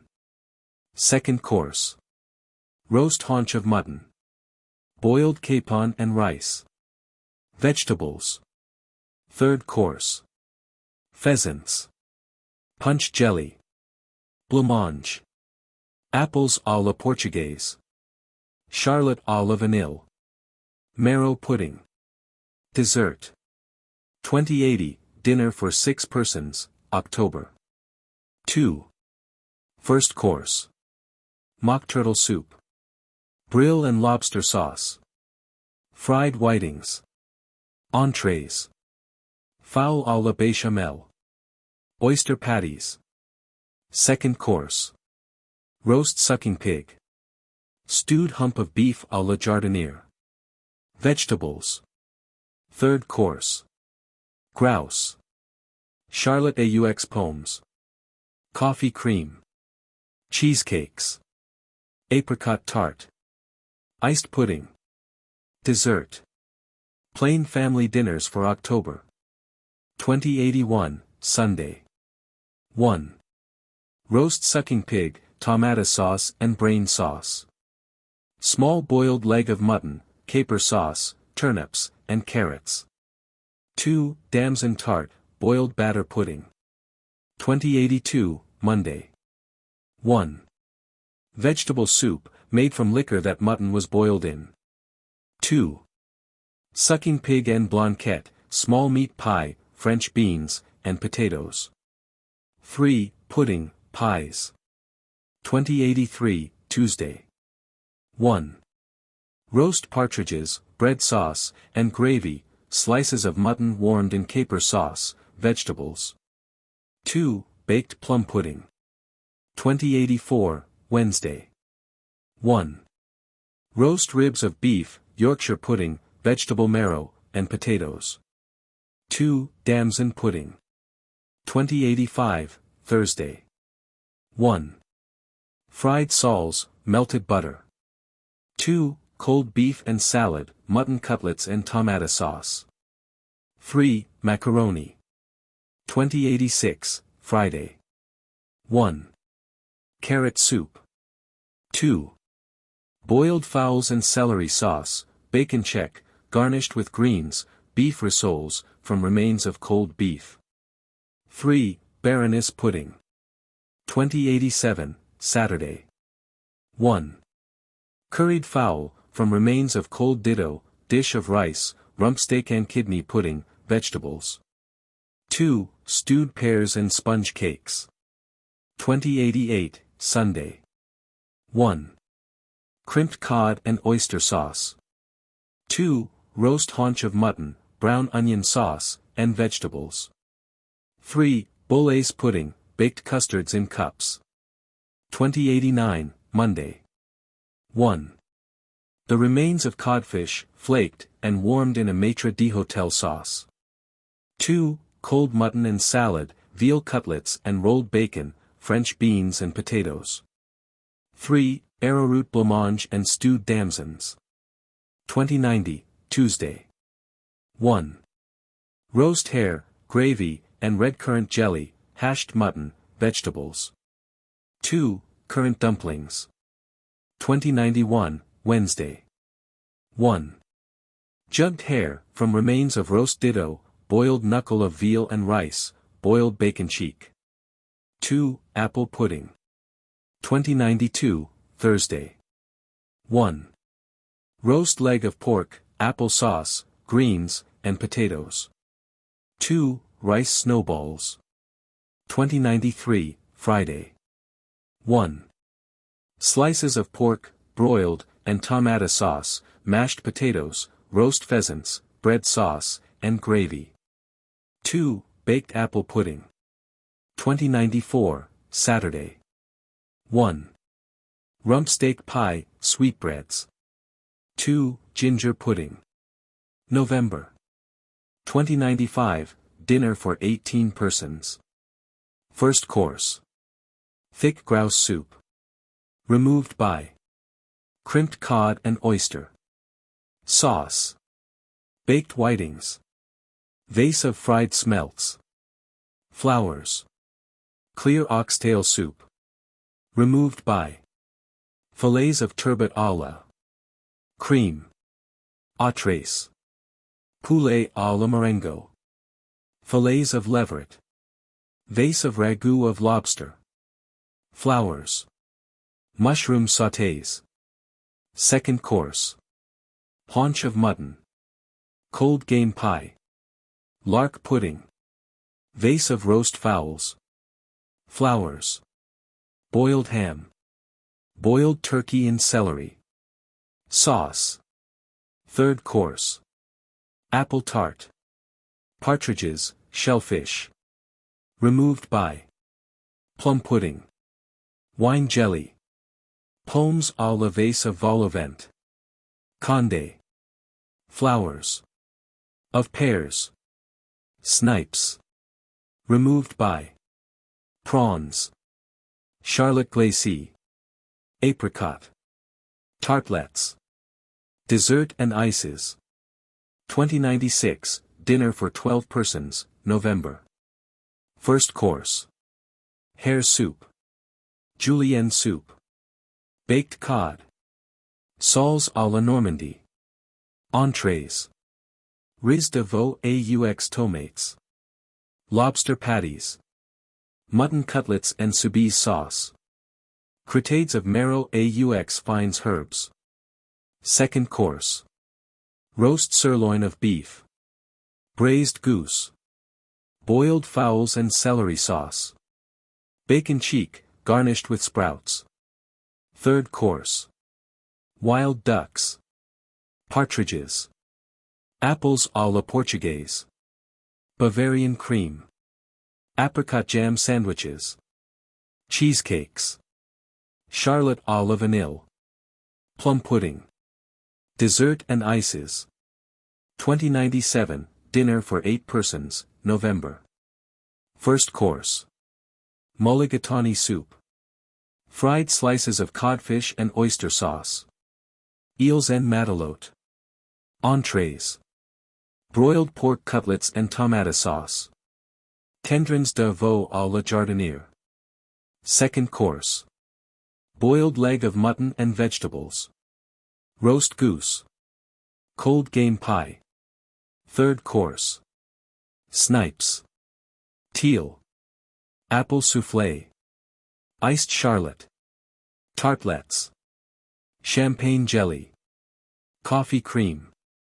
Mince pies. Dessert and ices. 2098, dinner for 6 persons, November. First course. Oyster soup. Crimped cod and oyster sauce. Fried perch and Dutch sauce. Entrees. Pig's feet à la béchamel. Curried rabbit. Second course. Roast sucking pig. Boiled fowls and oyster sauce. Vegetables. Third course. Jugged hare. Meringues à la crème. Apple custard. Vol au vent of pears. Whipped cream. Cabinet pudding. Dessert. $20.99, dinner for 6 persons, November. 2. First course. Game soup. Slices of codfish and Dutch sauce. Fried eels. Entrees. Kidneys à la maître d'hôtel. Oyster patties. Second course. Saddle of mutton. Boiled capon and rice. Small ham. Lark pudding. Third course. Roast hare. Apple tart. Pineapple cream. Clear jelly. Cheesecakes. Marrow pudding. Nesselrode pudding. Dessert. Plain family dinners for November. 2100, Sunday. 1. White soup. 2. Roast haunch of mutton, haricot beans, potatoes. 3. Apple tart, ginger pudding. 2101, Monday. 1. Stewed eels. 2. Veal cutlets garnished with rolled bacon. Cold mutton and winter salad. 3. Baked rice pudding. 2102, Tuesday. 1. Roast fowls, garnished with watercresses, boiled bacon cheek, hashed mutton from remains of haunch. 2. Apple pudding. 2103, Wednesday. 1. Boiled leg of pork, carrots, parsnips, and peas pudding, fowl croquettes made with remainder of cold fowl. 2. Baroness pudding.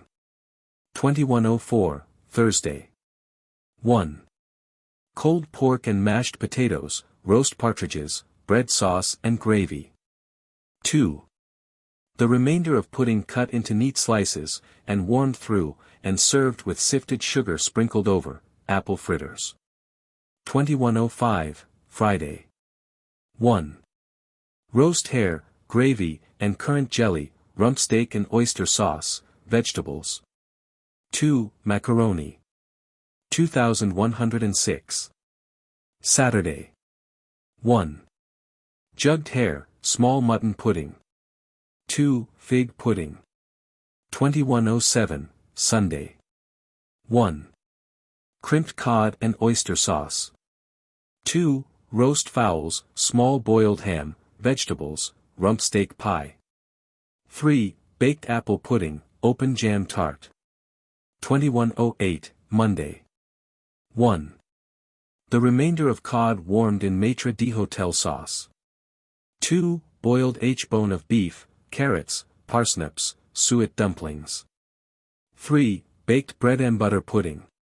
2109, Tuesday. 1. Pea soup, made from liquor in which beef was boiled. 2. Cold beef, mashed potatoes, mutton cutlets in tomato sauce. 3. Carrot pudding. 2110, Wednesday. 1. Fried soles and melted butter. 2. Roast leg of pork, apple sauce, vegetables.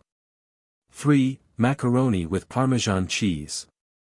2111, Thursday. 1. Bubble and squeak from remains of cold beef, curried pork. 2. Baked semolina pudding. 2112, Friday. 1. Roast leg of mutton, stewed Spanish onions, potatoes. 2. Apple tart. 2113, Saturday. 1.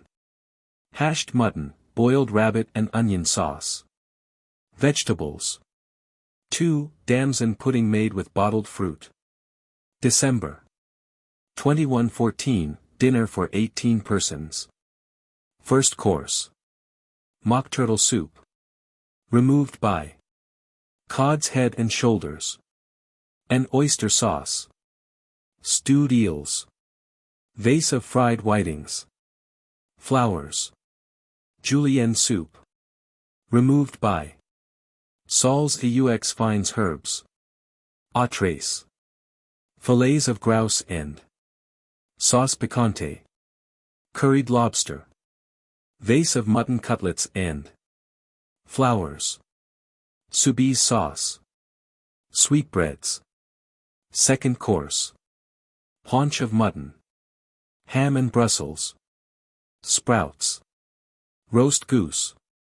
Vase of stewed beef à la flowers. Jardiniere. Game pie. Boiled turkey and celery sauce. Third course. Apricot tort. Pheasants, Victoria removed by sandwiches. Plum pudding. Vanilla cream. Lemon jelly. Vase of champagne jelly. Flowers. Blancmange. Wild ducks. Removed by tipsy cake. Iced pudding. Mince pies. Dessert and ices. 21:15, dinner for 12 persons, December. First course. Game soup. Clear vermicelli soup. Codfish au gratin. Fillets of whitings à la maître d'hôtel. Entrees. Filet de bœuf and sauce picante. Fricasseed chicken. Oyster patties. Curried rabbit. Second course. Roast turkey and sausages. Boiled leg of pork and vegetables. Roast goose. Stewed beef à la jardiniere. Third course. Widgeon. Partridges. Charlotte aux pommes. Mince pies. Orange jelly. Lemon cream. Apple tart. Cabinet pudding. Dessert and ices. 21:16, dinner for 10 persons, December. First course. Mulligatawny soup. Fried slices of codfish. Soles à la crème. Entrees. Croquettes of fowl. Pork cutlets and tomato sauce. Second course. Roast ribs of beef. Boiled turkey in celery sauce. Tongue, garnished. Lark pudding. Vegetables. Third course. Roast hare. Grouse. Plum pudding. Mince pies. Charlotte à la Parisienne. Cheesecakes. Apple tart. Nestle road pudding. Dessert and ices. 21:17, dinner for 8 persons, December. First course. Carrot soup. Crimped cod and oyster sauce. Baked soles. Entrees. Mutton kidneys à la Française. Oyster patties. Second course. Boiled beef and vegetables. Marrow bones. Roast fowls and watercresses. Tongue, garnished. Game pie. Third course. Partridges. Blancmange. Compote of apples. Vol au vent of pears. Almond cheesecakes. Lemon pudding. Dessert and ices. 21:18, dinner for 6 persons, December. I. First course. Rabbit soup. Brill and shrimp sauce. Entrees. Curried fowl. Oyster patties. Second course. Roast turkey and sausages. Boiled leg of pork. Vegetables. Third course. Hunter's pudding. Lemon cheesecakes. Apple tart. Custards, in glasses. Raspberry cream. Dessert. 21:19, dinner for 6 persons, December. 2. First course. Oxtail soup. Crimped cod and oyster sauce. Entrees. Savory rissoles. Fowl scallops à la béchamel. Second course. Haunch of mutton. Boiled chickens and celery sauce. Bacon cheek, garnished with Brussels sprouts. Vegetables. Third course. Snipes. Orange jelly. Cheesecakes. Apples à la Portugaise. Apricot jam tartlets. Soufflé of rice. Dessert. 2120, dinner for 6 persons, December. 3. First course. Vermicelli soup. Soles à la maître d'hôtel. Fried eels. Entrees. Pork cutlets and tomato sauce. Ragout of mutton à la jardinière. Second course. Roast goose. Boiled leg of mutton and vegetables. Third course. Pheasants. Whipped cream. Meringues. Compote of Normandy pippins. Mince pies. Plum pudding. Dessert. 2121, dinner for 6 persons, December. 4. First course. Carrot soup.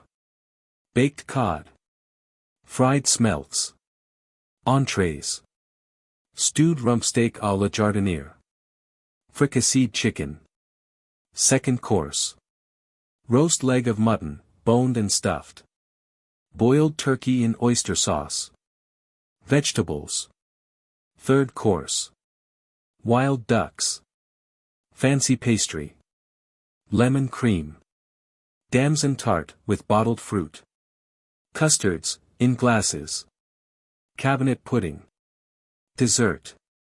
Plain family dinners for December. 2122, Sunday. 1. Carrot soup. 2. Roast beef, horseradish sauce, vegetables. 3. Plum pudding, mince pies. 2123, Monday. 1. Fried whitings, melted butter. 2. Rabbit pie, cold beef, mashed potatoes. 3. Plum pudding cut in slices and warmed, apple tart. 2124, Tuesday. 1. Hashed beef and broiled bones, pork cutlets in tomato sauce, vegetables. 2. Baked lemon pudding. 2125, Wednesday. 1. Boiled neck of mutton and vegetables, the broth served first with a little pearl barley or rice boiled in it. 2. Bakewell pudding. 2126, Thursday. 1. Roast leg of pork, apple sauce, vegetables. 2. Rice snowballs. 2127, Friday. 1.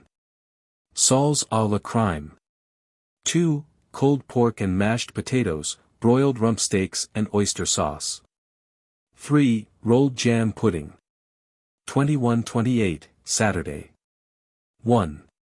The remains of cold pork curried, dish of rice, mutton cutlets, and mashed potatoes. 2. Baked apple dumplings. 2129, Sunday. 1. Roast turkey and sausages, boiled leg of pork, peas pudding, vegetables. 2. Baked apple pudding, mince pies. 2130, Monday. 1. Hashed turkey, cold pork, mashed potatoes. 2. Mincemeat pudding. 2131, Tuesday. 1. Pea soup made from liquor in which pork was boiled. 2. Boiled fowls and celery sauce, vegetables. 3. Baked rice pudding. 2132, Wednesday. 1. Roast leg of mutton, stewed Spanish onions, potatoes. 2. Baked rolled jam pudding. 2133, Thursday. 1. Baked cod's head. 2. Cold mutton, roast hare, gravy and red currant jelly. 3. Macaroni. 2134, Friday. 1. Hare soup, made with stock and remains of roast hare. 2. Hashed mutton, pork cutlets, and mashed potatoes. 3. Open tarts, rice blancmange. 2135, Saturday. 1. Rump steak and kidney pudding, vegetables. 2. Mince pies, baked apple dumplings. 2136, bill of fare for a game dinner for 30 persons, November. First course. Hare soup. Puree of grouse. Vase of pheasant soup. Flowers. Soup à la reine. Entrées. Salmi of fillets of hare. Salmi of widgeon. En cheverole.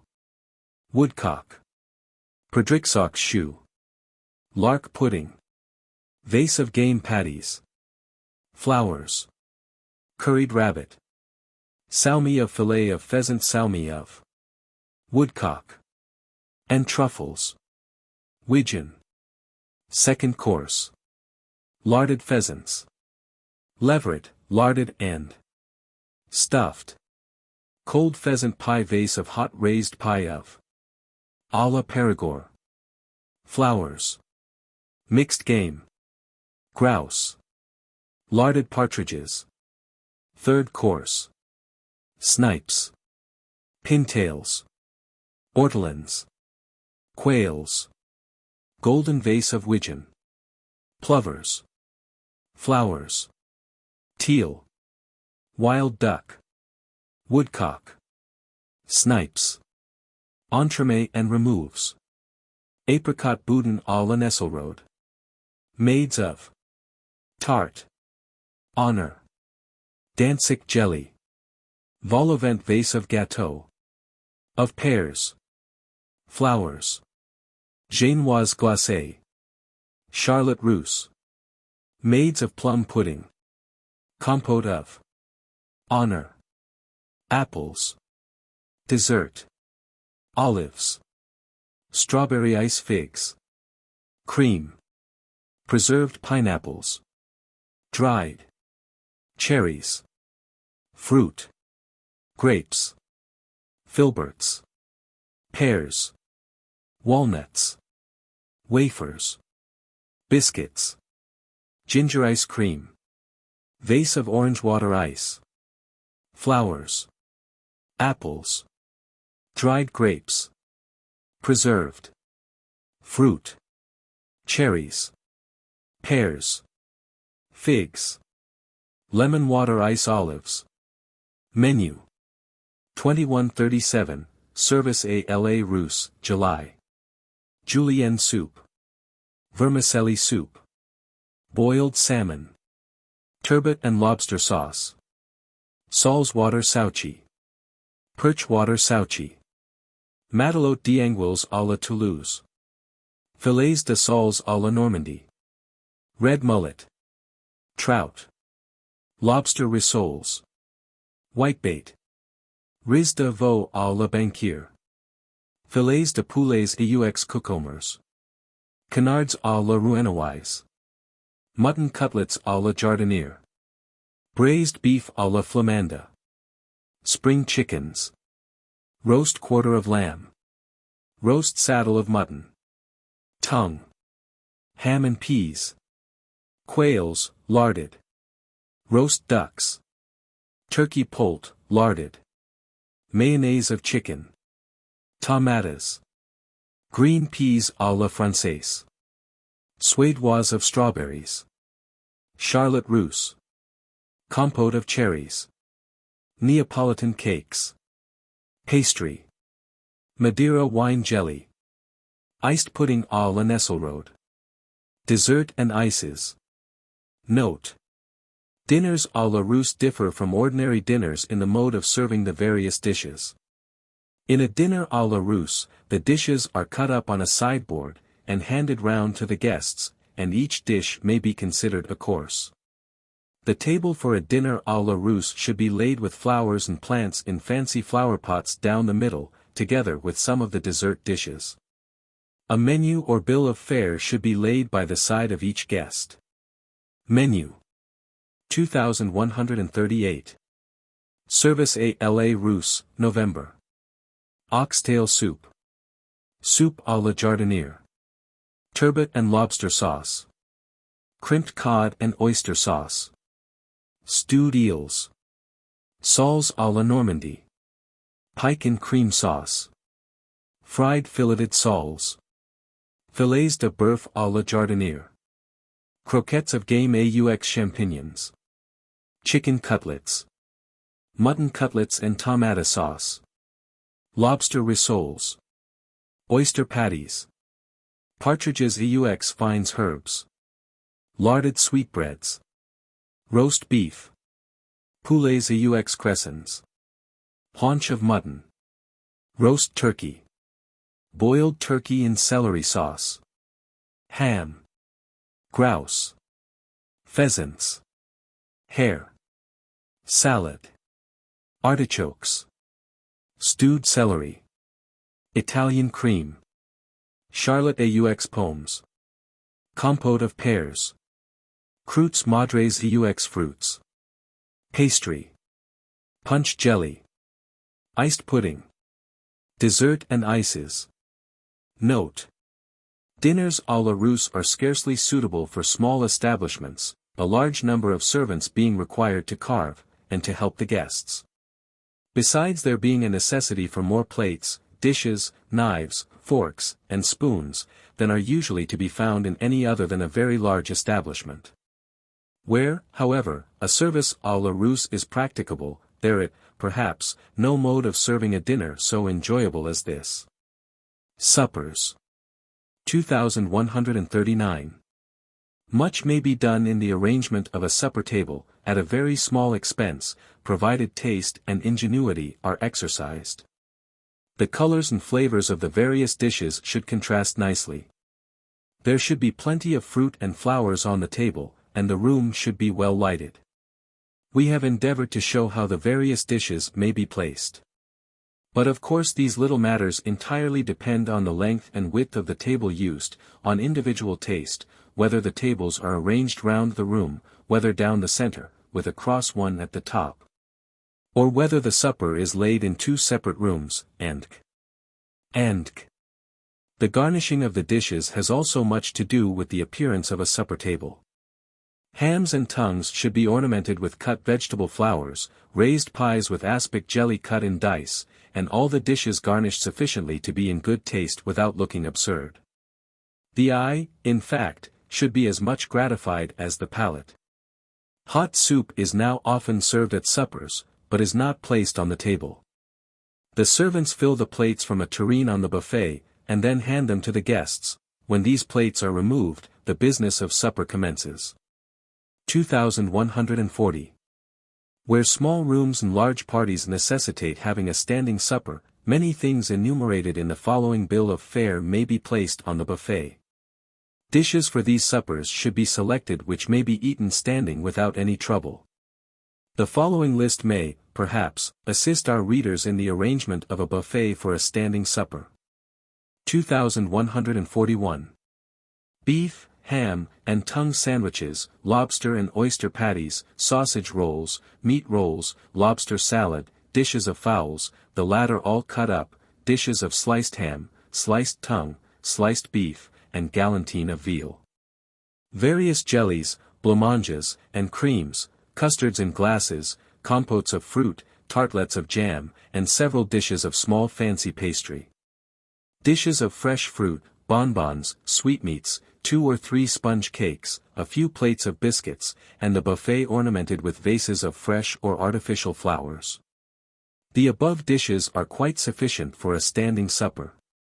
Where more are desired, a supper must then be laid and arranged in the usual manner. 2142, Bill of fare for a ball supper for 60 persons, for winter. Boar's head. Garnished with aspic jelly. Lobster salad. Fruited jelly. Mayonnaise of fowl. Charlotte Russe. Small ham, garnished. Small pastry. Iced Savoy cake. Biscuits. Vanilla cream épergne, with fruit. Fruited jelly. 2 roast fowls, cut up. 2 roast fowls, cut up.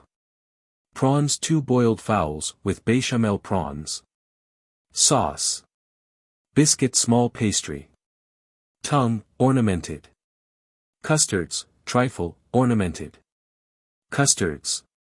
In glasses. In glasses. Raised chicken pie. Tipsy cake. Lobster salad. Lobster salad. Fruited jelly. Swiss cream. Roast pheasant. Meringues. Ypern, with fruit. Meringues. Raspberry cream. Galantine of veal. Fruited jelly. Tipsy cake. Small pastry. Biscuits. Raised game pie. Custards, trifle, ornamented custards. In glasses. In glasses. 2 roast fowls, cut up. 2 roast fowls, cut up. Tongue, ornamented. Prawns. Prawns. 2 boiled fowls, with bechamel. Sauce. Biscuits. Small pastry. Ypern, with fruit.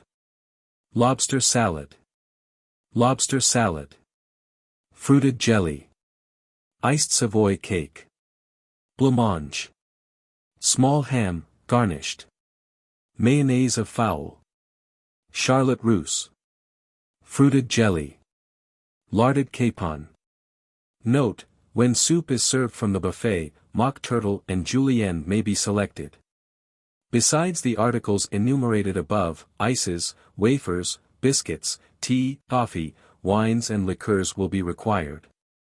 Punch à la romaine may also be added to the list of beverages. 2143.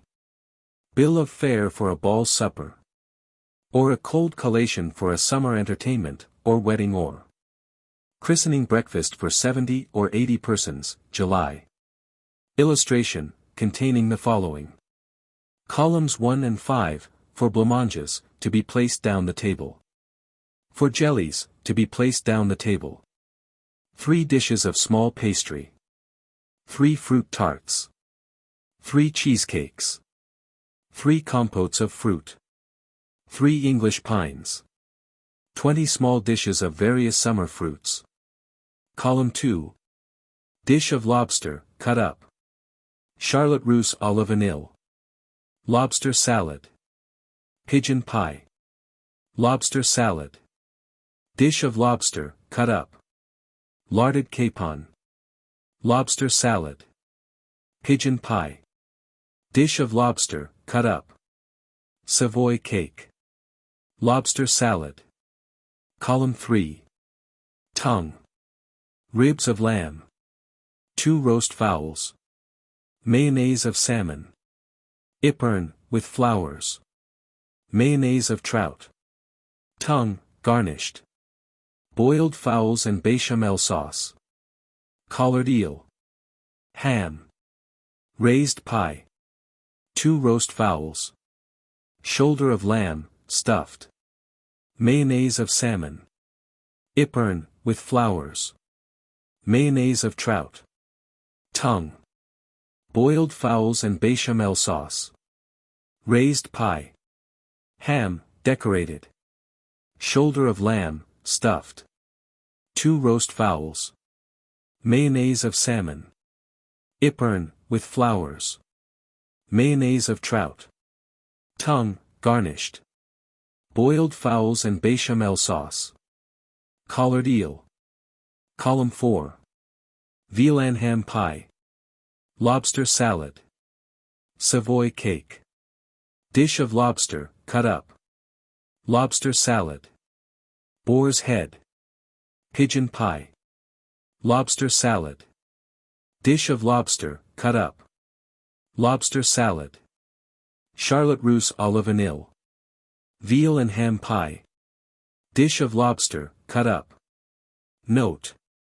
The length of the page will not admit of our giving the dishes as they should be placed on the table. They should be arranged with the large and high dishes down the center, and the spaces filled up with the smaller dishes, fruit, and flowers, taking care that the flavors and colors contrast nicely, and that no 2 dishes of a sort come together. This bill of fare may be made to answer 3 or 4 purposes, placing a wedding cake or christening cake in the center on a high stand, if required for either of these occasions. A few dishes of fowls, lobster salads, and should be kept in reserve to replenish those that are most likely to be eaten first. A joint of cold roast and boiled beef should be placed on the buffet, as being something substantial for the gentlemen of the party to partake of. Besides the articles enumerated in the bill of fare, biscuits and wafers will be required, cream and water ices, tea, coffee, wines, liqueurs, soda water, ginger beer, and lemonade. Breakfasts. 2144. It will not be necessary to give here a long bill of fare of cold joints, and, which may be placed on the sideboard, and do duty at the breakfast table. Suffice it to say, that any cold meat the larder may furnish, should be nicely garnished, and be placed on the buffet. Collared and potted meats or fish, cold game or poultry, veal and ham pies, game and rump steak pies, are all suitable dishes for the breakfast table, as also cold ham, tongue, and 2145. The following list of hot dishes may perhaps assist our readers in knowing what to provide for the comfortable meal called breakfast.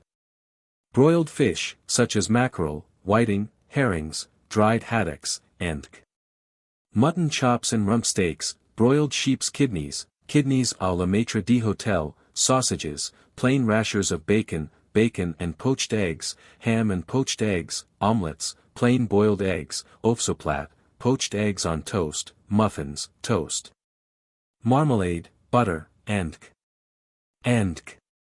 2146, in the summer, and when they are obtainable, always have a vase of freshly gathered flowers on the breakfast table, and, when convenient, a nicely arranged dish of fruit.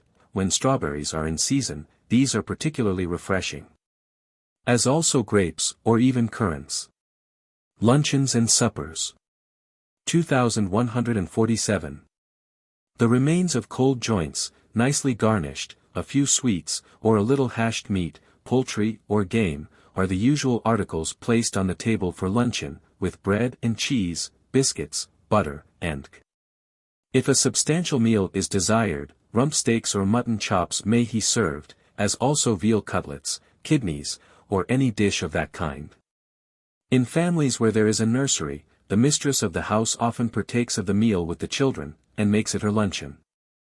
In the summer, a few dishes of fresh fruit should be added to the luncheon, or, instead of this, a compote of fruit or fruit tart, or pudding. 2148. Of suppers we have little to say, as we have already given 2 bills of fare for a large party, which will answer very well for a smaller number, by reducing the quantity of dishes and by omitting a few.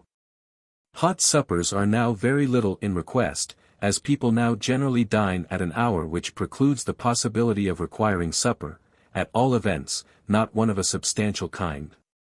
Should, however, a bill of fare be required, one of those under the head of dinners, with slight alterations, will be found to answer for a hot supper. Bill of fare for a picnic for 40 persons. 2149. A joint of cold roast beef, a joint of cold boiled beef, 2 ribs of lamb, 2 shoulders of lamb, for roast fowls, 2 roast ducks, 1 ham, 1 tongue, 2 veal and ham pies, 2 pigeon pies, 6 medium-sized lobsters, 1 piece of collared calf's head, 18 lettuces.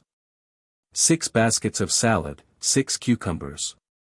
2150, stewed fruit well sweetened, and put into glass bottles well corked. 3 or 4 dozen plain pastry biscuits to eat with the stewed fruit, 2 dozen fruit turnovers, 4 dozen cheesecakes, 2 cold cabinet puddings in molds, 2 blancmanges in molds, a few jam puffs, 1 large cold plum pudding, this must be good.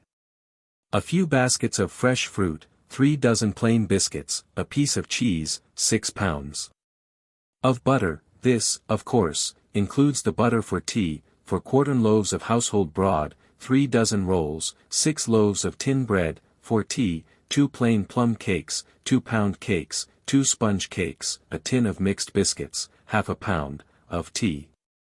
Coffee is not suitable for a picnic, being difficult to make. Things not to be forgotten at a picnic. 2151. A stick of horseradish, a bottle of mint sauce well corked, a bottle of salad dressing, a bottle of vinegar, made mustard, pepper, salt, good oil, and pounded sugar. If it can be managed, take a little ice. It is scarcely necessary to say that plates, tumblers, wine glasses, knives, forks, and spoons, must not be forgotten. As also teacups and saucers, 3 or 4 teapots, some lump sugar, and milk, if this last named article cannot be obtained in the neighborhood.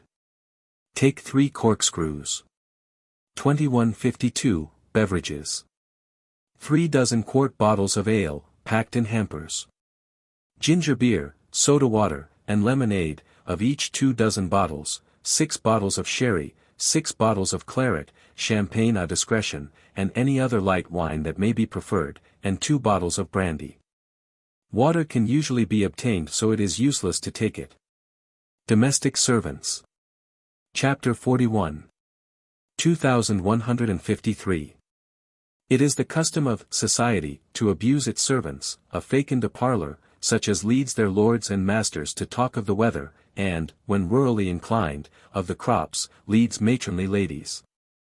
And ladies just entering on their probation in that honored and honorable state, to talk of servants, and, as we are told, wax eloquent over the greatest plague in life while taking a quiet cup of tea. Young men at their clubs, also, we are told, like to abuse their fellows, perhaps not without a certain pride and pleasure at the opportunity of intimating that they enjoy such appendages to their state. It is another conviction of society, that the race of good servants has died out, at least in England, although they do order these things better in France. That there is neither honesty, conscientiousness, nor the careful and industrious habits which distinguished the servants of our grandmothers and great-grandmothers, that domestics no longer know their place.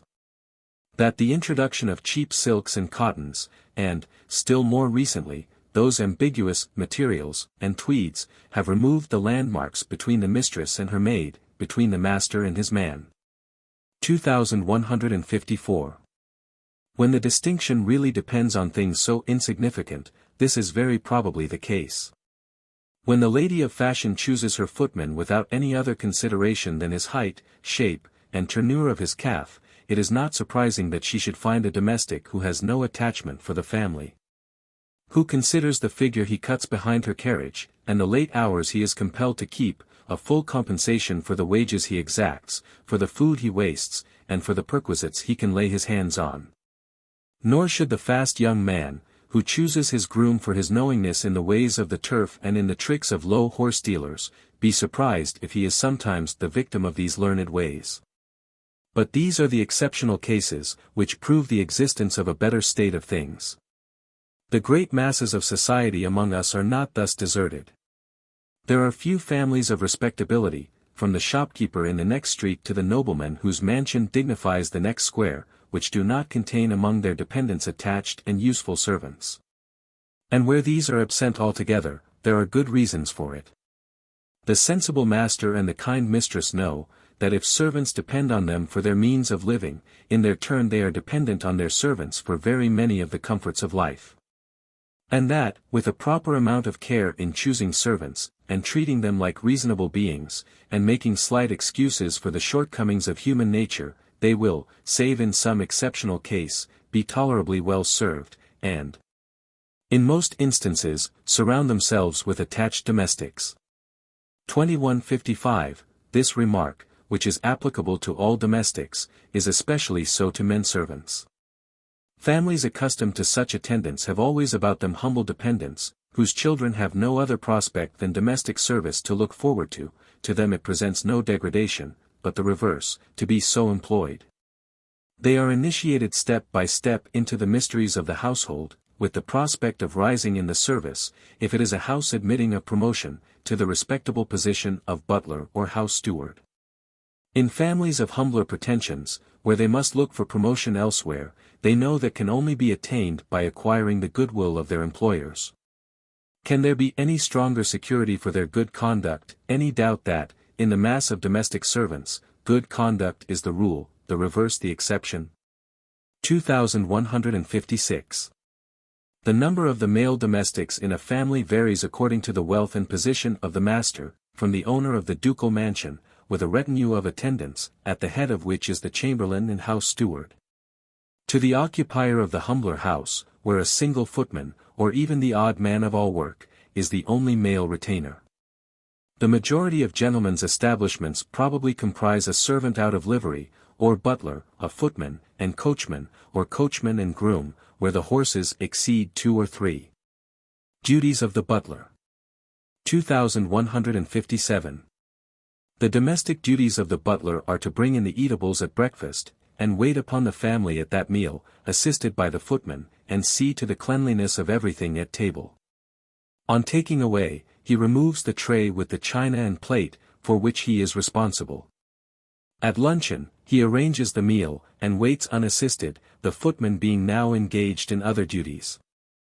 At dinner, he places the silver and plated articles on the table, sees that everything is in its place, and rectifies what is wrong.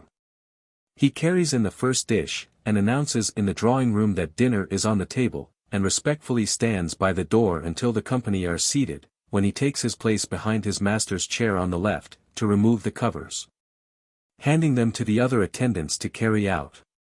After the first course of plates is supplied, his place is at the sideboard to serve the wines, but only when called on. 2158. The first course ended, he rings the cook's bell, and hands the dishes from the table to the other servants to carry away, receiving from them the second course, which he places on the table, removing the covers as before, and again taking his place at the sideboard. 2159. At dessert, the slips being removed, the butler receives the dessert from the other servants, and arranges it on the table, with plates and glasses, and then takes his place behind his master's chair to hand the wines and ices. While the footman stands behind his mistress for the same purpose, the other attendants leaving the room. Where the old-fashioned practice of having the dessert on the polished table, without any cloth, is still adhered to, the butler should rub off any marks made by the hot dishes before arranging the dessert. 2160. Before dinner, he has satisfied himself that the lamps, candles, or gas burners are in perfect order, if not lighted, which will usually be the case. Having served every one with their share of the dessert, put the fires in order, when these are used, and seen the lights are all right, at a signal from his master, he and the footman leave the room. 2161. He now proceeds to the drawing-room, arranges the fireplace, and sees to the lights. He then returns to his pantry, prepared to answer the bell, and attend to the company, while the footman is clearing away and cleaning the plate and glasses. 2162. At tea he again attends. At bedtime he appears with the candles, he locks up the plate, secures doors and windows, and sees that all the fires are safe. 2163. In addition to these duties, the butler, where only one footman is kept, will be required to perform some of the duties of the valet, to pay bills, and superintend the other servants. But the real duties of the butler are in the wine cellar. There he should be competent to advise his master as to the price and quality of the wine to be laid in, fine, bottle, cork, and seal it, and place it in the bins. Brewing, racking, and bottling malt liquors, belong to his office, as well as their distribution. These and other drinkables are brought from the cellar every day by his own hands, except where an under-butler is kept. And a careful entry of every bottle used, entered in the cellar book, so that the book should always show the contents of the cellar. 2164. The office of butler is thus one of very great trust in a household. Here, as elsewhere, honesty is the best policy. The butler should make it his business to understand the proper treatment of the different wines under his charge, which he can easily do from the wine merchant, and faithfully attend to it. His own reputation will soon compensate for the absence of bribes from unprincipled wine merchants, if he serves a generous and hospitable master. Nothing spreads more rapidly in society than the reputation of a good wine cellar, and all that is required is wines well chosen and well cared for, and this a little knowledge, carefully applied, will soon supply. 2165. The butler, we have said, has charge of the contents of the cellars, and it is his duty to keep them in a proper condition, to find down wine in wood, bottle it off, and store it away in places suited to the sorts. Where wine comes into the cellar ready bottled, it is usual to return the same number of empty bottles. The butler has not, in this case, the same inducements to keep the bottles of the different sorts separated. But where the wine is bottled in the house, he will find his account, not only in keeping them separate, but in rinsing them well, and even washing them with clean water as soon as they are empty. 2166. There are various modes of fining wine. Isinglass, gelatin, and gum arabic are all used for the purpose. Whichever of these articles is used, the process is always the same. Supposing eggs, the cheapest, to be used, draw a gallon or so of the wine, and mix 1 quart of it with the whites of 4 eggs, by stirring it with a whisk. Afterwards, when thoroughly mixed, pour it back into the cask through the bunghole, and stir up the whole cask, in a rotatory direction, with a clean split stick inserted through the bunghole. Having stirred it sufficiently, pour in the remainder of the wine drawn off, until the cask is full, then stir again, skimming off the bubbles that rise to the surface. When thoroughly mixed by stirring, close the bunghole, and leave it to stand for 3 or 4 days. This quantity of clarified wine will fine 13 dozen of port or sherry. The other clearing ingredients are applied in the same manner, the material being cut into small pieces, and dissolved in the quart of wine, and the cask stirred in the same manner. 2167. To bottle wine. Having thoroughly washed and dried the bottles, supposing they have been before used for the same kind of wine, provide corks, which will be improved by being slightly boiled, or at least steeped in hot water, a wooden hammer or mallet, a bottling boot, and a squeezer for the corks. Bore a hole in the lower part of the cask with a gimlet, receiving the liquid stream which follows in the bottle and filter, which is placed in a tub or basin. This operation is best performed by 2 persons, one to draw the wine, the other to cork the bottles. The drawer is to see that the bottles are up to the mark, but not too full, the bottle being placed in a clean tub to prevent waste. The corking boot is buckled by a strap to the knee, the bottle placed in it, and the cork, after being squeezed in the press, driven in by a flat wooden mallet. 2168. As the wine draws near to the bottom of the cask, a thick piece of muslin is placed in the strainer, to prevent the viscous grounds from passing into the bottle. 2169. Having carefully counted the bottles, they are stored away in their respective bins, a layer of sand or sawdust being placed under the first tier, and another over it. A second tier is laid over this, protected by a lath, the head of the second being laid to the bottom of the first, over this another bed of sawdust is laid, not too thick, another lath, and so on till the bin is filled. 2170. Wine so laid in will be ready for use according to its quality and age.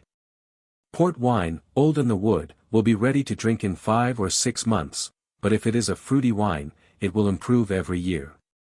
Sherry, if of good quality, will be fit to drink as soon as the sickness, as its first condition after bottling is called, ceases, and will also improve. But the cellar must be kept at a perfectly steady temperature, neither too hot nor too cold, but about 55 degrees or 60 degrees, and absolutely free from draughts of cold air. Duties of the footman. 2171. Where a single footman, or odd man, is the only male servant, then, whatever his ostensible position, he is required to make himself generally useful. He has to clean the knives and shoes, the furniture, the plate. Answer the visitors who call, the drawing-room and parlor bells, and do all the errands. His life is no sinecure. And a methodical arrangement of his time will be necessary, in order to perform his many duties with any satisfaction to himself or his master. 2172. The footman only finds himself in stockings, shoes, and washing. Where silk stockings, or other extra articles of linen are worn, they are found by the family, as well as his livery, a working dress, consisting of a pair of overalls, a waistcoat, a fustian jacket, with a white or jean one for times when he is liable to be called to answer the door or wait at breakfast. And, on quitting his service, he is expected to leave behind him any livery had within 6 months. 2173. The footman is expected to rise early, in order to get through all his dirty work before the family are stirring. Boots and shoes, and knives and forks, should be cleaned, lamps in use trimmed, his master's clothes brushed, the furniture rubbed over. So that he may put aside his working dress, tidy himself, and appear in a clean jean jacket to lay the cloth and prepare breakfast for the family. 2174. We need hardly dwell on the boot cleaning process. 3 good brushes and good blacking must be provided, one of the brushes hard, to brush off the mud, the other soft, to lay on the blacking, the third of a medium hardness, for polishing. And each should be kept for its particular use. The blacking should be kept corked up, except when in use, and applied to the brush with a sponge tied to a stick, which, when put away, rests in a notch cut in the cork. When boots come in very muddy, it is a good practice to wash off the mud, and wipe them dry with a sponge, then leave them to dry very gradually on their sides, taking care they are not placed near the fire, or scorched. Much delicacy of treatment is required in cleaning ladies' boots, so as to make the leather look well polished, and the upper part retain a fresh appearance, with the lining free from hand marks, which are very offensive to a lady of refined tastes. 2175. Patent leather boots require to be wiped with a wet sponge, and afterwards with a soft dry cloth, and occasionally with a soft cloth and sweet oil, blacking and polishing the edge of the soles in the usual way. But so as not to cover the patent polish with blacking. A little milk may also be used with very good effect for patent leather boots. 2176. Top boots are still occasionally worn by gentlemen. While cleaning the lower part in the usual manner, protect the tops, by inserting a cloth or brown paper under the edges and bringing it over them. In cleaning the tops, let the covering fall down over the boot. Wash the tops clean with soap and flannel, and rub out any spots with pumice stone. If the tops are to be whiter, dissolve an ounce of oxalic acid in half an ounce of pumice stone in a pint of soft water. If a brown color is intended, mix an ounce of muriatic acid, half an ounce of alum, half an ounce of gum arabic, and half an ounce of spirit of lavender, in a pint and a half of skimmed milk turned. These mixtures apply by means of a sponge, and polish, when dry, with a rubber made of soft flannel. 2177. Knives are now generally cleaned by means of Kent's or Masters's machine, which gives very little trouble, and is very effective. Before, however, putting the knives into the machine, it is highly necessary that they be first washed in a little warm, not hot, water, and then thoroughly wiped. If put into the machine with any grease on them, it adheres to the brushes, and consequently renders them unfit to use for the next knives that may be put in. When this precaution is not taken, the machine must come to pieces, so causing an immense amount of trouble, which may all be avoided by having the knives thoroughly free from grease before using the machine. Brushes are also used for cleaning forks, which facilitate the operation. When knives are so cleaned, see that they are carefully polished, wiped, and with a good edge, the ferrules and prongs free from dirt, and place them in the basket with the handles all one way. 2178. Lamp trimming requires a thorough acquaintance with the mechanism. After that, constant attention to cleanliness, and an occasional entire clearing out with hot water. When this is done, all the parts should be carefully dried before filling again with oil. When lacquered, wipe the lacquered parts with a soft brush and cloth, and wash occasionally with weak soapsuds, wiping carefully afterwards. Brass lamps may be cleaned with oil and rottenstone every day when trimmed.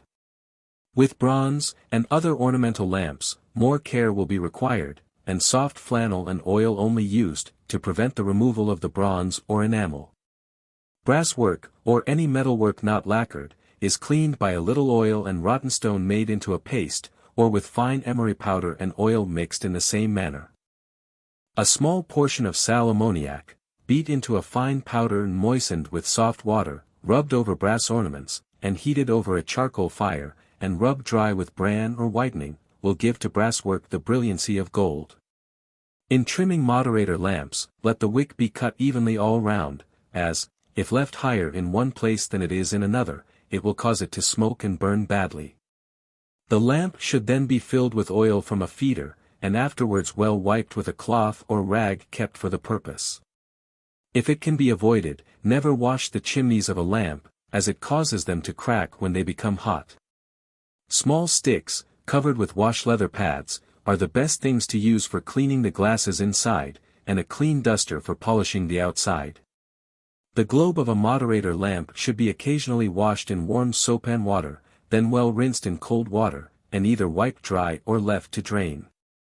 Where candle lamps are used, take out the springs occasionally, and free them well from the grease that adheres to them.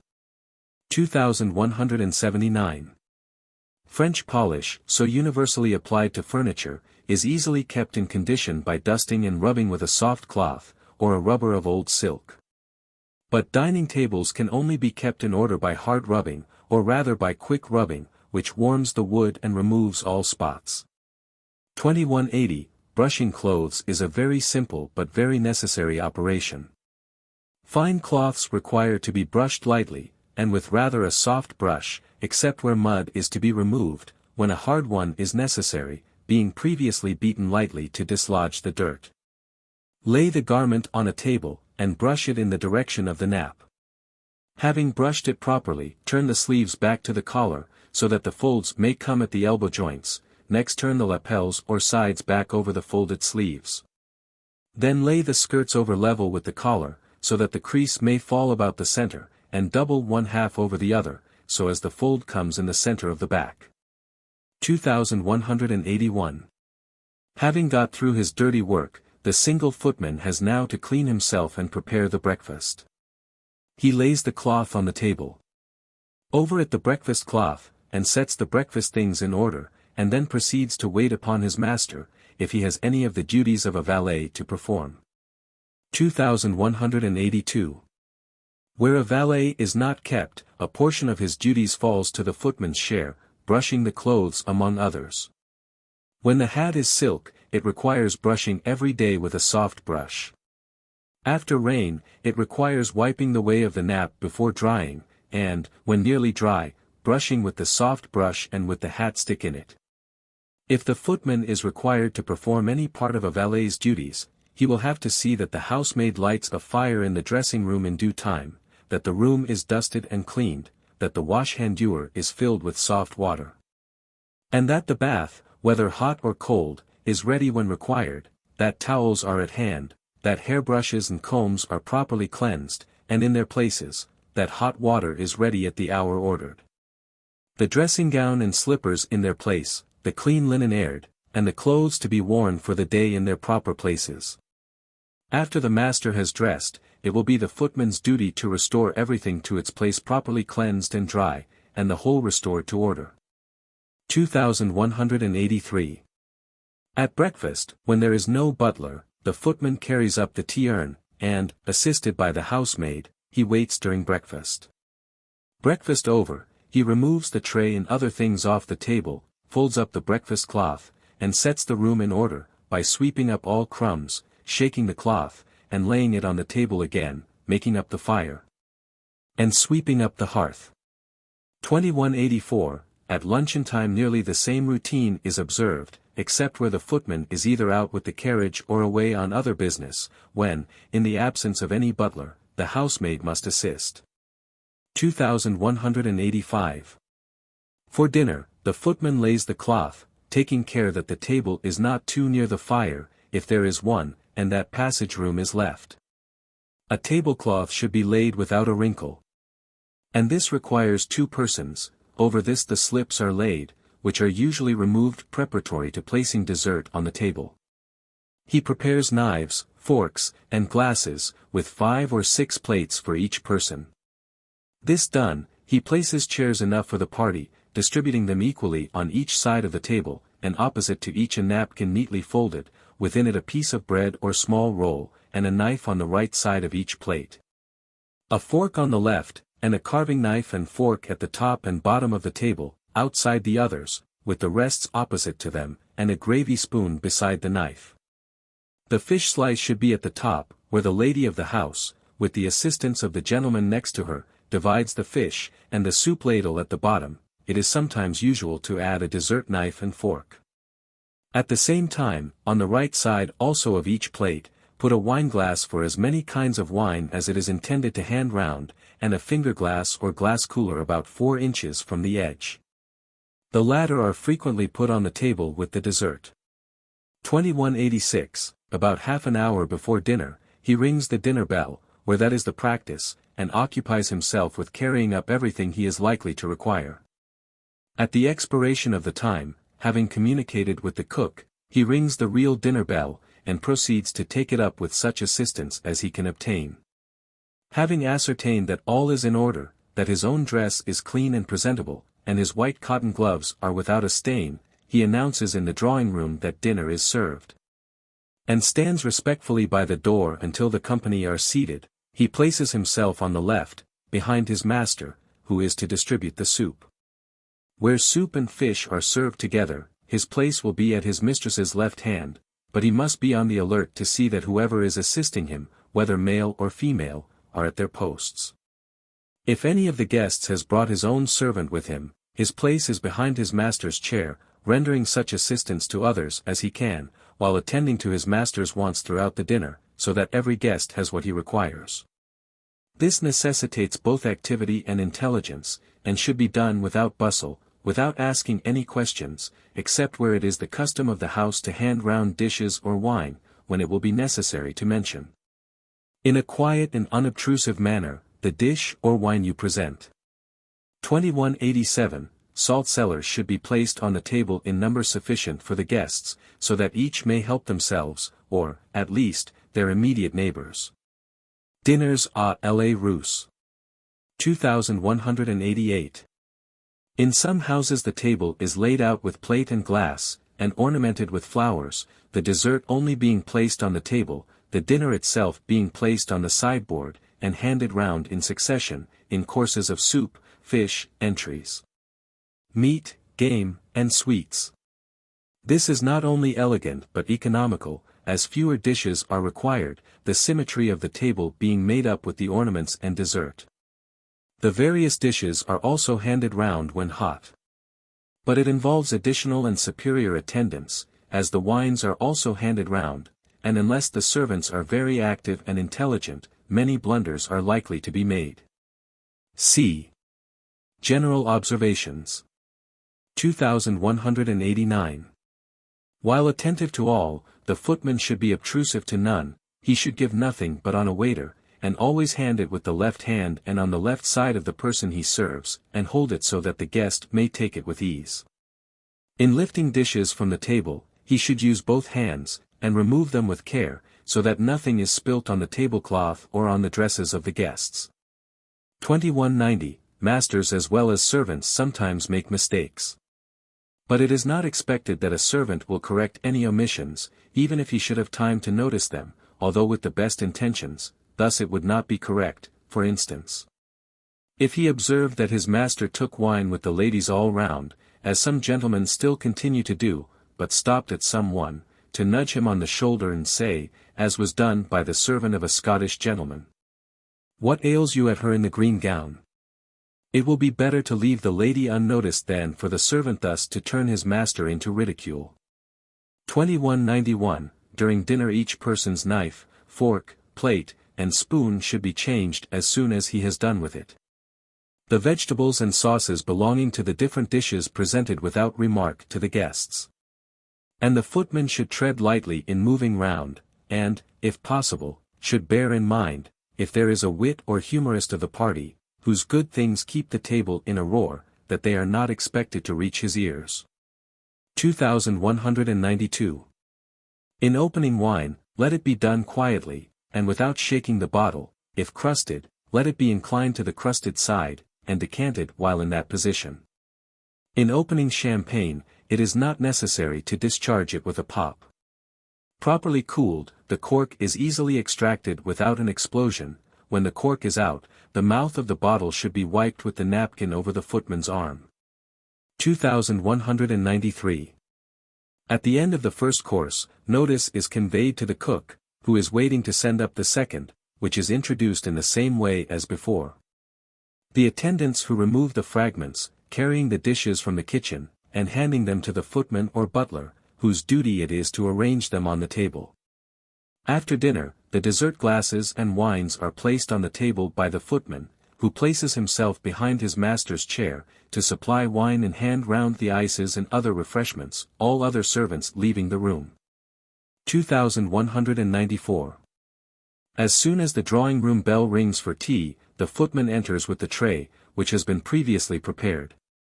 Hands the tray round to the company, with cream and sugar, the tea and coffee being generally poured out, while another attendant hands cakes, toast, or biscuits.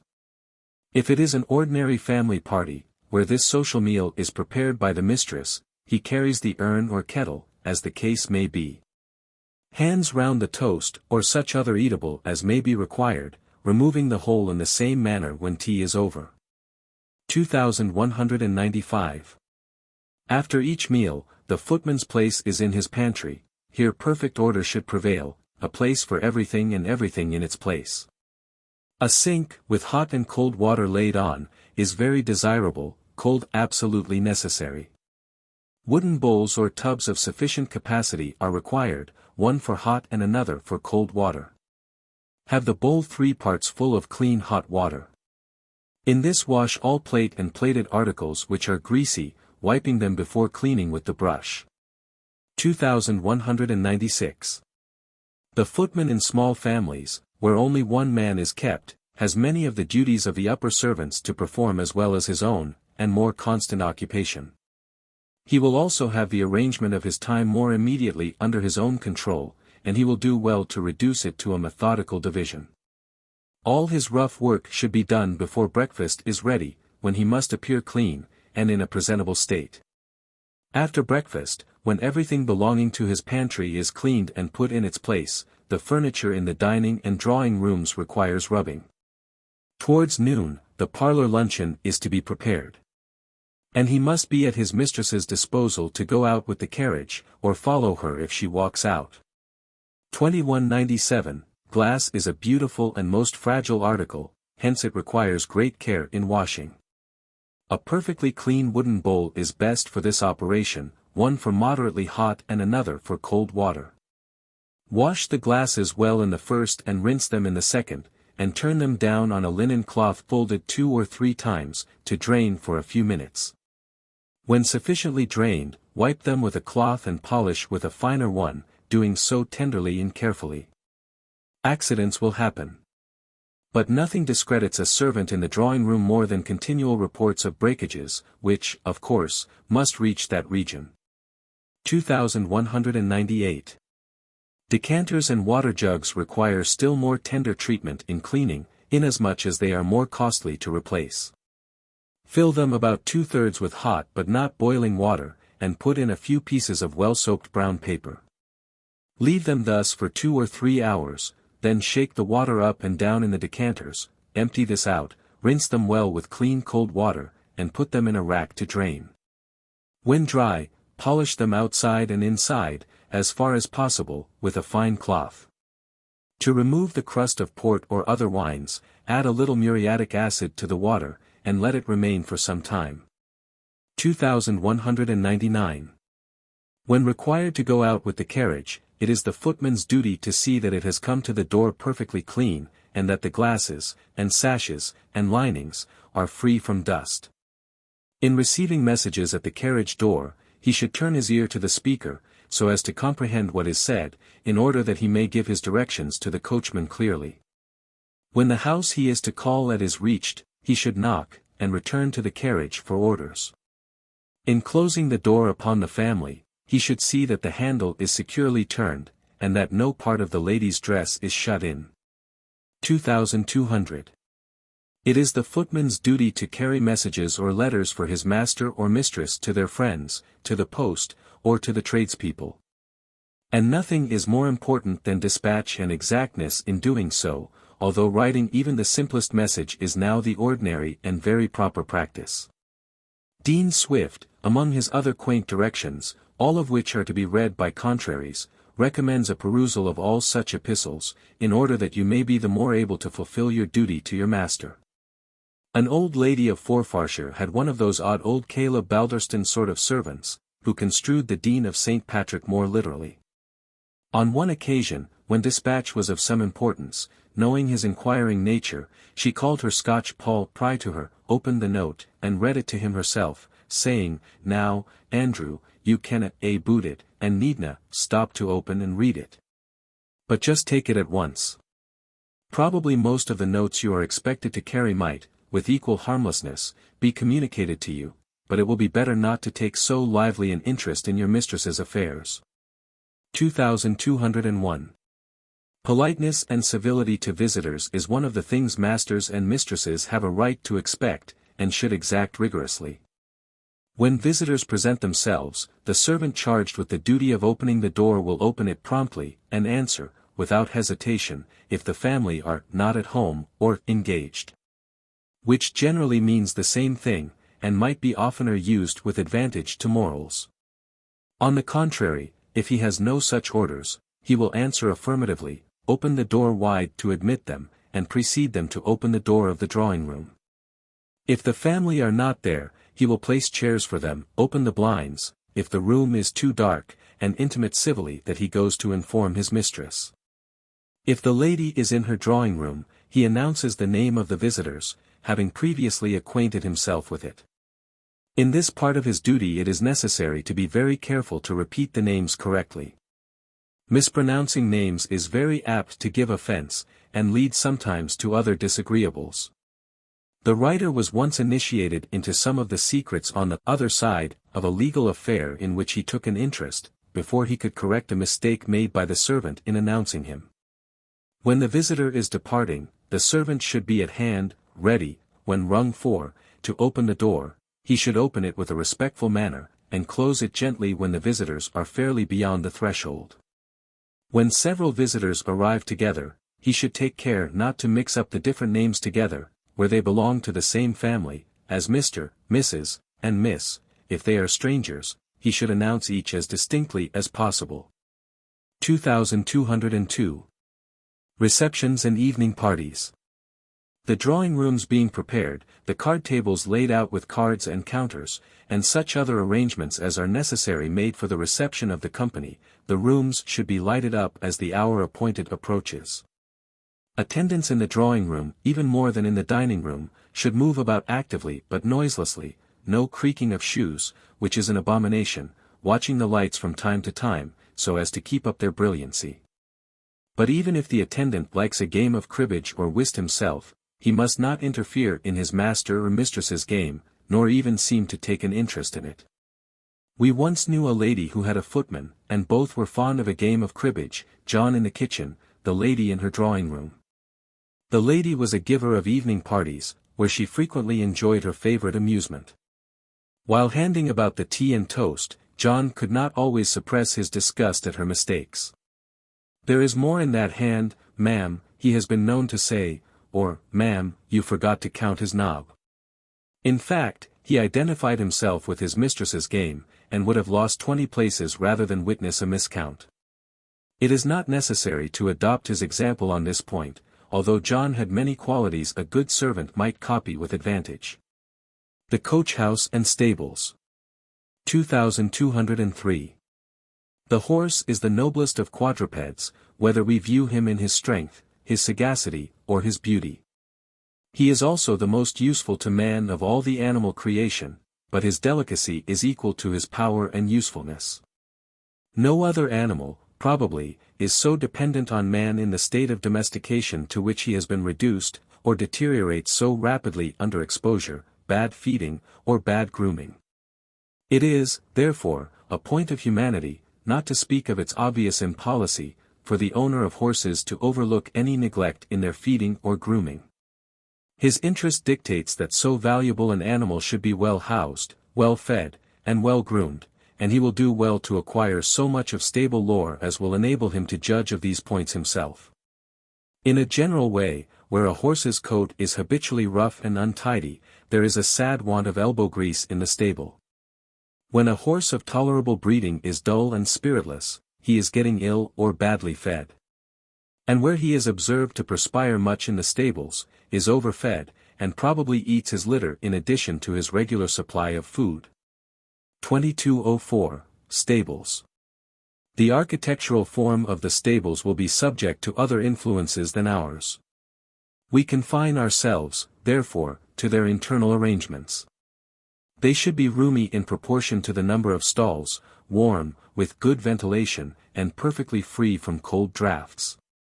The stalls roomy, without excess, with good and well-trapped drainage, so as to exclude bad smells, a sound ceiling to prevent the entrance of dust from the hayloft, which is usually above them.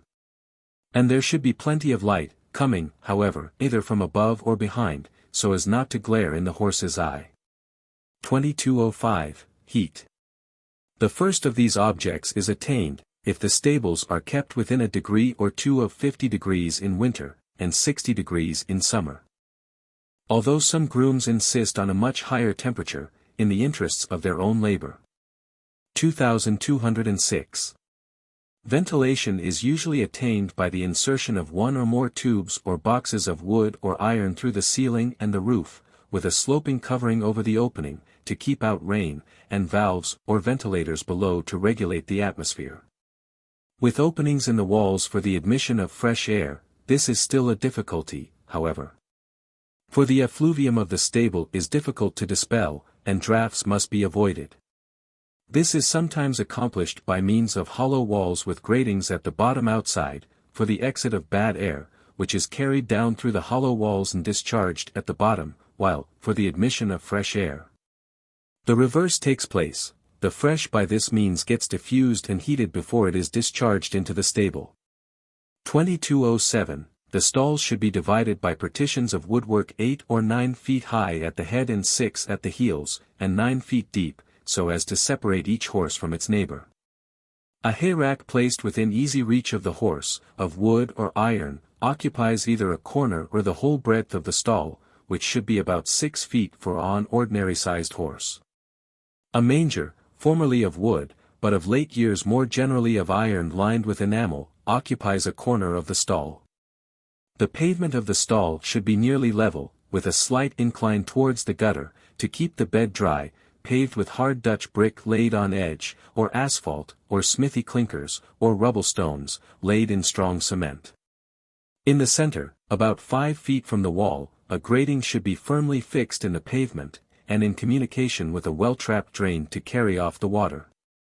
The gutter outside the stall should also communicate with the drains by trapped openings. The passage between the stall and the hall should be from 5 to 6 feet broad at least. On the wall, opposite to each stall, pegs should be placed for receiving the harness and other things in daily use. 2208. A harness room is indispensable to every stable. It should be dry and airy, and furnished with a fireplace and boiler, both for the protection of the harness and to prepare mashes for the horses when required. The partition wall should be boarded where the harness goes, with pegs to hang the various pieces of harness on, with saddle trees to rest the saddles on, a cupboard for the brushes, sponges, and leathers, and a lock-up corn bin. 2209.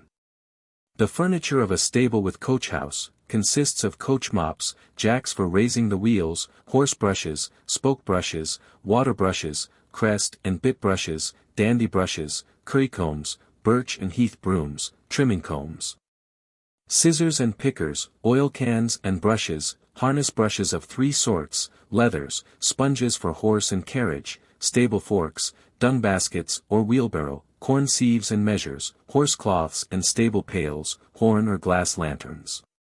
Over the stables there should be accommodation for the coachman or groom to sleep. Accidents sometimes occur, and he should be at hand to interfere. Duties of the coachman, groom, and stable boy. 2210. The establishment we have in view will consist of coachman, groom, and stable boy, who are capable of keeping in perfect order 4 horses, and perhaps the pony. Of this establishment the coachman is chief. Besides skill in driving, he should possess a good general knowledge of horses.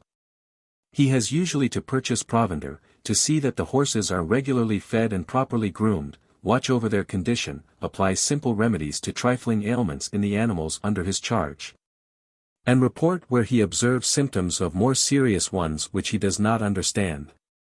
He has either to clean the carriage himself, or see that the stable boy does it properly.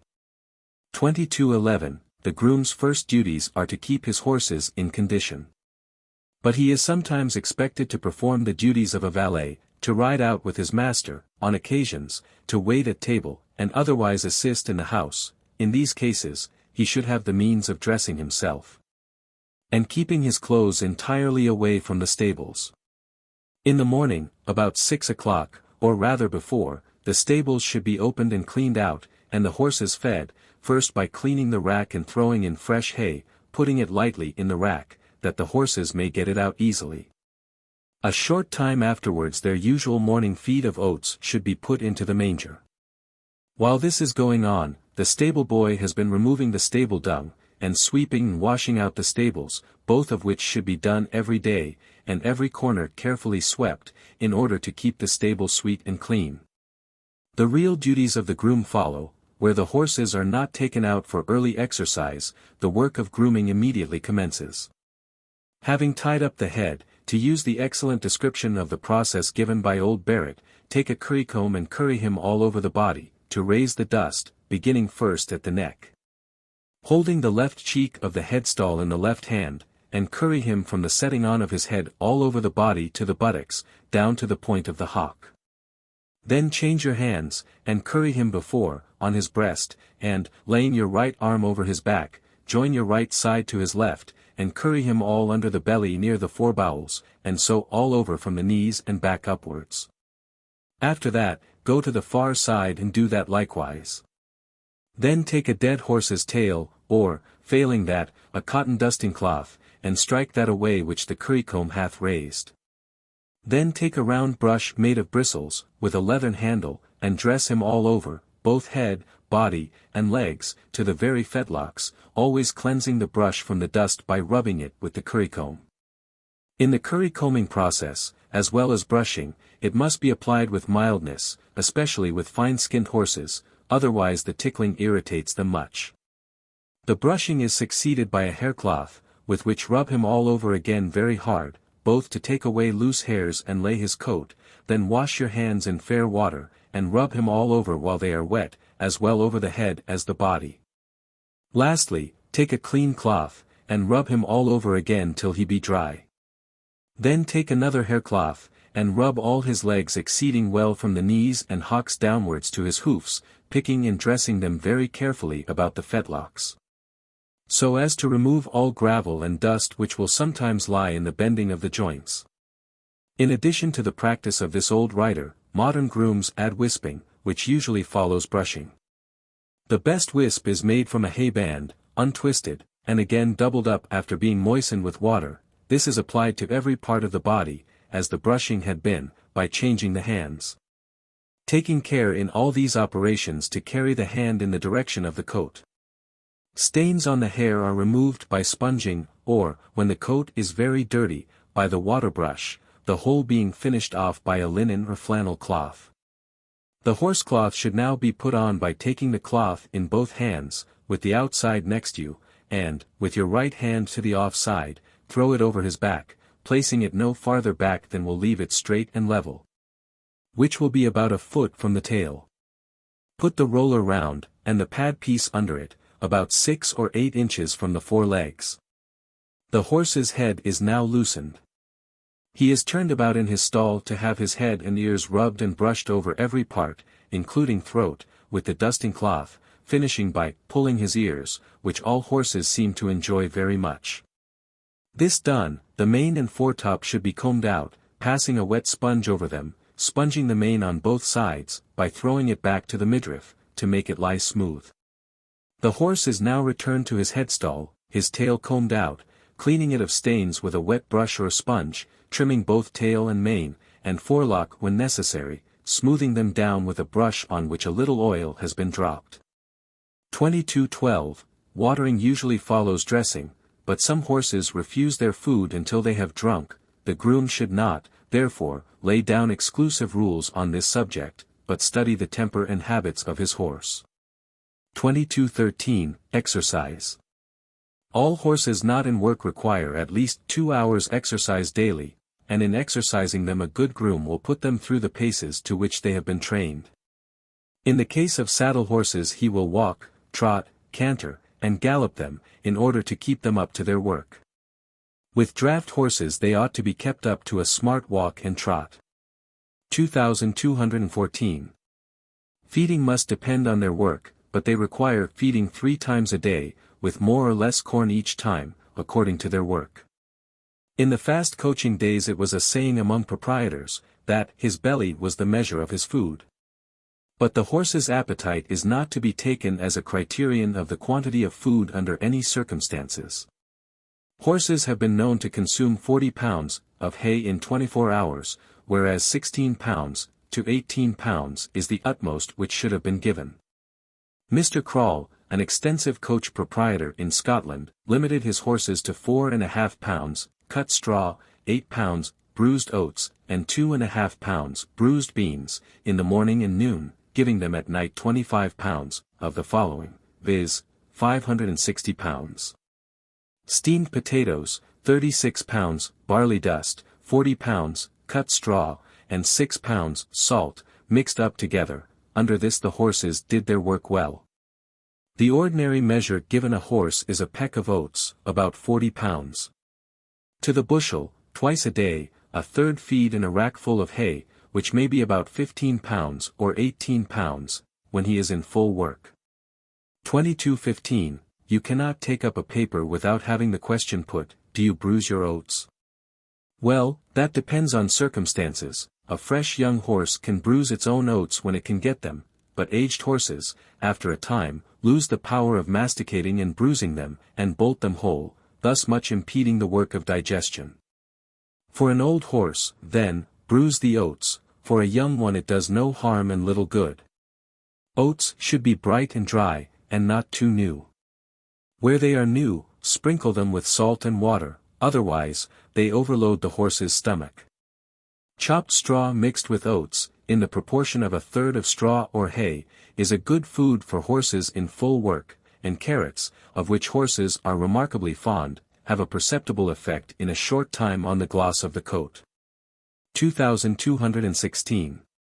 The water given to a horse merits some attention. It should not be too cold. Hard water is not to be recommended. Stagnant or muddy water is positively injurious. River water is the best for all purposes. And anything is preferable to spring water, which should be exposed to the sun in summer for an hour or two, and stirred up before using it. A handful of oatmeal thrown into the pail will much improve its quality. 2217. Shoeing. A horse should not be sent on a journey or any other hard work immediately after new shoeing. The stiffness incidental to new shoes is not unlikely to bring him down. A day's rest, with reasonable exercise, will not be thrown away after this operation. On reaching home very hot, the groom should walk him about for a few minutes. This done, he should take off the moisture with the scraper, and afterwards wisp him over with a handful of straw and a flannel cloth. If the cloth is dipped in some spirit, all the better. He should wash, pick, and wipe dry the legs and feet, take off the bridle and crupper, and fasten it to the rack, then the girths, and put a wisp of straw under the saddle. When sufficiently cool, the horse should have some hay given him, and then a feed of oats. If he refuse the latter, offer him a little wet bran, or a handful of oatmeal in tepid water. When he has been fed, he should be thoroughly cleaned, and his body clothes put on, and, if very much harassed with fatigue, a little good ale or wine will be well bestowed on a valuable horse, adding plenty of fresh litter under the belly. 2218. Bridles. Every time a horse is unbridled, the bit should be carefully washed and dried, and the leather wiped, to keep them sweet, as well as the girths and saddle, the latter being carefully dried and beaten with a switch before it is again put on. In washing a horse's feet after a day's work, the master should insist upon the legs and feet being washed thoroughly with a sponge until the water flows over them, and then rubbed with a brush till quite dry. 2219. Harness, if not carefully preserved, very soon gets a shabby tarnished appearance. Where the coachman has a proper harness room and sufficient assistance, this is inexcusable and easily prevented. The harness room should have a wooden lining all round, and be perfectly dry and well ventilated. Around the walls, hooks and pegs should be placed, for the several pieces of harness, at such a height as to prevent their touching the ground. And every part of the harness should have its peg or hook, one for the halters, another for the reins, and others for snaffles and other bits and metalwork, and either a wooden horse or saddle trees for the saddles and pads. All these parts should be dry, clean, and shining.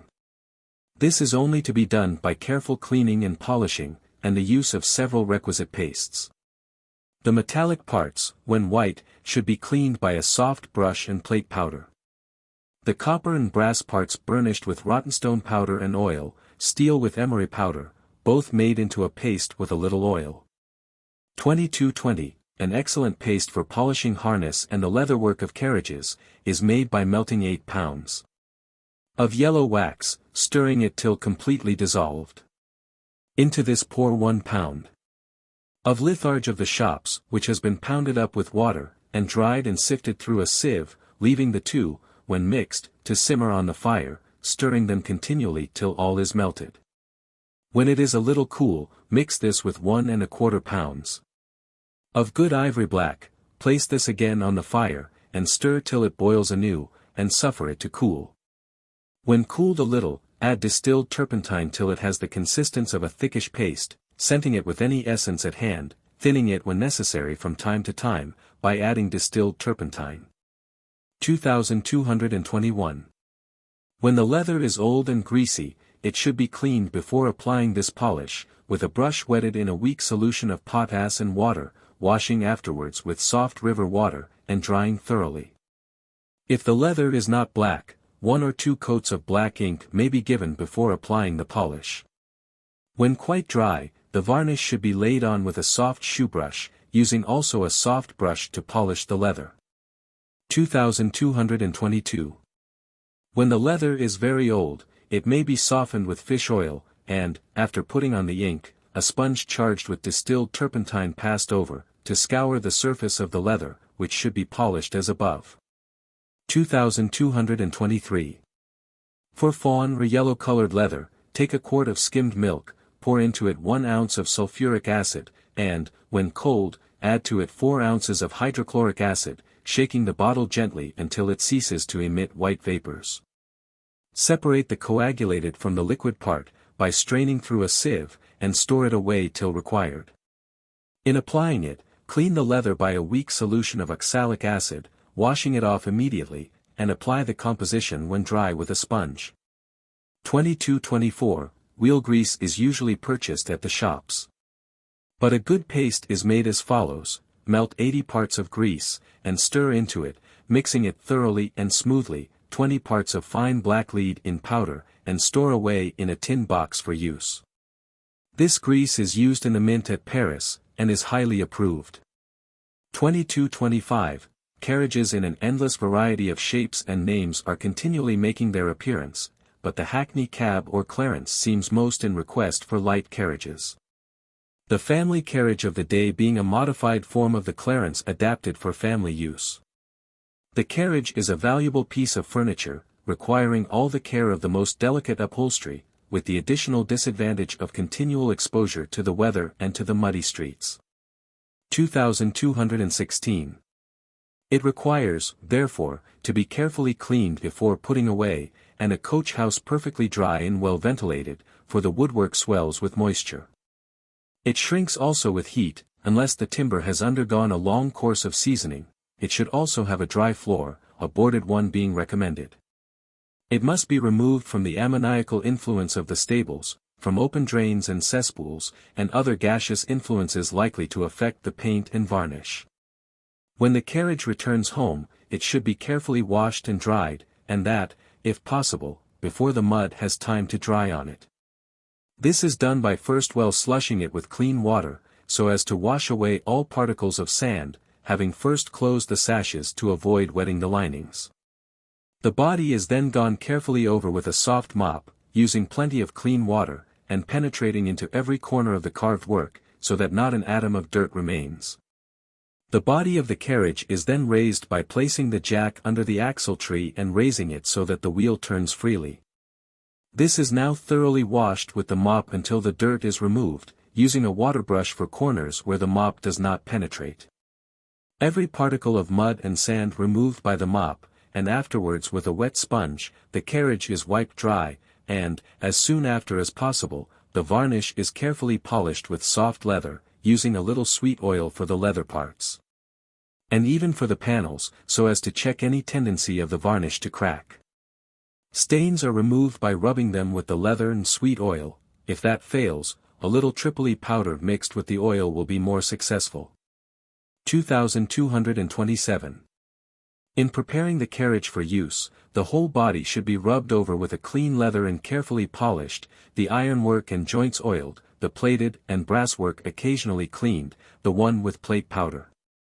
Or with well-washed whiting mixed with sweet oil, and leather kept for the purpose, the other with rotten stone mixed with a little oil, and applied without too much rubbing, until the paste is removed.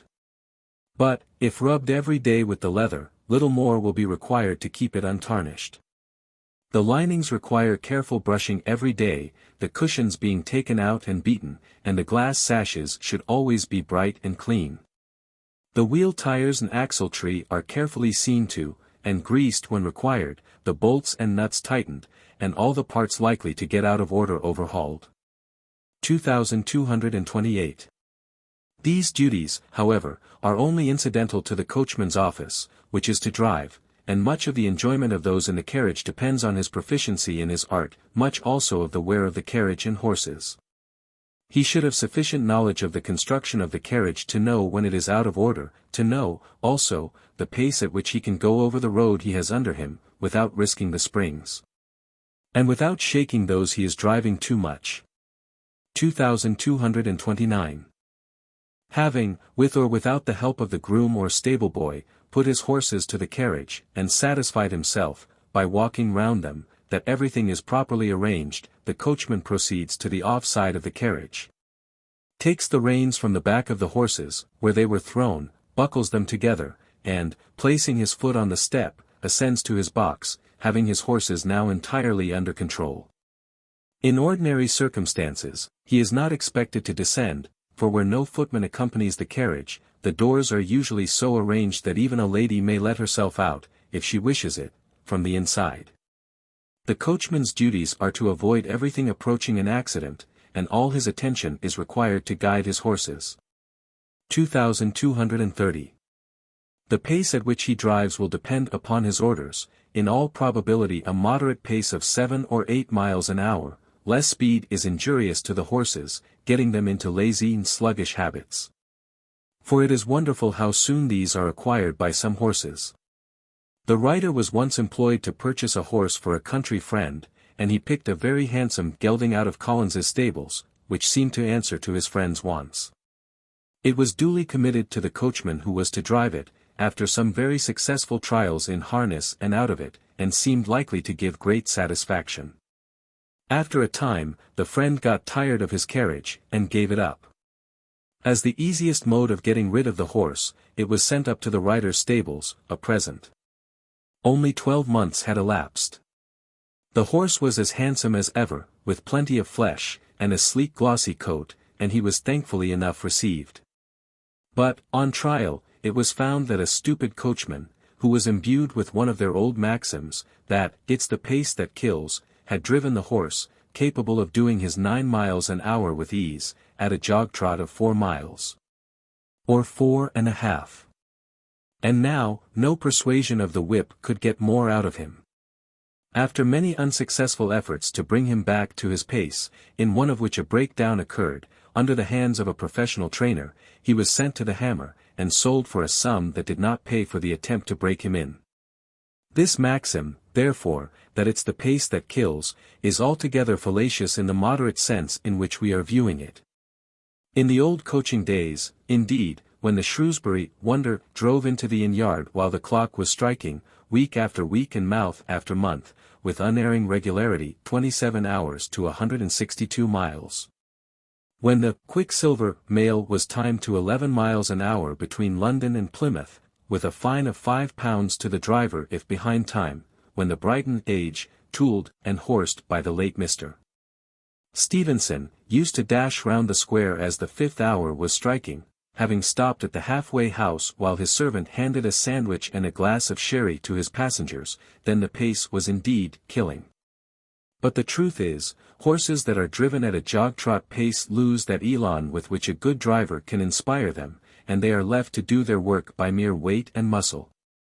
Therefore, unless he has contrary orders, a good driver will choose a smart pace, but not enough to make his horses perspire. On level roads this should never be seen. 2231. In choosing his horses, every master will see that they are properly paired, that their paces are about equal. When their habits differ, it is the coachman's duty to discover how he can, with least annoyance to the horses, get that pace out of them. Some horses have been accustomed to be driven on the check, and the curb irritates them. Others, with harder mouths, cannot be controlled with the slight leverage this affords. He must, therefore, accommodate the horses as he best can. The reins should always be held so that the horses are in hand, but he is a very bad driver who always drives with a tight rein. The pain to the horse is intolerable, and causes him to rear and plunge, and finally break sway, if he can. He is also a bad driver when the reins are always slack. The horse then feels abandoned to himself, he is neither directed nor supported, and if no accident occurs, it is great good luck. 2232. The true coachman's hands are so delicate and gentle, that the mere weight of the reins is felt on the bit, and the directions are indicated by a turn of the wrist rather than by a pull. The horses are guided and encouraged, and only pulled up when they exceed their intended pace, or in the event of a stumble, for there is a strong though gentle hand on the reins. 2233. The whip, in the hands of a good driver, and with well-bred cattle, is there, more as a precaution than a tool for frequent use. If he uses it, it is to encourage, by stroking the flanks. Except, indeed, he has to punish some waywardness of temper, and then he does it effectually, taking care, however, that it is done on the flank, where there is no very tender part, never on the crupper. In driving, the coachman should never give way to temper.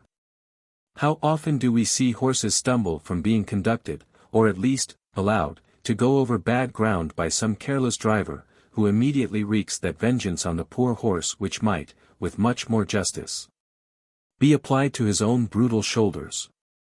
The whip is of course useful, and even necessary, but should be rarely used, except to encourage and excite the horses. Duties of the valet. 2234, Attendance on the person. No man is a hero to his valet, saith the proverb. And the corollary may run, no lady is a heroine to her maid. The infirmities of humanity are, perhaps, too numerous and too equally distributed to stand the severe microscopic tests which attendants on the person have opportunities of applying. The valet and waiting maid are placed near the persons of the master and mistress, receiving orders only from them, dressing them, accompanying them in all their journeys, the confidants and agents of their most unguarded moments, of their most secret habits, and of course subject to their commands, even to their caprices. They themselves being subject to erring judgment, aggravated by an imperfect education. All that can be expected from such servants is polite manners, modest demeanor, and a respectful reserve, which are indispensable. To these, good sense, good temper, some self-denial, and consideration for the feelings of others, whether above or below them in the social scale, will be useful qualifications. Their duty leads them to wait on those who are, from sheer wealth, station, and education, more polished, and consequently more susceptible of annoyance, and any vulgar familiarity of manner is opposed to all their notions of self-respect. Quiet unobtrusive manners, therefore, and a delicate reserve in speaking of their employers, either in praise or blame, is as essential in their absence, as good manners and respectful conduct in their presence. 2235. Some of the duties of the valet we have just hinted at in treating of the duties of the footman in a small family. His day commences by seeing that his master's dressing room is in order, that the housemaid has swept and dusted it properly, that the fire is lighted and burns cheerfully, and some time before his master is expected, he will do well to throw up the sash to admit fresh air, closing it, however, in time to recover the temperature which he knows his master prefers. It is now his duty to place the body linen on the horse before the fire, to be aired properly, to lay the trousers intended to be worn, carefully brushed and cleaned, on the back of his master's chair. While the coat and waistcoat, carefully brushed and folded, and the collar cleaned, are laid in their place ready to put on when required. All the articles of the toilet should be in their places, the razors properly set and stropped, and hot water ready for use. 2236.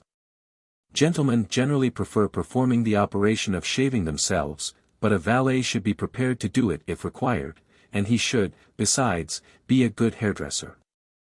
Shaving over, he has to brush the hair, beard, and mustache, where that appendage is encouraged, arranging the whole simply and gracefully, according to the age and style of countenance. Every fortnight, or 3 weeks at the utmost, the hair should be cut, and the points of the whiskers trimmed as often as required. A good valet will now present the various articles of the toilet as they are wanted. Afterwards, the body linen, necktie, which he will put on, if required, and, afterwards, waistcoat, coat, and boots, in suitable order, and carefully brushed and polished. 2237. Having thus seen his master dressed, if he is about to go out, the valet will hand him his cane, gloves, and hat, the latter well brushed on the outside with a soft brush, and wiped inside with a clean handkerchief. Respectfully attend him to the door, and open it for him, and receive his last orders for the day. 2238. He now proceeds to put everything in order in the dressing room, cleans the combs and brushes and folds up any clothes that may be left about the room, and puts them away in the drawers. 2239. Gentlemen are sometimes indifferent as to their clothes and appearance. It is the valet's duty, in this case, where his master permits it, to select from the wardrobe such things as are suitable for the occasion, so that he may appear with scrupulous neatness and cleanliness. That his linen and necktie, where that is white or colored, are unsoiled, and where he is not accustomed to change them every day, that the cravat is turned, and even ironed, to remove the crease of the previous fold. The coat collar, which where the hair is oily and worn long, is apt to get greasy, should also be examined. A careful valet will correct this by removing the spots day by day as they appear, first by moistening the grease spots with a little rectified spirits of wine or spirits of hartshorn, which has a renovating effect, and the smell of which soon disappears. The grease is dissolved and removed by gentle scraping. The grease removed, add a little more of the spirit, and rub with a piece of clean cloth, finish by adding a few drops more. Rub it with the palm of the hand, in the direction of the grain of the cloth, and it will be clean and glossy as the rest of the garment. 2240. Polish for the boots is an important matter to the valet, and not always to be obtained good by purchase, never so good, perhaps, as he can make for himself after the following recipes: take of ivory black and treacle each 4 ounces. Sulfuric acid 1 ounce, best olive oil 2 spoonfuls, best white wine vinegar 3/2 pints, mix the ivory black and treacle well in an earthen jar, then add the sulfuric acid, continuing to stir the mixture, next pour in the oil. And, lastly, add the vinegar, stirring it in by degrees, until thoroughly incorporated. 241. Another polish is made by mixing 1 ounce each of pounded galls and logwood chips, and 3 pounds, of red French vine ordinaire. Boil together till the liquid is reduced to half the quantity, and pour it off through a strainer.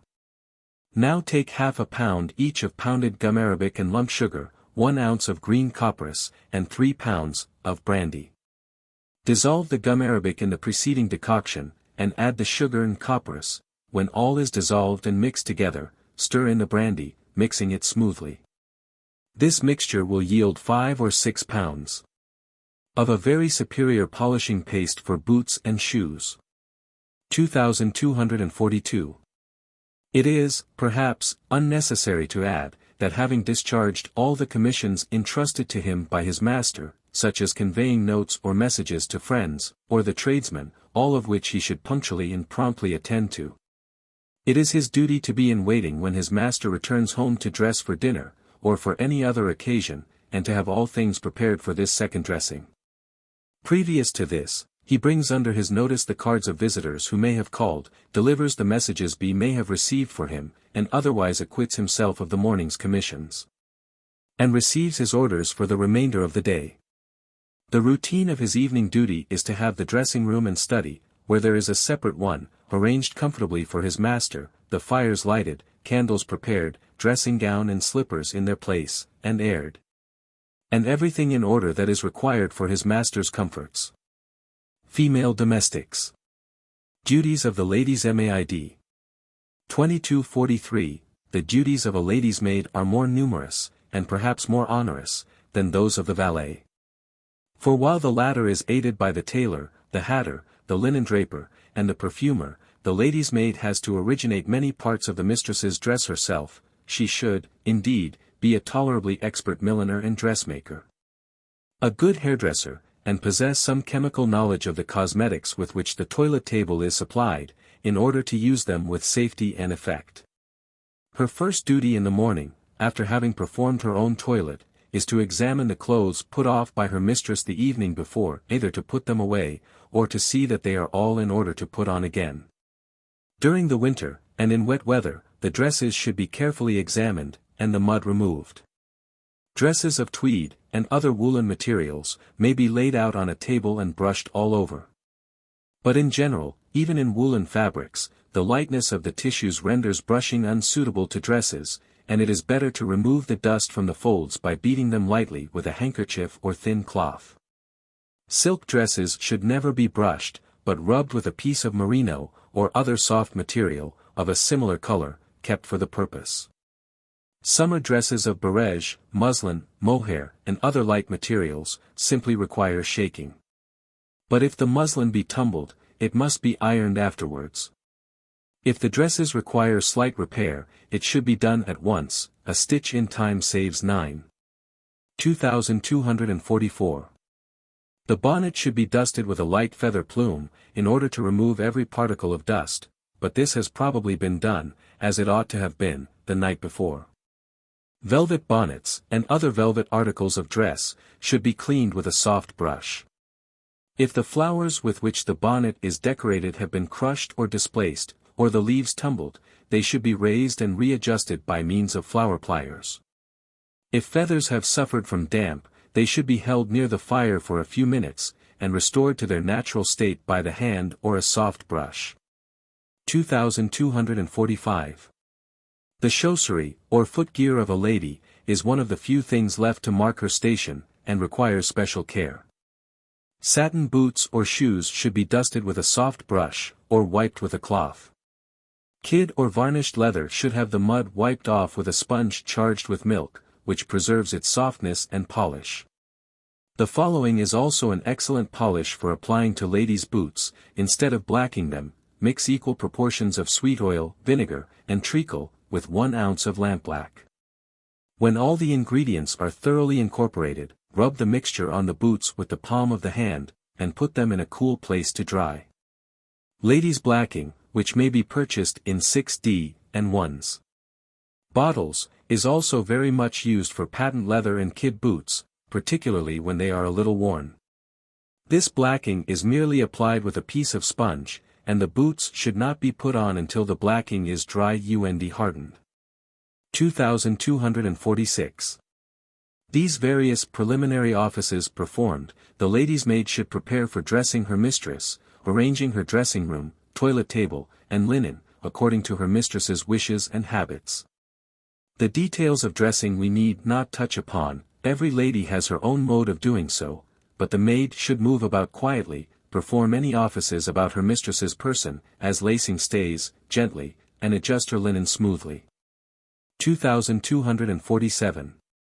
Having prepared the dressing room by lighting the fire, sweeping the hearth, and made everything ready for dressing her mistress, placed her linen before the fire to air, and laid out the various articles of dress she is to wear, which will probably have been arranged the previous evening, the lady's maid is prepared for the morning's duties. 2248. Hairdressing is the most important part of the lady's maid's office. If ringlets are worn, remove the curl papers, and, after thoroughly brushing the back hair both above and below, dress it according to the prevailing fashion. If bandeaus are worn, the hair is thoroughly brushed and frizzed outside and inside, folding the hair back round the head, brushing it perfectly smooth, giving it a glossy appearance by the use of pomades, or oil, applied by the palm of the hand. Smoothing it down with a small brush dipped in bandoline. Double bandeaus are formed by bringing most of the hair forward, and rolling it over frizettes made of hair the same color as that of the wearer. It is finished behind by plaiting the hair and arranging it in such a manner as to look well with the headdress. 2249. Lessons in hairdressing may be obtained, and at not an unreasonable charge. If a lady's maid can afford it, we would advise her to initiate herself in the mysteries of hairdressing before entering on her duties. If a mistress finds her maid handy, and willing to learn, she will not mind the expense of a few lessons, which are almost necessary, as the fashion and mode of dressing the hair is so continually changing. Brushes and combs should be kept scrupulously clean, by washing them about twice a week. To do this oftener spoils the brushes, as very frequent washing makes them so very soft. To wash brushes. 2250. Dissolve a piece of soda in some hot water, allowing a piece the size of a walnut to a quart of water.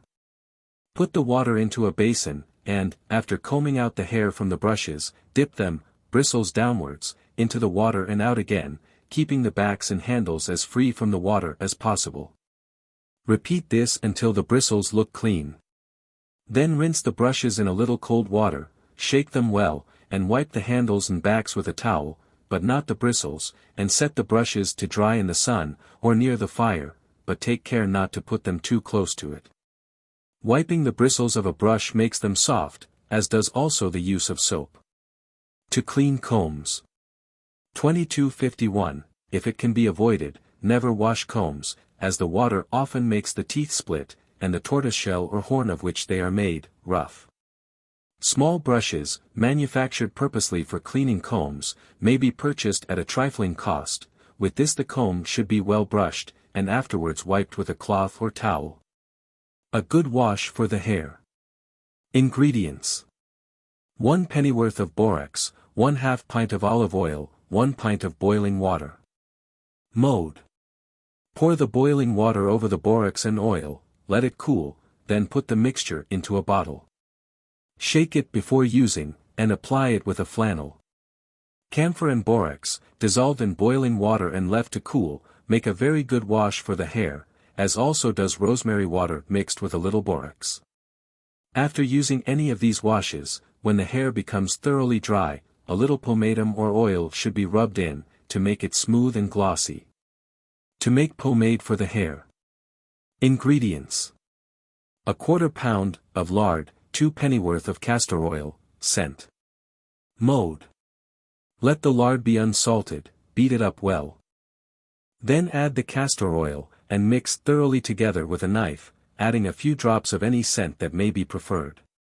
Put the pomatum into pots, which keep well covered to prevent it turning rancid. Another recipe for pomatum. Ingredients. 8 ounces of olive oil, 1 ounce of spermaceti, 3 pennyworth of essential oil of almonds, 3 pennyworth of essence of lemon. Mode. Mix these ingredients together, and store away in jars for use. To make bandoline. Ingredients. 1 ounce of gum tragacanth, 1/4 pint of cold water, 3 pennyworth of essence of almonds, 2 teaspoonfuls of old rum. Mode. Put the gum tragacanth into a wide-mouthed bottle with the cold water, let it stand till dissolved, then stir into it the essence of almonds, let it remain for an hour or two, when pour the rum on the top. This should make the stock bottle, and when any is required for use, it is merely necessary to dilute it with a little cold water until the desired consistency is obtained, and to keep it in a small bottle, well corked, for use. This bandoline, instead of injuring the hair, as many other kinds often do, improves it, by increasing its growth, and making it always smooth and glossy. An excellent pomatum. Ingredients. 1½ pounds of lard, 1/2 pint of olive oil, 1/2 pint of castor oil, 4 ounces of spermaceti, bergamot, or any other scent, elderflower water. Mode. Wash the lard well in the elderflower water, drain, and beat it to a cream. Mix the two oils together, and heat them sufficiently to dissolve the spermaceti, which should be beaten fine in a mortar. Mix all these ingredients together with the brandy and whatever kind of scent may be preferred. And whilst warm pour into glass bottles for use, keeping them well corked. The best way to liquefy the pomatum is to set the bottle in a saucepan of warm water. It will remain good for many months. To promote the growth of hair. Ingredients. Equal quantities of olive oil and spirit of rosemary, a few drops of oil of nutmeg. Mode. Mix the ingredients together, rub the roots of the hair every night with a little of this liniment, and the growth of it will very soon sensibly increase. 2258. Our further remarks on dressing must be confined to some general advice. In putting on a band, see that it is laid quite flat, and is drawn tightly round the waist before it is pinned in front. That the pin is a strong one, and that it is secured to the stays, so as not to slip up or down, or crease in the folds. Arrange the folds of the dress over the crinoline petticoats. If the dress fastens behind, put a small pin in the slit to prevent it from opening. See that the sleeves fall well over the arms. If it is finished with a jacket or other upper dress, see that it fits smoothly under the arms. Pull out the flounces, and spread out the petticoat at the bottom with the hands, so that it falls in graceful folds. In arranging the petticoat itself, a careful lady's maid will see that this is firmly fastened round the waist. 2259. Where sashes are worn, pin the bows securely on the inside with a pin, so as not to be visible, then raise the bow with the fingers. The collar is arranged and carefully adjusted with brooch or bow in the center. 2260. Having dressed her mistress for breakfast, and breakfasted herself, the further duties of the lady's maid will depend altogether upon the habits of the family, in which hardly two will probably agree. Where the duties are entirely confined to attendance on her mistress, it is probable that the bedroom and dressing-room will be committed to her care, that the housemaid will rarely enter, except for the weekly or other periodical cleaning. She will, therefore, have to make her mistress's bed, and keep it in order, and as her duties are light and easy, there can be no allowance made for the slightest approach to uncleanliness or want of order. Every morning, immediately after her mistress has left it, and while breakfast is on, she should throw the bed open, by taking off the clothes, open the windows, except in rainy weather, and leave the room to air for half an hour. After breakfast, except her attendance on her mistress prevents it, if the rooms are carpeted, she should sweep them carefully, having previously strewed the room with moist tea leaves, dusting every table and chair. Taking care to penetrate to every corner, and moving every article of furniture that is portable.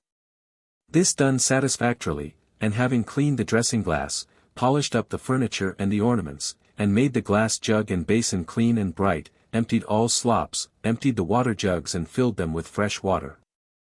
And arranged the rooms, the dressing-room is ready for the mistress when she thinks proper to appear. 2261. The dressing-room thoroughly in order, the same thing is to be done in the bedroom, in which she will probably be assisted by the housemaid to make the bed and empty the slops. In making the bed, she will study her lady's wishes, whether it is to be hard or soft, sloping or straight, and see that it is done accordingly. 2262.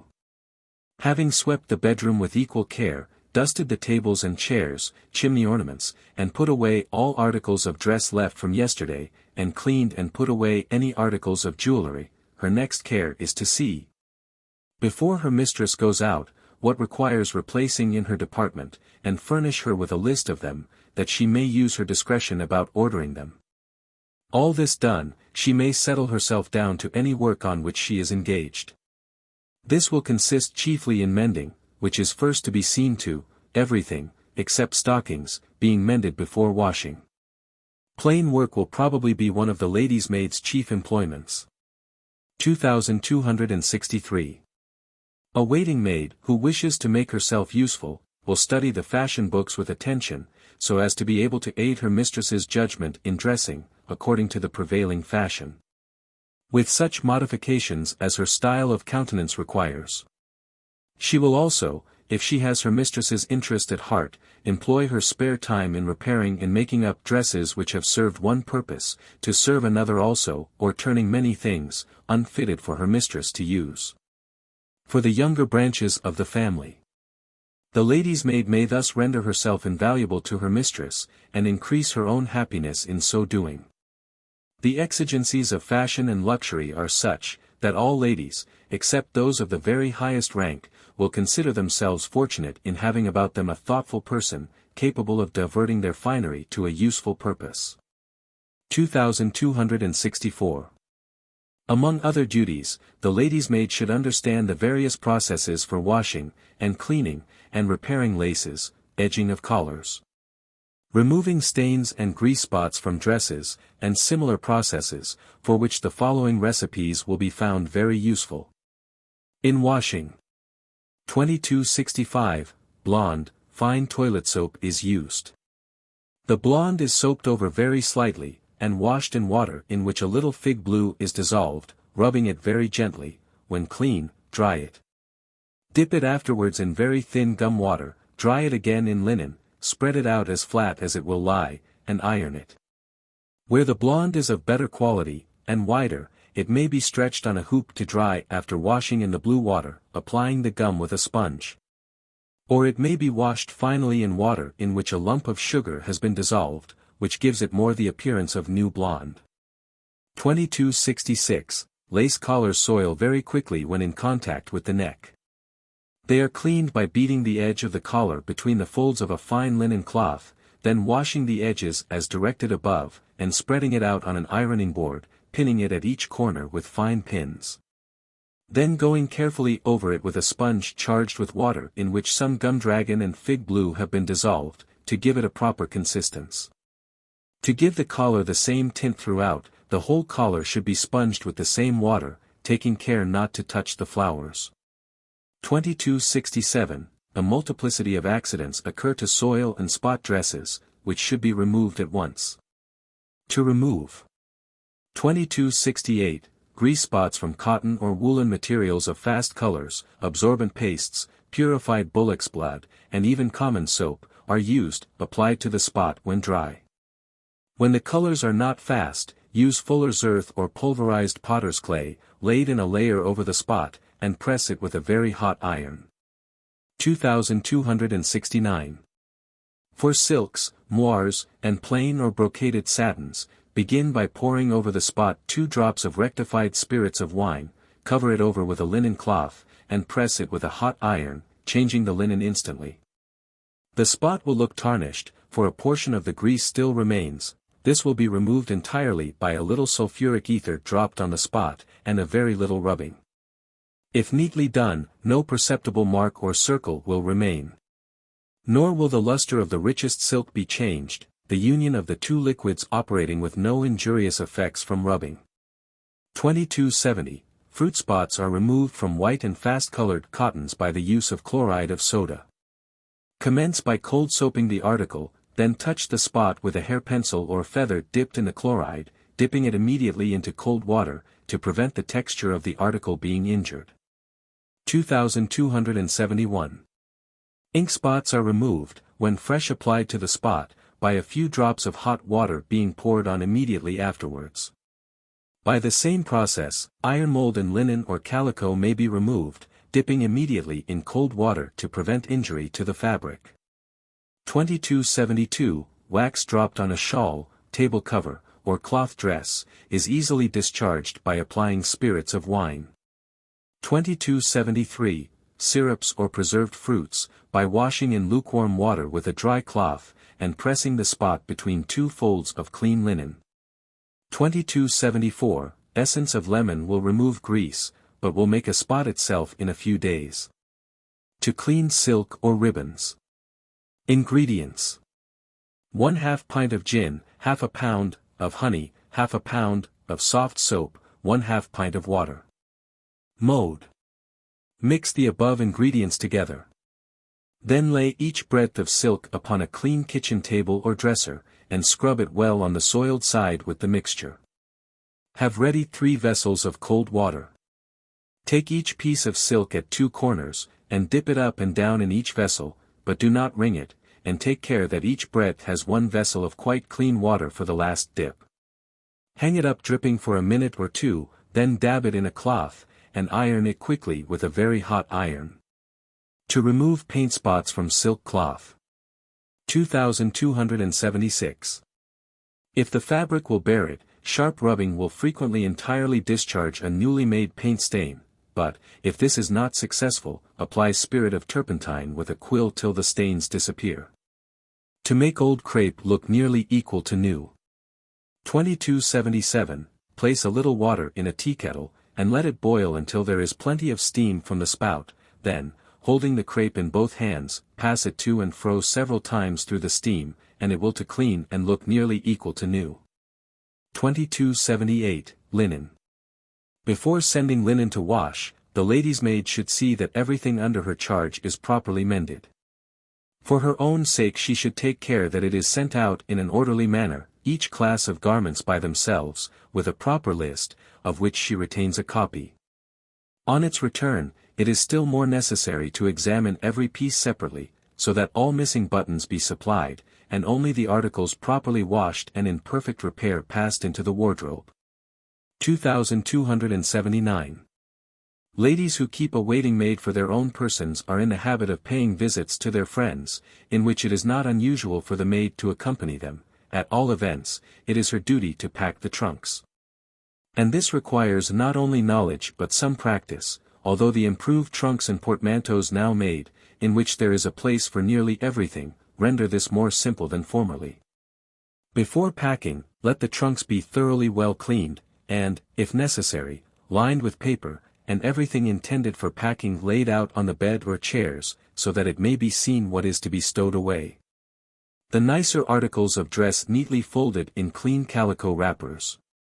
Having satisfied herself that everything wanted is laid out, and that it is in perfect order, the packing is commenced by disposing of the most bulky articles, the dressing case and workbox, skirts, and other articles requiring room, leaving the smaller articles to fill up. Finally, having satisfied herself that all is included, she should lock and cover up the trunk in its canvas case, and then pack her own box, if she is to accompany her mistress. 2280.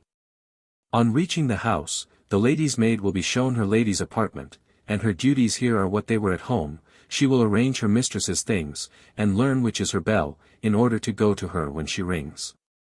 Her meals will be taken in the housekeeper's room, and here she must be discreet and guarded in her talk to any one of her mistress or her concerns. Her only occupation here will be attending in her lady's room, keeping her things in order, and making her rooms comfortable for her. 2281. The evening duties of a lady's maid are pretty nearly a repetition of those of the morning. She is in attendance when her mistress retires, she assists her to undress if required, brushes her hair, and renders such other assistance as is demanded, removes all slops. Takes care that the fire, if any, is safe, before she retires to rest herself. 2282. Ironing is a part of the duties of a lady's maid, and she should be able to do it in the most perfect manner when it becomes necessary. Ironing is often badly done from inattention to a few very simple requirements. Cleanliness is the first essential. The ironing board, the fire, the iron, and the ironing blanket should all be perfectly clean. It will not be necessary here to enter into details on ironing, as full directions are given in the Duties of the Laundry Maid. A lady's maid will have a great deal of ironing out to do, such as light evening dresses, muslin dresses, and which are not dirty enough to be washed, but merely require smoothing out to remove the creases. In summer, particularly, an iron will be constantly required, as also a skirt board, which should be covered with a nice clean piece of flannel. To keep muslin dresses in order, they almost require smoothing out every time they are worn, particularly if made with many flounces. The lady's maid may often have to perform little services for her mistress which require care, such as restoring the color to scorched linen, and the following recipe is, we believe, a very good one. To restore whiteness to scorched linen. Ingredients: 1/2 pint of vinegar, 2 ounces of fuller's earth, 1 ounce of dried fowl's dung, half an ounce of soap, the juice of 2 large onions. Mode. Boil all these ingredients together to the consistency of paste. Spread the composition thickly over the damaged part, and if the threads be not actually consumed, after it has been allowed to dry on, and the place has subsequently been washed once or twice, every trace of scorching will disappear. 2284. Furs, feathers, and woolens require the constant care of the waiting maid. Furs and feathers not in constant use should be wrapped up in linen washed in lye. From May to September they are subject to being made the depositary of the moth eggs. They should be looked to, and shaken and beaten, from time to time, in case some of the eggs should have been lodged in them, in spite of every precaution. Laying them up again, or rather folding them up as before, wrapping them in brown paper, which is itself a preservative. Shawls and cloaks, which would be damaged by such close folds, must be looked to, and aired and beaten, putting them away dry before the evening. Preservatives against the ravages of moths. 2285. Place pieces of camphor, cedar wood, Russia leather, tobacco leaves, bog myrtle, or anything else strongly aromatic, in the drawers or boxes where furs or other things to be preserved from moths are kept, and they will never take harm. 2286. Jewels are generally wrapped up in cotton, and kept in their cases, but they are subject to tarnish from exposure to the air, and require cleaning. This is done by preparing clean soap suds, using fine toilet soap. Dip any article of gold, silver, gilt, or precious stones into this lye, and dry them by brushing with a brush of soft badger's hair, or a fine sponge, afterwards with a piece of fine cloth, and, lastly, with a soft leather. 2287. Epaulets of gold or silver, and, in general, all articles of jewelry, may be dressed by dipping them in spirits of wine warmed in a bain-marie, or shallow kettle, placed over a slow fire or hot plate. 2288. The valet and lady's maid, from their supposed influence with their master and mistress, are exposed to some temptations to which other servants are less subjected. They are probably in communication with the tradespeople who supply articles for the toilet, such as batters, tailors, dressmakers, and perfumers. The conduct of waiting maid and valet to these people should be civil but independent, making reasonable allowance for want of exact punctuality. If any such can be made, they should represent any inconvenience respectfully. And if an excuse seems unreasonable, put the matter fairly to master or mistress, leaving it to them to notice it further, if they think it necessary. No expectations of a personal character should influence them one way or the other. It would be acting unreasonably to any domestic to make them refuse such presents as tradespeople choose to give them. The utmost that can be expected is that they should not influence their judgment in the articles supplied, that they should represent them truly to master or mistress, without fear and without favor. Civility to all, servility to none, is a good maxim for every one. Deference to a master and mistress, and to their friends and visitors, is one of the implied terms of their engagement. And this deference must apply even to what may be considered their whims. A servant is not to be seated, or wear a hat in the house, in his master's or mistress's presence, nor offer any opinion, unless asked for it. Nor even to say, good night, or good morning, except in reply to that salutation. To preserve cut flowers. 2289. A bouquet of freshly cut flowers may be preserved alive for a long time by placing them in a glass or vase with fresh water, in which a little charcoal has been steeped, or a small piece of camphor dissolved. The vase should be set upon a plate or dish, and covered with a bell glass, around the edges of which, when it comes in contact with the plate, a little water should be poured to exclude the air. To revive cut flowers after packing. 2290. Plunge the stems into boiling water, and by the time the water is cold, the flowers will have revived. Then cut afresh the ends of the stems, and keep them in fresh cold water. Upper and under housemaids. 2291.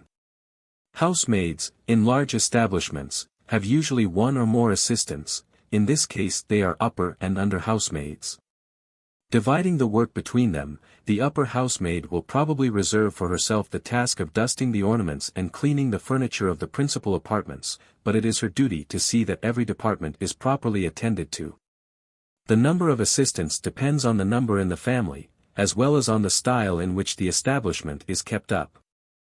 In wealthy families it is not unusual for every grown-up daughter to have her waiting maid, whose duty it is to keep her mistress's apartments in order, thus abridging the housemaid's duties.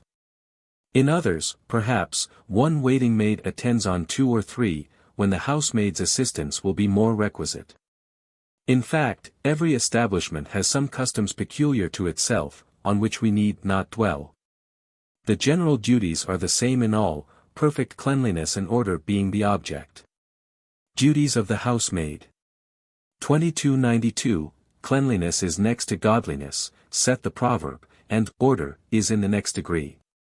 The housemaid, then, may be said to be the handmaiden to 2 of the most prominent virtues. Her duties are very numerous, and many of the comforts of the family depend on their performance.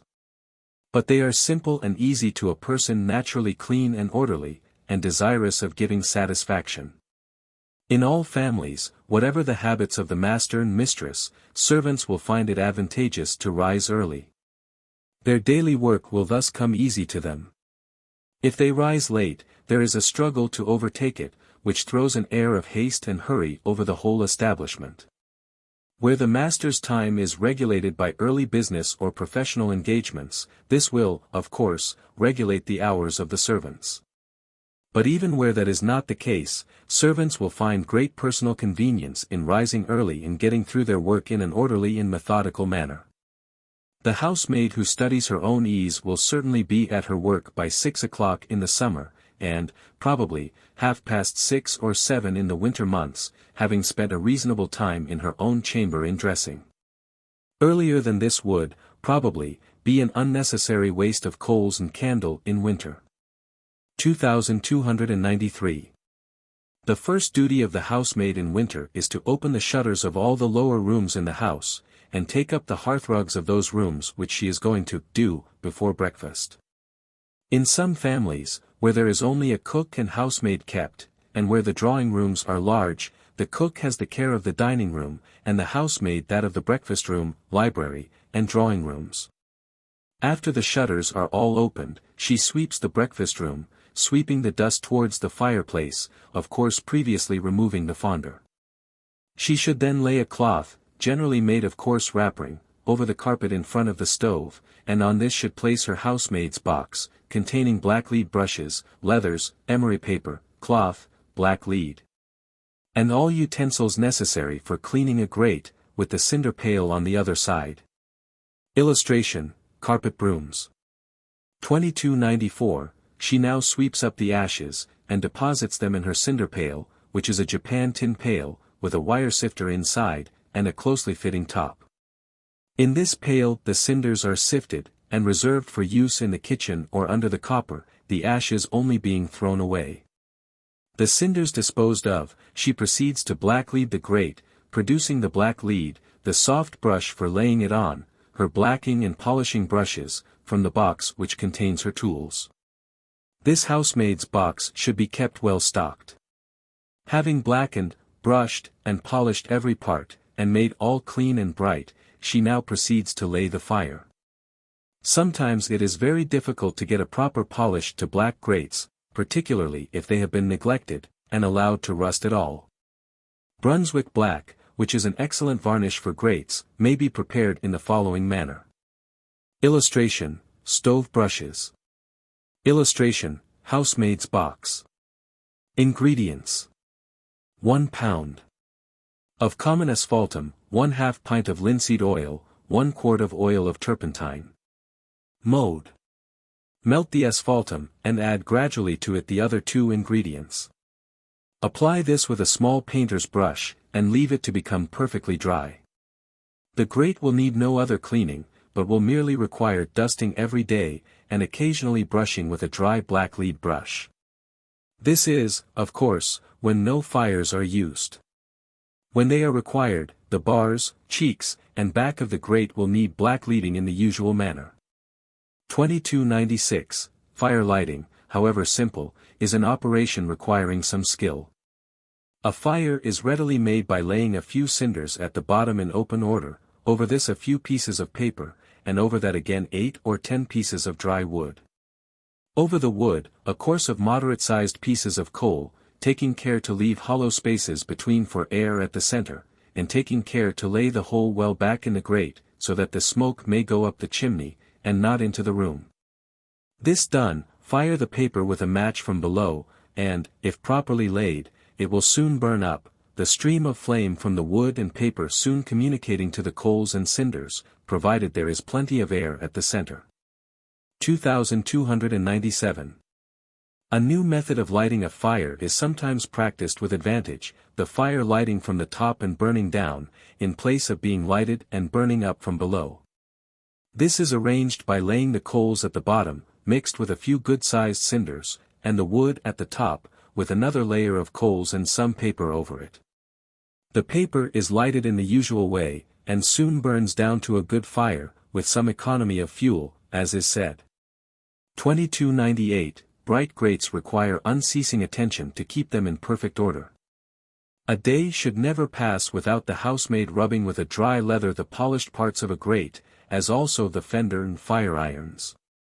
A careful and attentive housemaid should have no occasion ever to use emery paper for any part but the bars, which, of course, become blackened by the fire. Some mistresses, to save labor, have a double set of bars, one set bright for the summer, and another black set to use when fires are in requisition. When bright grates are once neglected, small rust spots begin to show themselves, which a plain leather will not remove. The following method of cleaning them must then be resorted to. First, thoroughly clean with emery paper. Then take a large smooth pebble from the road, sufficiently large to hold comfortably in the hand, with which rub the steel backwards and forwards one way, until the desired polish is obtained. It may appear at first to scratch, but continue rubbing, and the result will be success. The following is also an excellent polish for bright stoves and steel articles. Ingredients: 1 tablespoonful of turpentine, 1 ditto of sweet oil, emery powder. Mode: mix the turpentine and sweet oil together, stirring in sufficient emery powder to make the mixture of the thickness of cream. Put it on the article with a piece of soft flannel, rub off quickly with another piece, then polish with a little dry emery powder and clean leather. 2300. The several fires lighted, the housemaid proceeds with her dusting, and polishing the several pieces of furniture in the breakfast parlor, leaving no corner unvisited. Before sweeping the carpet, it is a good practice to sprinkle it all over with tea leaves, which not only lay all dust, but give a slightly fragrant smell to the room. It is now in order for the reception of the family. And where there is neither footman nor parlour-maid, she now proceeds to the dressing-room, and lights her mistress's fire, if she is in the habit of having one to dress by. Her mistress is called, hot water placed in the dressing-room for her use, her clothes, as far as they are under the housemaid's charge, put before the fire to air, hanging a fire-guard on the bars where there is one, while she proceeds to prepare the breakfast.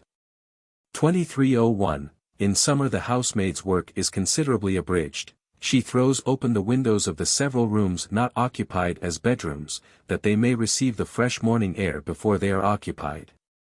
She prepares the breakfast room by sweeping the carpet, rubbing tables and chairs, dusting mantel-shelf and picture frames with a light brush, dusting the furniture, and beating and sweeping the rug.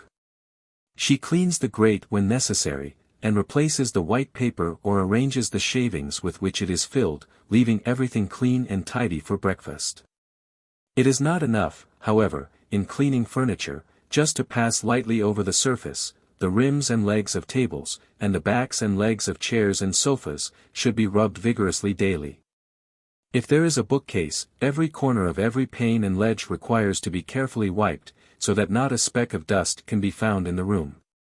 2302. After the breakfast room is finished, the housemaid should proceed to sweep down the stairs, commencing at the top, whilst the cook has the charge of the hall, doorstep, and passages.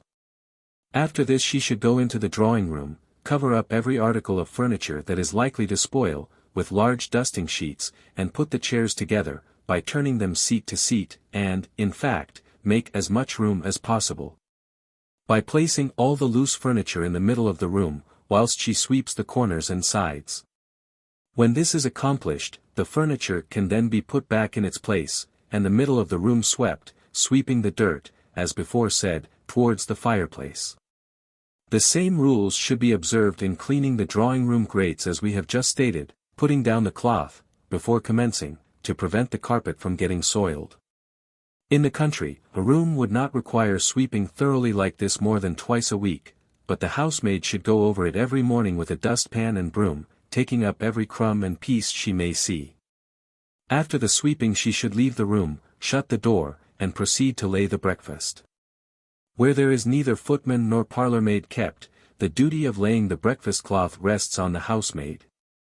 Illustration, banister broom. Illustration, staircase broom. 2303, before laying the cloth for breakfast, the heater of the tea-urn is to be placed in the hottest part of the kitchen fire.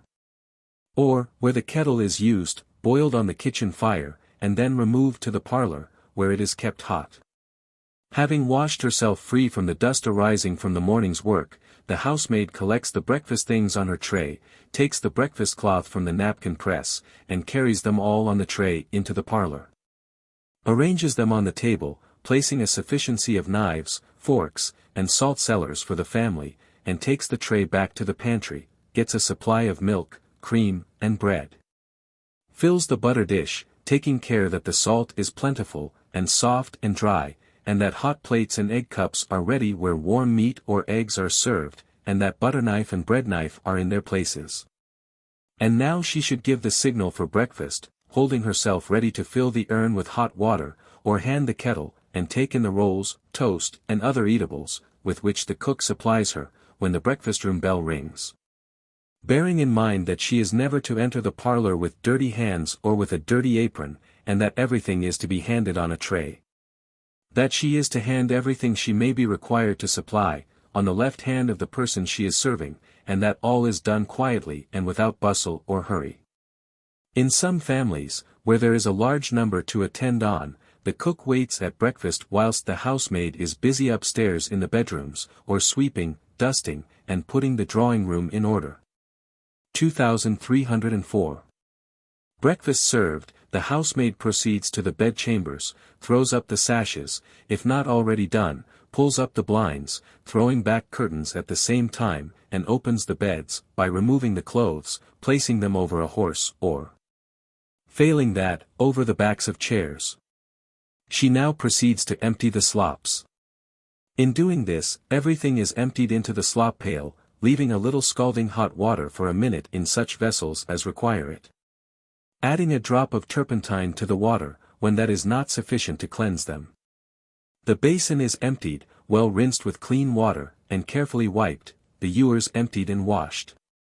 Finally, the water jugs themselves emptied out and rinsed, and wiped dry. As soon as this is done, she should remove and empty the pails, taking care that they also are well washed, scalded, and wiped as soon as they are empty. 2305. Next follows bedmaking, at which the cook or kitchen maid, where one is kept, usually assists, but, before beginning, velvet chairs, or other things injured by dust, should be removed to another room. In bedmaking, the fancy of its occupant should be consulted, some like beds sloping from the top towards the feet, swelling slightly in the middle. Others, perfectly flat. A good housemaid will accommodate each bed to the taste of the sleeper, taking care to shake, beat, and turn it well in the process. Some persons prefer sleeping on the mattress. In which case a feather bed is usually beneath, resting on a second mattress, and a straw palliasse at the bottom. In this case, the mattresses should change places daily. The feather bed placed on the mattress shaken, beaten, taken up and opened several times, so as thoroughly to separate the feathers. If too large to be thus handled, the maid should shake and beat one end first, and then the other. Smoothing it afterwards equally all over into the required shape, and place the mattress gently over it. Any feathers which escape in this process a tidy servant will put back through the seam of the tick. She will also be careful to sew up any stitch that gives way the moment it is discovered. The bedclothes are laid on, beginning with an under blanket and sheet, which are tucked under the mattress at the bottom. The bolster is then beaten and shaken, and put on, the top of the sheet rolled round it, and the sheet tucked in all round. The pillows and other bedclothes follow, and the counterpane over all, which should fall in graceful folds, and at equal distance from the ground all round. The curtains are drawn to the head and folded neatly across the bed, and the whole finished in a smooth and graceful manner. Where spring mattresses are used, care should be taken that the top one is turned every day. The housemaid should now take up in a dustpan any pieces that may be on the carpet. She should dust the room, shut the door, and proceed to another room. When all the bedrooms are finished, she should dust the stairs, and polish the handrail of the banisters, and see that all ledges, window-sills, and are quite free from dust. It will be necessary for the housemaid to divide her work, so that she may not have too much to do on certain days, and not sufficient to fill up her time on other days. In the country, bedrooms should be swept and thoroughly cleaned once a week. And to be methodical and regular in her work, the housemaid should have certain days for doing certain rooms thoroughly. For instance, the drawing room on Monday, 2 bedrooms on Tuesday, 2 on Wednesday, and so on, reserving a day for thoroughly cleaning the plate, bedroom candlesticks, and which she will have to do where there is no parlour maid or footman kept. By this means the work will be divided, and there will be no unnecessary bustling and hurrying, as is the case where the work is done any time, without rule or regulation. Illustration, scrubbing brush. 2306. Once a week, when a bedroom is to be thoroughly cleaned, the housemaid should commence by brushing the mattresses of the bed before it is made. She should then make it, shake the curtains, lay them smoothly on the bed, and pin or tuck up the bottom valance, so that she may be able to sweep under the bed. She should then unloop the window curtains, shake them, and pin them high up out of the way.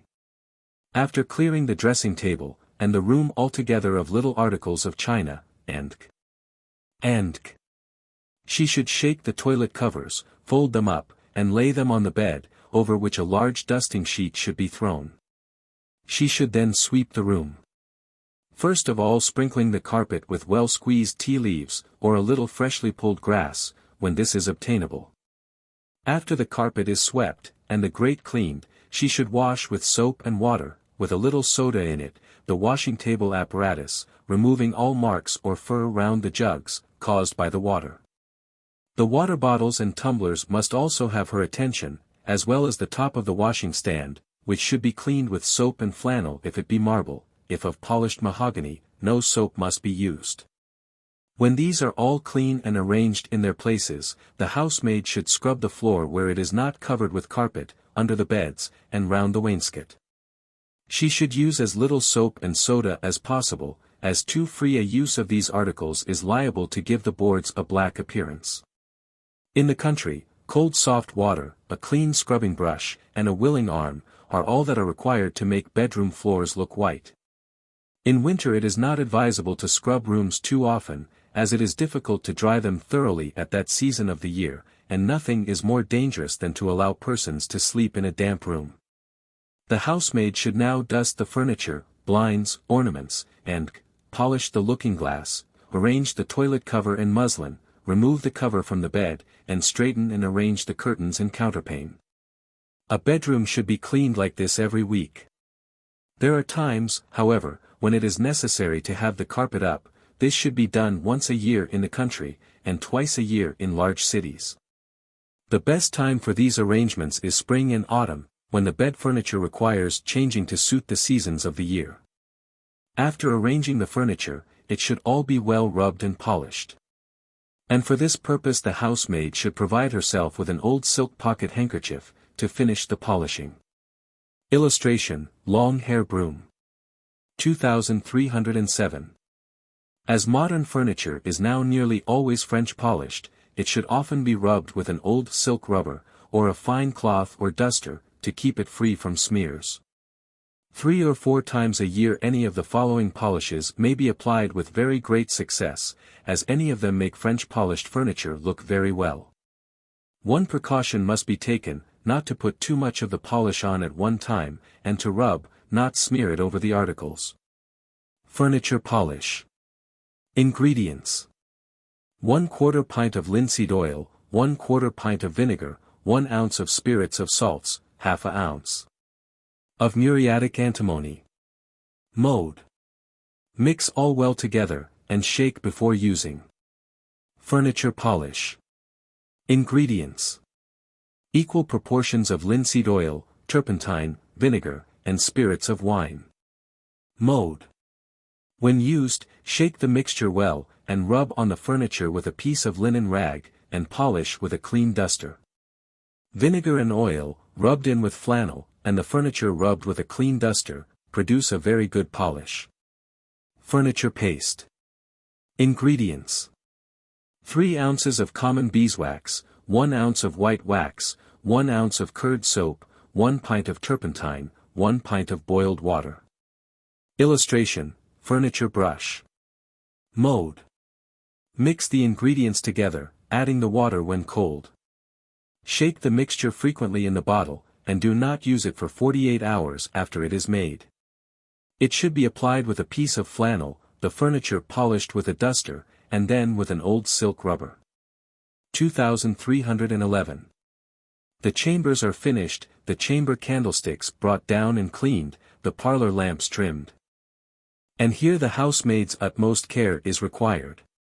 In cleaning candlesticks, as in every other cleaning, she should have cloths and brushes kept for that purpose alone, the knife used to scrape them should be applied to no other purpose. The tallow grease should be thrown into a box kept for the purpose, the same with everything connected with the lamp trimming, the best mode of doing which she will do well to learn from the tradesman who supplies the oil. Always bearing in mind, however, that without perfect cleanliness, which involves occasional scalding, no lamp can be kept in order. 2312.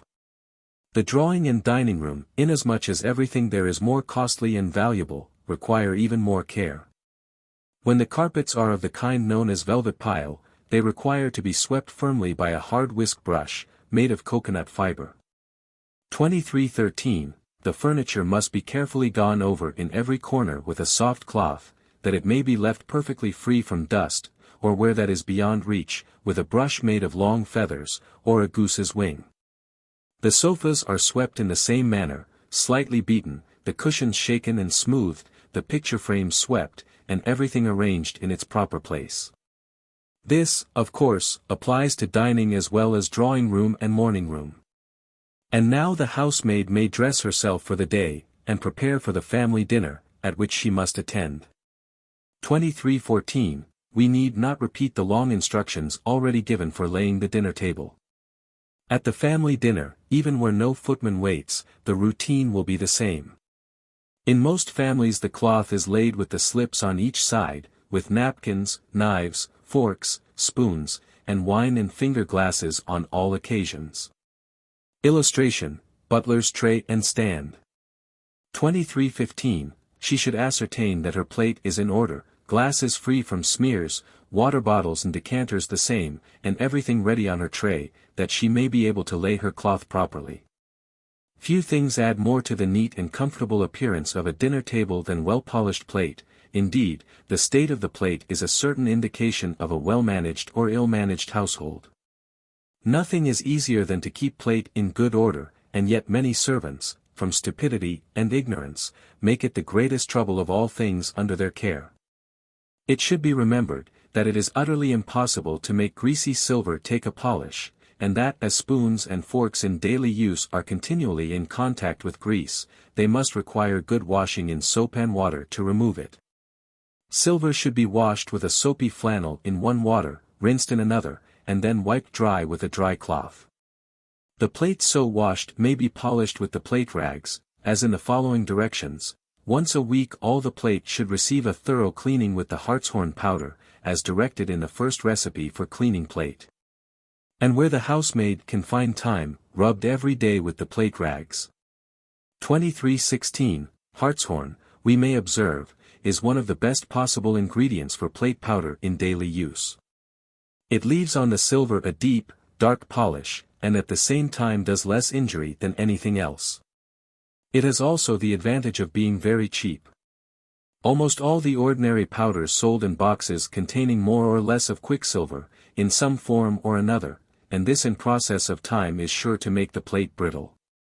If anyone wishes to be convinced of the effect of quicksilver on plate, he has only to rub a little of it on one place for some time, on the handle of a silver teaspoon for instance, and he will find it break in that spot with very little pressure. To clean plate. A very excellent method. Illustration, plate brush. 2317, wash the plate well to remove all grease, in a strong lather of common yellow soap and boiling water, and wipe it quite dry. Then mix as much hartshorn powder as will be required, into a thick paste, with cold water or spirits of wine, smear this lightly over the plate with a piece of soft rag, and leave it for some little time to dry. When perfectly dry, brush it off quite clean with a soft plate brush, and polish the plate with a dry leather. If the plate be very dirty, or much tarnished, spirits of wine will be found to answer better than the water for mixing the paste. Plate rags for daily use.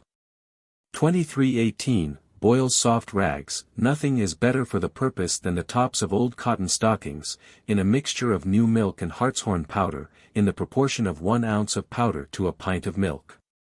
Boil them for 5 minutes, wring them as soon as they are taken out, for a moment, in cold water, and dry them before the fire. With these rags rub the plate briskly as soon as it has been well washed and dried after daily use. A most beautiful deep polish will be produced, and the plate will require nothing more than merely to be dusted with a leather or a dry soft cloth, before it is again put on the table. 2319. For waiting at table, the housemaid should be neatly and cleanly dressed, and, if possible, her dress made with closed sleeves, the large open ones dipping and falling into everything on the table, and being very much in the way. She should not wear creaking boots, and should move about the room as noiselessly as possible, anticipating people's wants by handing them things without being asked for them, and altogether be as quiet as possible.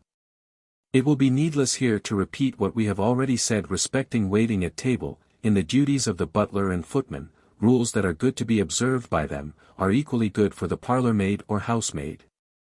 2320. The housemaid having announced that dinner is on the table, will hand the soup, fish, meat, or side dishes to the different members of the family. But in families who do not spend much of the day together, they will probably prefer being alone at dinner and breakfast. The housemaid will be required, after all are helped, if her master does not wish her to stay in the room, to go on with her work of cleaning up in the pantry, and answer the bell when rung. In this case she will place a pile of plates on the table or a dumbwaiter, within reach of her master and mistress, and leave the room. Illustration, crumb brush. 2321. Dinner over, the housemaid removes the plates and dishes on the tray, places the dirty knives and forks in the basket prepared for them, folds up the napkins in the ring which indicates by which member of the family it has been used. Brushes off the crumbs on the hand tray kept for the purpose, folds up the tablecloth in the folds already made, and places it in the linen press to be smoothed out. After every meal the table should be rubbed, all marks from hot plates removed, and the table cover thrown over, and the room restored to its usual order. If the family retire to the drawing room, or any other room, it is a good practice to throw up the sash to admit fresh air and ventilate the room. 2322. The housemaid's evening service consists in washing up the dinner things, the plate, plated articles, and glasses, restoring everything to its place, cleaning up her pantry, and putting away everything for use when next required. Lastly, preparing for tea, as the time approaches, by setting the things out on the tray, getting the urn or kettle ready, with cream and other things usually partaken of at that meal. 2323. In summertime the windows of all the bedrooms, which have been closed during the heat of the day, should be thrown open for an hour or so after sunset, in order to air them. Before dark they should be closed, the bedclothes turned down, and the nightclothes laid in order for use when required. During winter, where fires are required in the dressing rooms, they should be lighted an hour before the usual time of retiring, placing a fire guard before each fire. At the same time, the night things on the horse should be placed before it to be aired, with a tin can of hot water, if the mistress is in the habit of washing before going to bed. We may add, that there is no greater preservative of beauty than washing the face every night in hot water. The housemaid will probably be required to assist her mistress to undress and put her dress in order for the morrow. In which case her duties are very much those of the lady's maid. 2324. And now the fire is made up for the night, the fireguard replaced, and everything in the room in order for the night, the housemaid taking care to leave the night candle and matches together in a convenient place, should they be required. It is usual in summer to remove all highly fragrant flowers from sleeping rooms, the impression being that their scent is injurious in a close chamber. 2325. On leisure days, the housemaid should be able to do some needlework for her mistress, such as turning and mending sheets and darning the house linen, or assist her in anything she may think fit to give her to do. For this reason it is almost essential that a housemaid, in a small family, should be an expert needlewoman, as, if she be a good manager and an active girl, she will have time on her hands to get through plenty of work. 2326. Periodical cleanings. Besides the daily routine which we have described, there are portions of every house which can only be thoroughly cleaned occasionally, at which time the whole house usually undergoes a more thorough cleaning than is permitted in the general way. On these occasions it is usual to begin at the top of the house and clean downwards, moving everything out of the room, washing the wainscoting or paint with soft soap and water, pulling down the beds and thoroughly cleansing all the joints. Scrubbing the floor, beating feather beds, mattress, and palliasse, and thoroughly purifying every article of furniture before it is put back in its place. 2327. This general cleaning usually takes place in the spring or early summer, when the warm curtains of winter are replaced by the light and cheerful muslin curtains. Carpets are at the same time taken up and beaten, except where the mistress of the house has been worried into an experiment by the often reiterated question, "Why beat your carpets?" In this case she will probably have made up her mind to try the cleaning process, and arranged with the company to send for them on the morning when cleaning commenced. It is hardly necessary to repeat, that on this occasion every article is to be gone over, the French polished furniture well rubbed and polished. The same thorough system of cleaning should be done throughout the house.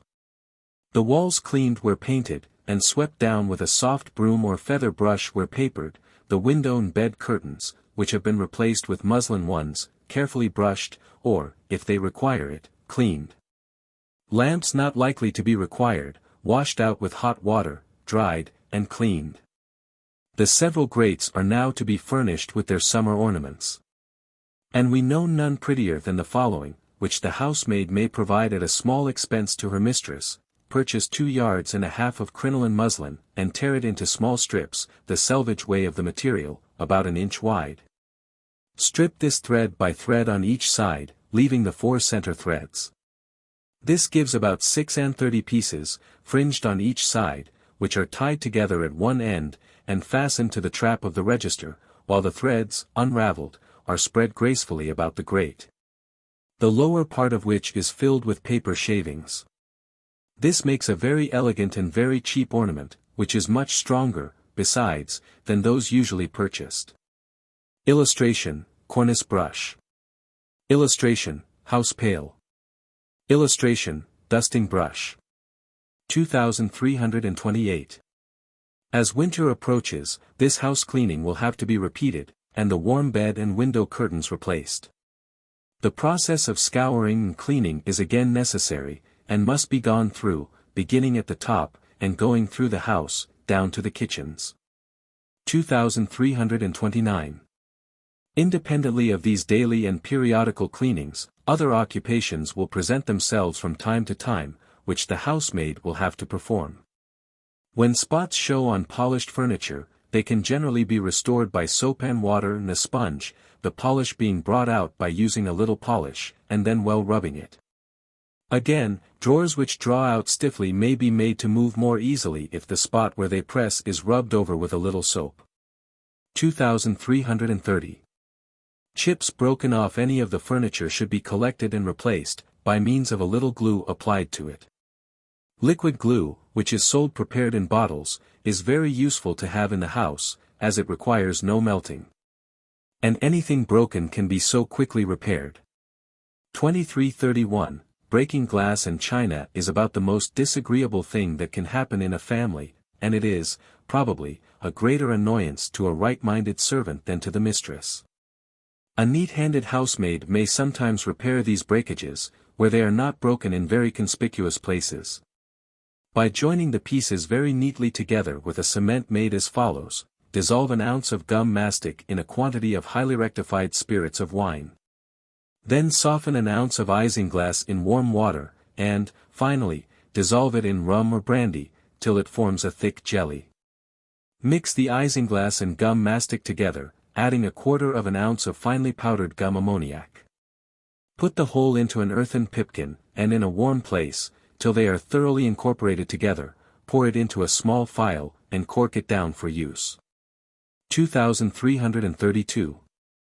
In using it, dissolve a small piece of the cement in a silver teaspoon over a lighted candle. The broken pieces of glass or china being warmed, and touched with the now liquid cement, join the parts neatly together, and hold in their places till the cement has set. Then wipe away the cement adhering to the edge of the joint, and leave it for 12 hours without touching it.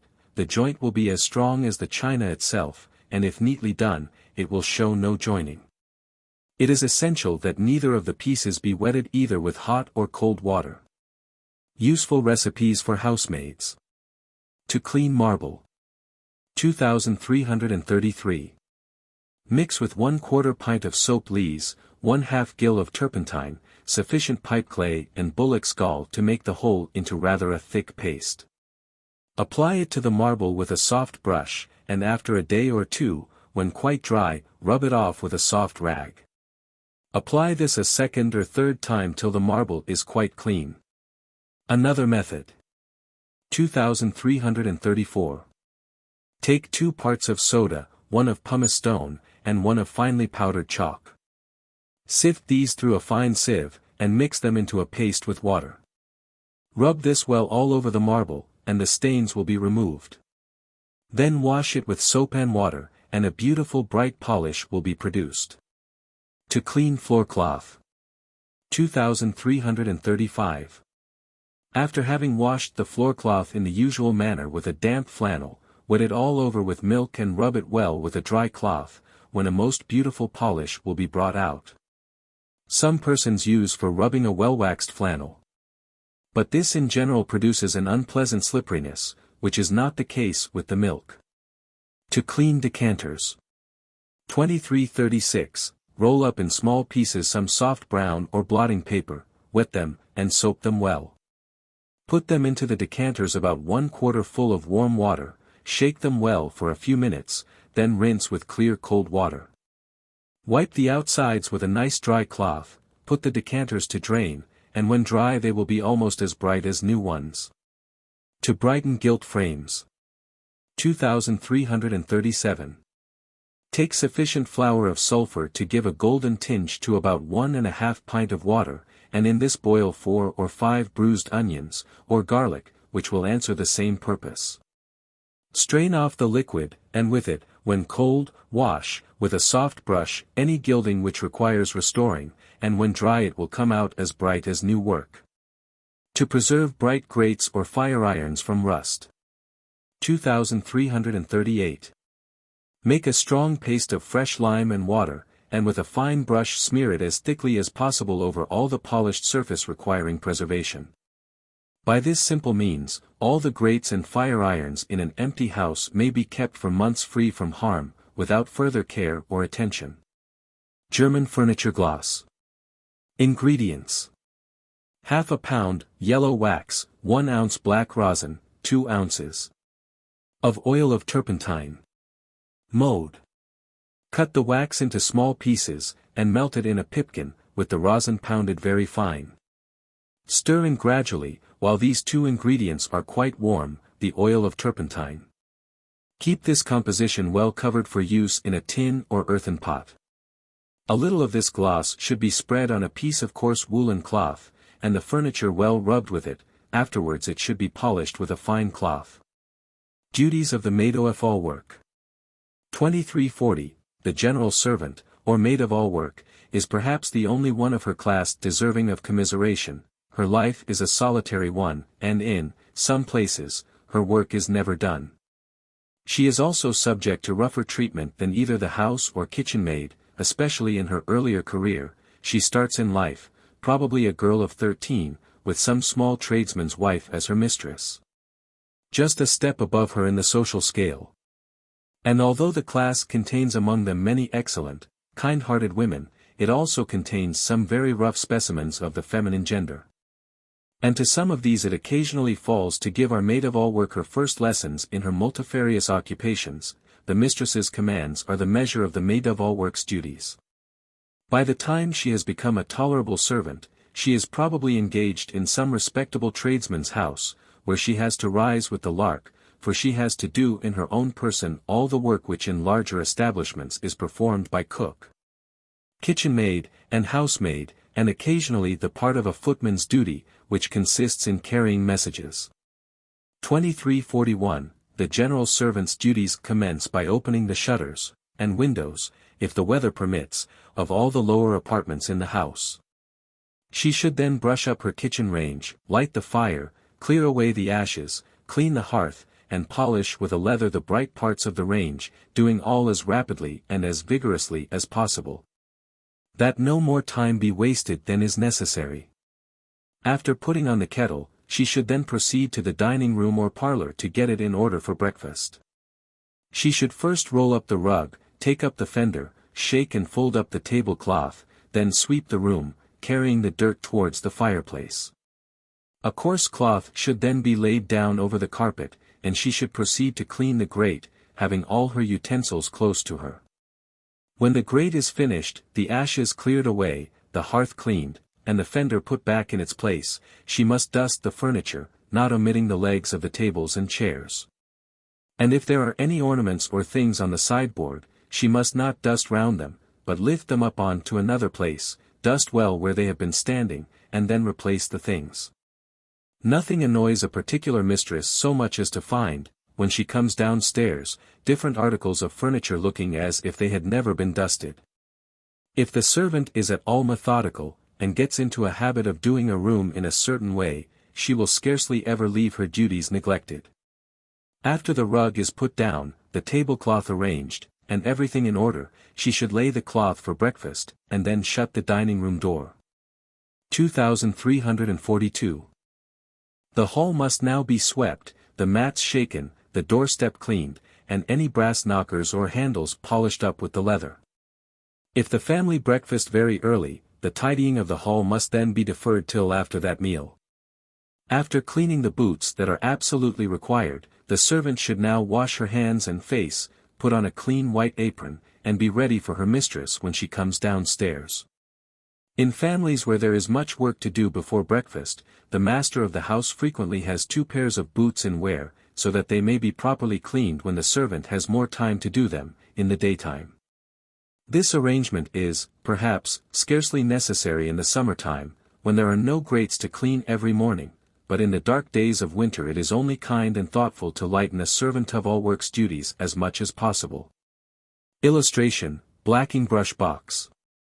2343, she will now carry the urn into the dining room, where her mistress will make the tea or coffee, and sometimes will boil the eggs, to ensure them being done to her liking. In the meantime the servant cooks, if required, the bacon, kidneys, fish, and, if cold meat is to be served, she must always send it to table on a clean dish and nicely garnished with tufts of parsley, if this is obtainable. 2344. After she has had her own breakfast, and whilst the family are finishing theirs, she should go upstairs into the bedrooms, open all the windows, strip the clothes off the beds, and leave them to air whilst she is clearing away the breakfast things. She should then take up the crumbs in a dustpan from under the table, put the chairs in their places, and sweep up the hearth. 2345. The breakfast things washed up, the kitchen should be tidied, so that it may be neat when her mistress comes in to give the orders for the day. After receiving these orders, the servant should go upstairs again, with a jug of boiling water, the slop pail, and 2 cloths. After emptying the slops, and scalding the vessels with the boiling water, and wiping them thoroughly dry, she should wipe the top of the wash table and arrange it all in order. She then proceeds to make the beds, in which occupation she is generally assisted by the mistress, or, if she have any daughters, by one of them.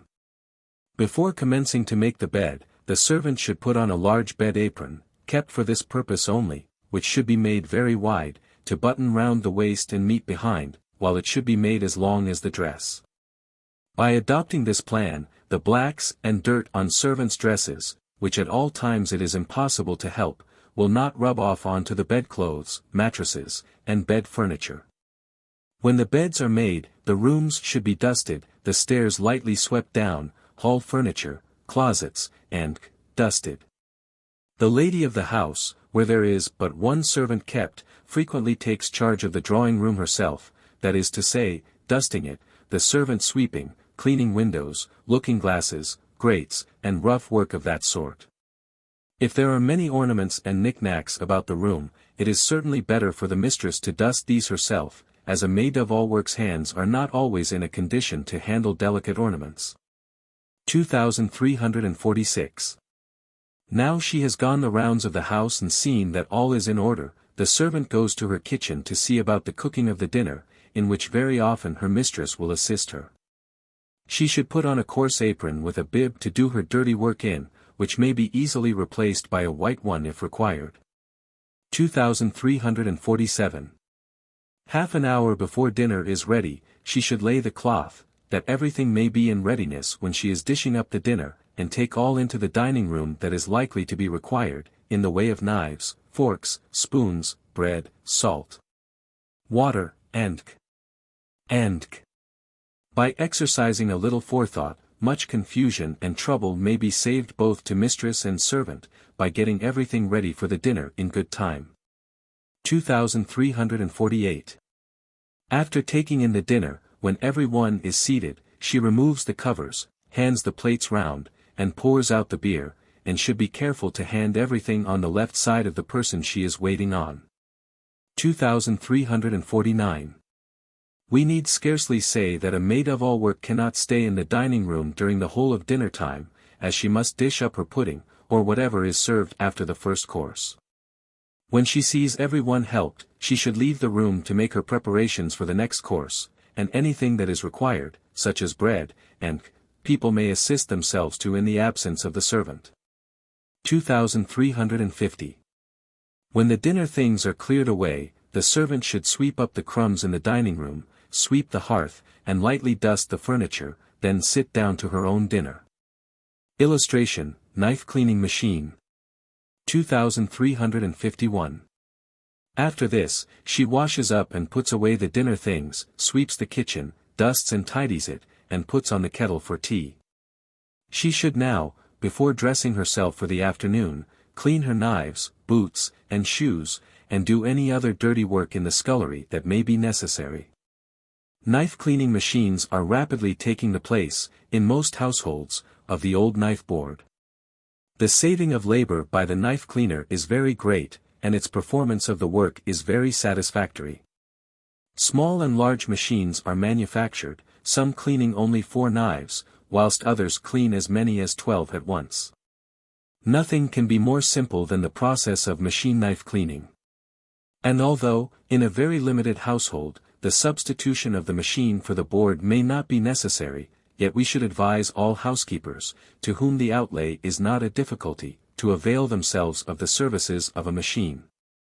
We have already spoken of its management in the Duties of the Footman, number 2177. 2352. When the servant is dressed, she takes in the tea, and after tea turns down the beds, sees that the water jugs and bottles are full, closes the windows, and draws down the blinds. If the weather is very warm, these are usually left open until the last thing at night, to cool the rooms. 2353. the routine of a general servant's duties depends upon the kind of situation she occupies. But a systematic maid-of-all-work should so contrive to divide her work, that every day in the week may have its proper share. By this means she is able to keep the house clean with less fatigue to herself than if she left all the cleaning to do at the end of the week. Supposing there are 5 bedrooms in the house, 2 sitting rooms, kitchen, scullery, and the usual domestic offices, on Monday she should thoroughly clean the drawing room, on Tuesday, 2 of the bedrooms, on Wednesday, 2 more. On Thursday, the other bedroom and stairs, on Friday morning she should sweep the dining room very thoroughly, clean the hall, and in the afternoon her kitchen tins and bright utensils. By arranging her work in this manner, no undue proportion will fall to Saturday's share, and she will then have this day for cleaning plate, cleaning her kitchen, and arranging everything in nice order. The regular work must, of course, be performed in the usual manner, as we have endeavored to describe. 2354, before retiring to bed, she will do well to clean up glasses, plates, and which have been used for the evening meal, and prepare for her morning's work by placing her wood near the fire, on the hob, to dry, taking care there is no danger of it igniting, before she leaves the kitchen for the night. Before retiring, she will have to lock and bolt the doors, unless the master undertakes this office himself. 2355. If the washing, or even a portion of it, is done at home, it will be impossible for the maid-of-all-work to do her household duties thoroughly, during the time it is about, unless she have some assistance. Usually, if all the washing is done at home, the mistress hires someone to assist at the wash-tub, and sees to little matters herself, in the way of dusting, clearing away breakfast things, folding, starching, and ironing the fine things. With a little management much can be accomplished, provided the mistress be industrious, energetic, and willing to lend a helping hand. Let washing week be not the excuse for having everything in a muddle. And although things cannot be cleaned so thoroughly, and so much time spent upon them, as ordinarily, yet the house may be kept tidy and clear from litter without a great deal of exertion either on the part of the mistress or servant. We will conclude our remarks with an extract from an admirably written book, called Home Truths for Home Peace. The authoress says, with respect to the Great Wash, amongst all the occasions in which it is most difficult and glorious to keep muddle out of a family, the Great Wash stands preeminent. And as very little money is now saved by having everything done at home, many ladies, with the option of taking another servant or putting out the chief part of the washing, have thankfully adopted the latter course. She goes on to say, when a gentleman who dines at home can't bear washing in the house, but gladly pays for its being done elsewhere, the lady should gratefully submit to his wishes, and put out anything in her whole establishment rather than put out a good and generous husband. 2356. A bustling and active girl will always find time to do a little needlework for herself, if she lives with consistent and reasonable people. In the summer evening she should manage to sit down for 2 or 3 hours, and for a short time in the afternoon in leisure days. A general servant's duties are so multifarious, that unless she be quick and active, she will not be able to accomplish this. To discharge these various duties properly is a difficult task, and sometimes a thankless office.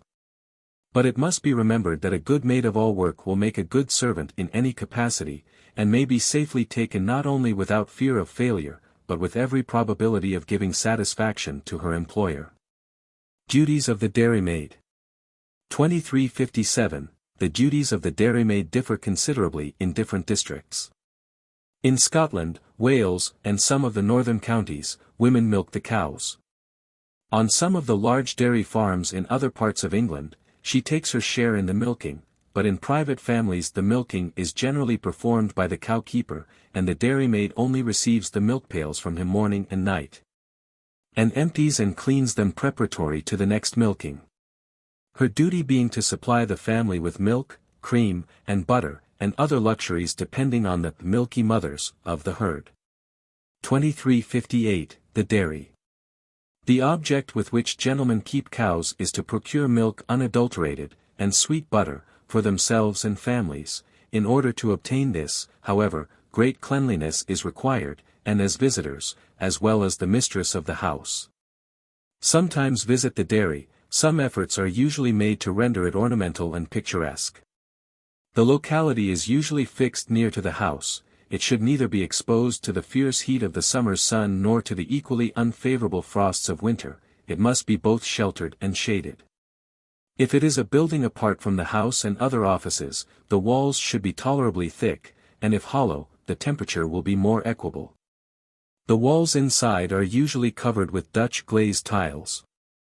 The flooring also of glazed tiles set in asphalt, to resist water, and the ceiling, lath and plaster, or closely jointed woodwork, painted.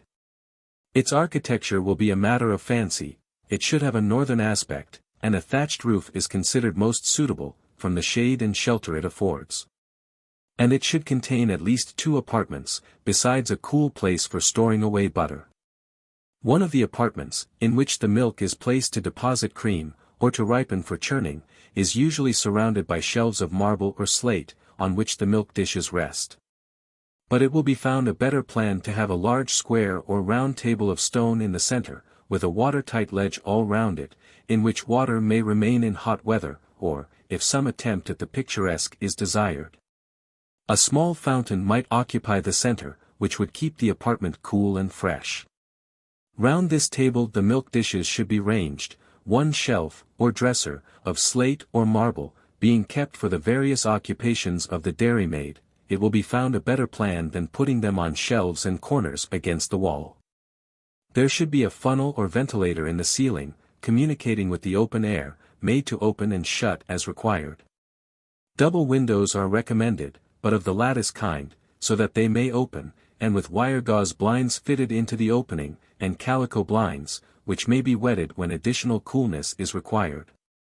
The other apartment will be used for churning, washing, and scrubbing, in fact, the scullery of the dairy, with a boiler for hot water, and a sink with cold water laid on, which should be plentiful and good.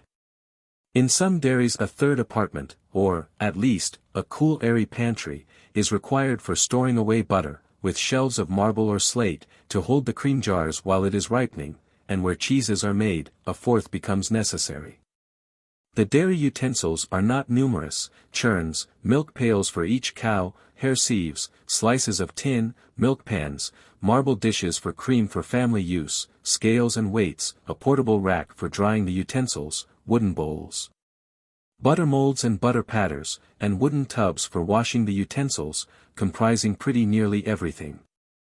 2359, pails are made of maple wood or elm, and hooped, or of tin, more or less ornamented. One is required for each cow. 2360. The hair sieve is made of closely twisted horsehair, with a rim, through which the milk is strained to remove any hairs which may have dropped from the cow in milking. 2361. Milk dishes are shallow basins of glass, of glazed earthenware, or tin, about 16 inches in diameter at top, and 12 at the bottom, and 5 or 6 inches deep, holding about 8 to 10 quarts each when full. 2362. Churns are of all sorts and sizes, from that which churns 70 or 80 gallons by means of a strap from the engine, to the square box in which a pound of butter is made. The churn used for families is a square box, 18 inches by 12 or 13, and 17 deep, beveled below to the plane of the dashers, with a loose lid or cover. The dasher consists of an axis of wood, to which the 4 beaters or fanners are attached.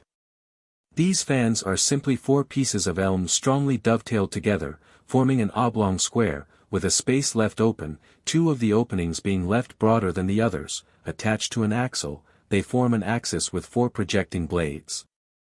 The axle fits into supports at the center of the box, a handle is fitted to it, and the act of churning is done by turning the handle. 2363. Such is the temple in which the dairymaid presides. It should be removed both from stable and cowhouse, and larder.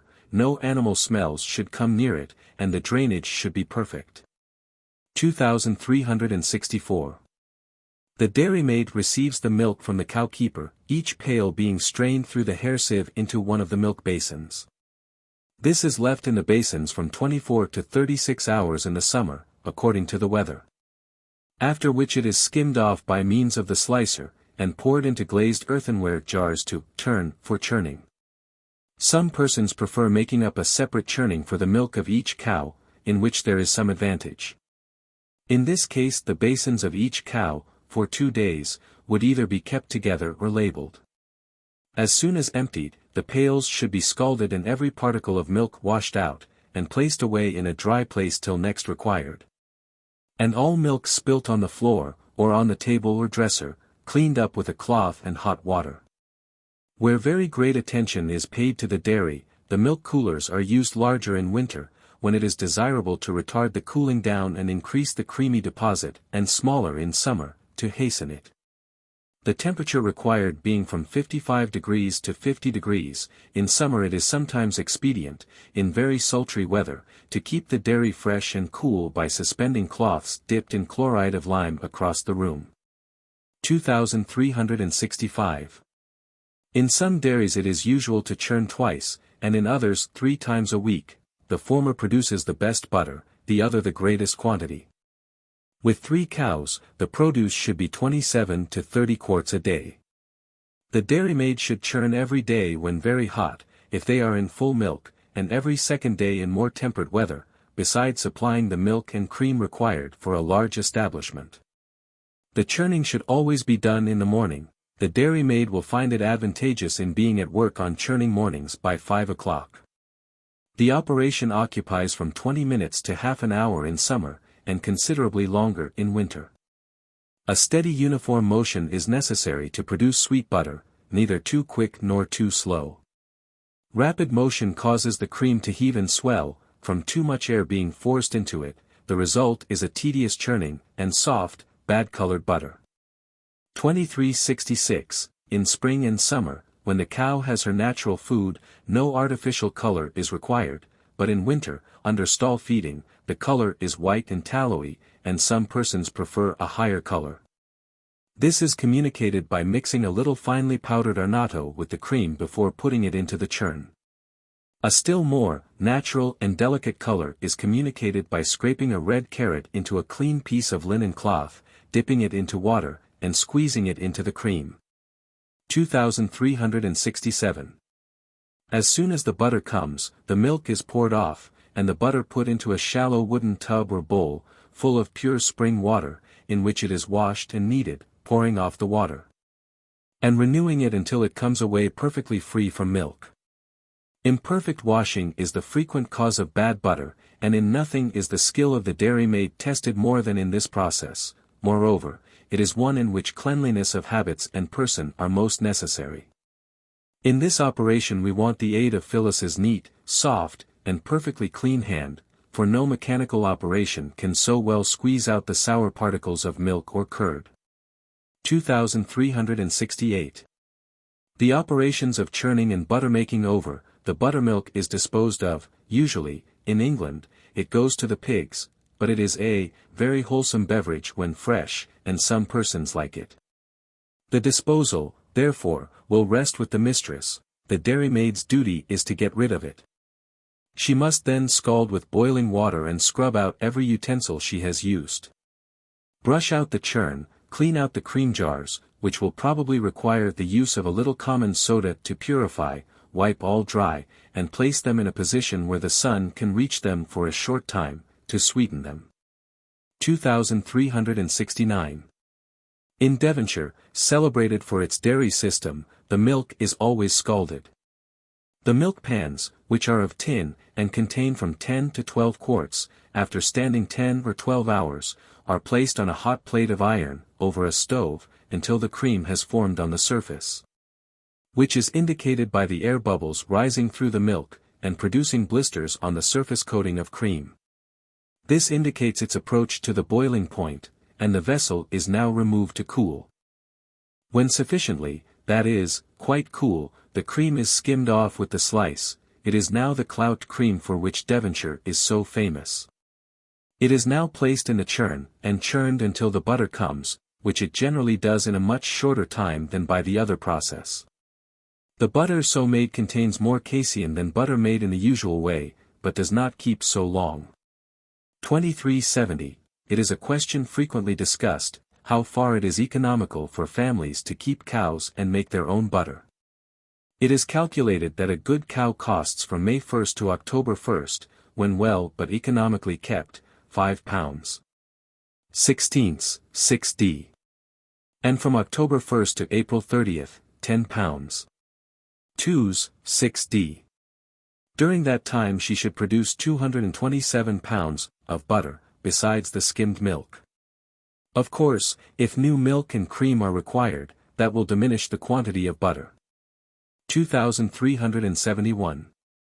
Besides churning and keeping her dairy in order, the dairymaid has charge of the whole produce, handing it over to the cook, butler, or housemaid as required. And she will do well to keep an exact account both of what she receives and how and when she disposes of it. Duties of the laundry maid. 2372. The laundry-maid is charged with the duty of washing and getting up the family linen, a situation of great importance where the washing is all done at home. But in large towns, where there is little convenience for bleaching and drying, it is chiefly done by professional laundresses and companies, who apply mechanical and chemical processes to the purpose.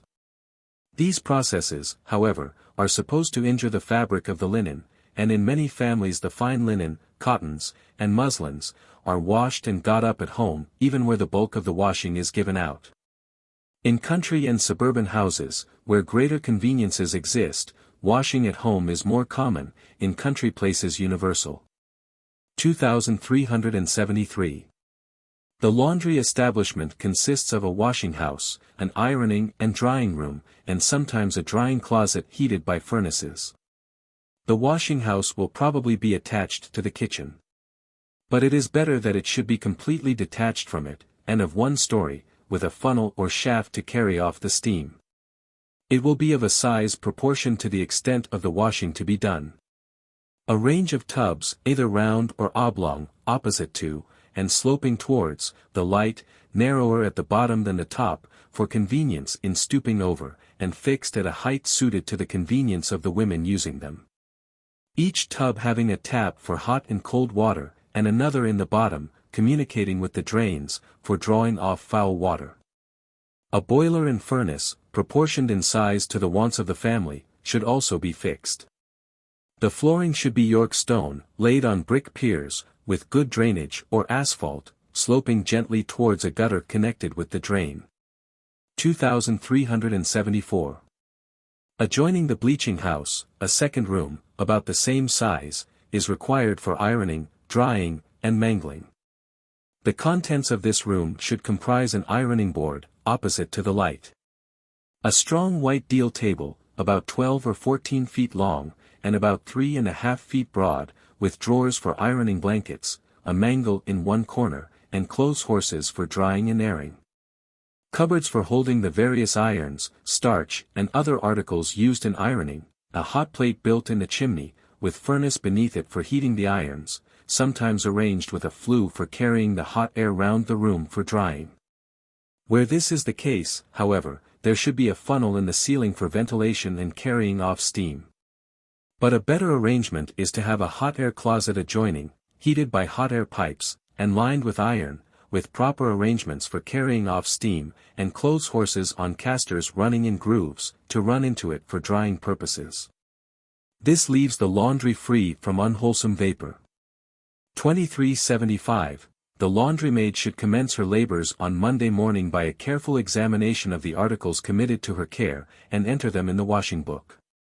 Separating the white linen and collars, sheets and body linen, into one heap, fine muslins into another, colored cotton and linen fabrics into a third, woolens into a fourth, and the coarser kitchen and other greasy cloths into a fifth.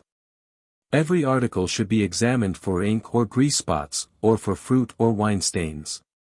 Ink spots are removed by dipping the part into hot water, and then spreading it smoothly on the hand or on the back of a spoon, pouring a few drops of oxalic acid or salts of sorrel over the ink spot.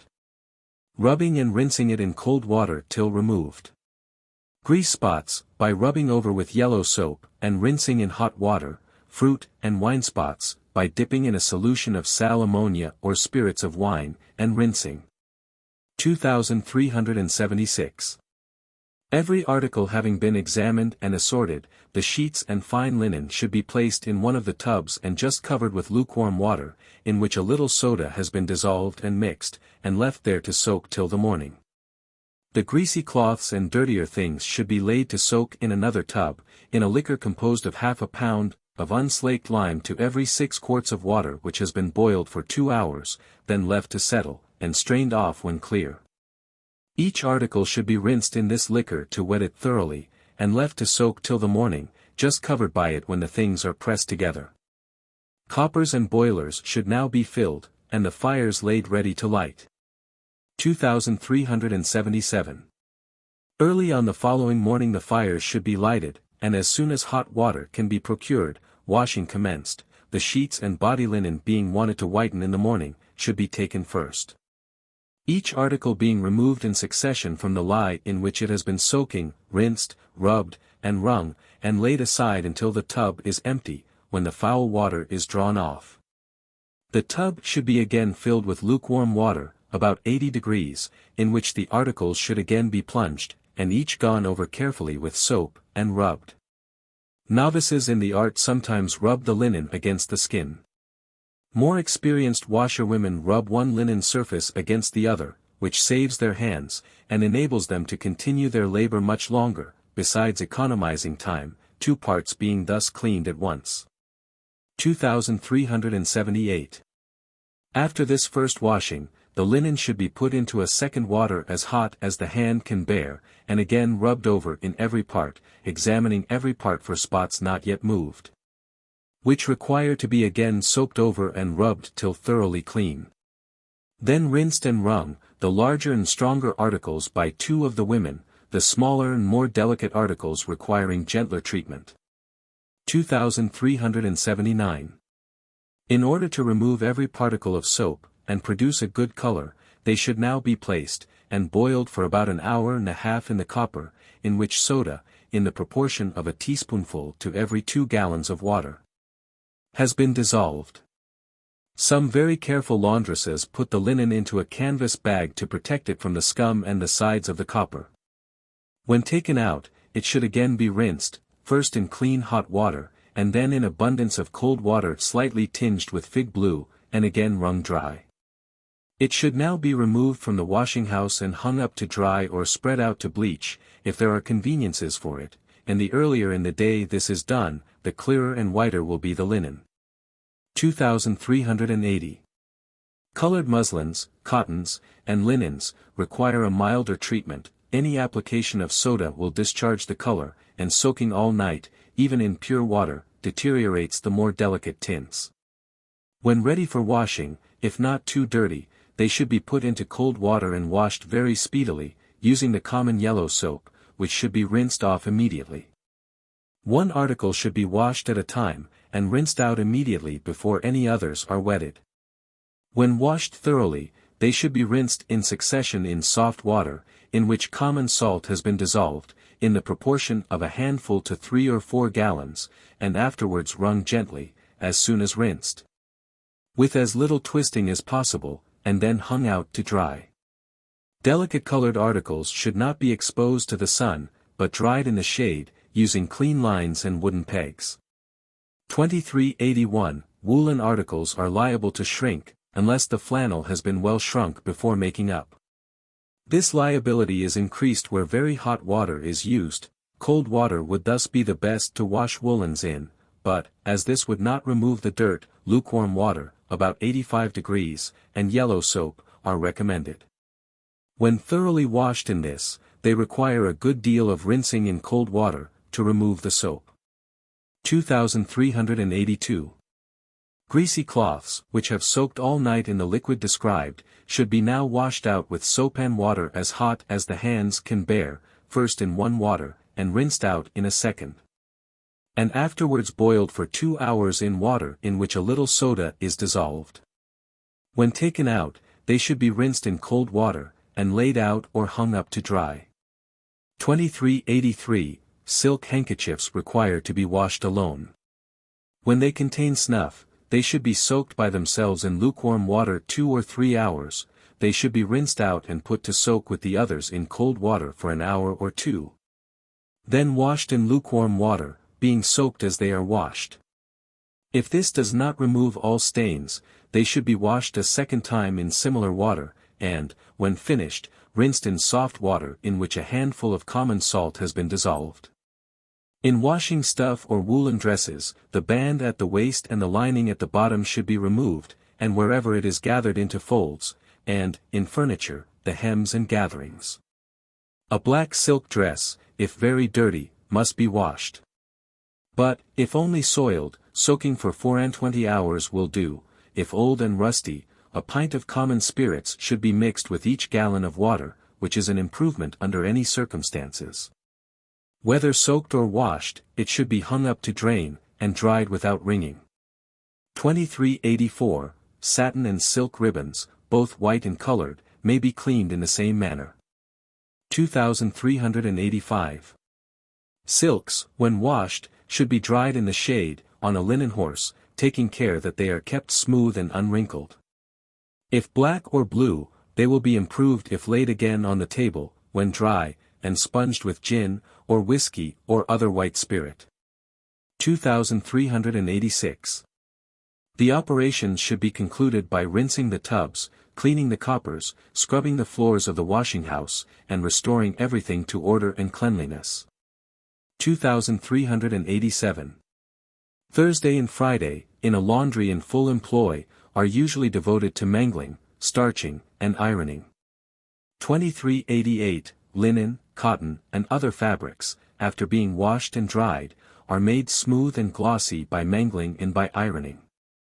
The mangling process, which is simply passing them between rollers subjected to a very considerable pressure, produced by weight, is confined to sheets, towels, table linen, and similar articles, which are without folds or plaits. Ironing is necessary to smooth body linen, and made-up articles of delicate texture or gathered into folds. The mangle is too well known to need description. 2389, ironing. The irons consist of the common flat iron, which is of different sizes, varying from 4 to 10 inches in length, triangular in form, and from 2½ to 4½ inches in width at the broad end, the oval iron, which is used for more delicate articles. And the box iron, which is hollow, and heated by a red-hot iron inserted into the box. The Italian iron is a hollow tube, smooth on the outside, and raised on a slender pedestal with a footstock. Into the hollow cylinder a red-hot iron is pushed, which heats it, and the smooth outside of the latter is used, on which articles such as frills, and plaited articles, are drawn.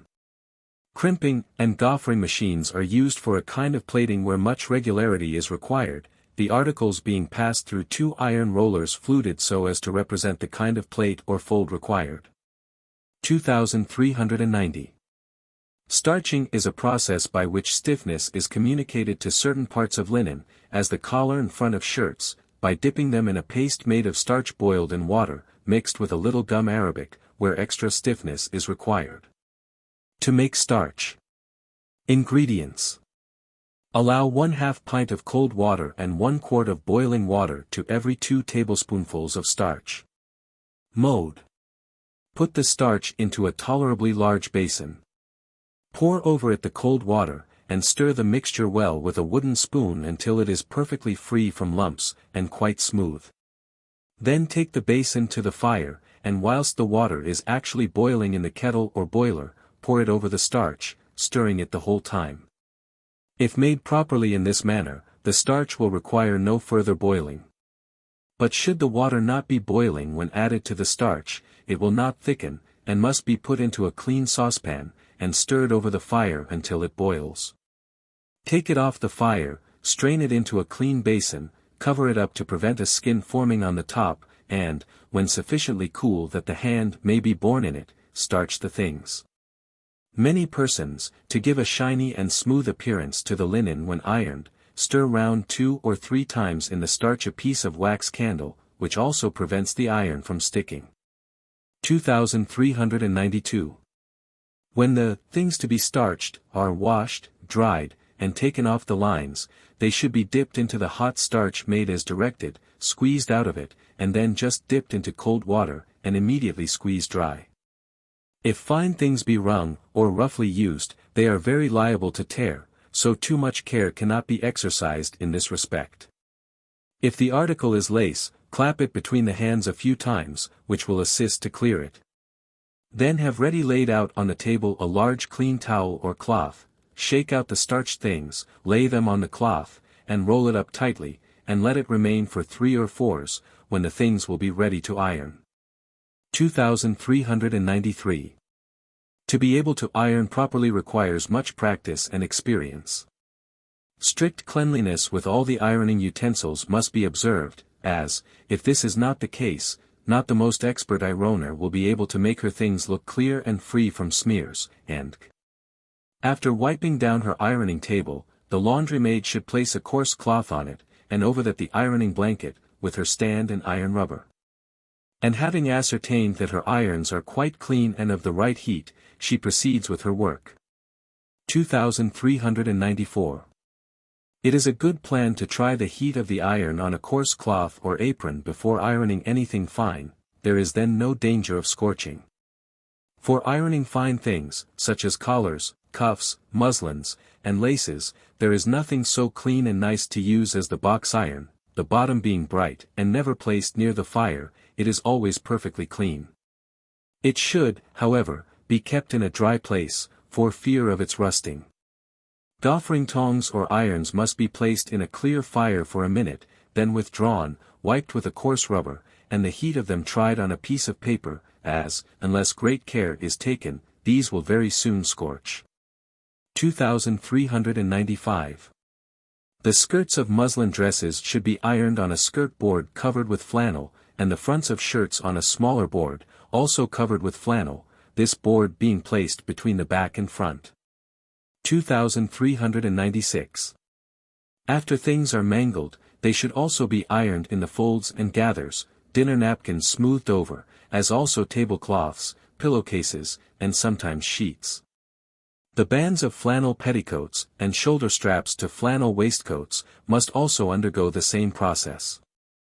Upper and under nursemaids. 2397.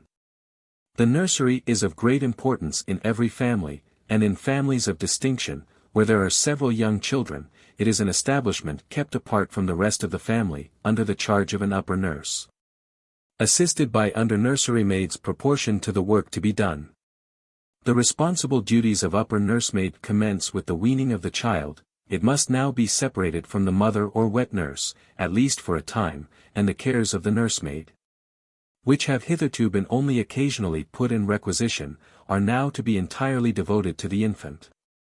She washes, dresses, and feeds it, walks out with it, and regulates all its little wants, and, even at this early age, many good qualities are required to do so in a satisfactory manner. Patience and good temper are indispensable qualities. Truthfulness, purity of manners, minute cleanliness, and docility in obedience, almost equally so. She ought also to be acquainted with the art of ironing and trimming little caps, and be handy with her needle. 2398. There is a considerable art in carrying an infant comfortably for itself and for the nursemaid. If she carry it always seated upright on her arm, and presses it too closely against her chest, the stomach of the child is apt to get compressed, and the back fatigued. For her own comfort, a good nurse will frequently vary this position, by changing from one arm to the other, and sometimes by laying it across both, raising the head a little. When teaching it to walk, and guiding it by the hand, she should change the hand from time to time, so as to avoid raising one shoulder higher than the other. This is the only way in which a child should be taught to walk. Leading strings and other foolish inventions, which force an infant to make efforts, with its shoulders and head forward, before it knows how to use its limbs, will only render it feeble, and retard its progress. 2399. Most children have some bad habit, of which they must be broken, but this is never accomplished by harshness without developing worse evils. Kindness, perseverance, and patience in the nurse, are here of the utmost importance. When finger-sucking is one of these habits, the fingers are sometimes rubbed with bitter aloes, or some equally disagreeable substance. Others have dirty habits, which are only to be changed by patience, perseverance, and, above all, by regularity in the nurse. She should never be permitted to inflict punishment on these occasions, or, indeed, on any occasion. But, if punishment is to be avoided, it is still more necessary that all kinds of indulgences and flattery be equally forbidden. Yielding to all the whims of a child, picking up its toys when thrown away in mere wantonness, would be intolerable. A child should never be led to think others inferior to it, to beat a dog, or even the stone against which it falls, as some children are taught to do by silly nurses. Neither should the nurse affect or show alarm at any of the little accidents which must inevitably happen. If it falls, treat it as a trifle, otherwise she encourages a spirit of cowardice and timidity. But she will take care that such accidents are not of frequent occurrence, or the result of neglect. 2400. The nurse should keep the child as clean as possible, and particularly she should train it to habits of cleanliness, so that it should feel uncomfortable when otherwise, watching especially that it does not soil itself in eating. At the same time, vanity in its personal appearance is not to be encouraged by overcare in this respect, or by too tight lacing or buttoning of dresses, nor a small foot cultivated by the use of tight shoes. 2401. Nursemaids would do well to repeat to the parents faithfully and truly the defects they observe in the dispositions of very young children. If properly checked in time, evil propensities may be eradicated. But this should not extend to anything but serious defects. Otherwise, the intuitive perceptions which all children possess will construe the act into spying and informing, which should never be resorted to in the case of children, nor, indeed, in any case. 2402. Such are the cares which devolve upon the nursemaid, and it is her duty to fulfill them personally. In large establishments she will have assistants proportioned to the number of children of which she has the care. The under-nursemaid lights the fires, sweeps, scours, and dusts the rooms, and makes the beds, empties slops, and carries up water, brings up and removes the nursery meals. Washes and dresses all the children, except the infant, and assists in mending. Where there is a nursery girl to assist, she does the rougher part of the cleaning. And all take their meals in the nursery together, after the children of the family have done. 2403. In smaller families, where there is only one nursemaid kept, she is assisted by the housemaid, or servant of all work, who will do the rougher part of the work, and carry up the nursery meals. In such circumstances she will be more immediately under the eye of her mistress, who will probably relieve her from some of the cares of the infant. In higher families, the upper nurse is usually permitted to sup or dine occasionally at the housekeeper's table by way of relaxation, when the children are all well, and her subordinates trustworthy.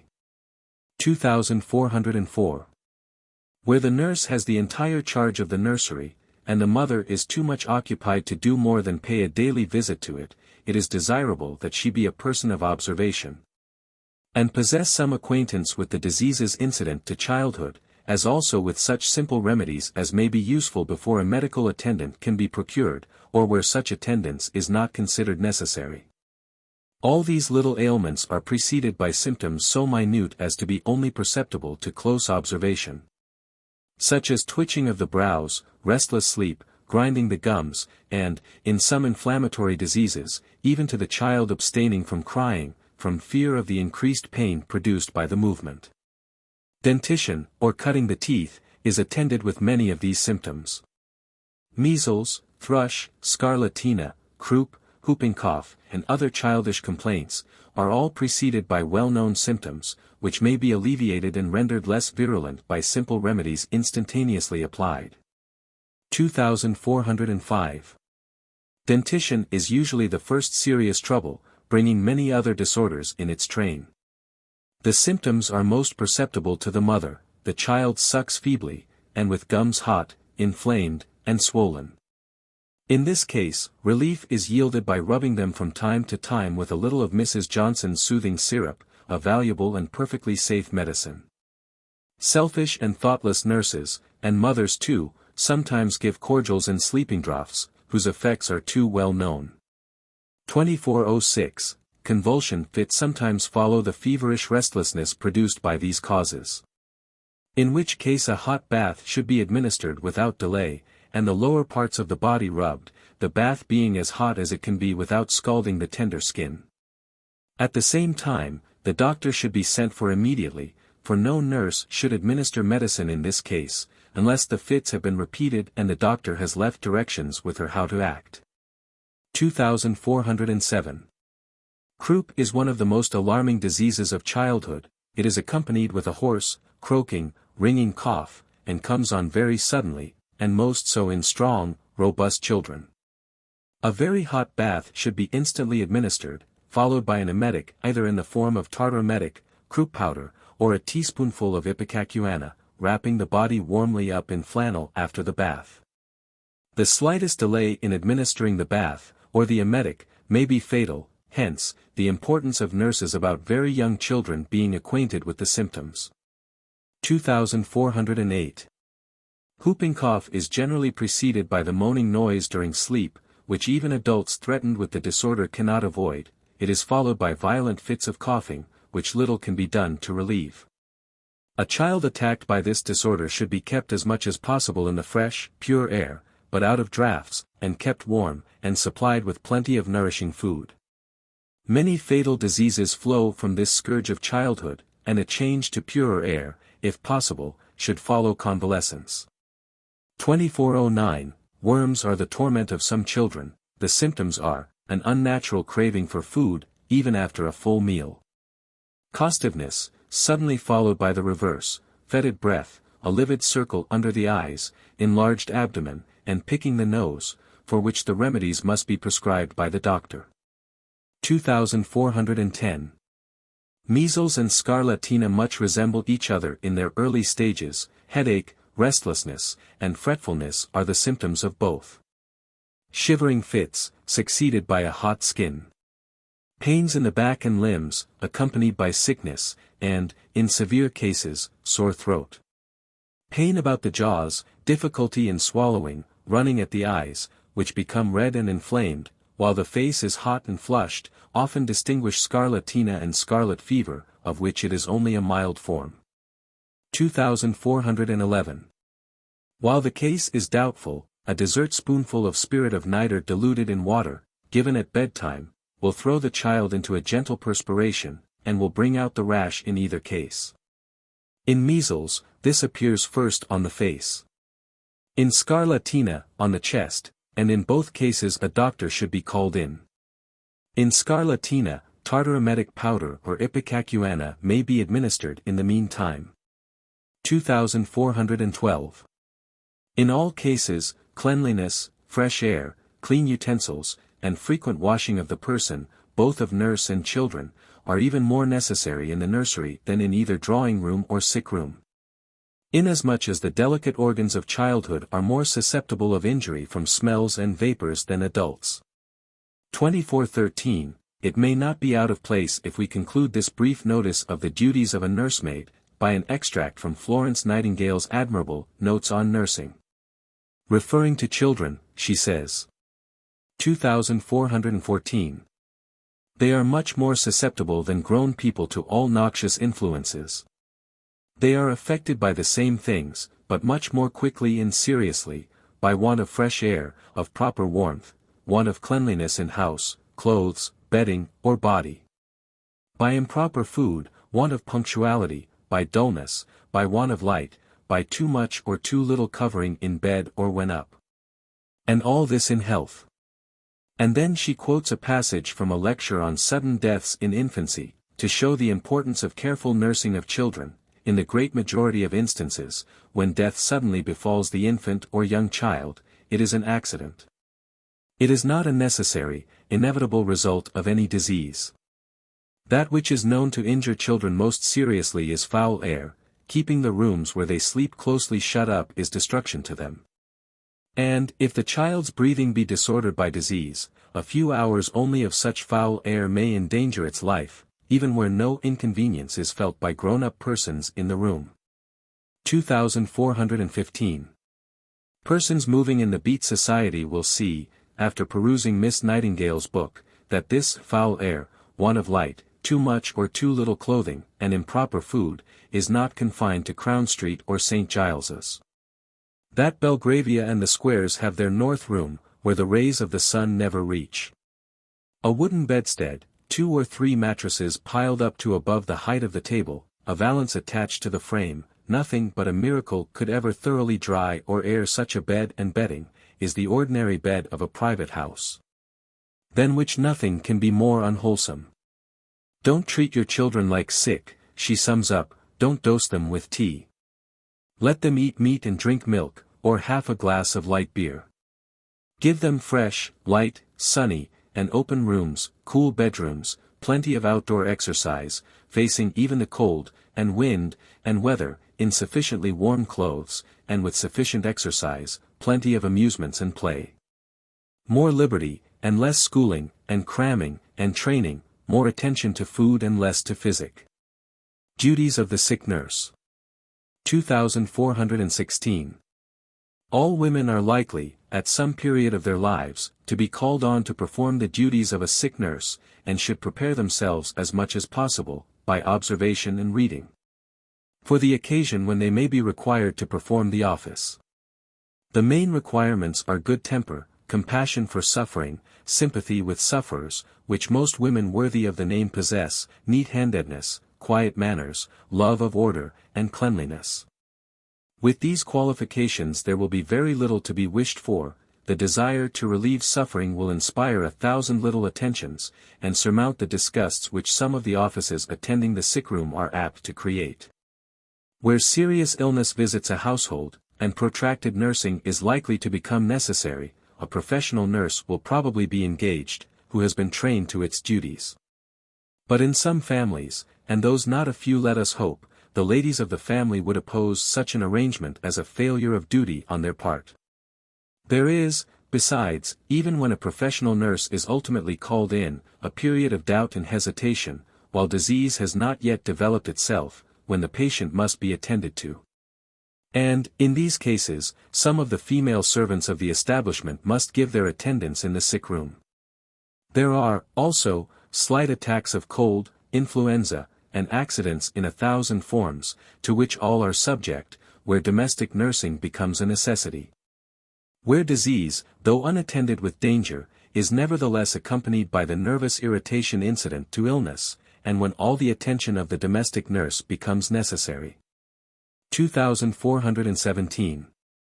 In the first stage of sickness, while doubt and a little perplexity hang over the household as to the nature of the sickness, there are some things about which no doubt can exist. The patient's room must be kept in a perfectly pure state, and arrangements made for proper attendance. For the first canon of nursing, according to Florence Nightingale, its apostle, is to keep the air the patient breathes as pure as the external air, without chilling him. This can be done without any preparation which might alarm the patient. With proper windows, open fireplaces, and a supply of fuel, the room may be as fresh as it is outside, and kept at a temperature suitable for the patient's state. 2418. Windows, however, must be open from above, and not from below, and draughts avoided. Cool air admitted beneath the patient's head chills the lower strata and the floor. The careful nurse will keep the door shut when the window is open. She will also take care that the patient is not placed between the door and the open window, nor between the open fireplace and the window. If confined to bed, she will see that the bed is placed in a thoroughly ventilated part of the room, but out of the current of air which is produced by the momentary opening of doors, as well as out of the line of draught between the window and the open chimney, and that the temperature of the room is kept about 64 degrees. Where it is necessary to admit air by the door, the windows should be closed, but there are few circumstances in which good air can be obtained through the chamber door. Through it, on the contrary, the gases generated in the lower parts of the house are likely to be drawn into the invalid chamber. 2419. These precautions taken, and plain nourishing diet, such as the patient desires, furnished, probably little more can be done, unless more serious symptoms present themselves, in which case medical advice will be sought. 2420. Under no circumstances is ventilation of the sick room so essential as in cases of febrile diseases, usually considered infectious, such as typhus and puerperal fevers, influenza, whooping cough, small and chickenpox, scarlet fever, measles, and erysipelas. All these are considered communicable through the air. But there is little danger of infection being thus communicated, provided the room is kept thoroughly ventilated. On the contrary, if this essential be neglected, the power of infection is greatly increased and concentrated in the confined and impure air. It settles upon the clothes of the attendants and visitors, especially where they are of wool, and is frequently communicated to other families in this manner. 2421. Under all circumstances, therefore, the sick room should be kept as fresh and sweet as the open air, while the temperature is kept up by artificial heat, taking care that the fire burns clear, and gives out no smoke into the room. That the room is perfectly clean, wiped over with a damp cloth every day, if boarded, and swept, after sprinkling with damp tea leaves or other aromatic leaves, if carpeted. That all utensils are emptied and cleaned as soon as used, and not once in 24 hours, as is sometimes done. A slop pail, Miss Nightingale says, should never enter a sick room. Everything should be carried direct to the water closet, emptied there, and brought up clean. In the best hospitals the slop pail is unknown. I do not approve, says Miss Nightingale, of making housemaids of nurses, that would be waste of means. But I have seen surgical sisters, women whose hands were worth to them 2 or 3 guineas a week, down on their knees, scouring a room or hut, because they thought it was not fit for their patients. These women had the true nurse spirit. 2422. Bad smells are sometimes met by sprinkling a little liquid chloride of lime on the floor. Fumigation by burning potiles is also a common expedient for the purification of the sick room. They are useful, but only in the sense hinted at by the medical lecturer, who commenced his lecture thus: fumigations, gentlemen, are of essential importance. They make so abominable a smell, that they compel you to open the windows and admit fresh air. In this sense they are useful, but ineffectual unless the cause be removed, and fresh air admitted. 2423. The sick room should be quiet. No talking, no gossiping, and, above all, no whispering. This is absolute cruelty to the patient. He thinks his complaint the subject, and strains his ear painfully to catch the sound. No rustling of dresses, nor creaking shoes either. Where the carpets are taken up, the nurse should wear list shoes, or some other noiseless material, and her dress should be of soft material that does not rustle. Miss Nightingale denounces crinoline, and quotes Lord Melbourne on the subject of women in the sick room, who said, "I would rather have men about me, when ill, than women. It requires very strong health to put up with women." Ungrateful man! But absolute quiet is necessary in the sick room. 2424. Never let the patient be waked out of his first sleep by noise, never roused by anything like a surprise. Always sit in the apartment, so that the patient has you in view, and that it is not necessary for him to turn in speaking to you. Never keep a patient standing, never speak to one while moving. Never lean on the sick bed.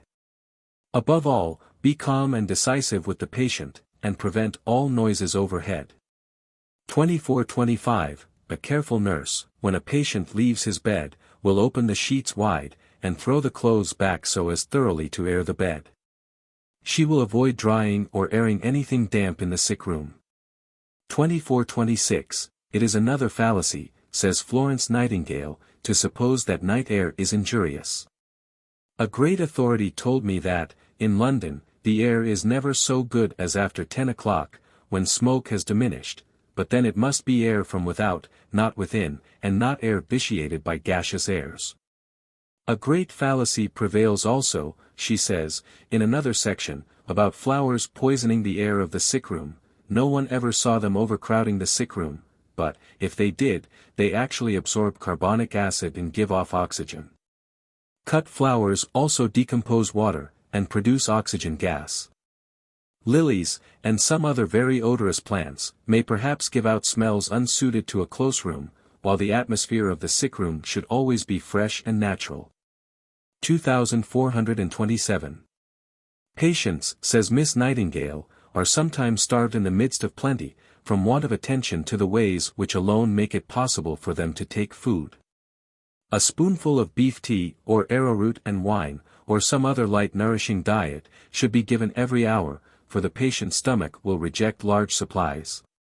In very weak patients there is often a nervous difficulty in swallowing, which is much increased if food is not ready and presented at the moment when it is wanted. The nurse should be able to discriminate, and know when this moment is approaching.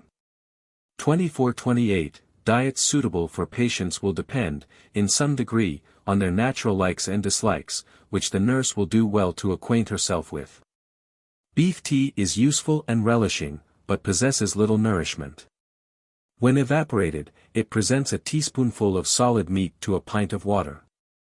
Eggs are not equivalent to the same weight of meat. Arrowroot is less nourishing than flour. Butter is the lightest and most digestible kind of fat. Cream, in some diseases, cannot be replaced. But, to sum up with some of Miss Nightingale's useful maxims, observation is the nurse's best guide, and the patient's appetite the rule. Half a pint of milk is equal to a quarter of a pound of meat. Beef tea is the least nourishing food administered to the sick, and tea and coffee, she thinks, are both too much excluded from the sick room. The monthly nurse. 2429. The choice of a monthly nurse is of the utmost importance. And in the case of a young mother with her first child, it would be well for her to seek advice and counsel from her more experienced relatives in this matter. In the first place, the engaging a monthly nurse in good time is of the utmost importance, as, if she be competent and clever, her services will be sought months beforehand, a good nurse having seldom much of her time disengaged. There are some qualifications which it is evident the nurse should possess. She should be scrupulously clean and tidy in her person, honest, sober, and noiseless in her movements. Should possess a natural love for children, and have a strong nerve in case of emergencies. Snuff-taking and spirit-drinking must not be included in her habits, but these are happily much less frequent than they were in former days.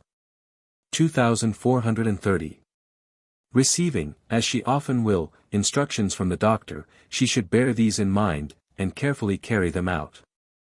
In those instances where she does not feel herself sufficiently informed, she should ask advice from the medical man, and not take upon herself to administer medicines, and, without his knowledge. 2431.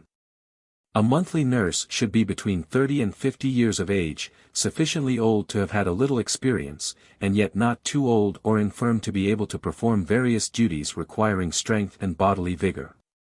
She should be able to wake the moment she is called, at any hour of the night, that the mother or child may have their wants immediately attended to. Good temper, united to a kind and gentle disposition, is indispensable. And, although the nurse will frequently have much to endure from the whims and caprices of the invalid, she should make allowances for these, and command her temper, at the same time exerting her authority when it is necessary. 2432. What the nurse has to do in the way of cleaning and dusting her lady's room, depends entirely on the establishment that is kept. Where there are plenty of servants, the nurse, of course, has nothing whatever to do but attend on her patient, and ring the bell for anything she may require. Where the number of domestics is limited, she should not mind keeping her room in order. That is to say, sweeping and dusting it every morning. If fires be necessary, the housemaid should always clean the grate, and do all that is wanted in that way, as this, being rather dirty work, would soil the nurse's dress, and unfit her to approach the bed. Or take the infant without soiling its clothes.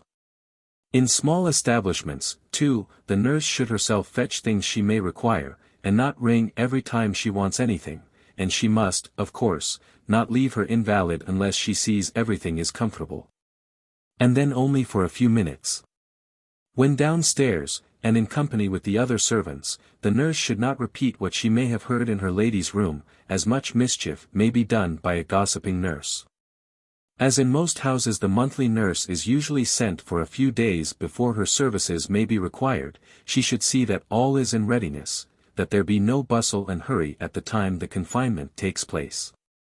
She should keep 2 pairs of sheets thoroughly aired, as well as nightdresses, flannels, and all the things which will be required to dress the baby the first time should be laid in the basket in readiness, in the order in which they are to be put on. As well as scissors, thread, a few pieces of soft linen rag, and 2 or 3 flannel squares. If a bercenet is to be used immediately, the nurse should ascertain that the mattresses, pillow, and are all well aired. And if not already done before she arrives, she should assist in covering and trimming it, ready for the little occupant. A monthly nurse should be handy at her needle, as, if she is in the house some time before the baby is born, she will require some work of this sort, to occupy her time. She should also understand the making up of little caps, although we can scarcely say this is one of the nurse's duties. As most children wear no caps, except out of doors, her powers in this way will not be much taxed. 2433. A nurse should endeavor to make her room as cheerful as possible, and always keep it clean and tidy. She should empty the chamber utensils as soon as used, and on no account put things under the bed. Soiled babies' napkins should be rolled up and put into a pan, when they should be washed out every morning, and hung out to dry. They are then in a fit state to send to the laundress. And should, on no account, be left dirty, but done every morning in this way. The bedroom should be kept rather dark, particularly for the first week or 10 days. Of a regular temperature, and as free as possible from draughts, at the same time well ventilated and free from unpleasant smells. 2434. The infant during the month must not be exposed to strong light, or much air.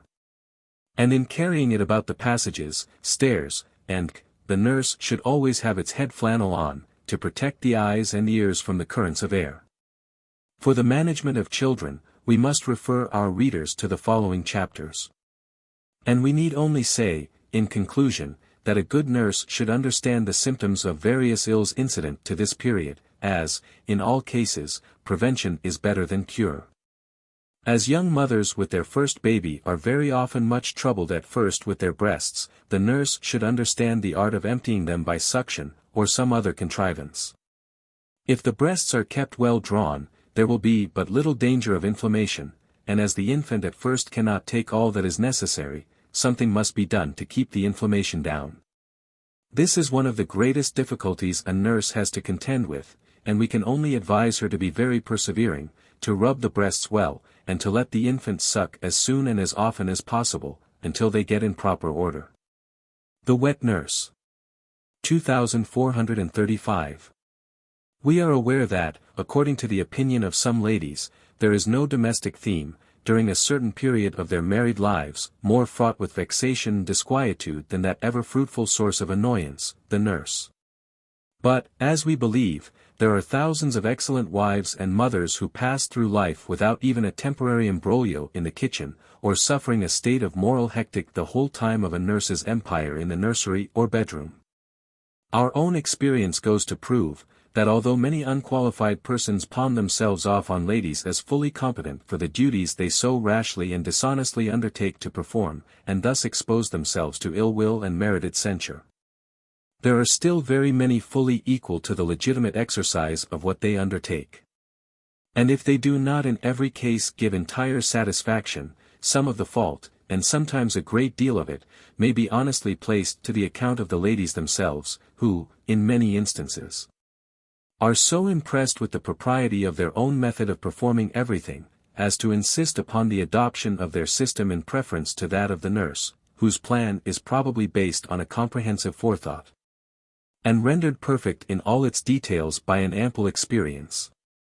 2436. In all our remarks on this subject, we should remember with gentleness the order of society from which our nurses are drawn, and that those who make their duty a study, and are termed professional nurses, have much to endure from the caprice and egotism of their employers, while others are driven to the occupation from the laudable motive of feeding their own children, and who, in fulfilling that object, are too often both selfish and sensual, performing, without further interest than is consistent with their own advantage, the routine of customary duties.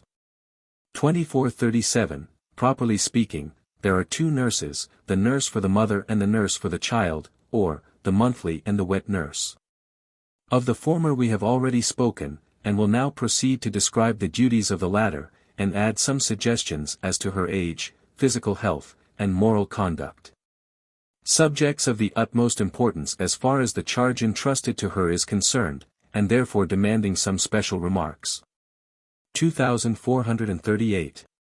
When from illness, suppression of the milk, accident, or some natural process, the mother is deprived of the pleasure of rearing her infant, it becomes necessary at once to look around for a fitting substitute, so that the child may not suffer by any needless delay, a physical loss by the deprivation of its natural food. The first consideration should be as regards age, state of health, and temper. 2439. The age, if possible, should not be less than 20 nor exceed 30 years, with the health sound in every respect, and the body free from all eruptive disease or local blemish. The best evidence of a sound state of health will be found in the woman's clear open countenance, the ruddy tone of the skin, the full, round, and elastic state of the breasts, and especially in the erectile, firm condition of the nipple, which, in all unhealthy states of the body, is pendulous, flabby, and relaxed. In which case, the milk is sure to be imperfect in its organization, and, consequently, deficient in its nutrient qualities. Appetite is another indication of health in the suckling nurse or mother. For it is impossible a woman can feed her child without having a corresponding appetite. And though inordinate craving for food is neither desirable nor necessary, a natural vigor should be experienced at mealtimes, and the food taken should be anticipated and enjoyed. 2440. Besides her health, the moral state of the nurse is to be taken into account. Or that mental discipline or principle of conduct which would deter the nurse from at any time gratifying her own pleasures and appetites at the cost or suffering of her infant charge. 2441. The conscientiousness and good faith that would prevent a nurse so acting are, unfortunately, very rare.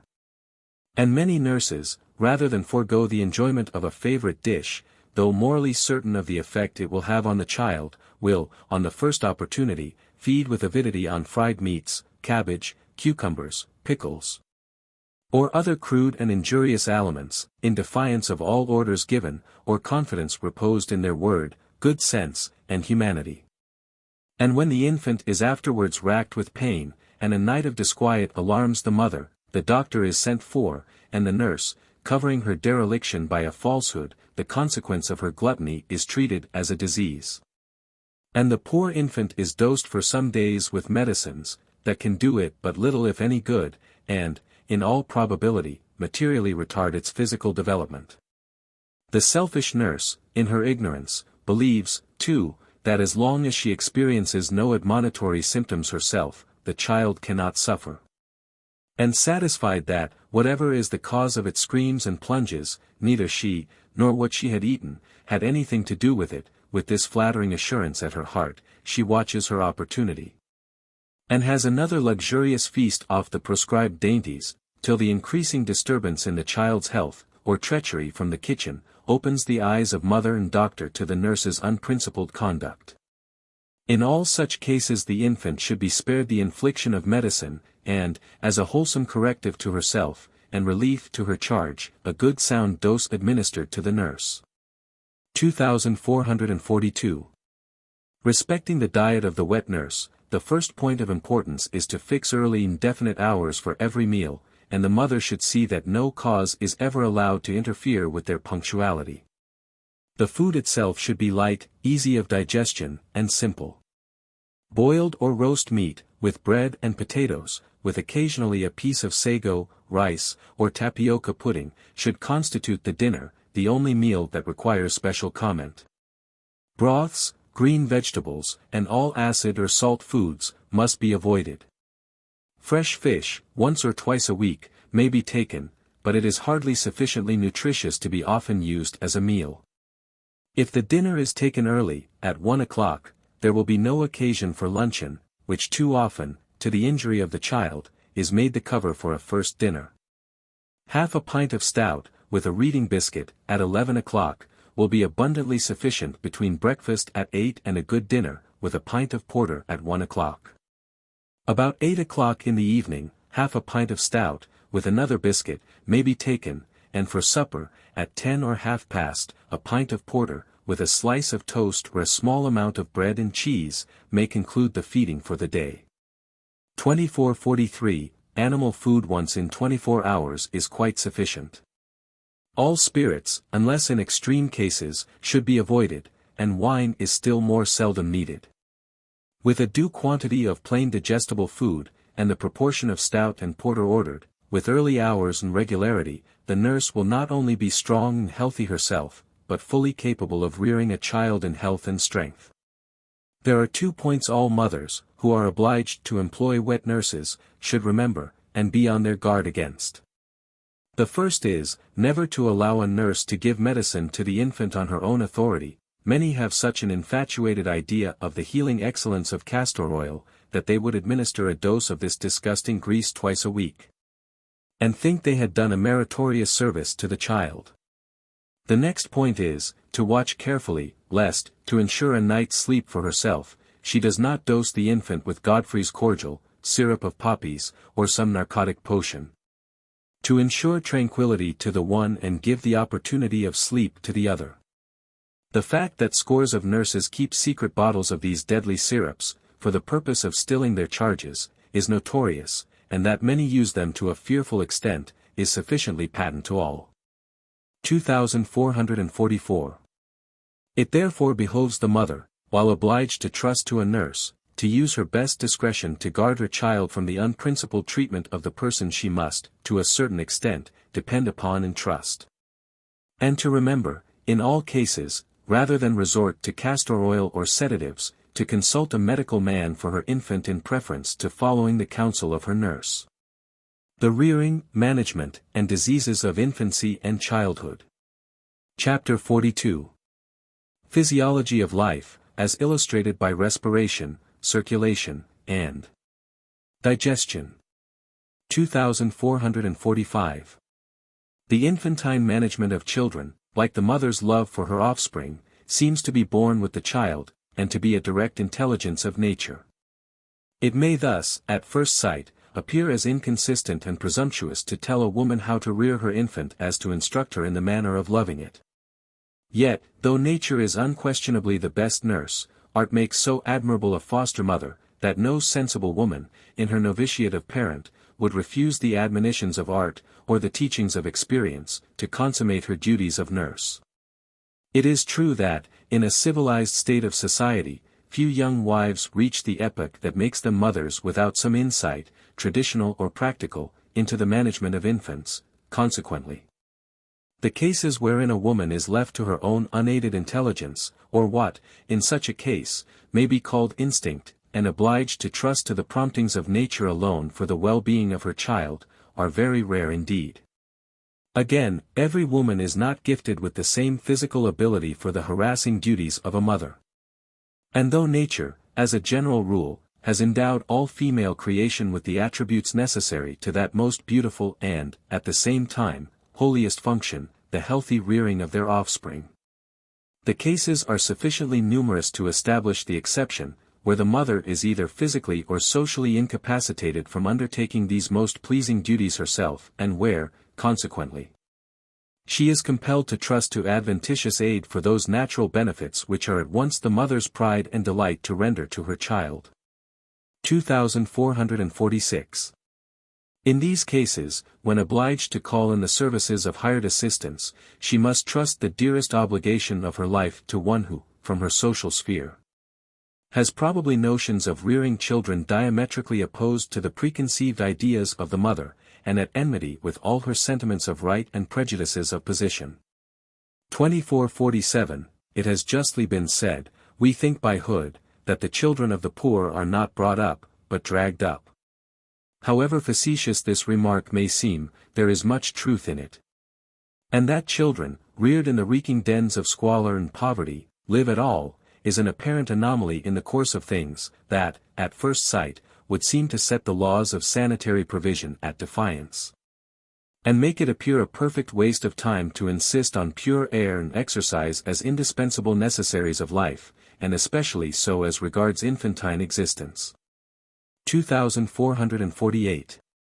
We see elaborate care bestowed on a family of children, everything studied that can tend to their personal comfort, pure air, pure water, regular ablution, a dietary prescribed by art. And every precaution adopted that medical judgment and maternal love can dictate, for the well-being of the parents' hope. And find, in despite of all this care and vigilance, disease and death invading the guarded treasure. We turn to the fautor and darkness that, in some obscure court, attend the robust brood who, coated in dirt, and with mud and refuse for playthings, live and thrive, and grow into manhood, and, in contrast to the pale face and flabby flesh of the aristocratic child, exhibit strength, vigor, and well-developed frames, and our belief in the potency of the life-giving elements of air, light, and cleanliness receives a shock that, at first sight, would appear fatal to the implied benefits of these, in reality, all-sufficient attributes of health and life. 2449, but as we must enter more largely on this subject hereafter, we shall leave its consideration for the present, and return to what we were about to say respecting trusting to others' aid in the rearing of children. Here it is that the young and probably inexperienced mother may find our remarks not only an assistance but a comfort to her, in as far as, knowing the simplest and best system to adopt, she may be able to instruct another. And see that her directions are fully carried out. 2450. The human body, materially considered, is a beautiful piece of mechanism, consisting of many parts, each one being the center of a system, and performing its own vital function irrespectively of the others. And yet dependent for its vitality upon the harmony and health of the whole. It is, in fact, to a certain extent, like a watch, which, when once wound up and set in motion, will continue its function of recording true time only so long as every wheel, spring, and lever performs its allotted duty, and at its allotted time. Or till the limit that man's ingenuity has placed to its existence as a moving automaton has been reached, or, in other words, till it has run down. 2451. What the key is to the mechanical watch, air is to the physical man. Once admit air into the mouth and nostrils, and the lungs expand, the heart beats, the blood rushes to the remotest part of the body, the mouth secretes saliva, to soften and macerate the food. The liver forms its bile, to separate the nutriment from the digested aliment, the kidneys perform their office, the eye elaborates its tears, to facilitate motion and impart that glistening to the orb on which depends so much of its beauty. And a dewy moisture exudes from the skin, protecting the body from the extremes of heat and cold, and sharpening the perception of touch and feeling. At the same instant, and in every part, the arteries, like innumerable bees, are everywhere laying down layers of muscle, bones, teeth, and, in fact, like the coral zoophyte, building up a continent of life and matter. While the veins, equally busy, are carrying away the debris and refuse collected from where the zoophyte arteries are building, this refuse, in its turn, being conveyed to the liver, there to be converted into bile. 2452. All these, and they are but a few of the vital actions constantly taking place, are the instant result of one gasp of life-giving air.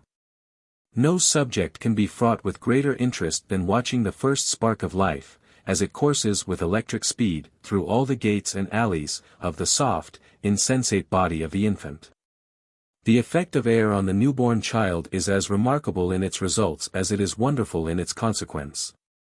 But to understand this more intelligibly, it must first be remembered that life consists of the performance of three vital functions: respiration, circulation, and digestion. The lungs digest the air, taking from it its most nutritious element, the oxygen, to give to the impoverished blood that circulates through them. The stomach digests the food, and separates the nutriment, chyle, from the aliment, which it gives to the blood for the development of the frame. And the blood, which is understood by the term circulation, digests in its passage through the lungs the nutriment, chyle, to give it quantity and quality, and the oxygen from the air to give it vitality. Hence it will be seen, that, speaking generally, the three vital functions resolve themselves into one, digestion, and that the lungs are the primary and the most important of the vital organs. And respiration, the first in fact, as we all know it is the last indeed, of all the functions performed by the living body. The lungs. Respiration. 2453. The first effect of air on the infant is a slight tremor about the lips and angles of the mouth, increasing to twitchings, and finally to a convulsive contraction of the lips and cheeks, the consequence of sudden cold to the nerves of the face. This spasmodic action produces a gasp, causing the air to rush through the mouth and nostrils, and enter the windpipe and upper portion of the flat and contracted lungs, which, like a sponge partly immersed in water, immediately expand. This is succeeded by a few faint sobs or pants, by which larger volumes of air are drawn into the chest, till, after a few seconds, and when a greater bulk of the lungs has become inflated, the breastbone and ribs rise, the chest expands, and, with a sudden start, the infant gives utterance to a succession of loud, sharp cries, which have the effect of filling every cell of the entire organ with air and life. To the anxious mother, the first voice of her child is, doubtless, the sweetest music she ever heard. And the more loudly it peals, the greater should be her joy, as it is an indication of health and strength, and not only shows the perfect expansion of the lungs, but that the process of life has set in with vigor.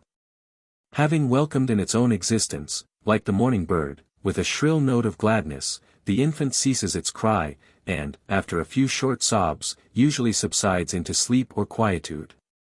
2454. At the same instant that the air rushes into the lungs, the valve, or door between the two sides of the heart end through which the blood had previously passed is closed and hermetically sealed, and the blood taking a new course, bounds into the lungs, now expanded with air, and which we have likened to a wetted sponge, to which they bear a not unapt affinity, air being substituted for water. It here receives the oxygen from the atmosphere, and the chyle, or white blood, from the digested food, and becomes, in an instant, arterial blood, a vital principle, from which every solid and fluid of the body is constructed. Besides the lungs, nature has provided another respiratory organ, a sort of supplemental lung, that, as well as being a covering to the body, spires air and pires moisture, this is the cuticle, or skin. And so intimate is the connection between the skin and lungs, that whatever injures the first, is certain to affect the latter.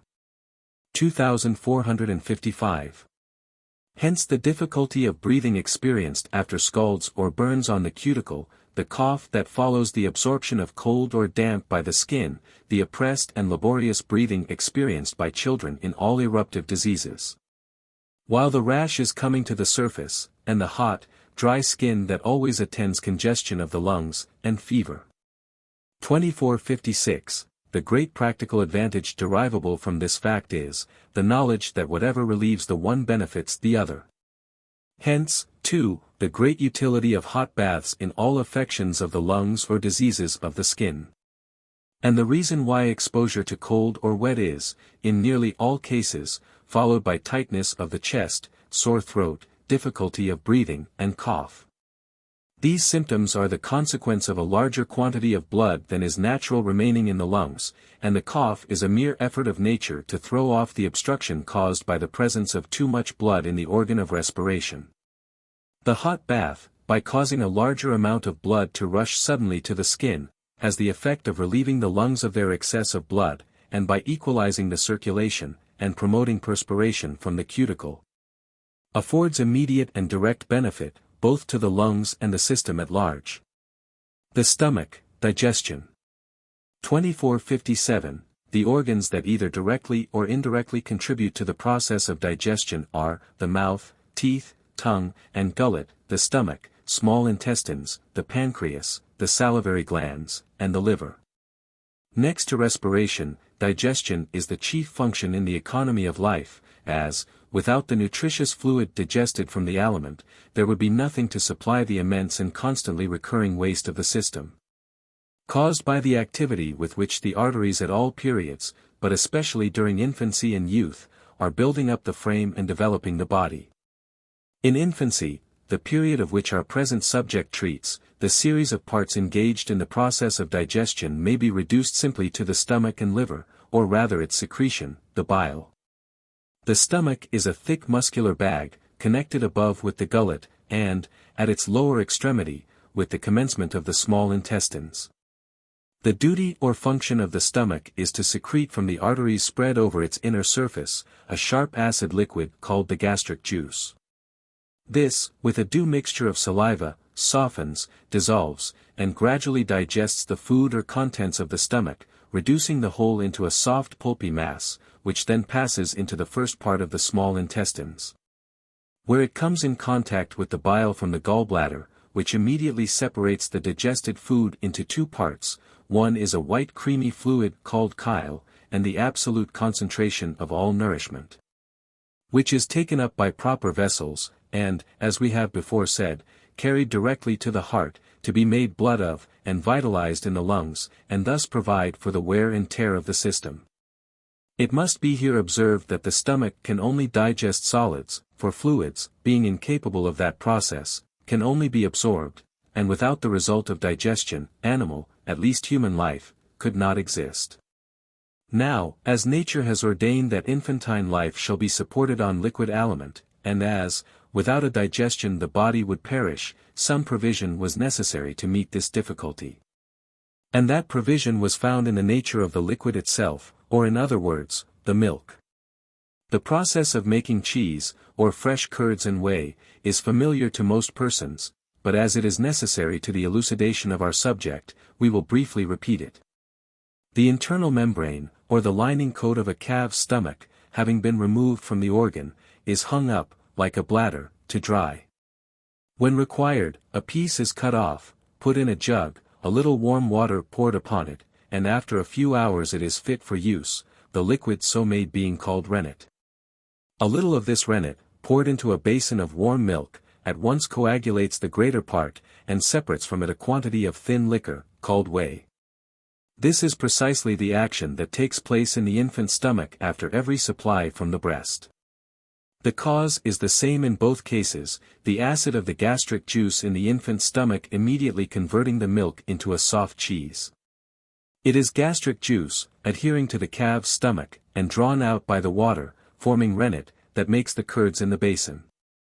The cheesy substance being a solid, at once undergoes the process of digestion, is separated into chyle by the bile, and, in a few hours, finds its way to the infant's heart, to become blood, and commence the architecture of its little frame.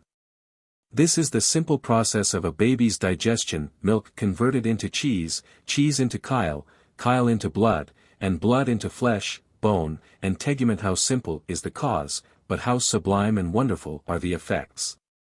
2458. We have described the most important of the three functions that take place in the infant's body: respiration and digestion. The third, namely, circulation, we hardly think it necessary to enter on, not being called for by the requirements of the nurse and mother, so we shall omit its notice, and proceed from theoretical to more practical considerations. Children of weakly constitutions are just as likely to be born of robust parents, and those who earn their bread by toil, as the offspring of luxury and affluence. And, indeed, it is against the ordinary providence of nature to suppose the children of the hard-working and necessitous to be hardier and more vigorous than those of parents blessed with ease and competence. 2459. All children come into the world in the same imploring helplessness, with the same general organization and wants, and demanding either from the newly awakened mother's love, or from the memory of motherly feeling in the nurse, or the common appeals of humanity in those who undertake the earliest duties of an infant, the same assistance and protection, and the same fostering care. The infant. 2460. We have already described the phenomena produced on the newborn child by the contact of air, which, after a succession of muscular twitchings, becomes endowed with voice, and heralds its advent by a loud but brief succession of cries. But though this is the general rule, it sometimes happens, from causes it is unnecessary here to explain, that the infant does not cry, or give utterance to any audible sounds, or if it does, they are so faint as scarcely to be distinguished as human accents, plainly indicating that life, as yet, to the new visitor, is neither a boon nor a blessing.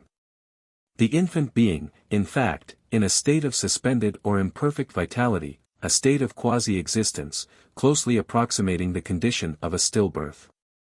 2461. As soon as this state of things is discovered, the child should be turned on its right side, and the whole length of the spine, from the head downwards, rubbed with all the fingers of the right hand, sharply and quickly, without intermission. Till the quick action has not only evoked heat, but electricity in the part, and till the loud and sharp cries of the child have thoroughly expanded the lungs, and satisfactorily established its life. The operation will seldom require above a minute to effect, and less frequently demands a repetition. If there is brandy at hand, the fingers before rubbing may be dipped into that, or any other spirit. 2462. There is another condition of what we may call mute births, where the child only makes short ineffectual gasps, and those at intervals of a minute or two apart, when the lips, eyelids, and fingers become of a deep purple or slate color. Sometimes half the body remaining white, while the other half, which was at first swarthy, deepens to a livid hue. This condition of the infant is owing to the valve between the two sides of the heart remaining open, and allowing the unvitalized venous blood to enter the arteries and get into the circulation. 2463.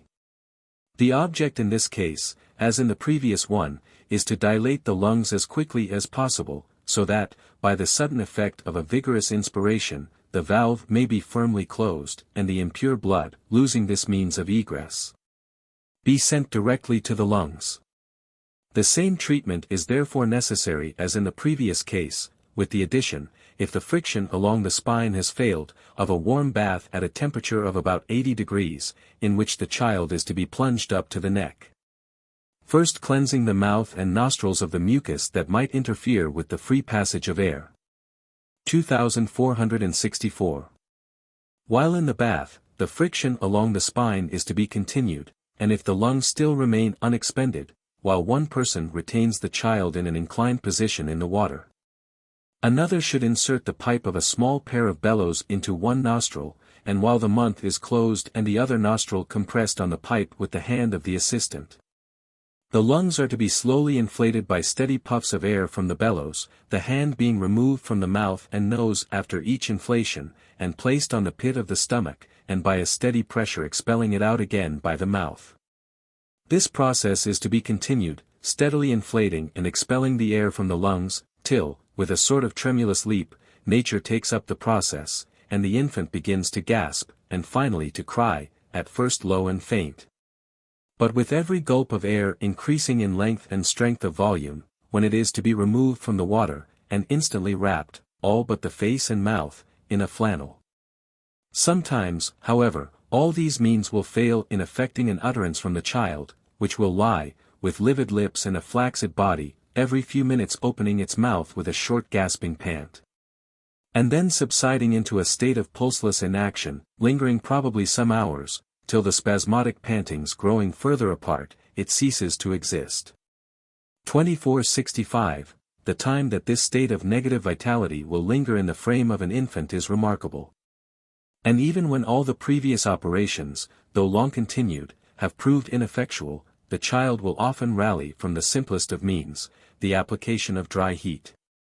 When removed from the bath, place 3 or 4 hot bricks or tiles on the hearth, and lay the child, loosely folded in a flannel, on its back along them, taking care that there is but one fold of flannel between the spine and heated bricks or tiles. When neither of these articles can be procured, put a few clear pieces of red cinder in a warming pan, and extend the child in the same manner along the closed lid. As the heat gradually diffuses itself over the spinal marrow, the child that was dying, or seemingly dead, will frequently give a sudden and energetic cry, succeeded in another minute by a long and vigorous peal, making up, in volume and force, for the previous delay, and instantly confirming its existence by every effort in its nature. 2466, with these two exceptions, restored by the means we have pointed out to the functions of life, we will proceed to the consideration of the child healthily born. Here the first thing that meets us on the threshold of inquiry, and what is often between mother and nurse not only a vexed question, but one of vexatious import, is the crying of the child.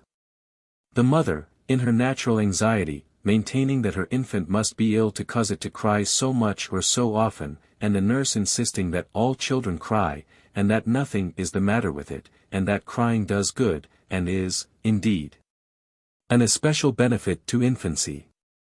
The anxious and unfamiliar mother, though not convinced by these abstract sayings of the truth or wisdom of the explanation, takes both for granted. And, giving the nurse credit for more knowledge and experience on this head than she can have, contentedly resigns herself to the infliction, as a thing necessary to be endured for the good of the baby, but thinking it, at the same time, an extraordinary instance of the imperfectibility of nature as regards the human infant. For her mind wanders to what she has observed in her childhood with puppies and kittens, who, except when rudely torn from their nurse, seldom give utterance to any complaining. 2467. We, undoubtedly, believe that crying, to a certain extent, is not only conducive to health, but positively necessary to the full development and physical economy of the infant's being. But though holding this opinion, we are far from believing that a child does not very often cry from pain, thirst, want of food, and attention to its personal comfort. But there is as much difference in the tone and expression of a child's cry as in the notes of an adult's voice. And the mother's ear will not be long in discriminating between the sharp peevish whine of irritation and fever, and the louder intermitting cry that characterizes the want of warmth and sleep. All these shades of expression in the child's inarticulate voice every nurse should understand, and every mother will soon teach herself to interpret them with an accuracy equal to language. 2468. There is no part of a woman's duty to her child that a young mother should so soon make it her business to study, as the voice of her infant, and the language conveyed in its cry. The study is neither hard nor difficult. A close attention to its tone, and the expression of the baby's features, are the two most important points demanding attention. The key to both the mother will find in her own heart, and the knowledge of her success in the comfort and smile of her infant. We have two reasons, both strong ones, for urging on mothers the imperative necessity of early making themselves acquainted with the nature and wants of their child. The first, that when left to the entire responsibility of the baby, after the departure of the nurse, she may be able to undertake her new duties with more confidence than if left to her own resources and mother's instinct, without a clue to guide her through the mysteries of those calls that vibrate through every nerve of her nature. And, secondly, that she may be able to guard her child from the nefarious practices of unprincipled nurses, who, while calming the mother's mind with false statements as to the character of the baby's cries, rather than lose their rest, or devote that time which would remove the cause of suffering, administer, behind the curtains, those deadly narcotics which, while stupefying nature into sleep, ensure for herself a night of many unbroken hours. Such nurses as have not the hardihood to dose their infant charges, are often full of other schemes to still that constant and reproachful cry. The most frequent means employed for this purpose is giving it something to suck, something easily hid from the mother, or, when that is impossible, under the plea of keeping it warm, the nurse covers it in her lap with a shawl, and, under this blind, surreptitiously inserts a finger between the parched lips, which possibly moan for drink. And, under this inhuman cheat and delusion, the infant is pacified, till nature, balked of its desires, drops into a troubled sleep. These are two of our reasons for impressing upon mothers the immediate necessity of putting themselves sympathetically in communication with their child, by at once learning its hidden language as a delightful task. 2469. We must strenuously warn all mothers on no account to allow the nurse to sleep with the baby, never herself to lay down with it by her side for a night's rest, never to let it sleep in the parent's bed, and on no account keep it longer than absolutely necessary, confined in an atmosphere loaded with the breath of many adults. 2470. The amount of oxygen required by an infant is so large, and the quantity consumed by midlife and age, and the proportion of carbonic acid thrown off from both, so considerable, that an infant breathing the same air cannot possibly carry on its healthy existence while deriving its vitality from so corrupted a medium. This objection, always in force, is still more objectionable at night time, when doors and windows are closed, and amounts to a condition of poison, when placed between two adults in sleep and shut in by bed curtains. And when, in addition to the impurities expired from the lungs, we remember, in quiescence and sleep, how large a portion of mephitic gas is given off from the skin. 2471. Mothers, in the fullness of their affection, believe there is no harbor, sleeping or awake, where their infants can be so secure from all possible or probable danger as in their own arms. Yet we should astound our readers if we told them the statistical number of infants who, in despite of their motherly solicitude and love, are annually killed, unwittingly, by such parents themselves. And this from the persistency in the practice we are so strenuously condemning. The mother frequently, on awaking, discovers the baby's face closely impacted between her bosom and her arm, and its body rigid and lifeless. Or else so enveloped in the head blanket and superincumbent bedclothes, as to render breathing a matter of physical impossibility. In such cases the jury in general returns a verdict of accidentally overlaid, but one of careless suffocation would be more in accordance with truth and justice. The only possible excuse that can be urged, either by nurse or mother, for this culpable practice, is the plea of imparting warmth to the infant. But this can always be effected by an extra blanket in the child's crib, or, if the weather is particularly cold, by a bottle of hot water enveloped in flannel and placed at the child's feet. While all the objections already urged, as derivable from animal heat imparted by actual contact, are entirely obviated. There is another evil attending the sleeping together of the mother and infant, which, as far as regards the latter, we consider quite as formidable, though not so immediate as the others.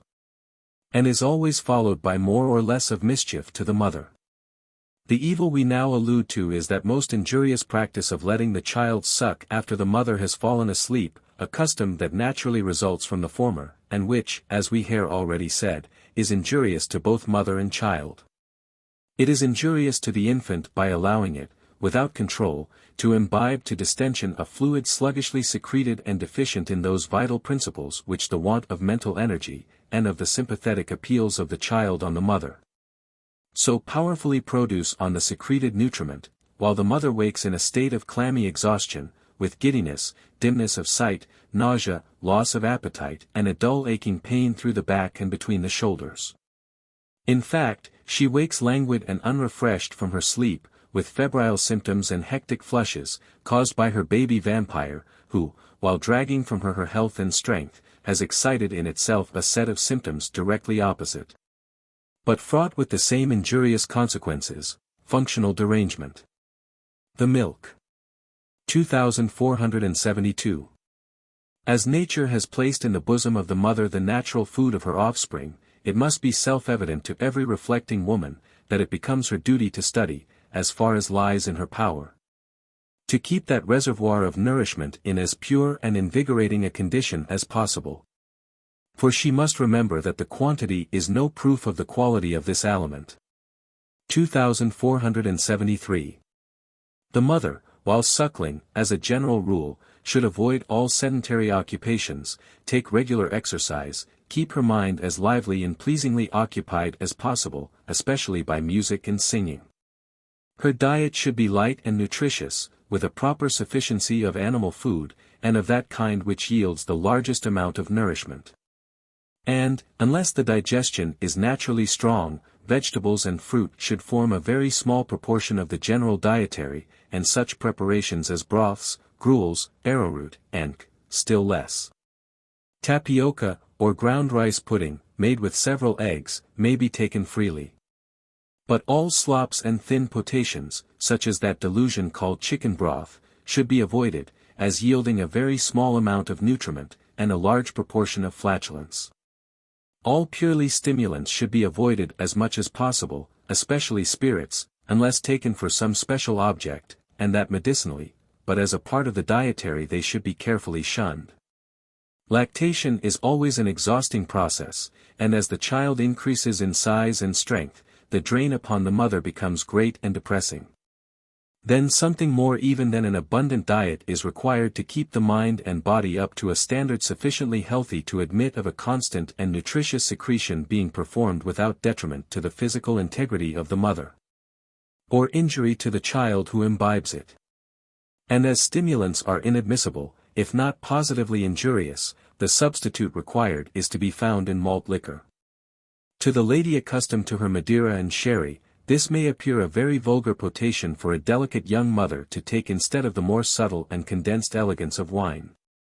But as we are writing from experience, and with the avowed object of imparting useful facts and beneficial remedies to our readers, we allow no social distinctions to interfere with our legitimate object. 2474. We have already said that the suckling mother should avoid stimulants, especially spirituous ones. And though something of this sort is absolutely necessary to support her strength during the exhausting process, it should be rather of a tonic than of a stimulating character. And as all wines contain a large percentage of brandy, they are on that account less beneficial than the pure juice of the fermented grape might be. But there is another consideration to be taken into account on this subject. The mother has not only to think of herself, but also of her infant. Now wines, especially port wine, very often, indeed, most frequently, affect the baby's bowels, and what might have been grateful to the mother becomes thus a source of pain and irritation to the child afterwards. Sherry is less open to this objection than other wines, yet still it very frequently does influence the second participator, or the child whose mother has taken it. 2475.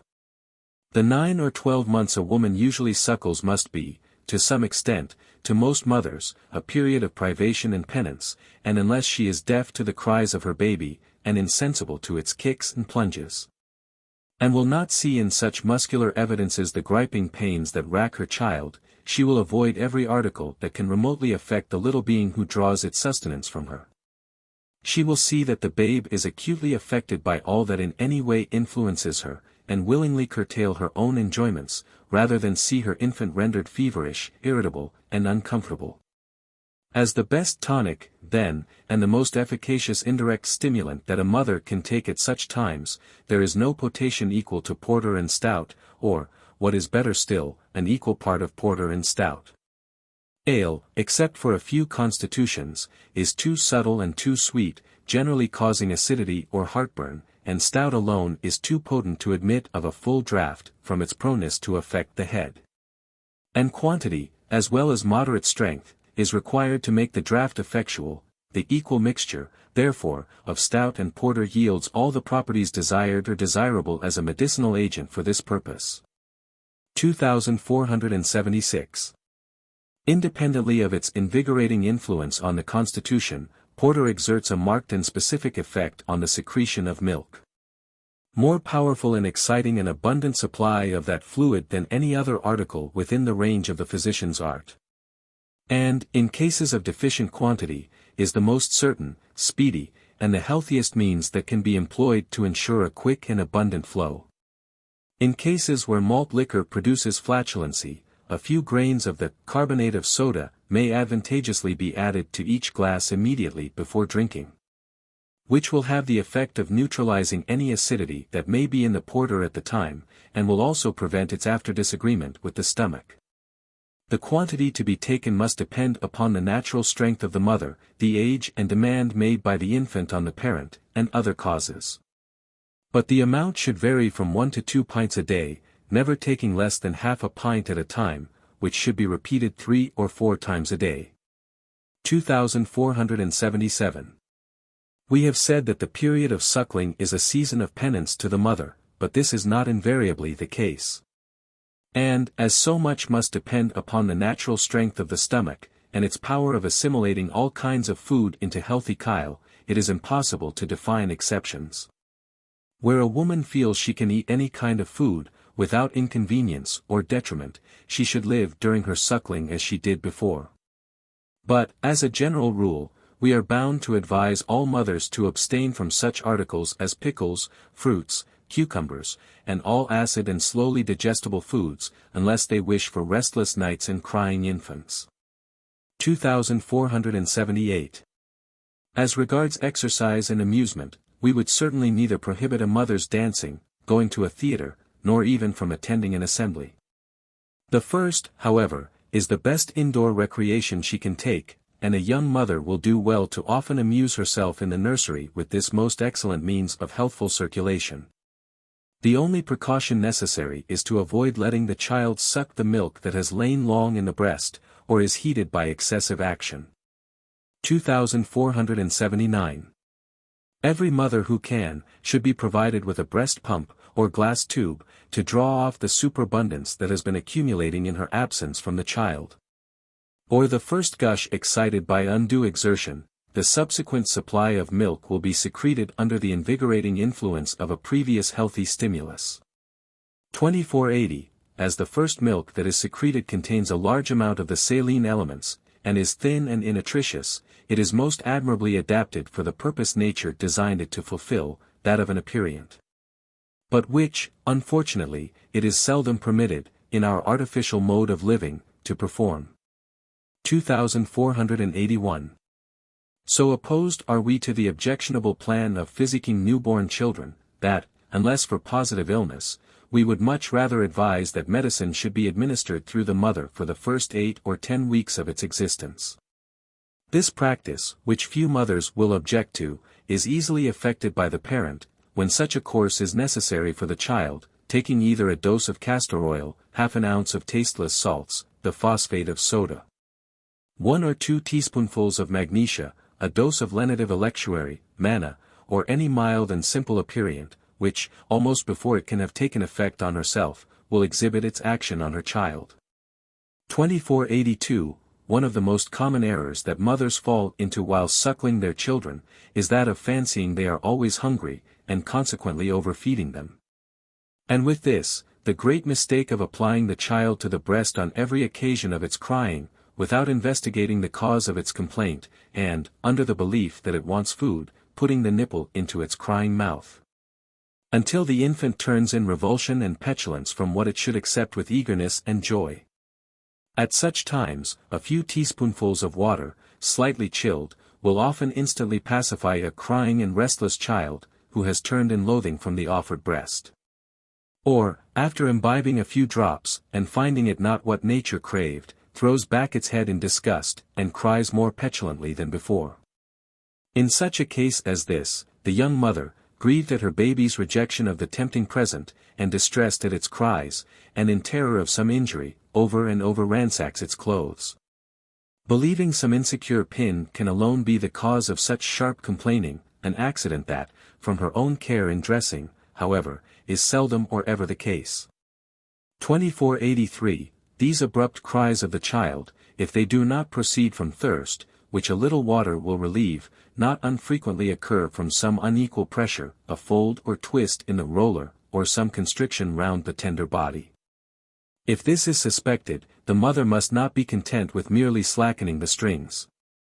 The child should be undressed, and the creases and folds of the hot skin, especially those about the thighs and groins, examined, to see that no powder has caked, and, becoming hard, irritated the parts. The violet powder should be dusted freely over all, to cool the skin, and everything put on fresh and smooth. If such precautions have not afforded relief, and, in addition to the crying, the child plunges or draws up its legs, the mother may be assured some cause of irritation exists in the stomach or bowels. Either acidity in the latter or distension from overfeeding in the former. But, from whichever cause, the child should be opened before the fire, and a heated napkin applied all over the abdomen, the infant being occasionally elevated to a sitting position, and while gently jolted on the knee. The back should be lightly patted with the hand. 2484. Should the mother have any reason to apprehend that the cause of inconvenience proceeds from the bladder, a not unfrequent source of pain, the napkin is to be dipped in hot water, squeezed out, and immediately applied over the part. And repeated every 8 or 10 minutes, for several times in succession, either till the natural relief is afforded, or a cessation of pain allows of its discontinuance. The pain that young infants often suffer, and the crying that results from it, is, as we have already said, frequently caused by the mother inconsiderately overfeeding her child, and is produced by the pain of distension. And the mechanical pressure of a larger quantity of fluid in the stomach than the gastric juice can convert into cheese and digest. 2485. some children are stronger in the enduring power of the stomach than others, and get rid of the excess by vomiting, concluding every process of suckling by an emission of milk and curd. Such children are called by nurses, thriving children. And generally they are so, simply because their digestion is good, and they have the power of expelling with impunity that superabundance of aliment which in others is a source of distension, flatulence, and pain. 2486. The length of time an infant should be suckled must depend much on the health and strength of the child, and the health of the mother, and the quantity and quality of her milk. Though, when all circumstances are favorable, it should never be less than 9, nor exceed 15 months, but perhaps the true time will be found in the medium between both. But of this we may be sure, that nature never ordained a child to live on suction after having endowed it with teeth to bite and to grind. And nothing is more out of place and unseemly than to hear a child, with a set of 20 teeth, ask for the breast. 2487. The practice of protracted wet nursing is hurtful to the mother, by keeping up an uncalled for, and, after the proper time, an unhealthy drain on her system, while the child either derives no benefit from what it no longer requires, or it produces a positive injury on its constitution. After the period when nature has ordained the child shall live by other means, the secretion of milk becomes thin and deteriorated, showing in the flabby flesh and puny features of the child both its loss of nutritious properties and the want of more stimulating aliment. 2488. Though we have said that 12 months is about the medium time a baby should be suckled, we by no means wish to imply that a child should be fed exclusively on milk for its first year, quite the reverse. The infant can hardly be too soon made independent of the mother. Thus, should illness assail her, her milk fail, or any domestic cause abruptly cut off the natural supply, the child having been annealed to an artificial diet, its life might be safely carried on without seeking for a wet nurse, and without the slightest danger to its system. 2489. The advantage to the mother of early accustoming the child to artificial food is as considerable to herself as beneficial to her infant. The demand on her physical strength in the first instance will be less severe and exhausting, the child will sleep longer on a less rapidly digestible aliment, and yield to both more quiet nights. And the mother will be more at liberty to go out for business or pleasure, another means of sustenance being at hand till her return. Besides these advantages, by a judicious blending of the two systems of feeding, the infant will acquire greater constitutional strength, so that, if attacked by sickness or disease, it will have a much greater chance of resisting its virulence than if dependent alone on the mother, whose milk, affected by fatigue and the natural anxiety of the parent for her offspring, is at such a time neither good in its properties nor likely to be beneficial to the patient. 2490. All that we have further to say on suckling is an advice to mothers, that if they wish to keep a sound and unchapped nipple, and possibly avoid what is called a broken breast, never to put it up with a wet nipple, but always to have a soft handkerchief in readiness, and the moment that delicate part is drawn from the child's mouth, to dry it carefully of the milk and saliva that moisten it.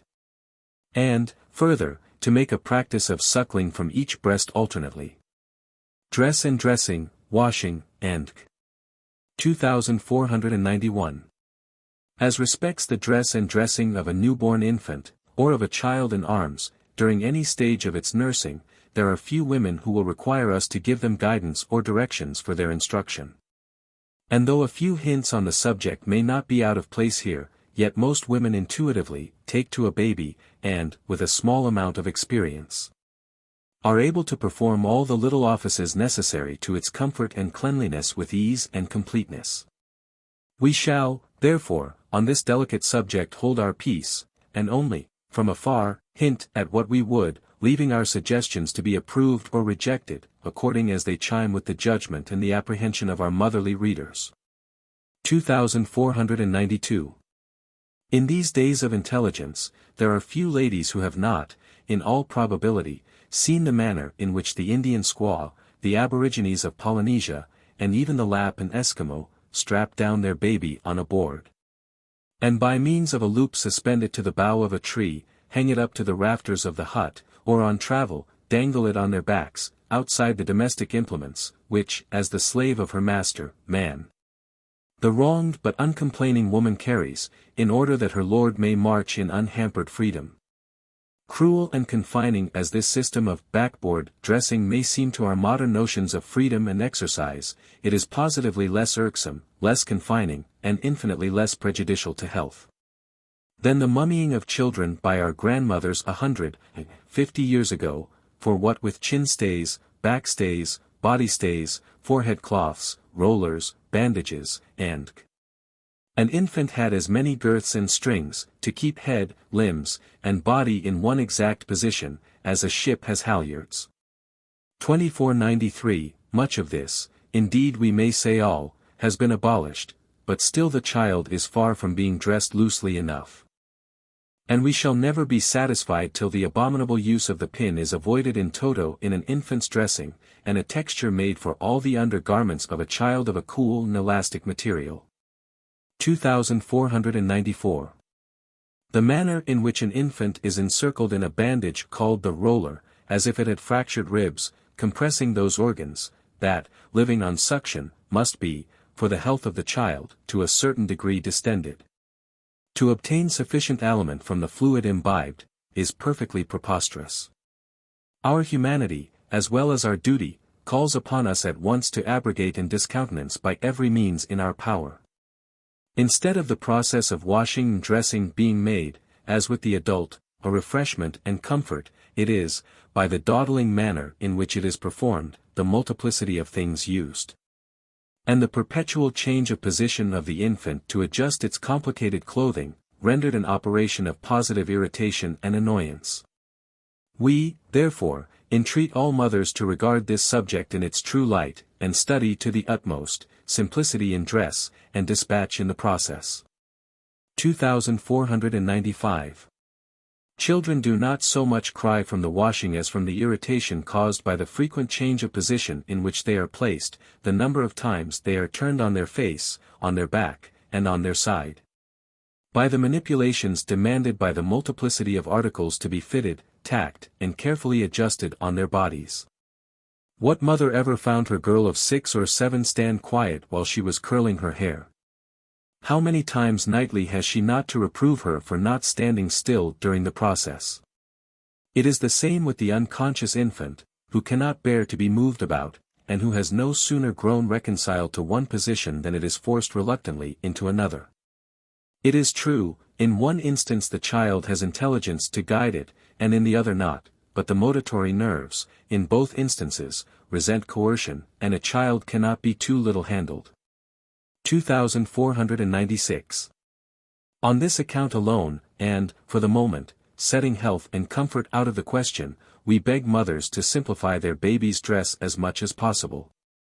And not only to put on as little as is absolutely necessary, but to make that as simple in its contrivance and adjustment as it will admit of.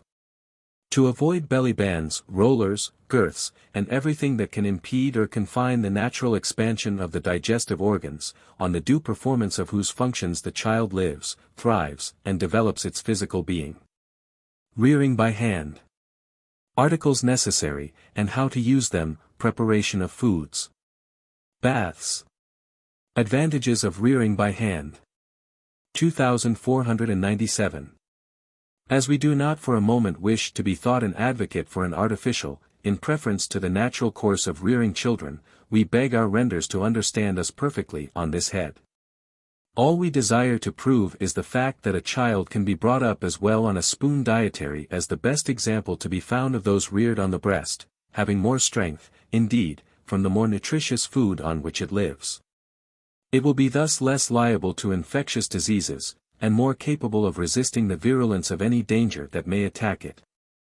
And without in any way depreciating the nutriment of its natural food, we wish to impress on the mother's mind that there are many cases of infantine debility which might eventuate in rickets, curvature of the spine, or mesenteric disease, where the addition to, or total substitution of, an artificial and more stimulating aliment, would not only give tone and strength to the constitution, but at the same time render the employment of mechanical means totally unnecessary. And, finally, though we would never, where the mother had the strength to suckle her child, supersede the breast, we would insist on making it a rule to accustom the child as early as possible to the use of an artificial diet. Not only that it may acquire more vigor to help it over the ills of childhood, but that, in the absence of the mother, it might not miss the maternal sustenance. And also for the parent's sake, that, should the milk, from any cause, become vitiated, or suddenly cease, the child can be made over to the bottle and the spoon without the slightest apprehension of hurtful consequences. 2498. To those persons unacquainted with the system, or who may have been erroneously informed on the matter, the rearing of a child by hand may seem surrounded by innumerable difficulties, and a large amount of personal trouble and anxiety to the nurse or mother who undertakes the duty. This, however, is a fallacy in every respect, except as regards the fact of preparing the food, but even this extra amount of work, by adopting the course we shall lay down, may be reduced to a very small sum of inconvenience. And as respects anxiety, the only thing calling for care is the display of judgment in the preparation of the food. The articles required for the purpose of feeding an infant are a night lamp, with its pan and lid, to keep the food warm, a nursing bottle, with a prepared teat, and a small pap saucepan, for use by day. Of the lamp we need hardly speak, most mothers being acquainted with its operation, but to those to whom it is unknown we may observe, that the flame from the floating rushlight heats the water in the reservoir above, in which the covered pan that contains the food floats, keeping it at such a heat that, when thinned by milk, it will be of a temperature suitable for immediate use. Though many kinds of nursing bottles have been lately invented, and some mounted with india rubber nipples, the common glass bottle, with the calf's teat, is equal in cleanliness and utility to any. Besides, the nipple put into the child's mouth is so white and natural in appearance, that no child taken from the breast will refuse it. The black artificial ones of caoutchouc or gutta percha are unnatural. The prepared teats can be obtained at any chemist's, and as they are kept in spirits, they will require a little soaking in warm water, and gentle washing, before being tied securely, by means of fine twine, round the neck of the bottle, just sufficient being left projecting for the child to grasp freely in its lips. For if left the full length, or over long, it will be drawn too far into the mouth, and possibly make the infant heave. When once properly adjusted, the nipple need never be removed till replaced by a new one, which will hardly be necessary oftener than once a fortnight, though with care one will last for several weeks. The nursing bottle should be thoroughly washed and cleaned every day, and always rinsed out before and after using it, the warm water being squeezed through the nipple, to wash out any particles of food that might lodge in the aperture, and become sour. The teat can always be kept white and soft by turning the end of the bottle, when not in use, into a narrow jug containing water, taking care to dry it first, and then to warm it by drawing the food through before putting it into the child's mouth. Food, and its preparation. 2499. The articles generally employed as food for infants consist of arrowroot, bread, flour, baked flour, prepared groats, farinaceous food, biscuit powder, biscuits, tops and bottoms, and semolina, or manna croup, as it is otherwise called, which, like tapioca, is the prepared pith of certain vegetable substances. Of this list the least efficacious, though, perhaps, the most believed in, is arrowroot, which only as a mere agent, for change, and then only for a very short time, should ever be employed as a means of diet to infancy or childhood. It is a thin, flatulent, and innutritious food, and incapable of supporting infantine life with energy. Bread, though the universal regime with the laboring poor, where the infant's stomach and digestive powers are a reflex, in miniature, of the father's, should never be given to an infant under 3 months, and, even then, however finely beaten up and smoothly made, is a very questionable diet. Flour, when well boiled, though infinitely better than arrowroot, is still only a kind of fermentative paste, that counteracts its own good by after acidity and flatulence. 2500. Baked flour, when cooked into a pale brown mass, and finely powdered, makes a far superior food to the others, and may be considered as a very useful diet, especially for a change. Prepared groats may be classed with arrowroot and raw flour, as being innutritious. The articles that now follow in our list are all good, and such as we could, with conscience and safety, trust to for the health and development of any child whatever. 2501.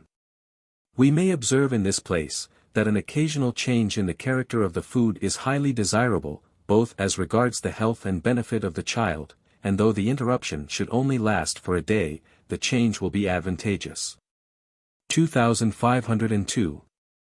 The packets sold as farinaceous food are unquestionably the best aliment that can be given from the first to a baby, and may be continued, with the exception of an occasional change, without alteration of the material, till the child is able to take its regular meals of animal and vegetable food.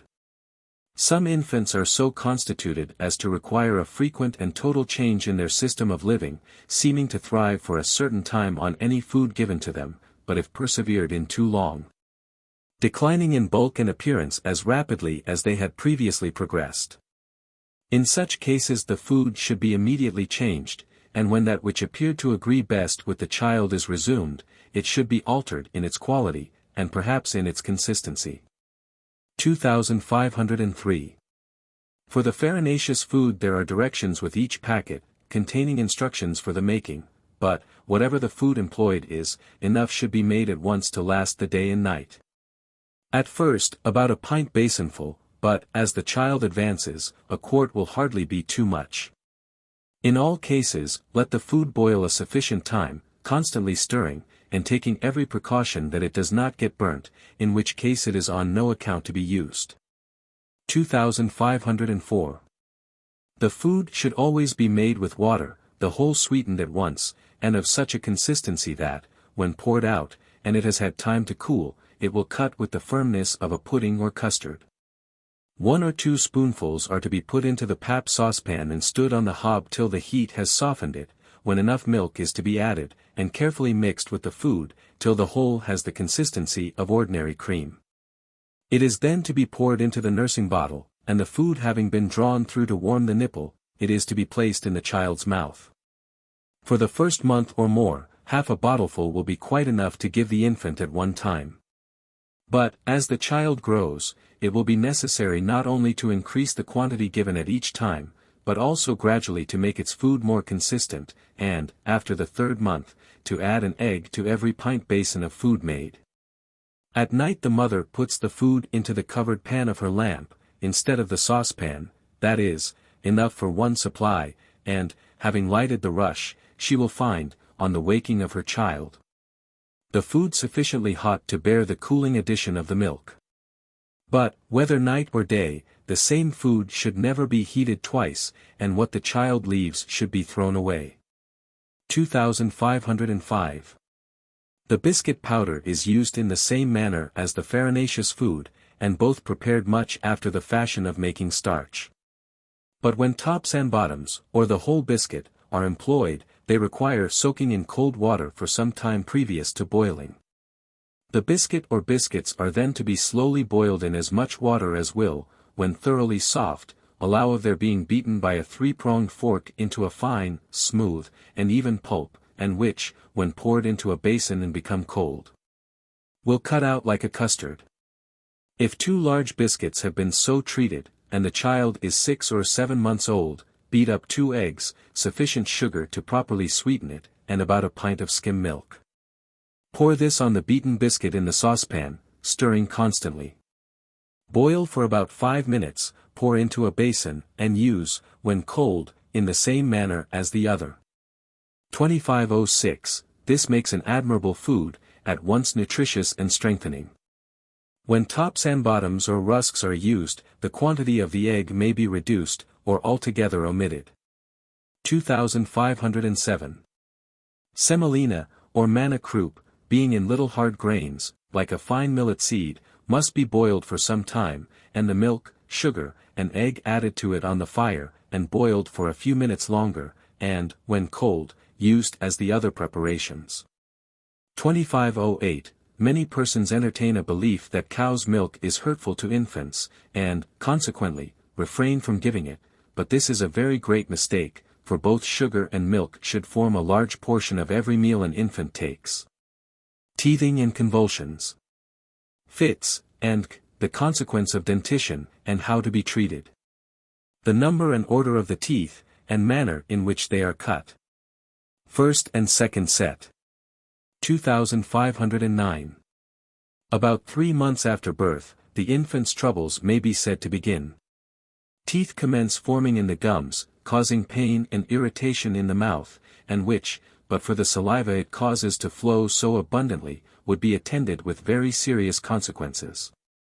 At the same time the mother frequently relaxes in the punctuality of the regimen imposed on her, and, taking some unusual or different food, excites diarrhea or irritation in her child's stomach, which not unfrequently results in a rash on the skin, or slight febrile symptoms, which, if not subdued in their outset, superinduce a more serious form of infantine disease. But, as a general rule, the teeth are the primary cause of much of the child's sufferings. In consequence of the state of nervous and functional irritation into which the system is thrown by their formation and progress out of the jaw and through the gums.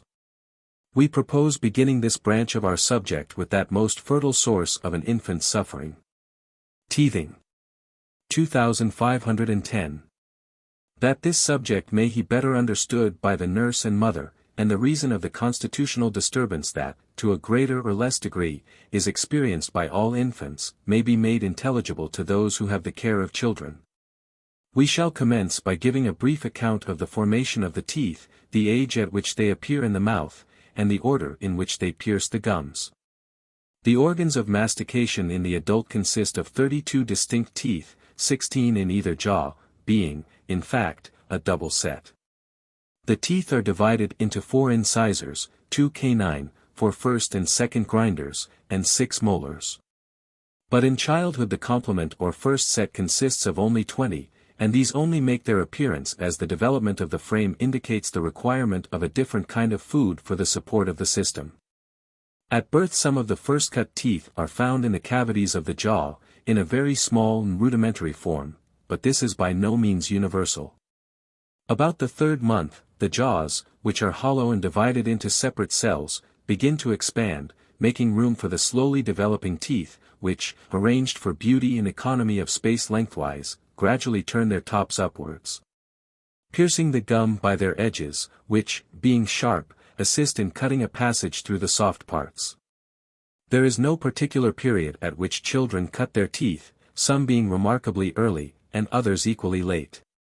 The earliest age that we have ever ourselves known as a reliable fact was 6 weeks. Such peculiarities are generally hereditary, and, as in this case, common to a whole family. The 2 extremes are probably represented by 6 and 16 months. Pain and driveling are the usual, but by no means the general, indications of teething. 2511. About the 6th month the gums become tense and swollen, presenting a red, shiny appearance, while the salivary glands pour out an unusual quantity of saliva. After a time, a white line or round spot is observed on the top of one part of the gums, and the sharp edge of the tooth may be felt beneath if the finger is gently pressed on the part. Through these white spots the teeth burst their way in the following order. 2512, 2 incisors in the lower jaw are first cut, though, in general, some weeks elapse between the appearance of the first and the advent of the second. The next teeth cut are the 4 incisors of the upper jaw. The next in order are the remaining 2 incisors of the bottom, 1 on each side, then 2 top and 2 bottom on each side, but not joining the incisors. And lastly, about the 18th or 20th month, the 4 eye teeth, filling up the space left between the side teeth and the incisors, thus completing the infant set of 16. Sometimes at the same period, but more frequently some months later, for more double teeth slowly make their appearance, 1 on each side of each jaw, completing the entire series of the child's first set of 20 teeth. It is asserted that a child, while cutting its teeth, should either dribble excessively, vomit after every meal, or be greatly relaxed.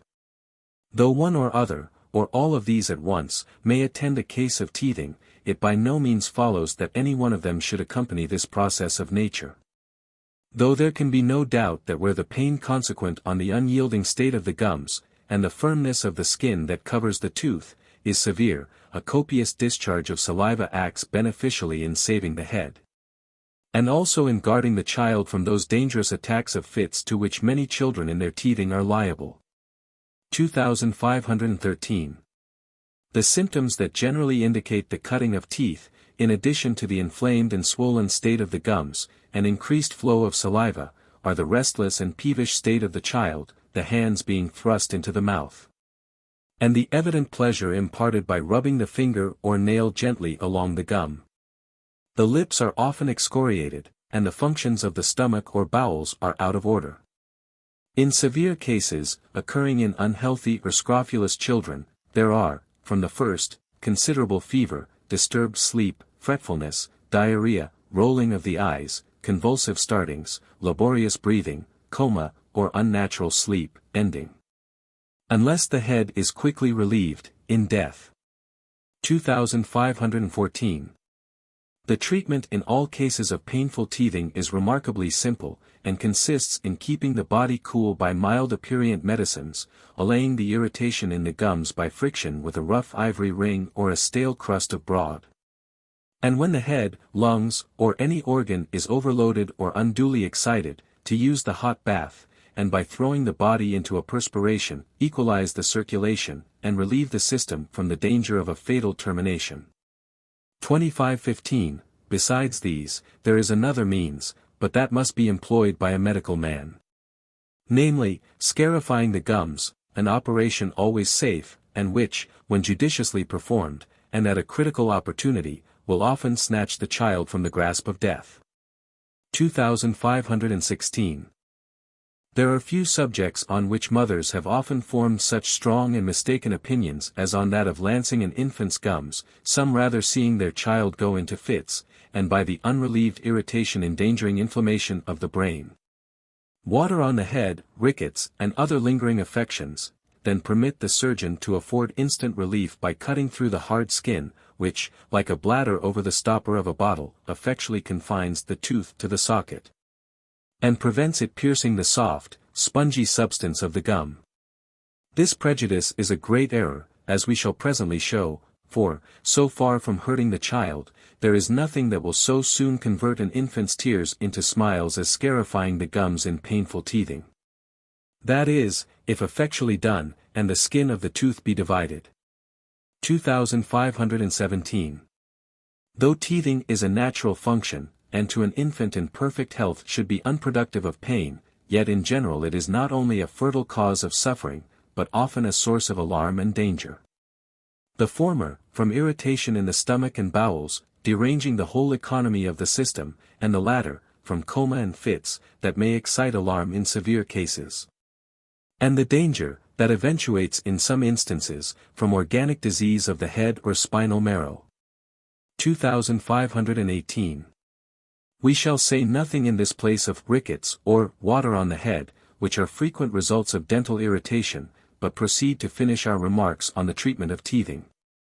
Though strongly advocating the lancing of the gums in teething, and when there are any severe head symptoms, yet it should never be needlessly done, or before being satisfied that the tooth is fully formed, and is out of the socket, and under the gum.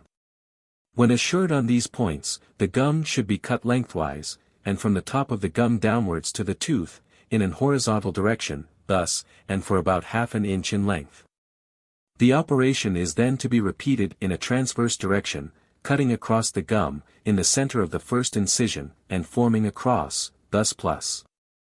The object of this double incision is to ensure a retraction of the cut parts, and leave an open way for the tooth to start from, an advantage not to be obtained when only one incision is made. For unless the tooth immediately follows the lancing, the opening reunites, and the operation has to be repeated. That this operation is very little or not at all painful, is evidenced by the suddenness with which the infant falls asleep after the lancing, and awakes in apparently perfect health, though immediately before the use of the gum lancet. The child may have been shrieking or in convulsions. Convulsions, or infantine fits. 2519. From their birth till after teething, infants are more or less subject or liable to sudden fits, which often, without any assignable cause, will attack the child in a moment, and while in the mother's arms. And which, according to their frequency, and the age and strength of the infant, are either slight or dangerous. 2520. Whatever may have been the remote cause, the immediate one is some irritation of the nervous system, causing convulsions, or an effusion to the head, inducing coma. In the first instance, the infant cries out with a quick, short scream, rolls up its eyes, arches its body backwards, its arms become bent and fixed, and the fingers parted. The lips and eyelids assume a dusky leaden color, while the face remains pale, and the eyes open, glassy, or staring. This condition may or may not be attended with muscular twitchings of the mouth, and convulsive plunges of the arms. The fit generally lasts from 1 to 3 minutes, when the child recovers with a sigh, and the relaxation of the body. In the other case, the infant is attacked at once with total insensibility and relaxation of the limbs, coldness of the body and suppressed breathing, the eyes, when open, being dilated, and presenting a dim glistening appearance. The infant appearing, for the moment, to be dead. 2521. Treatment. The first step in either case is, to immerse the child in a hot bath up to the chin. Or if sufficient hot water cannot be procured to cover the body, make a hip bath of what can be obtained. And, while the left hand supports the child in a sitting or recumbent position, with the right scoop up the water, and run it over the chest of the patient. When sufficient water can be obtained, the spine should be briskly rubbed while in the bath. When this cannot be done, lay the child on the knees, and with the fingers dipped in brandy, rub the whole length of the spine vigorously for 2 or 3 minutes, and when restored to consciousness, give occasionally a teaspoonful of weak brandy and water or wine and water. 2522. An hour after the bath, it may be necessary to give an aperient powder, possibly also to repeat the dose for once or twice every 3 hours, in which case the following prescription is to be employed. Take of powdered scammony 6 grains. Gray powder 6 grains. Antimonial powder 4 grains. Lump sugar 20 grains. Mix thoroughly, and divide into 3 powders, which are to be taken as advised for an infant 1 year old. For younger or weakly infants, divide into 4 powders, and give as the other. For thirst and febrile symptoms, give drinks of barley water, or cold water, and every 3 hours put 10 to 15 drops of spirits of sweet nitre in a dessert spoonful of either beverage. Thrush, and its treatment. 2523. This is a disease to which infants are peculiarly subject, and in whom alone it may be said to be a disease. For when thrush shows itself in adult or advanced life, it is not as a disease proper, but only as a symptom, or accessory, of some other ailment, generally of a chronic character. And should no more be classed as a separate affection than the peach eye, or dark-colored spots that appear in malignant measles, may be considered a distinct affection. 2524. Thrush is a disease of the follicles of the mucous membrane of the alimentary canal, whereby there are formed small vesicles, or bladders, filled with a thick mucus secretion, which, bursting, discharge their contents, and form minute ulcers in the center of each vessel. To make this formal but unavoidable description intelligible, we must beg the reader's patience while we briefly explain terms that may appear to many so unmeaning, and make the pathology of thrush fully familiar. 2525. The whole digestive canal, of which the stomach and bowels are only a part, is covered, from the lips, eyes, and ears downwards, with a thin glairy tissue, like the skin that lines the inside of an egg, called the mucous membrane. This membrane is dotted all over, in a state of health, by imperceptible points, called follicles, through which the saliva, or mucus secreted by the membrane, is poured out. 2526. These follicles, or little glands, then, becoming enlarged, and filled with a congealed fluid, constitute thrush in its first stage. And when the child's lips and mouth appear a mass of small pearls, then, as these break and discharge, the second stage, or that of ulceration, sets in. 25-27, Symptoms. Thrush is generally preceded by considerable irritation, by the child crying and fretting, showing more than ordinary redness of the lips and nostrils, hot fetid breath, with relaxed bowels, and dark feculent evacuations. The water is scanty and high-colored, whilst considerable difficulty in swallowing, and much thirst, are the other symptoms, which a careful observation of the little patient makes manifest. 2528.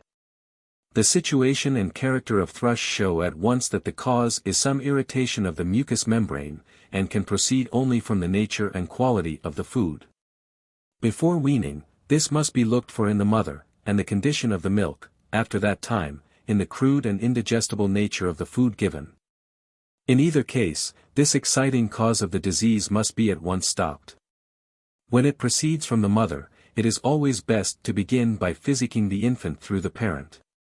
That is to say, let the parent first take the medicine, which will sufficiently affect the child through the milk. This plan has the double object of benefiting the patient and, at the same time, correcting the state of the mother, and improving the condition of her milk. In the other case, when the child is being fed by hand, then proceed by totally altering the style of aliment given, and substituting farinaceous food, custards, blancmange, and ground rice puddings. 2529. As an aperient medicine for the mother, the best thing she can take is a dessertspoonful of carbonate of magnesia once or twice a day, in a cup of cold water, and every second day, for 2 or 3 times, an aperient pill. 2530. As the thrush extends all over the mouth, throat, stomach, and bowels, the irritation to the child from such an extent of diseased surface is proportionately great, and before attempting to act on such a tender surface by opening medicine, the better plan is to soothe by an emollient mixture. And, for that purpose, let the following be prepared. Take of castor oil 2 drams, sugar 1 dram, mucilage or powdered gum arabic half a dram. Triturate till the oil is incorporated, then add slowly. Mint water 1 ounce and a half. Laudanum 10 drops. Half a teaspoonful 3 times a day, to an infant from 1 to 2 years old, a teaspoonful from 2 to 3 years old. And a dessertspoonful at any age over that time. After 2 days' use of the mixture, one of the following powders should be given twice a day, accompanied with 1 dose daily of the mixture. Gray powder 20 grains. Powdered rhubarb 15 grains. Scammony 10 grains. Mix. Divide into 12 powders, for 1 year, 8 powders, from 1 to 2, and 6 powders, from 2 to 6 years old. After that age, double the strength, by giving the quantity of 2 powders at once. 2531.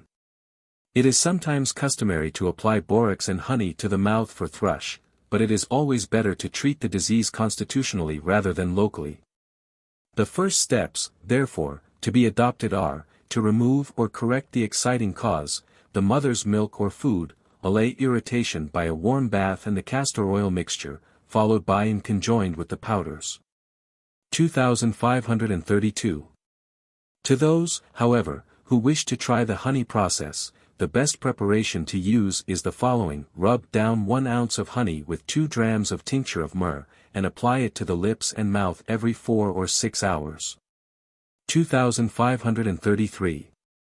It is a popular belief, and one most devoutly cherished by many nurses and elderly persons, that everybody must, at some time of their life, between birth and death, have an attack of thrush, and if not in infancy, or prime of life, it will surely attack them on their deathbed, in a form more malignant than if the patient had been affected with the malady earlier. The black thrush with which they are then reported to be affected being, in all probability, the peach eye or purple spots that characterize the worst form, and often the last stage, of typhoid fever. 2534. In general, very little medicine is needed in this disease of the thrush, an alterative powder, or a little magnesia, given once or twice, being all, with the warm bath, that, in the great majority of cases, is needed to restore the mucous membrane to health. As thrush is caused by an excess of heat, or overaction in the lining membrane of the stomach and bowels, whatever will counteract this state, by throwing the heat on the surface, must materially benefit, if not cure, the disease, and that means every mother has at hand, in the form of a warm bath. After the application of this, a little magnesia to correct the acidity existing along the surface of the mucous membrane, is often all that is needed to throw the system into such a state as will effect its own cure. This favorable state is indicated by an excessive flow of saliva, or what is called dribbling, and by a considerable amount of relaxation of the bowels, a condition that must not be mistaken for diarrhea, and checked as if a disease, but rather, for the day or two it continues, encouraged as a critical evacuant. 2535. Should there be much debility in the convalescence, half a teaspoonful of stee wine, given twice a day in a little barley water, will be found sufficient for all the purposes of a tonic. This, with the precaution of changing the child's food, or, when it lives on the mother, of correcting the quality of the milk by changing her own diet, and, by means of an antacid or aperient, improving the state of the secretion. Such is all the treatment that this disease in general requires. 2536. The class of diseases we are now approaching are the most important, both in their pathological features and in their consequences on the constitution, of any group or individual disease that assails the human body. And though more frequently attacking the undeveloped frame of childhood, are yet by no means confined to that period. These are called eruptive fevers, and embrace chickenpox, cowpox, smallpox, scarlet fever, measles, malariae fever, and erysipelas, or St. Anthony's fire. 2537. The general character of all these is, that they are contagious, and, as a general rule, attack a person only once in his lifetime. That their chain of diseased actions always begins with fever, and that, after an interval of from 1 to 4 days, the fever is followed by an eruption of the skin. Chickenpox, or glasspox, and cowpox, or vaccination. 2538. Chickenpox, or glasspox, may, in strict propriety, be classed as a mild variety of smallpox, presenting all the mitigated symptoms of that formidable disease. Among many physicians it is, indeed, classed as smallpox, and not a separate disease. But as this is not the place to discuss such questions, and as we profess to give only facts, the result of our own practical experience, we shall treat this affection of glasspox or chickenpox, as we ourselves have found it, as a distinct and separate disease.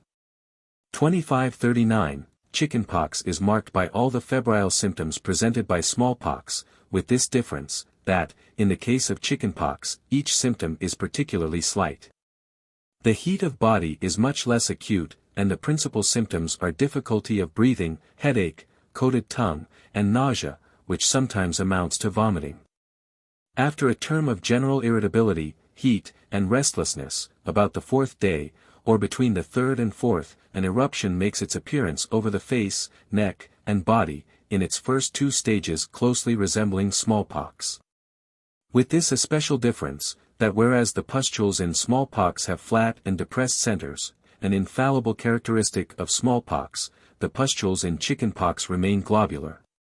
While the fluid in them changes from a transparent white to a straw-colored liquid, which begins to exude and disappear about the 8th or 9th day, and, in mild cases, by the 12th desquamates or peels off entirely. 2540. There can be no doubt that chickenpox, like smallpox, is contagious, and under certain states of the atmosphere becomes endemic. Parents should, therefore, avoid exposing young children to the danger of infection by taking them where it is known to exist, as chickenpox, in weakly constitutions, or in very young children, may superinduce smallpox. The one disease either running concurrently with the other, or discovering itself as the other declines. This, of course, is a condition that renders the case very hazardous, as the child has to struggle against 2 diseases at once, or before it has recruited strength from the attack of the first.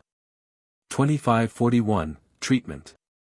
In all ordinary cases of chickenpox, and it is very seldom it assumes any complexity, the whole treatment resolves itself into the use of the warm bath, and a course of gentle aperients. The bath should be used when the oppression of the lungs renders the breathing difficult, or the heat and dryness of the skin, with the undeveloped rash beneath the surface, shows the necessity for its use. 2542. As the pustules in chickenpox very rarely run to the state of suppuration, as in the other disease, there is no fear of pitting or disfigurement, except in very severe forms, which, however, happen so seldom as not to merit apprehension. When the eruption subsides, however, the face may be washed with elderflower water, and the routine followed which is prescribed in the convalescent state of smallpox. 2543. Cowpox, properly speaking, is an artificial disease, established in a healthy body as a prophylactic, or preventive agent, against the more serious attack of smallpox, and is merely that chain of slight febrile symptoms and local irritation, consequent on the specific action of the lymph of the vaccination, in its action on the circulating system of the body. This is not the place to speak of the benefits conferred on mankind by the discovery of vaccination, not only as the preserver of the human features from a most loathsome disfigurement, but as a sanitary agent in the prolongation of life. 2544. Fortunately, the state has now made it imperative on all parents to have their children vaccinated before, or by the end of, the 12th week. Thus doing away, as far as possible, with the danger to public health proceeding from the ignorance or prejudice of those parents whose want of information on the subject makes them object to the employment of this specific preventive.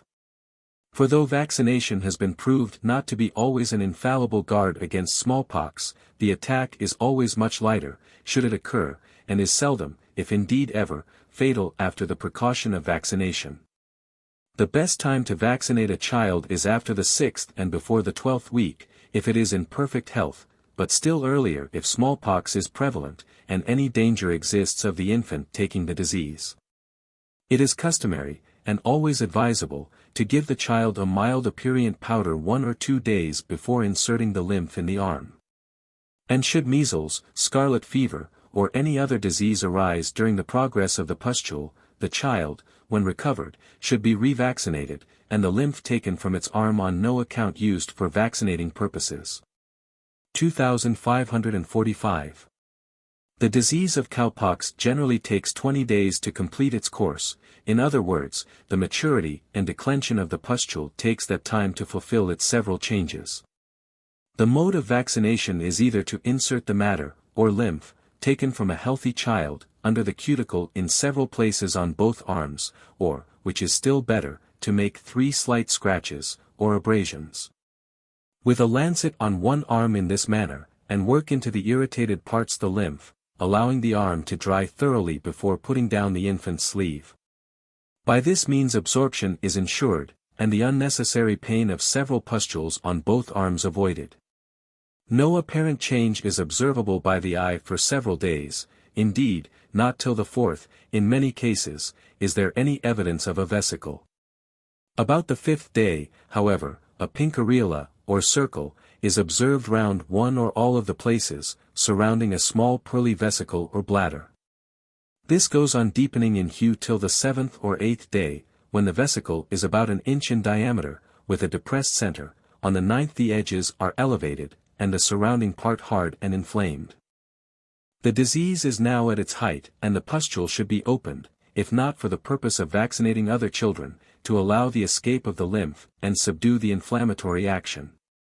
After the 12th day the center is covered by a brown scab, and the color of the swelling becomes darker, gradually declining in hardness and color till the 20th, when the scab falls off, leaving a small pit, or cicatrix, to mark the seat of the disease, and for life prove a certificate of successful vaccination. 2546. In some children the inflammation and swelling of the arm is excessive, and extremely painful, and the fever, about the 9th or 10th day, very high. The pustule, therefore, at that time, should sometimes be opened, the arm fomented every 2 hours with a warm bread poultice, and an aperient powder given to the infant. Measles and scarlet fever, with the treatment of both. Measles. 2547. This much-dreaded disease, which forms the next subject in our series of infantine diseases, and which entails more evils on the health of childhood than any other description of physical suffering to which that age of life is subject, may be considered more an affection of the venous circulation, tending to general and local congestion, attended with a diseased condition of the blood, than either as a fever or an inflammation. And though generally classed before or after scarlet fever, is, in its pathology and treatment, irrespective of its after consequences, as distinct and opposite as one disease can well be from another. 4548. As we have already observed, measles are always characterized by the running at the nose and eyes, and great oppression of breathing, so, in the mode of treatment, two objects are to be held especially in view. First, to unload the congested state of the lungs, the cause of the oppressed breathing, and, secondly, to act vigorously, both during the disease and afterwards, on the bowels. At the same time it cannot be too strongly borne in mind, that though the patient in measles should on no account be kept unduly hot, more care than in most infantine complaints should be taken to guard the body from cold, or any abrupt changes of temperature. With these special observations, we shall proceed to give a description of the disease, as recognized by its usual 2549 symptoms, which commence with cold chills and flushes, lassitude, heaviness, pain in the head, and drowsiness, cough, hoarseness, and extreme difficulty of breathing, frequent sneezing, deduction or running at the eyes and nose, nausea, sometimes vomiting, thirst, a furred tongue. The pulse throughout is quick, and sometimes full and soft, at others hard and small, with other indications of an inflammatory nature. 2550. On the third day, small red points make their appearance, first on the face and neck, gradually extending over the upper and lower part of the body. On the fifth day, the vivid red of the eruption changes into a brownish hue. And, in 2 or 3 days more, the rash entirely disappears, leaving a loose powdery desquamation on the skin, which rubs off like dandruff. At this stage of the disease a diarrhea frequently comes on, which, being what is called critical, should never be checked, unless seriously severe. Measles sometimes assume a typhoid or malignant character, in which form the symptoms are all greatly exaggerated, and the case from the first becomes both doubtful and dangerous. In this condition the eruption comes out sooner, and only in patches, and often, after showing for a few hours, suddenly recedes, presenting, instead of the usual florid red, a dark purple or blackish hue. A dark brown furor forms on the gums and mouth, the breathing becomes laborious, delirium supervenes, and, if unrelieved, is followed by coma. A fetid diarrhea takes place, and the patient sinks under the congested state of the lungs and the oppressed functions of the brain. 2551. The unfavorable symptoms in measles are a high degree of fever, the excessive heat and dryness of the skin, hurried and short breathing, and a particularly hard pulse. The sequels, or after consequences, of measles are, croup, bronchitis, mesenteric disease, abscesses behind the ear, ophthalmia, and glandular swellings in other parts of the body. 2552. Treatment. In the first place, the patient should be kept in a cool room, the temperature of which must be regulated to suit the child's feelings of comfort, and the diet adapted to the strictest principles of abstinence. When the inflammatory symptoms are severe, bleeding, in some form, is often necessary, though, when adopted, it must be in the first stage of the disease. And, if the lungs are the apprehended seat of the inflammation, 2 or more leeches, according to the age and strength of the patient, must be applied to the upper part of the chest, followed by a small blister. Or the blister may be substituted for the leeches, the attendant bearing in mind that the benefit effected by the blister can always be considerably augmented by plunging the feet into very hot water about a couple of hours after applying the blister, and kept in the water for about 2 minutes. And let it further be remembered, that this immersion of the feet in hot water may be adopted at any time or stage of the disease, and that, whenever the head or lungs are oppressed, relief will always accrue from its sudden and brief employment. When the symptoms commence with much shivering, and the skin early assumes a hot, dry character, the appearance of the rash will be facilitated, and all the other symptoms rendered milder, if the patient is put into a warm bath and kept in the water for about 3 minutes. Or, where that is not convenient, the following process, which will answer quite as well, can be substituted: stand the child, naked, in a tub, and, having first prepared several jugs of sufficiently warm water, empty them, in quick succession, over the patient's shoulders and body. Immediately wrap in a hot blanket, and put the child to bed till it rouses from the sleep that always follows the effusion or bath.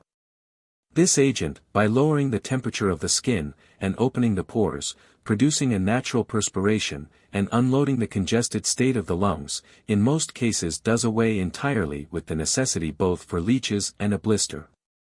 Whether any of these external means have been employed or not, the first internal remedies should commence with a series of aperient powders and a saline mixture, as prescribed in the following formularies. At the same time, as a beverage to quench the thirst, let a quantity of barley water be made, slightly acidulated by the juice of an orange, and partially sweetened by some sugar candy, and of which, when properly made and cold, let the patient drink as often as thirst, or the dryness of the mouth, renders necessary.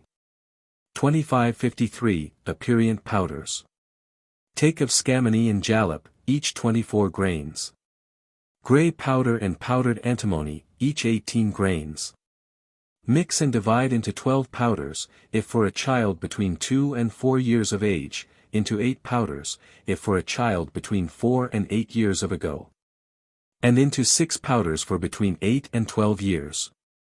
1 powder to be given, in a little jelly or sugar and water, every 3 or 4 hours, according to the severity of the symptoms. 2554. Saline mixture. Take of mint water, 6 ounces. Powdered niter, 20 grains, antimonial wine, 3 drams, spirits of niter, 2 drams, syrup of saffron, 2 drams. Mix, to children under 3 years, give a teaspoonful every 2 hours, from that age to 6, a dessertspoonful at the same times, and a tablespoonful every 3 or 4 hours to children between 6 and 12. 2555. The object of these aperient powders is to keep up a steady but gentle action on the bowels. But, whenever it seems necessary to administer a stronger dose, and effect a brisk action on the digestive organs, a course particularly imperative towards the close of the disease, 2 of these powders given at once, according to the age, will be found to produce that effect. That is, 2 of the 12 for a child under 4 years, and 2 of the 8, and 2 of the 6, according to the age of the patient. 2556. When the difficulty of breathing becomes oppressive, as it generally does towards night, a hot bran poultice, laid on the chest, will be always found highly beneficial. The diet throughout must be light and consist of farinaceous food, such as rice and sago puddings, beef tea and toast, and not till convalescence sets in should hard or animal food be given. 2557. When measles assume the malignant form, the advice just given must be broken through. Food of a nutritious and stimulating character should be at once substituted, and administered in conjunction with wine, and even spirits, and the disease regarded and treated as a case of typhus. But, as this form of measles is not frequent, and, if occurring, hardly likely to be treated without assistance, it is unnecessary to enter on the minutiae of its practice here. What we have prescribed, in almost all cases, will be found sufficient to meet every emergency, without resorting to a multiplicity of agents. 2558. The great point to remember in measles is, not to give up the treatment with the apparent subsidence of the disease, as the after consequences of measles are too often more serious, and to be more dreaded, than the measles themselves. To guard against this danger, and thoroughly purify the system, after the subsidence of all the symptoms of the disease, a corrective course of medicine, and a regimen of exercise, should be adopted for some weeks after the cure of the disease. To effect this, an active aperient powder should be given every 3 or 4 clays, with a daily dose of the subjoined tonic mixture, with as much exercise, by walking, running after a hoop, or other bodily exertion As the strength of the child and the state of the atmosphere will admit, the patient being, wherever possible, removed to a purer air as soon as convalescence warrants the change. 2559, Tonic Mixture. Take of infusion of rose leaves, 6 ounces, quinine, 8 grains, diluted sulfuric acid, 15 drops. Mix, dose, from half a teaspoonful up to a dessertspoonful, once a day, according to the ago of the patient. Scarlatina, or scarlet fever. 2560. Though professional accuracy has divided this disease into several forms, we shall keep to the one disease most generally mot with, the common or simple scarlet fever, which, in all cases, is characterized by an excessive heat on the skin, sore throat, and a peculiar speckled appearance of the tongue. 2561, Symptoms. Cold chills, shivering, nausea, thirst, hot skin, quick pulse, with difficulty of swallowing. The tongue is coated, presenting through its fur innumerable specks, the elevated papillae of the tongue, which gives it the speckled character, that, if not the invariable sign of scarlet fever, is only met with in cases closely analogous to that disease. Between the second and third day, but most frequently on the third, a bright red efflorescence breaks out in patches on the face, neck, and back, from which it extends over the trunk and extremities, always showing thicker and deeper in color wherever there is any pressure, such as the elbows, back, and hips. When the eruption is well out, the skin presents the appearance of a boiled lobster shell. At first, the skin is smooth, but, as the disease advances, perceptible roughness is apparent, from the elevation of the rash, or, more properly, the pores of the skin. On the 5th and 6th days the eruption begins to decline, and by the 8th has generally entirely disappeared. During the whole of this period, there is, more or less, constant sore throat. 2562. The treatment of scarlet fever is, in general, very simple.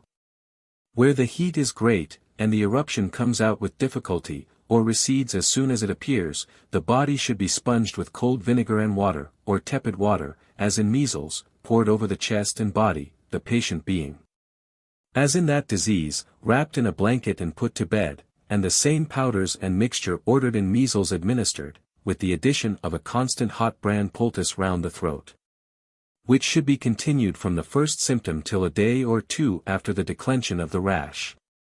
The same low diet and cooling drink, with the same general instructions, are to be obeyed in this as in the former disease.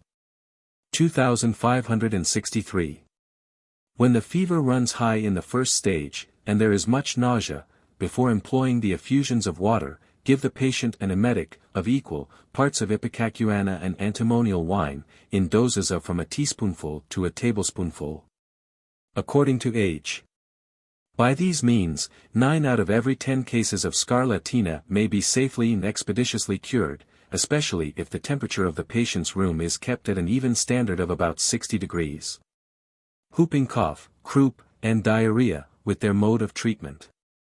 Whooping cough. 2564, this is purely a spasmodic disease, and is only infectious through the faculty of imitation, a habit that all children are remarkably apt to fall into. And even where adults have contracted whooping cough, it has been from the same cause, and is as readily accounted for, on the principle of imitation, as that the gaping of one person will excite or predispose a whole party to follow the same spasmodic example. If any one associates for a few days with a person who stammers badly, he will find, when released from his company, that the sequence of his articulation and the fluency of his speech are, for a time, gone. And it will be a matter of constant vigilance, and some difficulty, to overcome the evil of so short an association. The manner in which a number of schoolgirls will, one after another, fall into a fit on beholding one of their number attacked with epilepsy, must be familiar to many. These several facts lead us to a juster notion of how to treat this spasmodic disease. Every effort should, therefore, be directed, mentally and physically, to break the chain of nervous action, on which the continuance of the cough depends. 2565. Symptoms. Whooping cough comes on with a slight oppression of breathing, thirst, quick pulse, hoarseness, and a hard, dry cough. This state may exist without any change from 1 to 2 or 3 weeks before the peculiar feature of the disease the whoop sets in. As the characteristics of this cough are known to all, it is unnecessary to enter here, physiologically, on the subject. We shall, therefore, merely remark that the frequent vomiting and bleeding at the mouth or nose are favorable signs, and proceed to the 2566 treatment, which should consist in keeping up a state of nausea and vomiting. For this purpose, give the child doses of ipecacuanha and antimonial wines, in equal parts, and quantities varying from half to 1½ teaspoonful once a day, or, when the expectoration is hard and difficult of expulsion, giving the following cough mixture every 4 hours. Take of syrup of squills 1/2 ounce. Antimonial wine 1 ounce. Laudanum 15 drops. Syrup of tulu 2 drams. Water 1½ ounce. Mix. The dose is from half a spoonful to a dessertspoonful. When the cough is urgent, the warm bath is to be used, and either 1 or 2 leeches applied over the breastbone, or else a small blister laid on the lower part of the throat. 2567, such is the medical treatment of whooping cough. But there is a moral regimen, based on the nature of the disease, which should never be omitted. And, on the principle that a sudden start or diversion of the mind will arrest a person in the act of sneezing or gaping, so the like means should be adopted with the whooping cough patient. And, in the first stage, before the whooping has been added, the parent should endeavor to break the paroxysm of the cough by abruptly attracting the patient's attention, and thus, if possible, preventing the cough from reaching that height when the engulp of air gives the whoop or crow that marks the disease. But when once that symptom has set in, it becomes still more necessary to endeavor, by even measures of intimidation, to break the spasmodic chain of the cough. Exercise in the open air, when dry, is also requisite, and charge of scene and air in all cases is of absolute necessity, and may be adopted at any stage of the disease. Croup. 2568. This is by far the most formidable and fatal of all the diseases to which infancy and childhood are liable, and is purely an inflammatory affection, attacking that portion of the mucous membrane lining the windpipe and bronchial tubes, and from the effect of which a false or loose membrane is formed along the windpipe, resembling in appearance the finger of a glove suspended in the passage, and, consequently, terminating the life of the patient by suffocation. For, as the lower end grows together and becomes closed, no air can enter the lungs, and the child dies choked. All dull, fat, and heavy children are peculiarly predisposed to this disease, and those with short necks and who make a wheezing noise in their natural breathing. Croup is always sudden in its attack, and rapid in its career, usually proving fatal within 3 days, most frequently commences in the night, and generally attacking children between the ages of 3 and 10 years.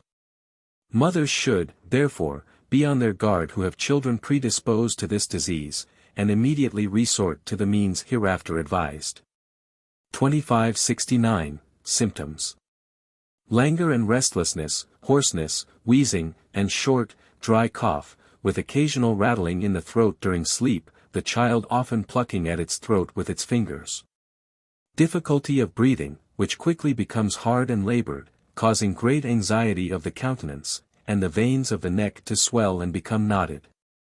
The voice in speaking acquires a sharp, crowing, or croupy sound, while the inspirations have a harsh, metallic intonation. After a few hours, a quantity of thick, ropey mucus is thrown out, hanging about the mouth, and causing suffocating fits of coughing to expel. 2570, Treatment. Place the child immediately in a hot bath up to the throat. And, on removal from the water, give an emetic of the antimonial or ipecacuanha wine, and, when the vomiting has subsided, lay a long blister down the front of the throat. And administer one of the following powders every 20 minutes to a child from 3 to 6 years of age. 2571, Take of calomel, 12 grains, tartar emetic, 2 grains, lump sugar, 30 grains. Mix accurately, and divide into 12 powders. For a child from 6 to 12 years, divide into 6 powders, and give one every half hour. 2572.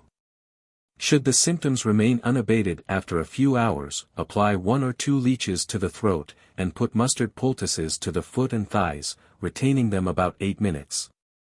And, in extreme cases, a mustard poultice to the spine between the shoulders, and at the same time rub mercurial ointment into the armpits and the angles of the jaws. 2573.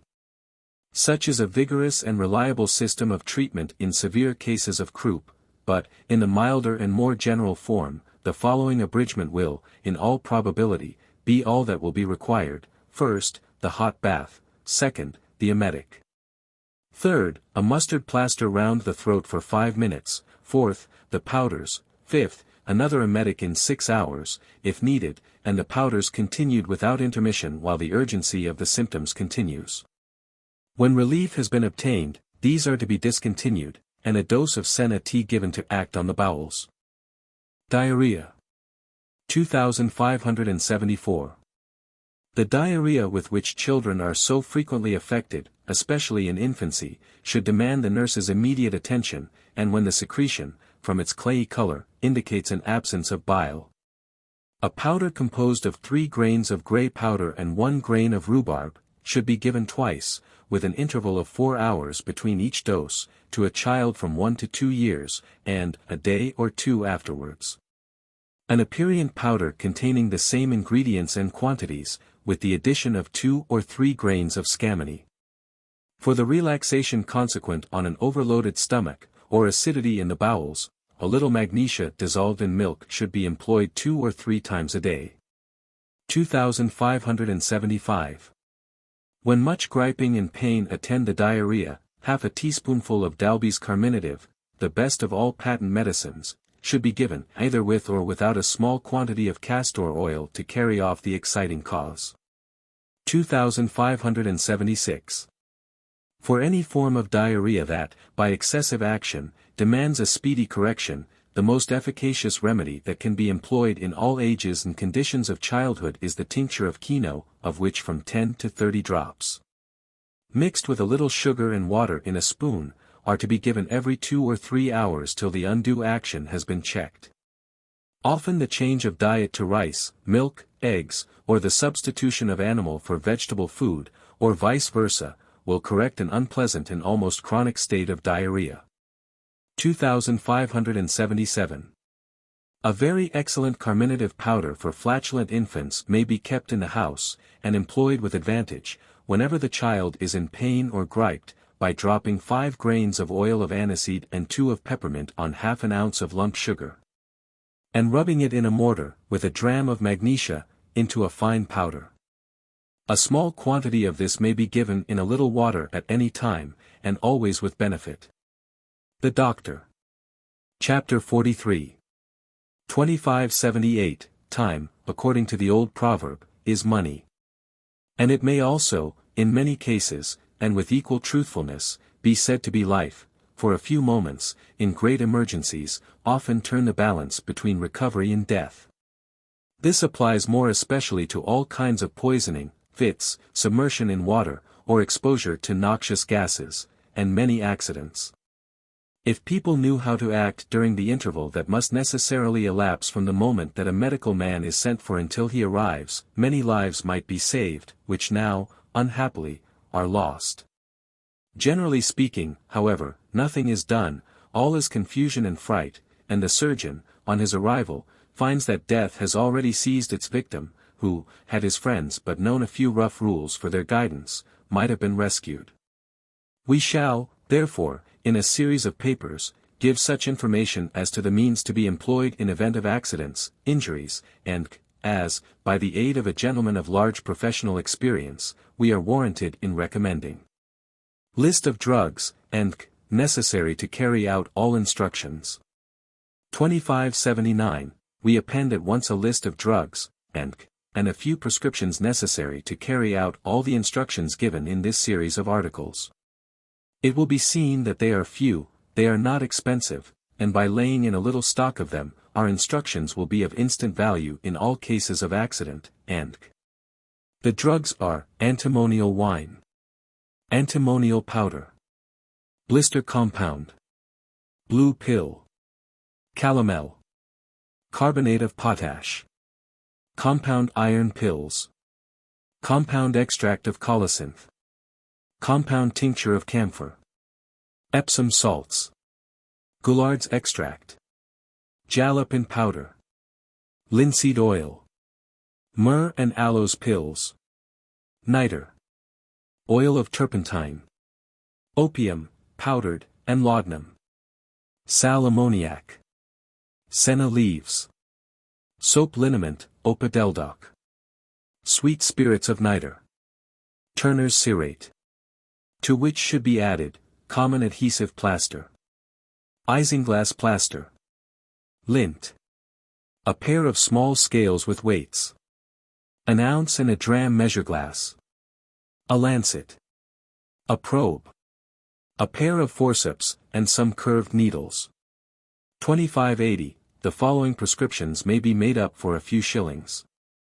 And, by keeping them properly labeled, and by referring to the remarks on the treatment of any particular case, much suffering, and, perhaps, some lives, may be saved. 2581, Draught.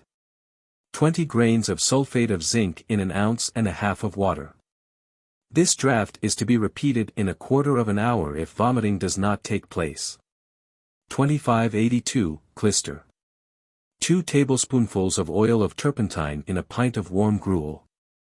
2583. Liniments. 1. Equal parts of lime water and linseed oil well mixed together. Lime water is made thus: pour 6 pints of boiling water upon a quarter pound of lime. Mix well together, and when cool, strain the liquid from off the lime which has fallen to the bottom, taking care to get it as clear as possible. 2. Compound camphor liniment. 2584, Lotions. 1. Mix a dessertspoonful of Goulard's extract and 2 tablespoonfuls of vinegar in a pint of water. 2. Mix half an ounce of sal ammoniac, 2 tablespoonfuls of vinegar, and the same quantity of gin or whiskey, in half a pint of water. 2585, Goulard lotion. 1 dram of sugar of lead, 2 pints of rain water, 2 teaspoonfuls of spirits of wine. For inflammation of the eyes or elsewhere, the better way of making Goulard lotion, if for the eyes, is to add to 6 ounces of distilled water, or water that has been well boiled, 1 dram of the extract of lead. 2586, Opodeldoc. This lotion being a valuable application for sprains, lumbago, weakness of joints, and it being difficult to procure either pure or freshly made, we give a recipe for its preparation. Dissolve 1 ounce of camphor in a pint of rectified spirits of wine, then dissolve 4 ounces of hard white Spanish soap, scraped thin, in 4 ounces of oil of rosemary, and mix them together. 2587, the common black draught. Infusion of senna 10 drams, Epsom salts 10 drams, tincture of senna, compound tincture of cardamoms, compound spirit of lavender, of each 1 dram. Families who make black draught in quantity, and wish to preserve it for some time without spoiling, should add about 2 drams of spirits of hartshorn to each pint of the strained mixture. The use of this drug being to prevent its becoming moldy or decomposed. A simpler and equally efficacious form of black draught is made by infusing half an ounce of Alexandrian senna, 3 ounces of Epsom salts, and 2 drams of bruised ginger and coriander seeds, for several hours in a pint of boiling water, straining the liquor, and adding either 2 drams of sal volatile or spirits of hartshorn to the whole, and giving 3 tablespoonfuls for a dose to an adult. 2588, Mixtures, 1. Aperient.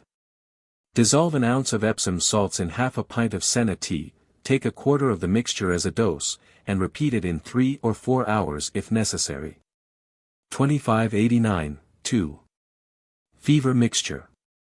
Mix a dram of powdered niter, 2 drams of carbonate of potash, 2 teaspoonfuls of antimonial wine, and a tablespoonful of sweet spirits of niter, in half a pint of water. 2590, 3. Myrrh and aloes pills. 10 grains made into 2 pills are the dose for a full-grown person. 2591, 4. Compound iron pills.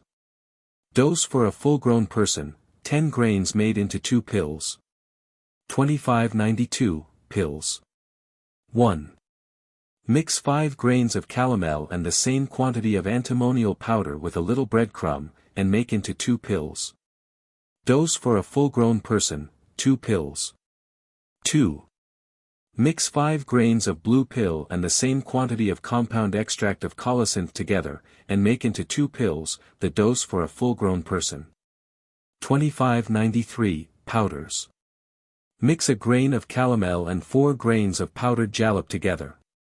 2594. In all cases, the dose of medicines given is to be regulated by the age of the patient. 2595, Abernethy's plan for making a bread and water poultice. First scald out a basin. Then having put in some boiling water, throw in coarsely crumbled bread, and cover it with a plate. When the bread has soaked up as much water as it will imbibe, drain off the remaining water, and there will be left a light pulp. Spread it 1/3 of an inch thick on folded linen, and apply it when of the temperature of a warm bath. To preserve it moist, occasionally drop warm water on it. 2596, linseed meal poultice. Scald your basin, by pouring a little hot water into it, then put a small quantity of finely ground linseed meal into the basin, pour a little hot water on it, and stir it round briskly until you have well incorporated them. Add a little more meal and a little more water, then stir it again. Do not let any lumps remain in the basin, but stir the poultice well, and do not be sparing of your trouble. What you do next, is to take as much of it out of the basin as you may require, lay it on a piece of soft linen, and let it be about 1/4 of an inch thick. Abernethy. 2597, mustard poultice. Mix equal parts of dry mustard and linseed meal in warm vinegar. When the poultice is wanted weak, warm water may be used for the vinegar. And when it is required very strong, mustard alone, without any linseed meal, is to be mixed with warm vinegar. 2598, an ordinary blister. Spread a little blister compound on a piece of common adhesive plaster with the right thumb. It should be put on just thickly enough to conceal the appearance of the plaster beneath. The part from which a blister has been taken should be covered till it heals over with soft linen rags smeared with lard. Baths and fomentations. 2599.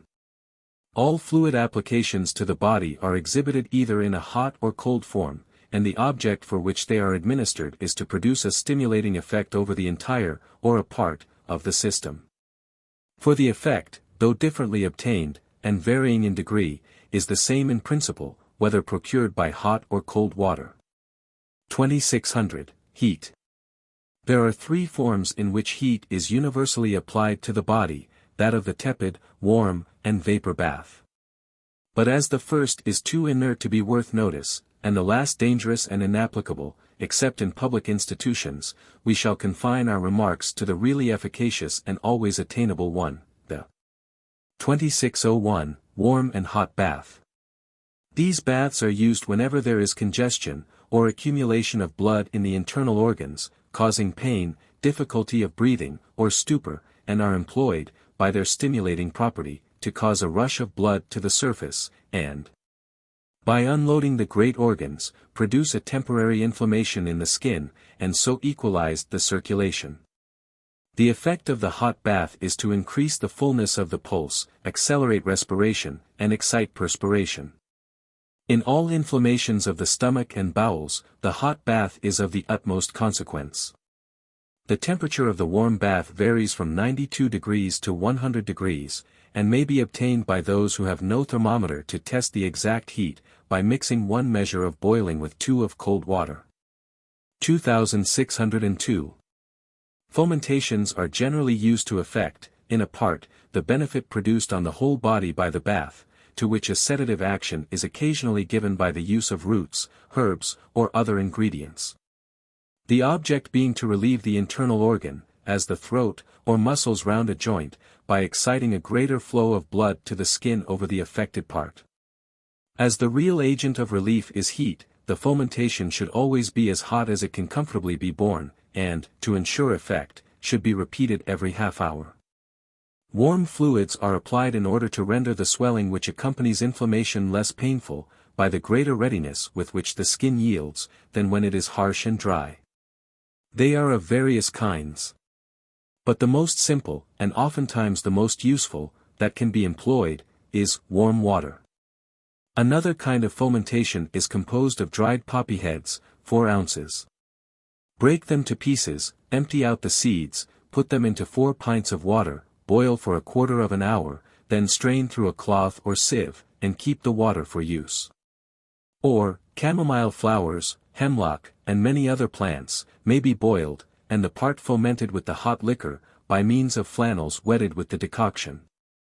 2603. Cold, when applied in excess to the body, drives the blood from the surface to the center, reduces the pulse, makes the breathing hard and difficult, produces coma, and, if long continued, death. But when medicinally used, it excites a reaction on the surface equivalent to a stimulating effect, as in some cases of fever, when the body has been sponged with cold water, it excites, by reaction, increased circulation on the skin. Cold is sometimes used to keep up a repellent action, as, when local inflammation takes place, a remedy is applied, which, by its benumbing and astringent effect, causes the blood, or the excess of it in the part, to recede, and, by contracting the vessels, prevents the return of any undue quantity, till the affected part recovers its tone. Such remedies are called lotions, and should, when used, be applied with the same persistency as the fomentation. For, as the latter should be renewed as often as the heat passes off, so the former should be applied as often as the heat from the skin deprives the application of its cold. 2604. Poultices are only another form of fomentation, though chiefly used for abscesses. The ingredient best suited for a poultice is that which retains heat the longest. Of these ingredients, the best are linseed, meal, bran, and bread. Bran sewed into a bag, as it can be reheated, will be found the cleanest and most useful, especially for sore throats. How to bleed. 2605. In cases of great emergency, such as the strong kind of apoplexy, and when a surgeon cannot possibly be obtained for some considerable time, the life of the patient depends almost entirely upon the fact of his being bled or not. We therefore give instructions how the operation of bleeding is to be performed, but caution the reader only to attempt it in cases of the greatest emergency. Place a handkerchief or piece of tape rather but not too tightly round the arm, about 3 or 4 inches above the elbow. This will cause the veins below to swell and become very evident. If this is not sufficient, the hand should be constantly and quickly opened and shut for the same purpose.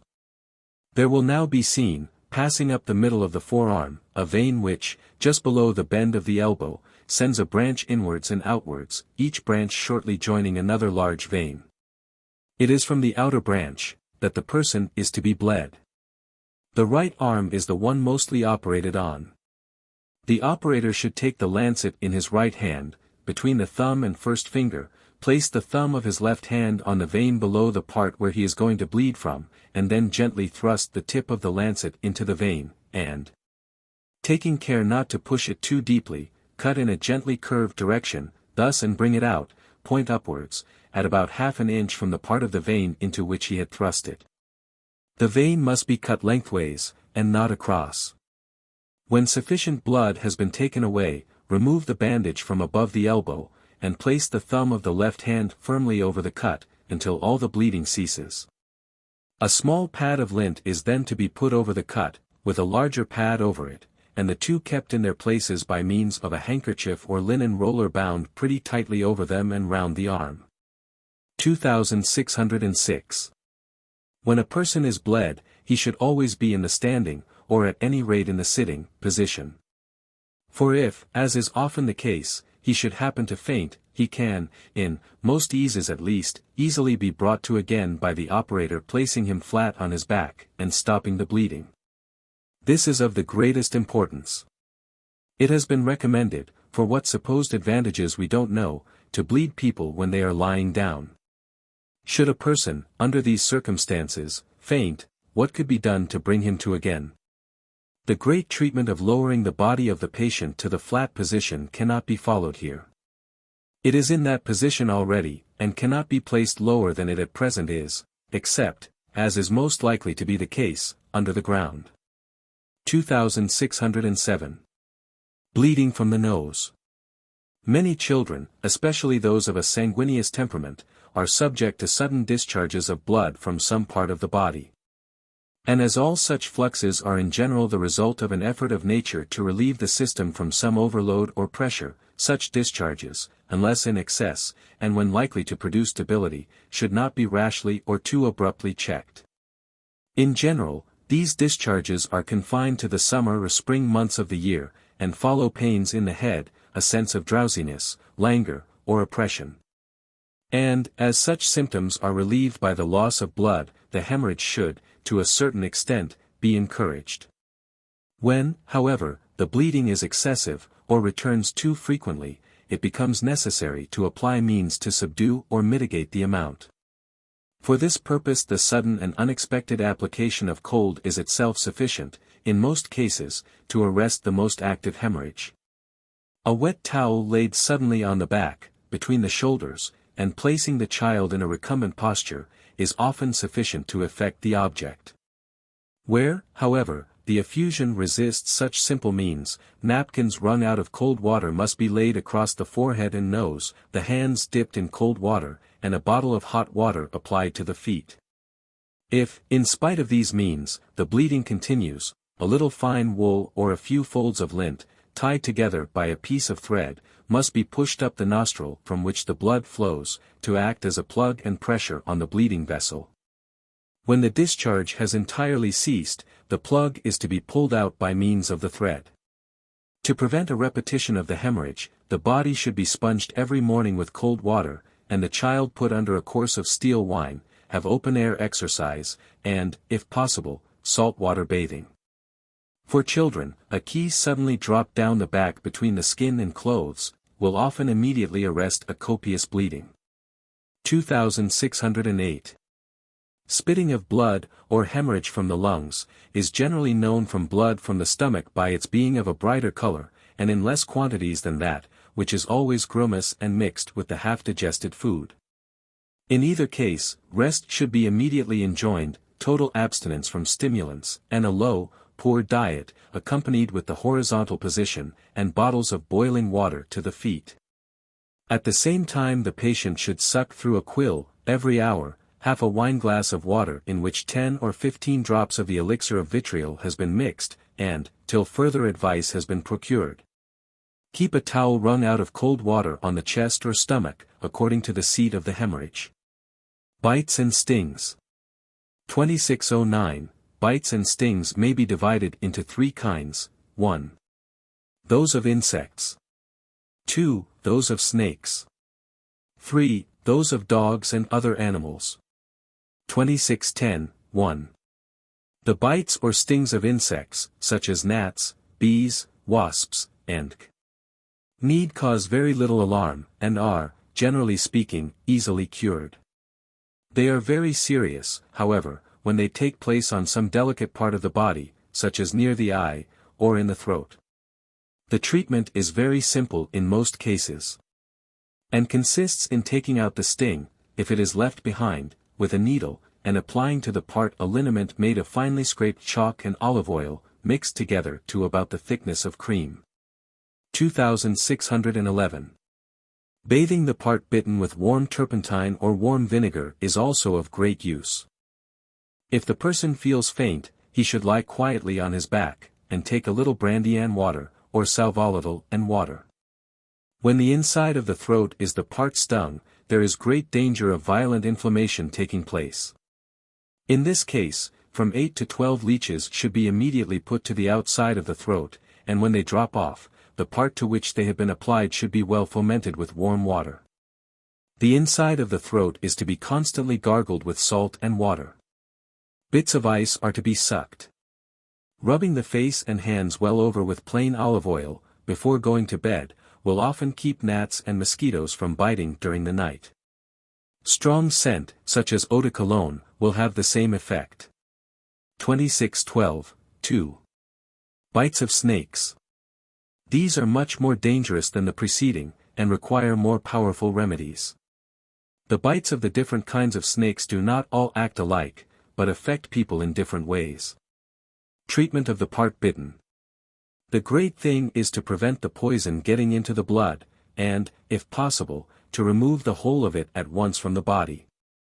A pocket handkerchief, a piece of tape or cord, or, in fact, of anything that is at hand, should be tied tightly round the part of the body bitten, if it be the leg or arm, immediately above the bite, and between it and the heart. The bite should then be sucked several times by anyone who is near.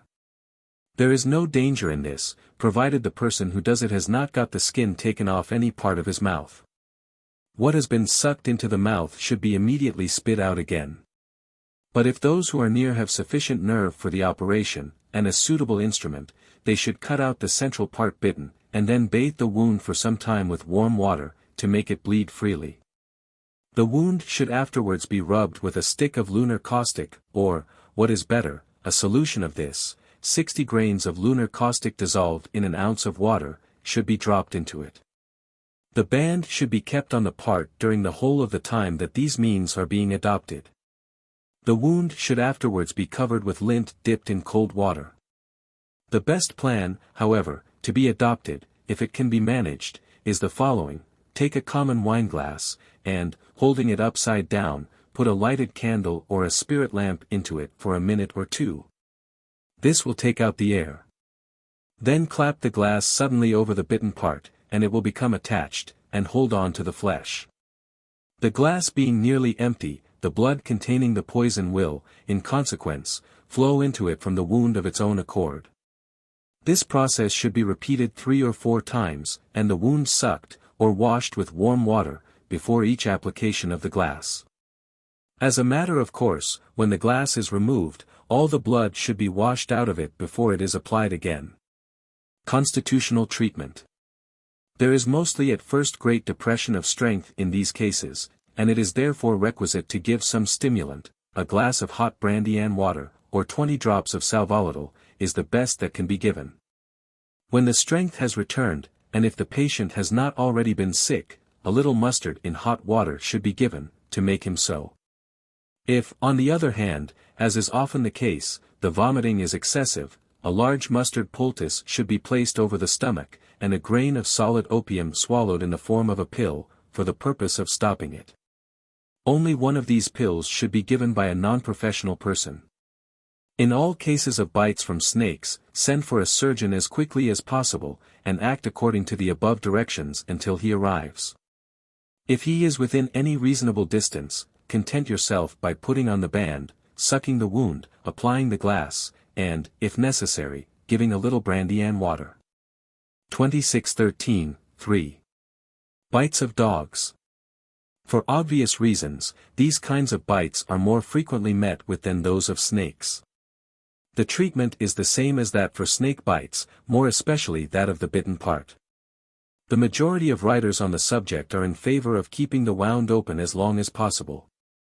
This may be done by putting a few beans on it, and then by applying a large linseed meal poultice over them. Injuries and accidents to bones. 2614.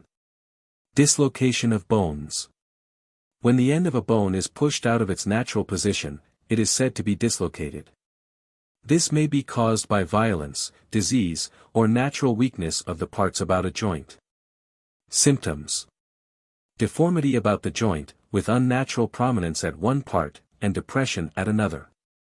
The limb may be shorter or longer than usual, and is stiff and unable to be moved, differing in these last 2 respects from a broken limb, which is mostly shorter, never longer, than usual, and which is always more movable. Treatment. So much practical science and tact are requisite in order to bring a dislocated bone into its proper position again, that we strongly advise the reader never to interfere in these cases. Unless, indeed, it is altogether impossible to obtain the services of a surgeon. But because any one of us may very possibly be placed in that emergency, we give a few rough rules for the reader's guidance.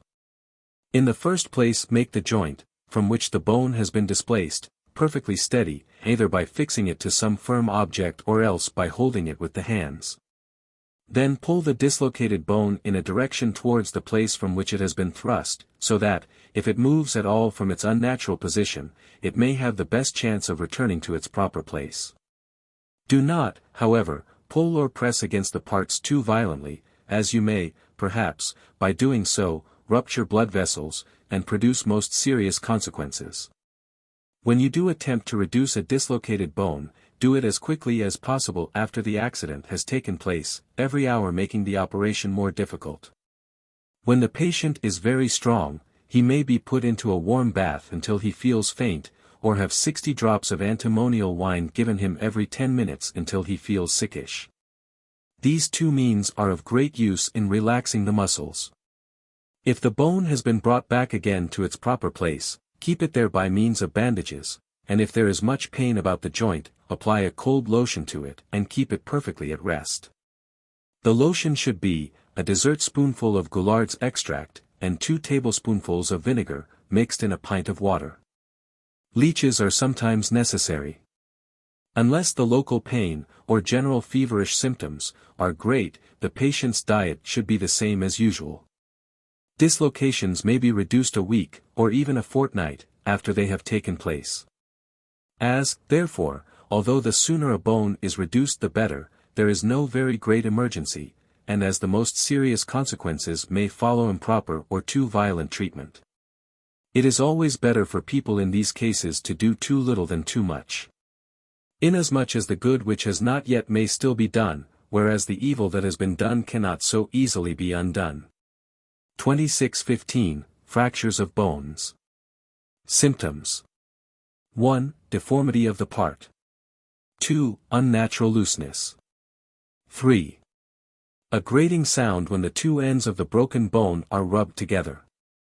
4. Loss of natural motion and power. In some cases there is also shortening of the limb. Fracture takes place from several causes, as a fall, a blow, a squeeze, and sometimes from the violent action of muscles. Treatment. In cases where a surgeon cannot be procured immediately after the accident, the following general rules are offered for the reader's guidance. The broken limb should be placed and kept as nearly as possible in its natural position. This is to be done by first pulling the two portions of the bone in opposite directions, until the limb becomes as long as the opposite one, and then by applying a splint, and binding it to the part by means of a roller. When there is no deformity, the pulling is of course unnecessary. If there is much swelling about the broken part, a cold lotion is to be applied. This lotion, which we will call lotion No. 1, may be thus made: mix a dessertspoonful of Goulard's extract and 2 tablespoonfuls of vinegar in a pint of water. When the leg or arm is broken, always, if possible, get it to the same length and form as the opposite limb. The broken part should be kept perfectly quiet. When a broken limb is deformed, and a particular muscle is on the stretch, place the limb in such a position as will relax it. This will in most cases cure the deformity. Brandy and water, or sal volatile and water, are to be given when the patient is faint. Surgical aid should, of course, be procured as soon as possible. XXXVI. Joints, injuries to. All kinds of injuries to joints, of whatever description, require particular attention, in consequence of the violent inflammations which are so liable to take place in these parts of the body, and which do so much mischief in a little time. The joint injured should always be kept perfectly at rest. And when it is very painful, and the skin about it red, swollen, hot, and shining, at the same time that the patient has general feverish symptoms, such as great thirst and headache, leeches, and when they drop off, warm poppy fomentations, are to be applied. The number 1 pills above mentioned are to be given, 2 are a dose for a grown person, with a black draught 3 hours afterwards.